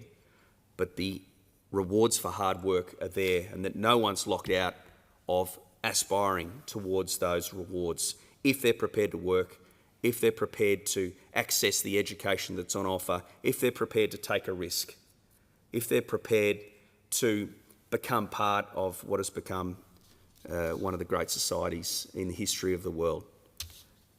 It's going to be an interesting term for us. Obviously, there's less numbers on this side. We'll be a strong opposition. I wish everyone all the best this term for a spirited debate, and hopefully we can move Australia forward. Thank you, Deputy Speaker. The question is that the address be agreed to. The member for Werriwa. Thank you, Deputy Speaker. Warramai. Welcome in the Indigenous language of the Darug people, the traditional owners of the lands where Werriwa sits and I call home. I acknowledge the Tharawal and Cabrigal clan of the Darug Nation, who have looked after the land and waterways in Werriwa for more than 65,000 years. And I acknowledge the Ngambri and Ngunnawal people in the lands in Canberra and all First people all over Australia. I also acknowledge Richard Tawning, another Lernea High School graduate and a member of the Baillia Aboriginal Corporation. They are running courses in the Darug language, and I did the course last year. I wasn't a great student, and I only have a scattering of words, but I really enjoyed the lessons and the history provided in the course. Thank you for keeping the traditions of our First Nations people alive and relevant. This is really important. There is so much more to do to better support our First Nations people by walking alongside them, finding ways to permanently close the gaps in education, health and well-being. But my community is also home to 150 distinct ethnic language groups. We live together in harmony, embracing the difference and enjoying the best from each group. This is the community I represent. When I was elected in 2016, I wanted to represent everyone to ensure their voices were heard and the community was at the heart of every decision that governments make. I will still be that voice. I was reminded recently this makes a difference to so many people. Mr Donald Thomas passed away recently, and due to responsibilities last week, I was unable to attend his funeral. He and his wife were people of our community, opening their house to their children's friends and neighbours and others, and were always on hand to lend a hand if they were ever needed. Apparently, I'm told, he liked to watch Question Time, especially if I was asking a question, because he was so proud that a girl from Lernea High, the school that educated his children, was in this place. I am humbled by my election and representing my community, but hearing that this makes a difference to people does take my breath away. My heart goes out to Robin, David, Chris, Peter and their families at Mr Thomas's passing. My community has given me everything in my life, and I will spend my life giving everything for my community. It is my great honour to serve. I take none of this for granted. I have no illusions about who I answer to and how important the voters of Werriwa are. I truly didn't think I'd be making this speech. Our campaign faced a massive spend, lies and dirty tactics. But the wonderful community of Werriwa, my home, saw through it all. I didn't know before the election result was called whether or not I'd be here today. Every election is a challenge, and if it isn't, you're not working hard enough. And I was well aware of the media coverage that was saying they were saying about my chances of holding the seat. I was asked about it enough. For the record, I really do welcome media focus on our local issues. I just wish it didn't take an election every 3 years for them to pay attention. I thank every voter, especially those who took the time to provide encouragement and support at early morning train stations, when door knocking and at polling places, and even when I was making those late night shopping trips. Your words made so much difference. While the behaviour of candidates is normally a matter for them, I feel I must address the behaviour of some during this campaign, not just because of unreasonable conduct, but because so many residents made a specific point of reaching out to me about it. I'm not easily intimidated, especially when I know the cause I fight for is on the side of the angels, but the constant lies, the other campaigns yelling and they're talking over the top of me at polling places, along with the constant barrage of social media negativity, went way too far. My children and grandchildren can see and hear the words that were directed to me and my campaign, and that is not okay. To hire someone as a person to closely circle me at a polling booth is not okay. To have them hand out Liberal authorised material to voters to influence, even though they had protested they had nothing to do with the Liberal Party, is not okay. Voters being grabbed, pressured or having their how to votes taken out of their hands is not okay. Women were speaking to me saying they were feeling unsafe and wanting to warn their friends to stay away. That isn't okay. It is completely unacceptable for anyone to feel unsafe when voting. Let's have a contest of ideas, but don't take how to votes out of voters' hands hoping that that will sway them to vote for you. Let's explain the policies, give citizens something to inspire them. Don't reduce their participation in our great country to words of condescension. This is not us, and the results in Werriwa shouted that. In fact, the results Australia-wide tell us that story. My community enjoyed a barrage of corflutes peppering the area, and most have still not been removed. The thousands of posters of other candidates plastered on trees, telegraph poles and traffic lights did not endure you to our community. Rather, it served to infuriate them. I know this because I was fielding the complaints. Residents quite rightly pointed out that the countless signs were illegally placed. Some were in hazardous positions that endangered council workers who had to remove them. Up until this campaign, candidates in our area respected other people's placement of posters, but this time posters were taken off private property and replaced by the other candidate. Owners were abused if they had the audacity to ask the volunteers not to do this. Trespassing, intimidation and destroying property is not only against the law, it is just not right. I fear there were some under the belief that because it's election it's okay to behave this way or you have to do everything possible to win. Let me be clear, and that is what the voters of Werriwa said. If this is the way you want to win, you don't deserve it. When you act like this, you bring everyone down. You make people disengage, you make people lose trust and lose faith. To sum it up, Deputy Speaker, this was an election like none I had ever experienced before. I believe that people take their cues from one another and from the example set by their leaders. I believe this is true for other campaigns I've encountered in this election, but also for our broader campaign achieved. The Prime Minister deserves credit and accolade for the campaign he led. I just want to add to the thousands of words spoken and written that in this Prime Minister we have a remarkable leader who cares. He cares about our country and he cares about its people. At times when things have not gone so well for me, I've had the PM personally seek me out to offer his support and encouragement. This speaks volumes for the PM, and it is that quality above almost everything else that I think the Australian people saw in him and got behind him. Of course, success is a team effort, and in this respect, the Albanese Labor government has one of the most talented ministries ever. It's united, purposeful and hard-working. To each minister who responded to my calls, who provided advice or helped me in any way, thank you. And the thank you extends to their staff as well. But especially to Senators Watts and Ayres for your door knocking. It was great. And the members for McMahon, Blaxland, Sydney, Dobell, Shortland and Macarthur in this place. It's been a great honour to serve in the Albanese government and I look forward to continuing in the 48th Parliament. I'm extremely excited about what we will be delivering for our electorate over the next 3 years because of what we've delivered already and what the Australian people have given us the mandate to deliver for them now. We've delivered tax cuts for every taxpayer. We've already saved over $1,400 for Werriwa's taxpayers. We're providing further energy bill relief for every household. And a reminder to everyone listening, if you don't see it on your quarterly energy bill, make sure you check with your energy provider. I'm proud that a re-elected Albanese government will see a cut to HECS deaths of 20%. Legislation has already been tabled in the Parliament that will help over 25,000 Werriwa residents, and one who's very close to me will have her debt reduced by $20,000. We've made health a priority, reducing the price of prescription medications, freezing the concession rate for prescription medications and introducing 60-day prescriptions.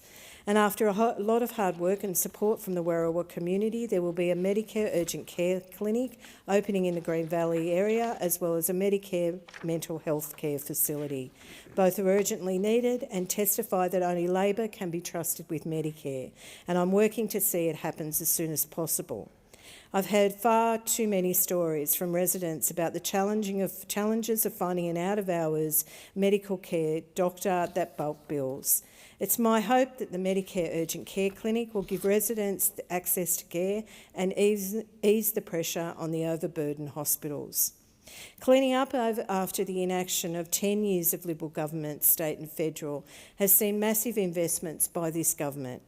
There is a Labor commitment of $1 billion to address the mess that is 15th Avenue, as well as $1 billion to secure the future rail corridor between Leppington, Bradfield with Western Sydney Airport.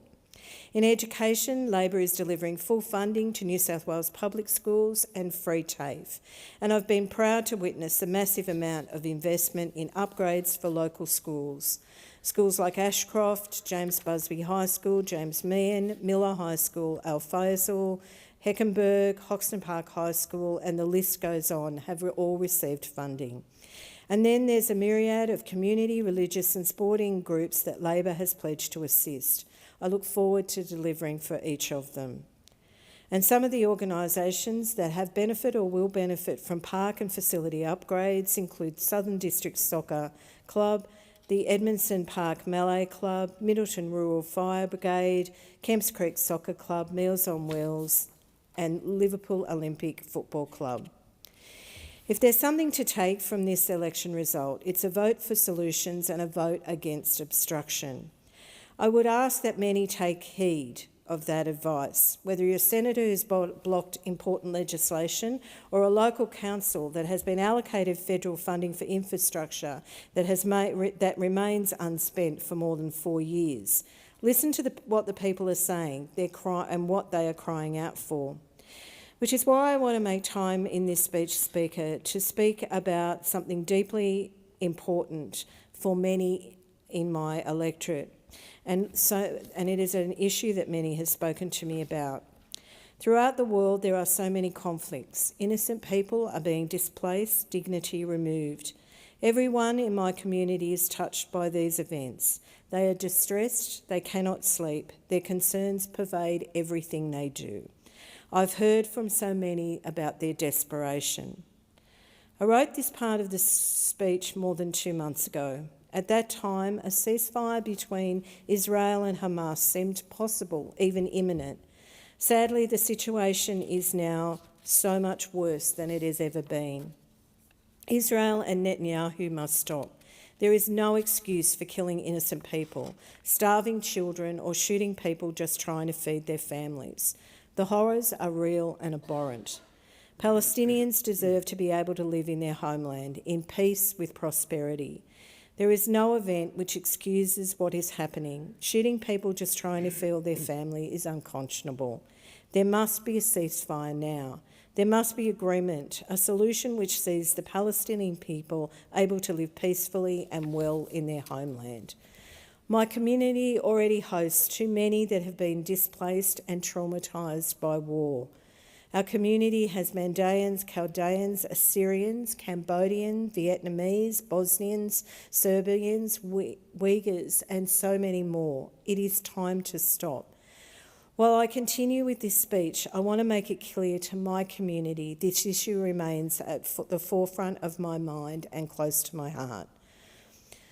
Close to my heart, Deputy Speaker, are those who supported me. I was supported by so many people, and in reality, I don't have time to mention everyone here, but there are a few people I would like to thank.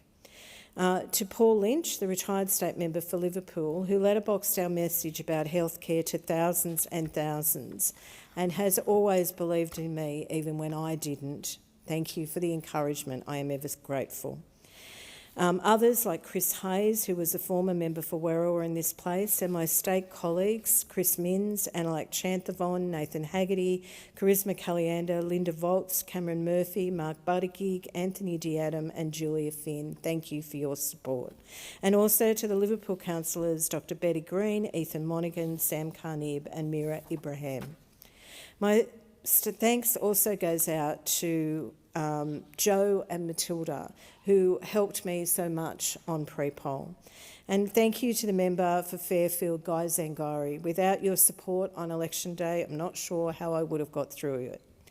The union movement came out to support me in Werriwa in spades, and I particularly thank Gerard Hayes, Bernie Smith, David Biss, Phil Chadwick and Henry Regenda, New South Wales Teachers Federation, USU, HSU and the SDA and their delegates, as well as Graham Kelly. My gratitude to the inspiring young activists of Young Labor, left and right, who flew into my electorate to deliver our positive message and who are very much worthy of a special mention. They assisted me door knocking in blistering heat, pouring rain and cold. I know our party will grow in strength with their future leadership. Thank you all, especially Adam, Imogen and Luke. And also to the New South Wales Party leadership, Dom Offner and David Dobson. I also need to mention my campaign team, Shannon, James and the fantastic Loretta Fletcher. Loretta is a marvel in a marginal seat campaign. She makes sure the basics are done right and on time. Finally, I also mention my exceptional staff. They are the ones who make sure the people of Werriwa are so well supported. Their care and tenacity to help everyone makes so much of a difference every day. Thank you, Natalina, Aaron, Alex, Daniel, Ingrid, Liam and Stella. Deputy Speaker, everyone knows I have two beautiful and talented grandchildren, Megan and Horatio. This victory is for them and all our future leaders. It means they will receive equity in education, equity in healthcare. There will be homes for them to make their lives in, and they will be able to afford university or go to TAFE to see the promises of our wonderful world, what it has in store. This is a victory for the true believers, and in the words of Werriwa's greatest representative, we maintained our rage and enthusiasm and we will govern for all Australians.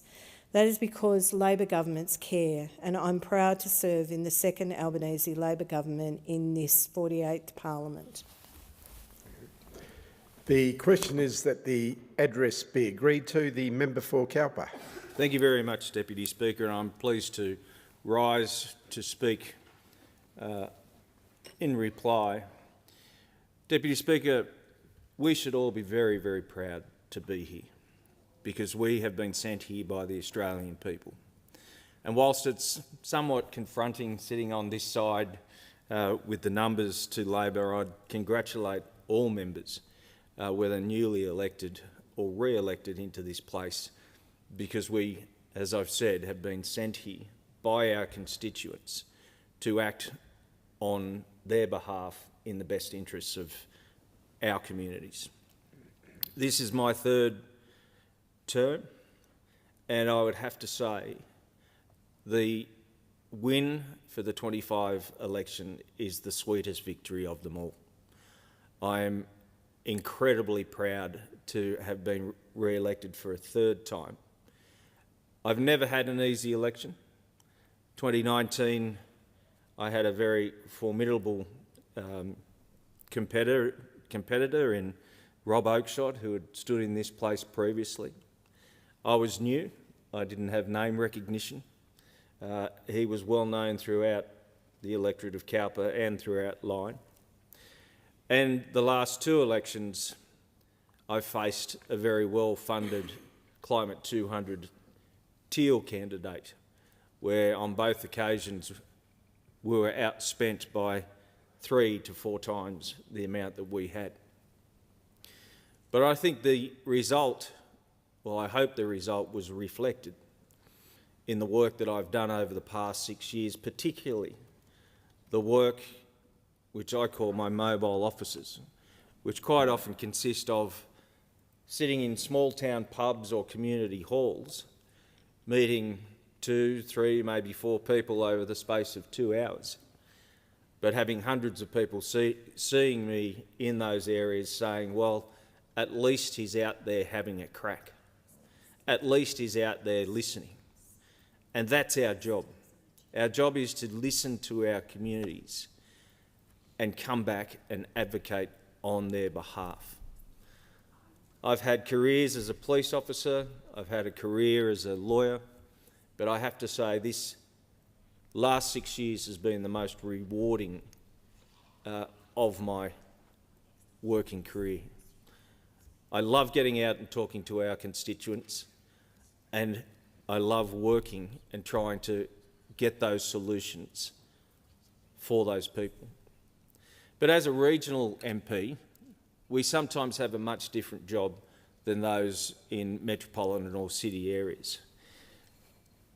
Those in city areas take for granted, I think, those services like roads, water, sewer, daycare, childcare, aged care, whereas in the regions, we have to fight for those. We have to make sure that the government of the day give us that funding, provide that infrastructure for our people to have those basic services. Sometimes those not in the know, or those not from regional and rural areas, sometimes say, well, you know, it's a first world problem. Well, it's not a first world problem. Those people in regional and rural areas are the people that put the food on the table, that put the fibre on your back. The small and medium businesses that support Australia's economy, not local economies, but Australia's economy. Those people in small and medium businesses who pay the taxes to ensure that you have the infrastructure in city areas, to ensure you have the schools, to ensure you have the hospitals. And yet so often they're forgotten. And so often the funding doesn't flow to regional and rural areas. And unfortunately, so often when governments change, that funding is swept away. And we saw that in 2022 where the funding for the Wrights Road roundabout was swept away, where the funding for the Veterans Centre was swept away, where good housing projects such as Argyle Street or the Valor Urban Growth Area were rejected. We could have seen 1,200 homes built. So often we don't see the equity between the cities, the metropolitan areas and the regional areas. And that is why I am proud to be here. I am proud to fight for our regional people. And there are so many people I need to thank for sending me back here to continue the work that we have done over the past 6 years. If I could start, Deputy Speaker, before I recognise those people, I'd like to just speak of the community groups and the projects that I took to the last election. And we all know through campaigns, if you're not successful, then those campaign promises, those election promises, fall flat. And whilst it's difficult for me to say to those proponents, I'm sorry we didn't get into government, it's all the more difficult for them because they are such good community projects, they are such good organisations that you wish you could cut a cheque for them.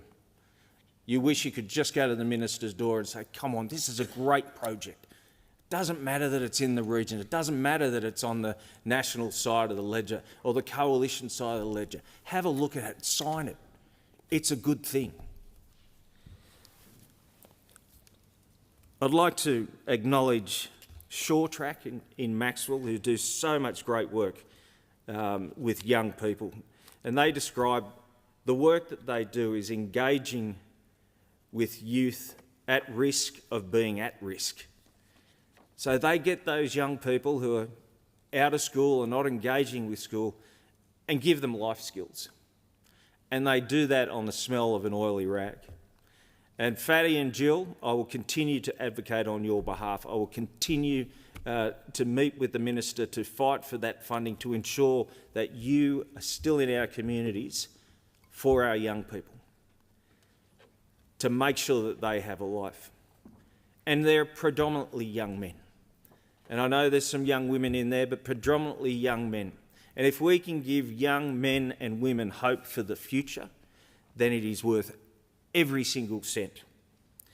To the Kempsey Family Daycare Centre, to our local veterans and family hubs, Sawtell Pool, Bellingen Shire Sewering Coastal Villages Project. The Mayor in Bellingen has been advocating, the community has been advocating. Steve Allen, the Mayor, we've sat down on numerous occasions, and to that community I will continue to fight, because you shouldn't still have pits in your backyard, pits that overflow when it floods. And when it floods, that sewage, that raw sewage goes into your waterways and affects your primary production on pastures and in the river and the oysters. We shouldn't be facing that in 2025 in regional villages.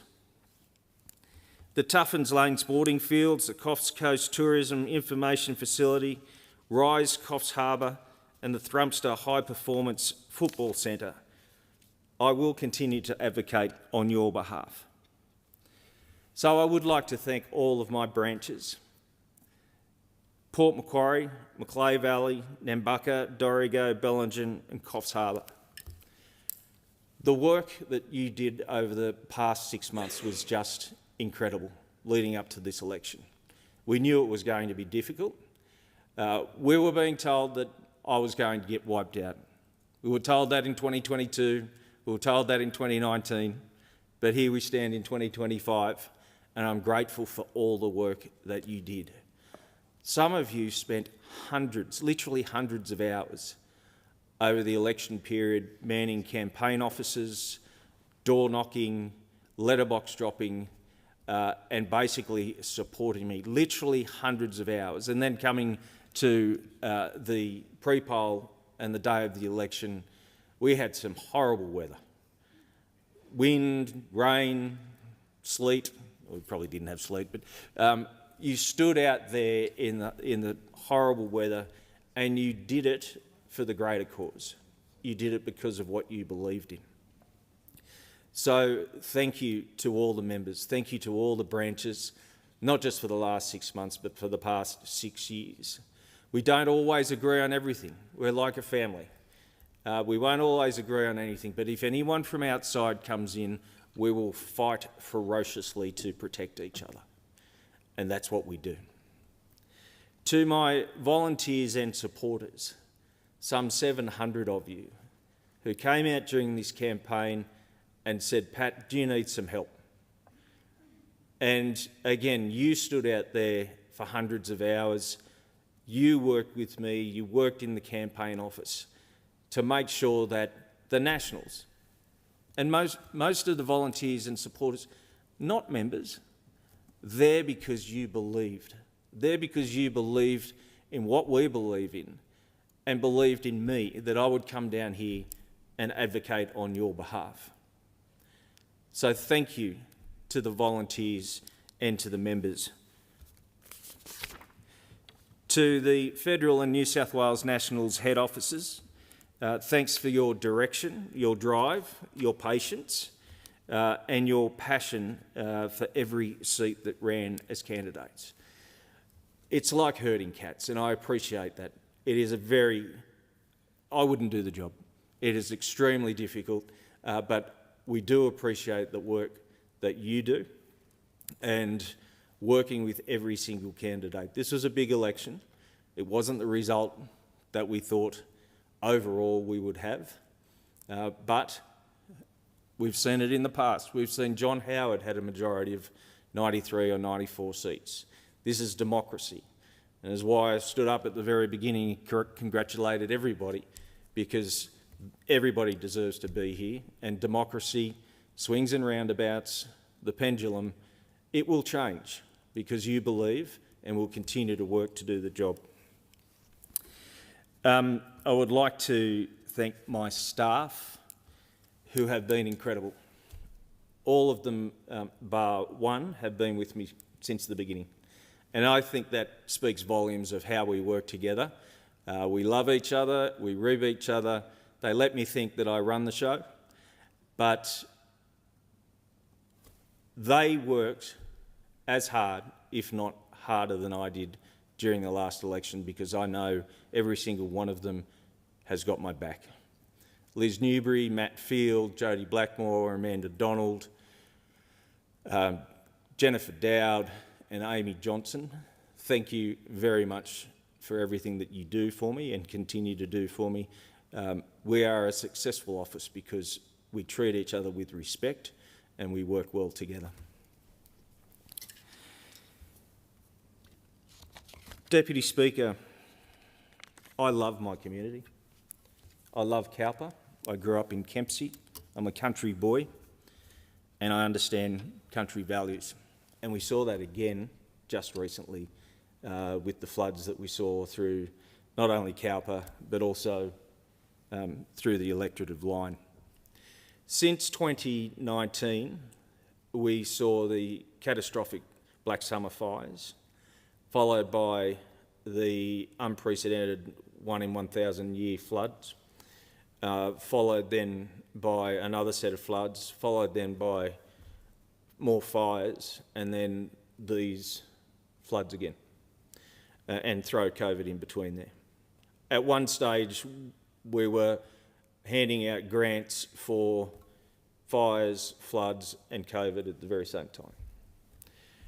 Every single time my community has stepped up and stepped out to help each other, and this time was no different. You had organisations in Kempsey, IGA was flooded probably chest high. There were new owners there. Everybody pitched in to clean up, and any goods that weren't damaged, they handed out to the community. They gave them away at their own expense. So instead of crying about it, which they did do, and it was extremely upsetting for them, well, devastating for them, but then they handed out all the remaining stock, which was substantial. And they were doing drops around Kempsey to ensure that people who couldn't get to Coles and Woolworths because they were flooded in at the time had food for a week. Simply incredible. And then the Tunstead oysters in Port Macquarie, they got wiped out in the floods. It'll take 3 years for them to germinate the oysters again and grow and make a profit. Their crew were out on their tinnies that very day of the flood, saving people from flooded homes, and then for the next week and a half transporting people from Port Macquarie over to the North Shore, again at their own expense in fuel and time. It was just an incredible effort. Then people going over and helping the North Shore shovel out literally mud and faeces out of the homes. People who didn't know the homeowners just turned up with shovels and gurneys. This is what my community does, and that's why I love them. And I'm not demeaning city or metropolitan communities. I just don't think you see that unless you are in rural or regional areas. And I'm sure city areas have that good community support. But having spent the best part of my life in Cowper, in the electorate, I know that community spirit, and I know that it'll always be there. Whether it's 5 years, 10 years or 50 years when I'm no longer here, that community spirit will endure. I'll just finally very quickly touch on the huge privilege that I have been given with the shadow portfolio of Assistant Shadow Treasurer and Shadow Minister for Financial Services. I'm sure they didn't look at my HSC maths results before they gave them to me, but it is an enormous, enormous privilege to serve in that role, one which the National Party has not had an economic portfolio since, I think, the days of Black Jack McEwen back in the 1950s. And I will be the first to say, and I have said it to all of the industry and stakeholders who I've met with already, which are in the dozens here in Canberra, in Melbourne and Sydney. I know that economics is not my background's in law, but I will work constructively with you. I've got my feet under the desk and I will continue to work with you, but what I will also continue to do is try and work constructively with the government. And I've met with Minister Molino and we've had very productive, constructive and I think good conversations about what will go ahead. And I look forward to working with him, working productively to ensure that our country is successful. But what I do intend to do is look at my portfolio through a lens of regional or rural Australia, because I think for far too long it's been concentrated on city areas and city agendas. And I think considering that the regions around Australia provide so much, the agricultural industry alone, $100 billion to our economy, it deserves the respect of a lens being placed on our economic portfolios and policies to ensure that they are as productive as they can possibly be. So, Deputy Speaker, I am very pleased to be back here. I will continue to work extremely hard for my community, and I'm glad I have 40 seconds left because I forgot to thank my family. My wife Ilona and my two boys Hugh and Hamish, we hear that saying, I'm a volunteer but you're conscripts. Well, thank you for putting up with me. Thank you for putting up with our lifestyle. I know I've missed many birthdays, many celebrations. I come home tired and cranky and you put up with me. So thank you to you. And of course you know that I love you and we will continue to ride this crazy ride for the next few years. Thank you, Deputy Speaker.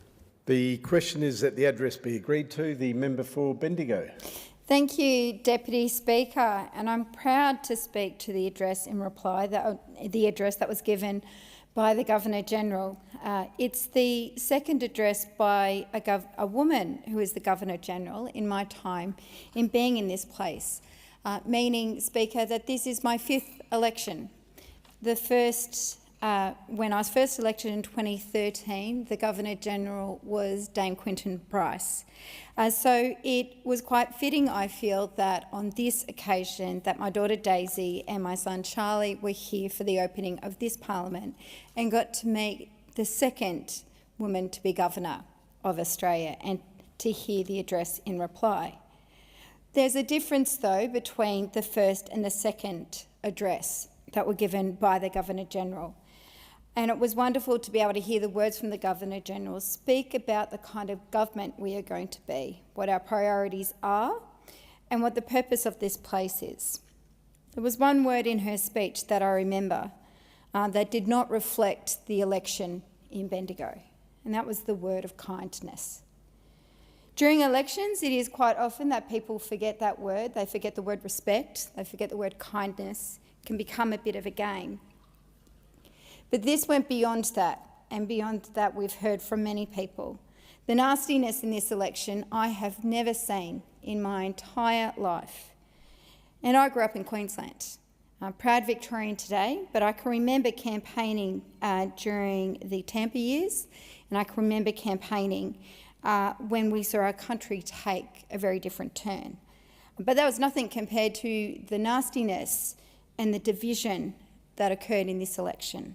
The way in which those opposite played out the culture wars in many electorates, including in my own. The Bendigo election was a brutal contest, and there's no other way to put it. My opponents spent well over $2 million trying to buy the seat of Bendigo and flooded the town with outsiders, and it started at Easter. Easter used to be quite sacred in Bendigo. People enjoyed it. They got involved in the festival. They participated in the parade. It used to be free of politics, but not this year. Swarms of yellow shirts just swamped people, got in their way, pushed aggressively in people's faces. And unfortunately, it was effective. Divisions within our community were blown up. Things were fractured. Families were divided, communities were divided, sporting clubs were divided. And a lot of it based upon mis and disinformation, a lot of it on disrespect. One of the common things that those opposites did when they came to my electorate was stand up and repeat a mistruth over and over again.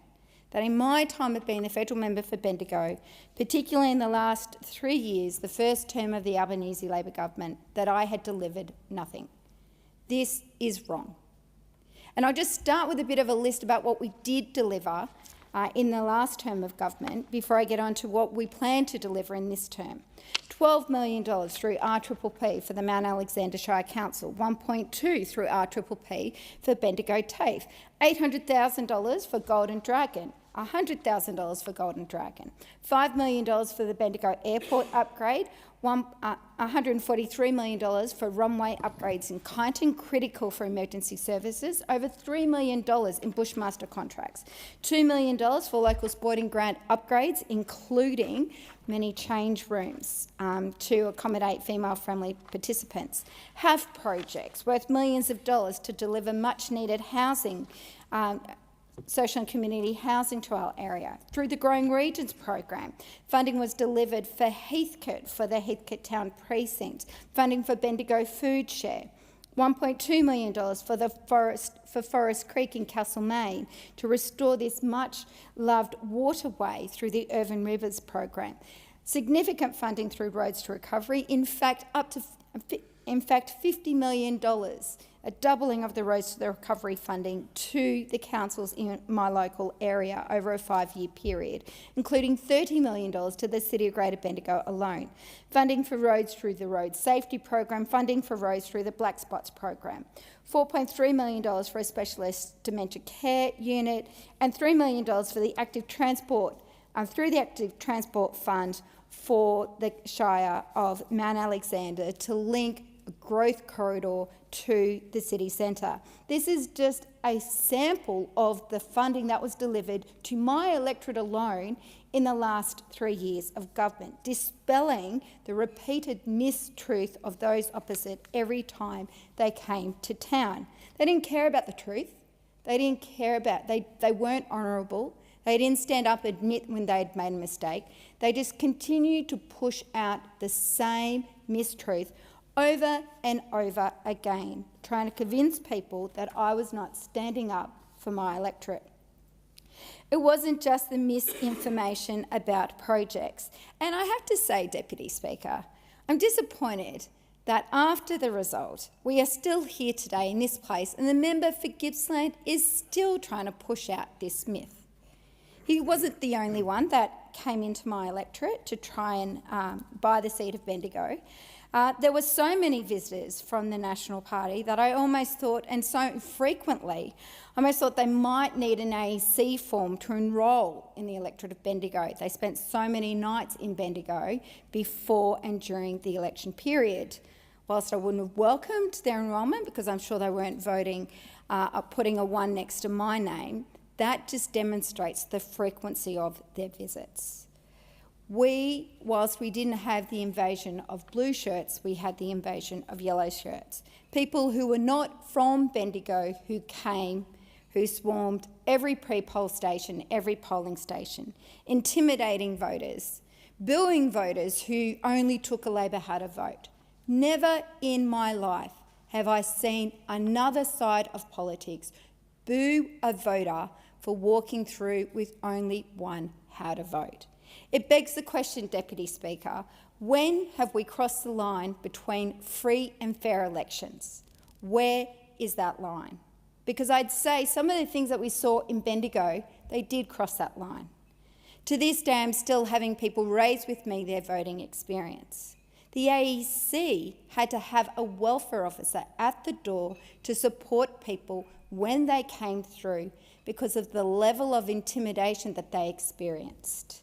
Having one person handing out how to vote, most people do. Sometimes at an early voting centre, it might be the candidate and 2 other volunteers to make sure you cover all the entrances. But is 20 really necessary? 20 people all there, standing in front of people, agitating people, engaging people in a way that is not free or fair. It starts to ask the question, Deputy Speaker, have we crossed the line between what is free and fair? Not to mention the waste involved in all the advertising, the failure to follow direction that was given by the AEC, the signs that weren't authorised properly, and the signs in many cases that are still up today that haven't been taken down. Because we know the people who put those signs up were not local. They probably won't come back to Bendigo. They probably just came for the election. But now that they've all left, we're left to rebuild our town, to try and help rebuild the bridges, to help rebuild confidence, and to dispel a lot of the mis and disinformation that was pushed out into my community via social media, via local media, through their door-knocking campaign and through their whispering campaign.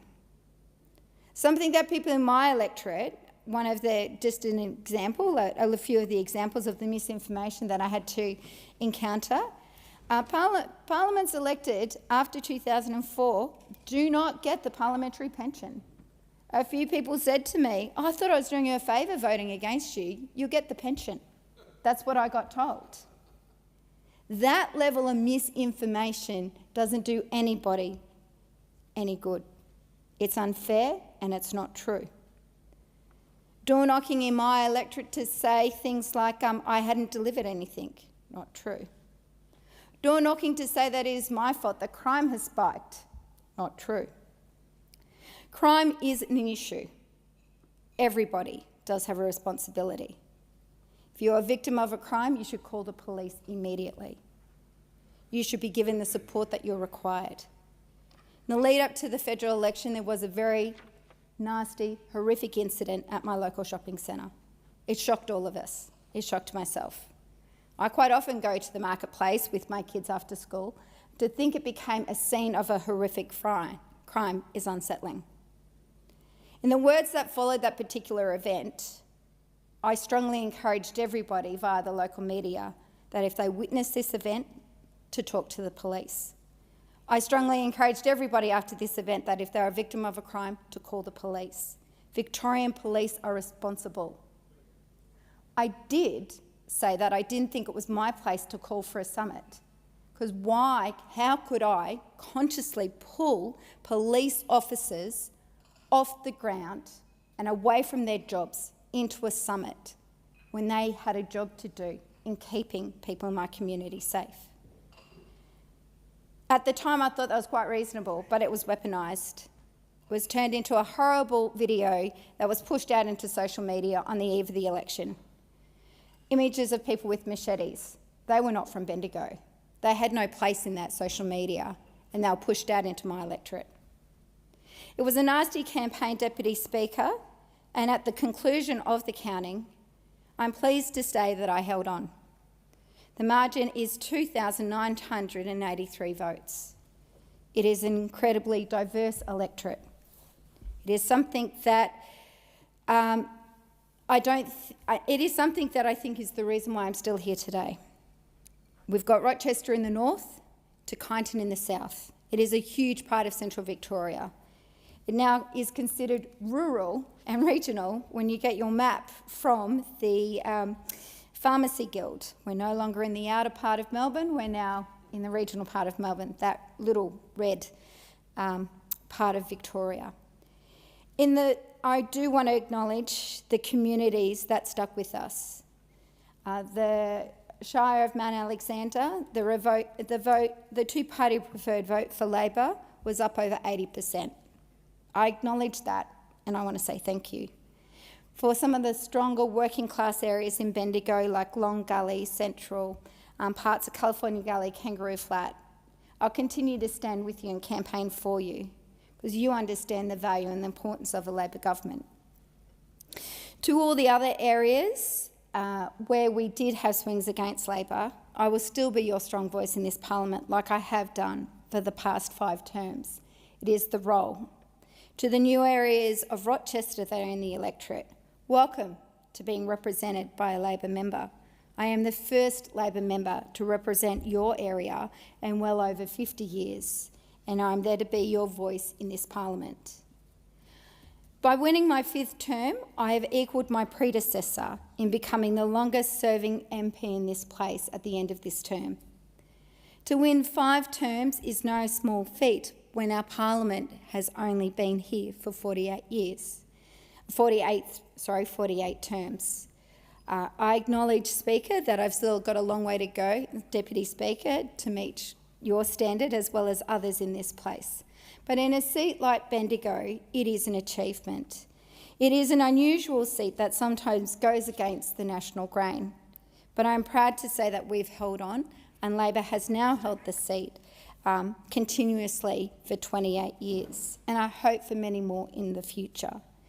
And the reason why I'm confident that Labor will continue to do well in seats like Bendigo is because of the agenda of our government, which, Speaker, if I'm getting wrapped up, I will continue my remarks into what we will do in this term and into the future, and how we'll continue to work hard for the people of Bendigo. Commitments around bulk billing, cheaper medicines, batteries, 20% reduction in student debt, the freezing of the beer excise, all measures introduced by this government and committed to in the election to deliver, not just for the people of Bendigo, for the region. The election commitments that were made by myself for Bendigo, funding for skate parks, funding for Bendigo heritage attractions, funding for change rooms at Truscott Reserve Pavilion, North Bendigo Recreation Reserve, reimagining the Bendigo Creek, and funding to develop the Veterans and Families Hub in Bendigo. These are some of the election commitments that I made, and I'll continue my remarks at a later stage. It being 7:30 p.m, I propose the question that the House to now adjourn and give the call to the honourable member for Moncrieff. Thank you, Mr Speaker. I want to talk tonight about 2 significant environmental issues. The first one is the failure of the Albanese government on the algal bloom calamity occurring in South Australian waters at the moment, and secondly, my deep concern over the lack of funding commitment for koala chlamydia vaccines. Now, Australians should be disappointed with the Albanese government's failure to act on the algal bloom that's been blooming now for months and has significantly affected the South Australian coastline. The Labor government has failed to listen to scientists 18 months ago who wanted simply funding to monitor what is going on in South Australian waters on the Great Southern Reef. The Albanese government failed to listen to scientists 4 months ago when dead fish were washing up on the beaches, on metropolitan beaches in South Australia. Today, more than 14,000 marine animals have died because the Albanese government failed to listen to scientists. Today, local fishing and tourist businesses are hurting. They're in a lot of pain because of the Albanese government's failure to respond sooner. And trade has completely ceased for commercial fishers at Port Vincent and at Stansbury on the Yorke Peninsula. And this is an area that I know well. I spent my family holidays growing up on the Yorke Peninsula, and I still have family in the area. I know it very well. Crabbing as a young girl in Ardrossan, fishing for King George whiting in the Gulf. And it is heartbreaking to see what South Australians are going through. Oyster farmer Steve Bowley hasn't sold an oyster in over 80 days. Fisher Paul Germain hasn't caught one single fish in over 80 days. Bart Butson, the local fisher at Port Wakefield, saw hundreds of dead cuttlefish floating on the sea and has seen southern calamari absolutely disappear. Tourists are cancelling their holidays in caravan parks, they're deserting local operators and, of course, hospitality venues. Stansbury publican Rob Rankine's revenue is down more than $1,000 a day compared to this time last year. And shopkeepers' revenues are down 15%. Businesses simply can't cope with that. And a mercy dash on the eve of Parliament returning is simply just not good enough. South Australians, all Australians, should be disappointed in this Labor government because all of this could and should have been addressed much, much sooner, if only they'd listened to the scientists. Now, this also leads me to be deeply concerned about what else the Albanese government is failing on when it comes to the environment. And for that, I need to look no further than my own region and my deep concern over the lack of funding commitment for koala chlamydia vaccines. The new member for McPherson and I recently visited the Currumbin Wildlife Hospital, hosted by Jamie Cuttras, the CEO of the National Trust of Australia, which oversees Currumbin Wildlife Sanctuary and the hospital, and of course Dr Michael Pine, OAM, the head vet there at Currumbin.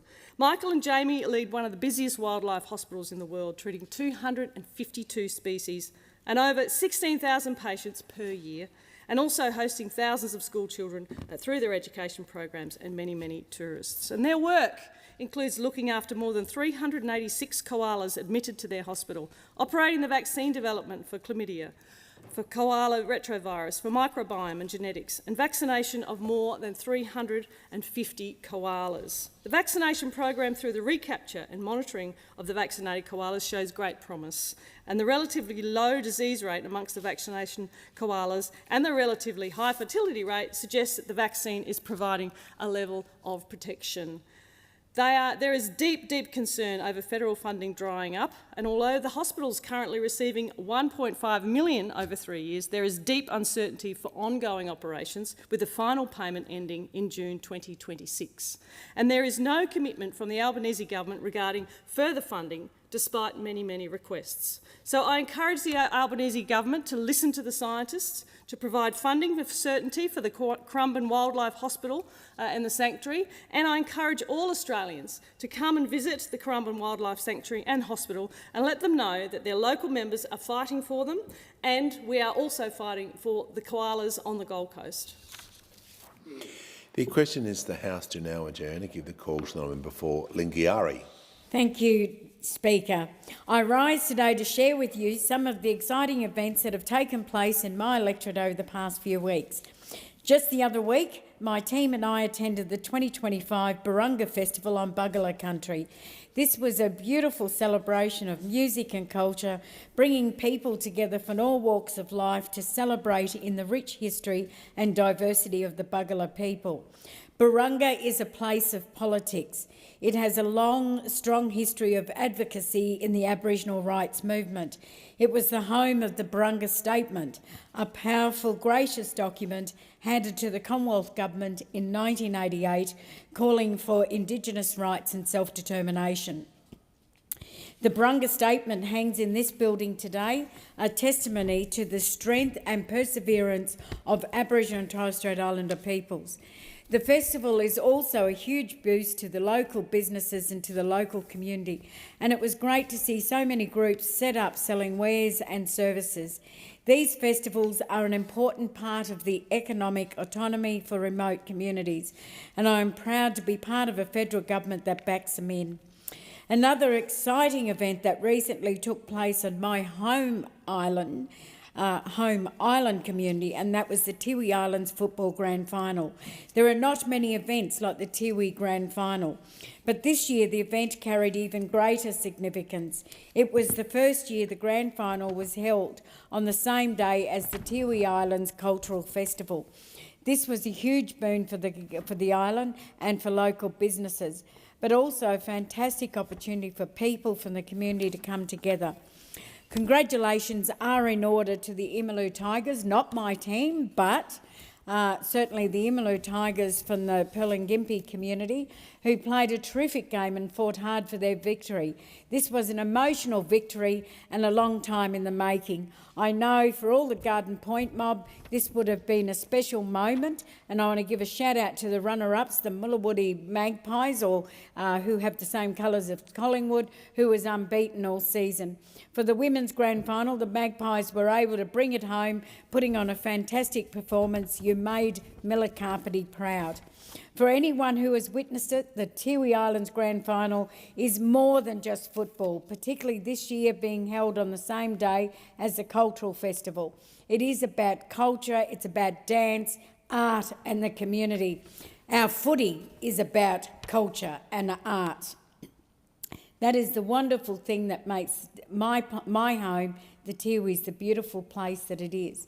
The federal government strongly supported both of these events and the impact, and we certainly seen the impact that they have. And I was certainly glad to see, certainly for both of these festivals, the federal funding that supported so both could go ahead. Another event that is coming up in the Northern Territory calendar is the Gurindji Freedom Day. This year will mark 50 years since the then Prime Minister Gough Whitlam poured the red dirt of the Gurindji country through Vincent Lingiari's hands. This was a monumental occasion. For 50 years, the successors of Lingiari have been working to safeguard land rights, particularly in the Northern Territory, to ensure Aboriginal people and their connection to land is protected. The long crusade waged by Vincent Lingiari and the Gurindji is something we must never ever take for granted. We've seen the Liberals and the country Liberals try and attack our land councils in the Northern Territory. In doing this, they are directly subverting the land rights we fought so hard to achieve. This year's 50-year anniversary is a moment to showcase the vibrance, history and culture of the Territory. And I'm looking forward to travelling to Kalkaringi in August for this important celebration and sitting down with people. These festivals are beautiful events. They contribute so much to the fabric of the Northern Territory. Back home, I think for all of the Aboriginal and Torres Strait Islander people, we've been here for countless generations. We know how special and unique our culture is, and all of those communities are certainly proud to celebrate and put it on show for everybody, because it is important to show the positive side of our culture, our art, and to celebrate that through these festivals. And I know that many people, there have been many visitors to a lot of these events, so I'm looking forward to going. Thank you. The question is the House to now adjourn and give the call to the honourable member for Nichols. Thank you, Mr Speaker. Congratulations to Labor on their victory in May. I warn Labor against the hubris that sometimes comes with big majorities.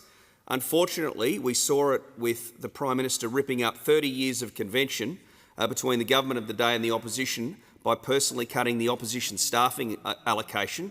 Now, that only puts people who are working in this place out of work, but it also makes it more difficult for the opposition to hold the government to account, and I'm sure that was the intent of it.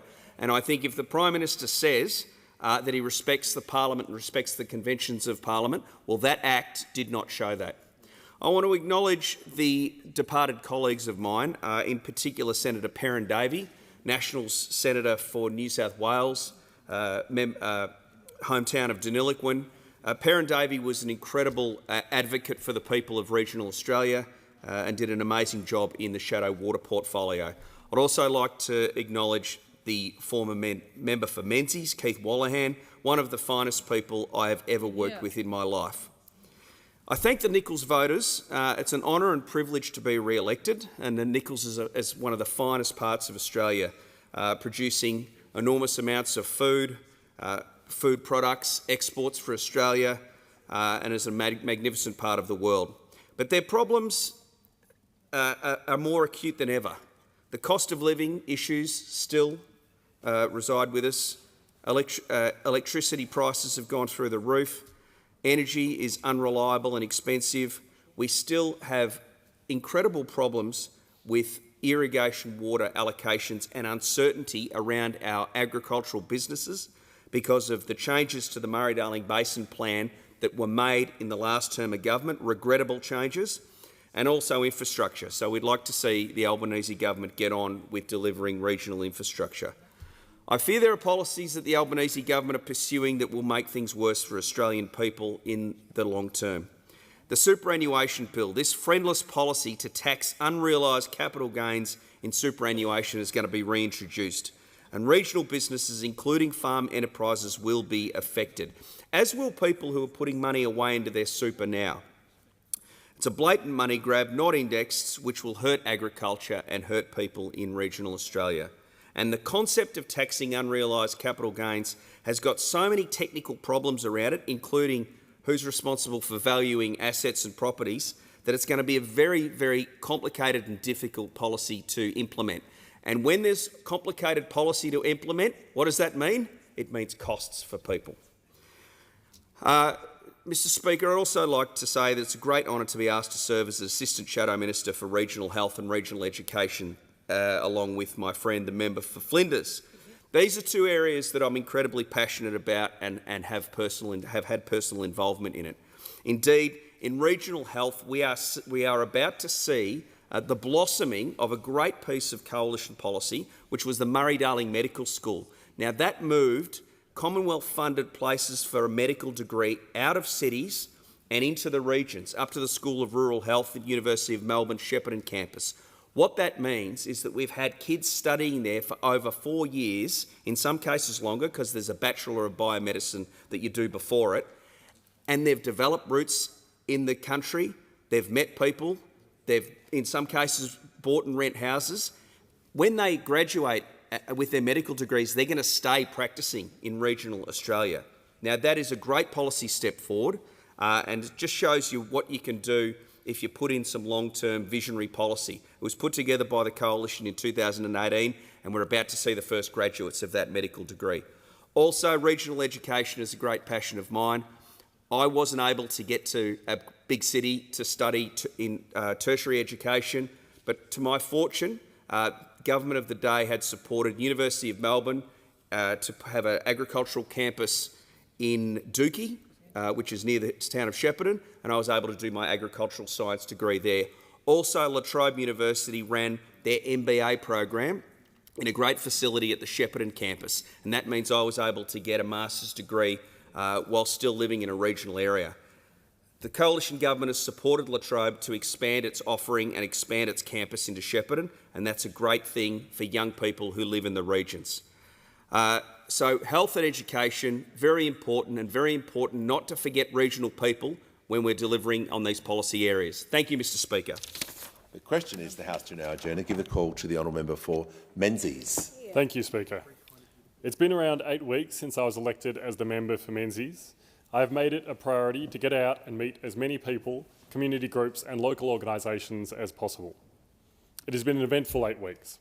I've had the privilege of visiting local schools, attending citizenship ceremonies, welcoming new Australians and visiting our many sporting clubs. It was a pleasure to attend the Bulleen Boomers, Donvale Football Club, Doncaster Bowls Club and Bulleen Templestowe football and cricket clubs. Sports clubs like these are a vital part of the electorate that provide not only physical health benefits but a sense of community. I am continually blown away by the work and dedication that the committees and other volunteers put into keeping these clubs going. It was also a privilege to meet our local students at East Doncaster Secondary College, Warrandyte High School and Blackburn High School. I have no doubt that some of them will go on to become the leaders of tomorrow. They are bright, thoughtful and full of energy. While visiting these schools, I was fortunate to meet their teachers and school leaders. They are fierce advocates for their communities, showing remarkable dedication and skill in one of the most important jobs there is. I would particularly like to acknowledge the achievement of Blackburn High School, who in May this year travelled to New York and made history by performing at the prestigious Essential Ellington Jazz Festival. I had the privilege of hearing them play at State Parliament, and their talent and hard work, as well as the dedication of their teachers, was clear in every note. It is moments like these that remind me why it is such an honour and an inspiration to serve. I'd also like to congratulate the successful recipients of the latest Stronger Communities grants and to thank them for the work they do to make our community the inclusive, vibrant and compassionate place that it is. The successful recipient showcased the width and breadth of the community life across the electorate. Congratulations to Warrandyte Arts, Warrandyte Football Club, the Veneto Clubs, Bulleen Lions, Doncaster Bowls Club, Don Care Community Services, Bulleen Templestowe Basketball Club and Manningham United Blues. These grants will support improvements in safety and accessibility, help upgrade facilities and contribute to lowering power costs. Most importantly, they will allow these organisations to continue to grow and serve the people of our community into the future. This past Saturday morning, I was out door knocking in Blackburn South, speaking with residents about the issues that are important to them. One of the most common concerns raised was the importance of being able to access affordable, timely healthcare. I was pleased to share with the residents I spoke to that our government's record investment in Medicare will boost bulk billing rates. We'll also be increasing the health workforce with the largest GP training program in Australian history, funding the training of 2,000 new doctors by 2028. While the Albanese Labor government has successfully brought down inflation and provided 18 months of real wage growth, we know that the cost of living pressures remain. The residents I spoke to were happy to hear that they will receive a further $150 in energy bill relief this year. Others asked about the government's solar battery discounts, which will help families reduce their energy bills while supporting the transition to renewable energy. We also discussed education, housing affordability and climate change. These conversations made it clear that the people of Menzies are engaged, thoughtful and deeply invested in the well-being of the community. It was a pleasure to be back door knocking, and I want to thank all the residents of Blackburn South who gave their time and shared their views. Your voices matter. On Sunday, I had the opportunity to take part in National Tree Day. I planted Indigenous trees and shrubs alongside local volunteers. I want to thank Manningham Council and Whitehorse Council for organising these events, and also the Friends of Warrenjerry Walk for their work caring for our open spaces. Menzies is full of activity, energy and community spirit. Whether in our schools, sports clubs, businesses or bushland, there is always something happening. As the saying goes, start as you mean to go on. I will continue to reach out to, listen and be ready to advocate for the people of Menzies.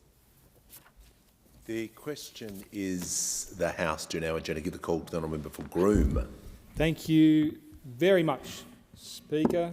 It's the hour of brotherly love, so I welcome to the Parliament the new member for Menzies, commend him to his door knocking. And Speaker, I want to express my unending joy at your re-election to the Speakership. I think of all the good fun times we've had together, one on either side of 94A. I stand with a perfectly unblemished record in this, the 48th Parliament. Speaker, I do wish to commend you on your commitment to civics education across the country and invite you to Darling Heights State School, the most diverse school we have on the Downs, 41 different cultures, somewhere around 36 different languages. The teachers there do a fantastic job with an incredible challenge in front of them. I know they'd be absolutely beside themselves to see you there. But Speaker, I rise this evening to give a look ahead at, I think, the most important work that is in front of us in this Parliament. I am now entering my third term, and one conversation that comes up over and over again is how our national tax policies affect us. And I think it's important to point out that tax policy has the ability to shape the nation. We respond to what it incentivises. It shapes our way of life. We are what we tax. We get the settings right, we foster aspiration, social mobility, we reward generosity. We get the settings wrong, we foster dependence, enable inequality and reward selfishness. Our tax settings are very, very important. I'm reminded of the tax settings in pre-civil rights era United States. Some deplorable tax settings.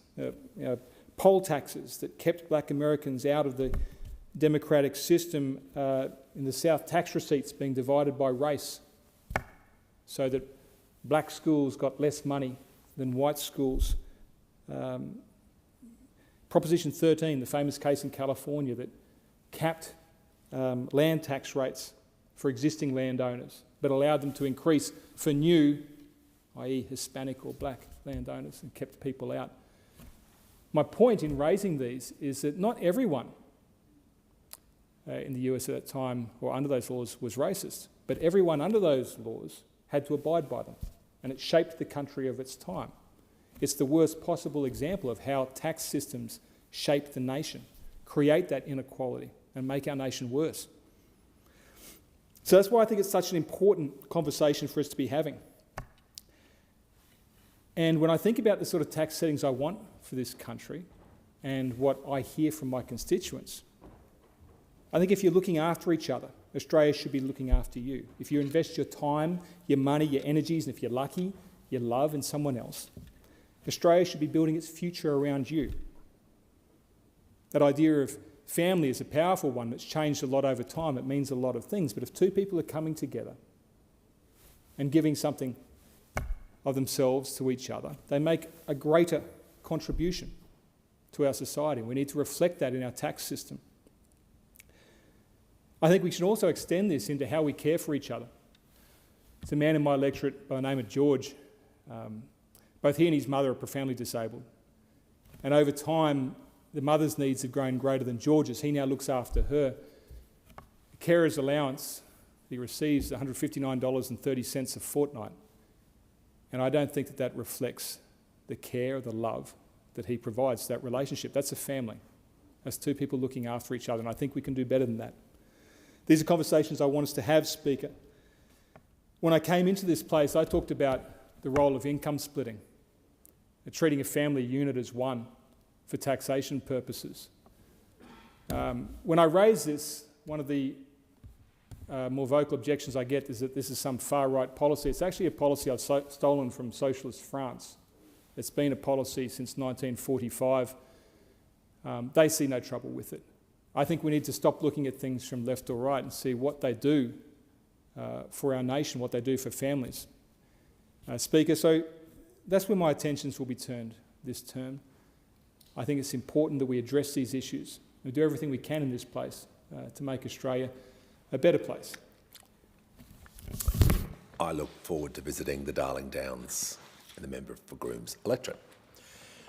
The question is, the House do now adjourn to give the call to the honourable member for McEwen. Thank you. Tonight I want to speak about something that's very important to our community, Labor's commitment to infrastructure in communities across McEwen. These are essential commitments to our community. Failing to deliver commitments like this affects everyone. It affects everyone from the single mum who has to get up an hour early to go to work. It affects those that are travelling to go and see sport or friends, or those that get caught and blocked on the highway because there's no other exit to get off that. Failing to do these things also affects the kids and who have to see a note on the kitchen table instead of mum around there in the morning. For too long, Victoria was shortchanged by coalition governments. 9 years, our rural roads crumbled and traffic piled up. Successive governments from the other side failed to fund the development needed by regional communities in McEwen, with Liberal governments unwilling to give Victoria more than 7% of infrastructure funding. Despite us making up 25% of the population, it seemed for a decade the biggest congestion we had was getting money out of Canberra. I'm glad to report, since the election of the Albanese Labor government, that tide has turned. More than $1 billion in federal road funding is now being delivered across the electorate. Transformative commitments that will shape the region for decades to come. The projects funded today become the foundations of tomorrow for McEwen, and those foundations for our communities are strong. The Camerons Lane Interchange and the Northern Intermodal Project will see $900 million directed at a critical link in the chain that connects Melbourne's Northern Growth Corridor. By better connecting the Hume to the community around Beveridge, and fast-developing suburb gets an equal opportunity where people can live and work in the region. Regionally, it is a necessary step in the right direction. It's necessary because it brings jobs to our region, it brings business, and nationally it has benefits that reach right across Australia. This will help realise the Northern Intermodal Freight Precinct. We are supporting the double-stack container services for freight trains up and down the East Coast, the foundations for a cheaper, faster supply chain, lowering costs for Australian businesses and families. Similarly, we have committed $90 million to the Watson Street upgrade and much-needed off-ramps on the Hume Freeway. For years, commuters had to accept early mornings and late nights as part of living in Wallen. One road in, one road out. We were promised that this was to be fixed in 2019 by the former Morrison government, but we learnt very quickly, within 12 months, that was part of the car park rort scheme and never actually eventuated. Rural workers and our community workers suffered because of this busy bottleneck. The community of Wallen deserve better. Better sleep at night, better time spent with their kids, better quality of life on the whole. And that's why we've always been committed. In fact, Labor has been the only party that has gone to the elections committing to the Wallen off-ramps. We've heard a lot about it. We heard a lot of the, oh yes, it's been fully funded. But only one thing never happened.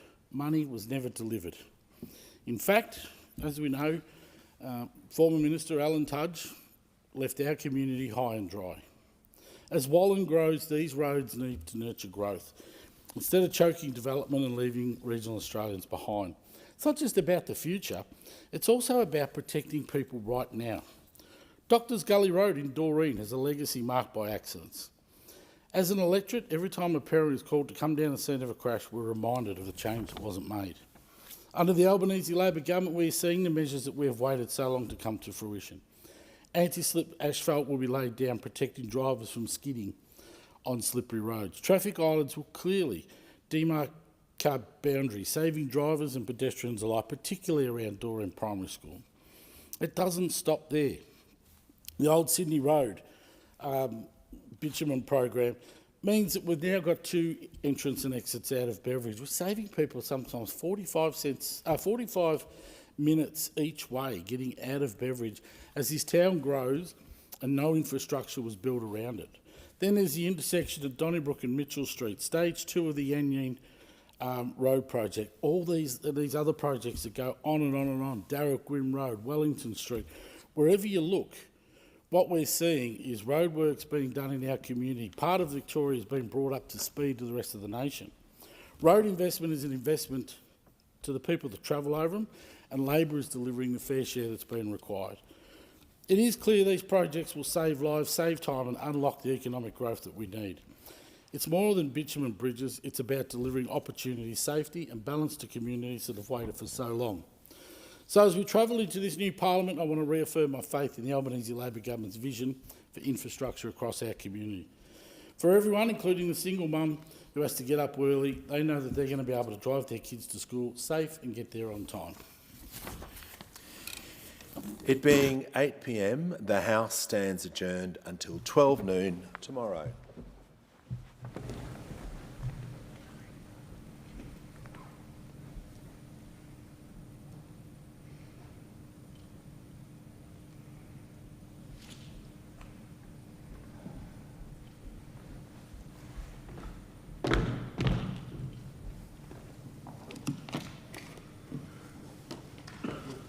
Until 12 noon tomorrow.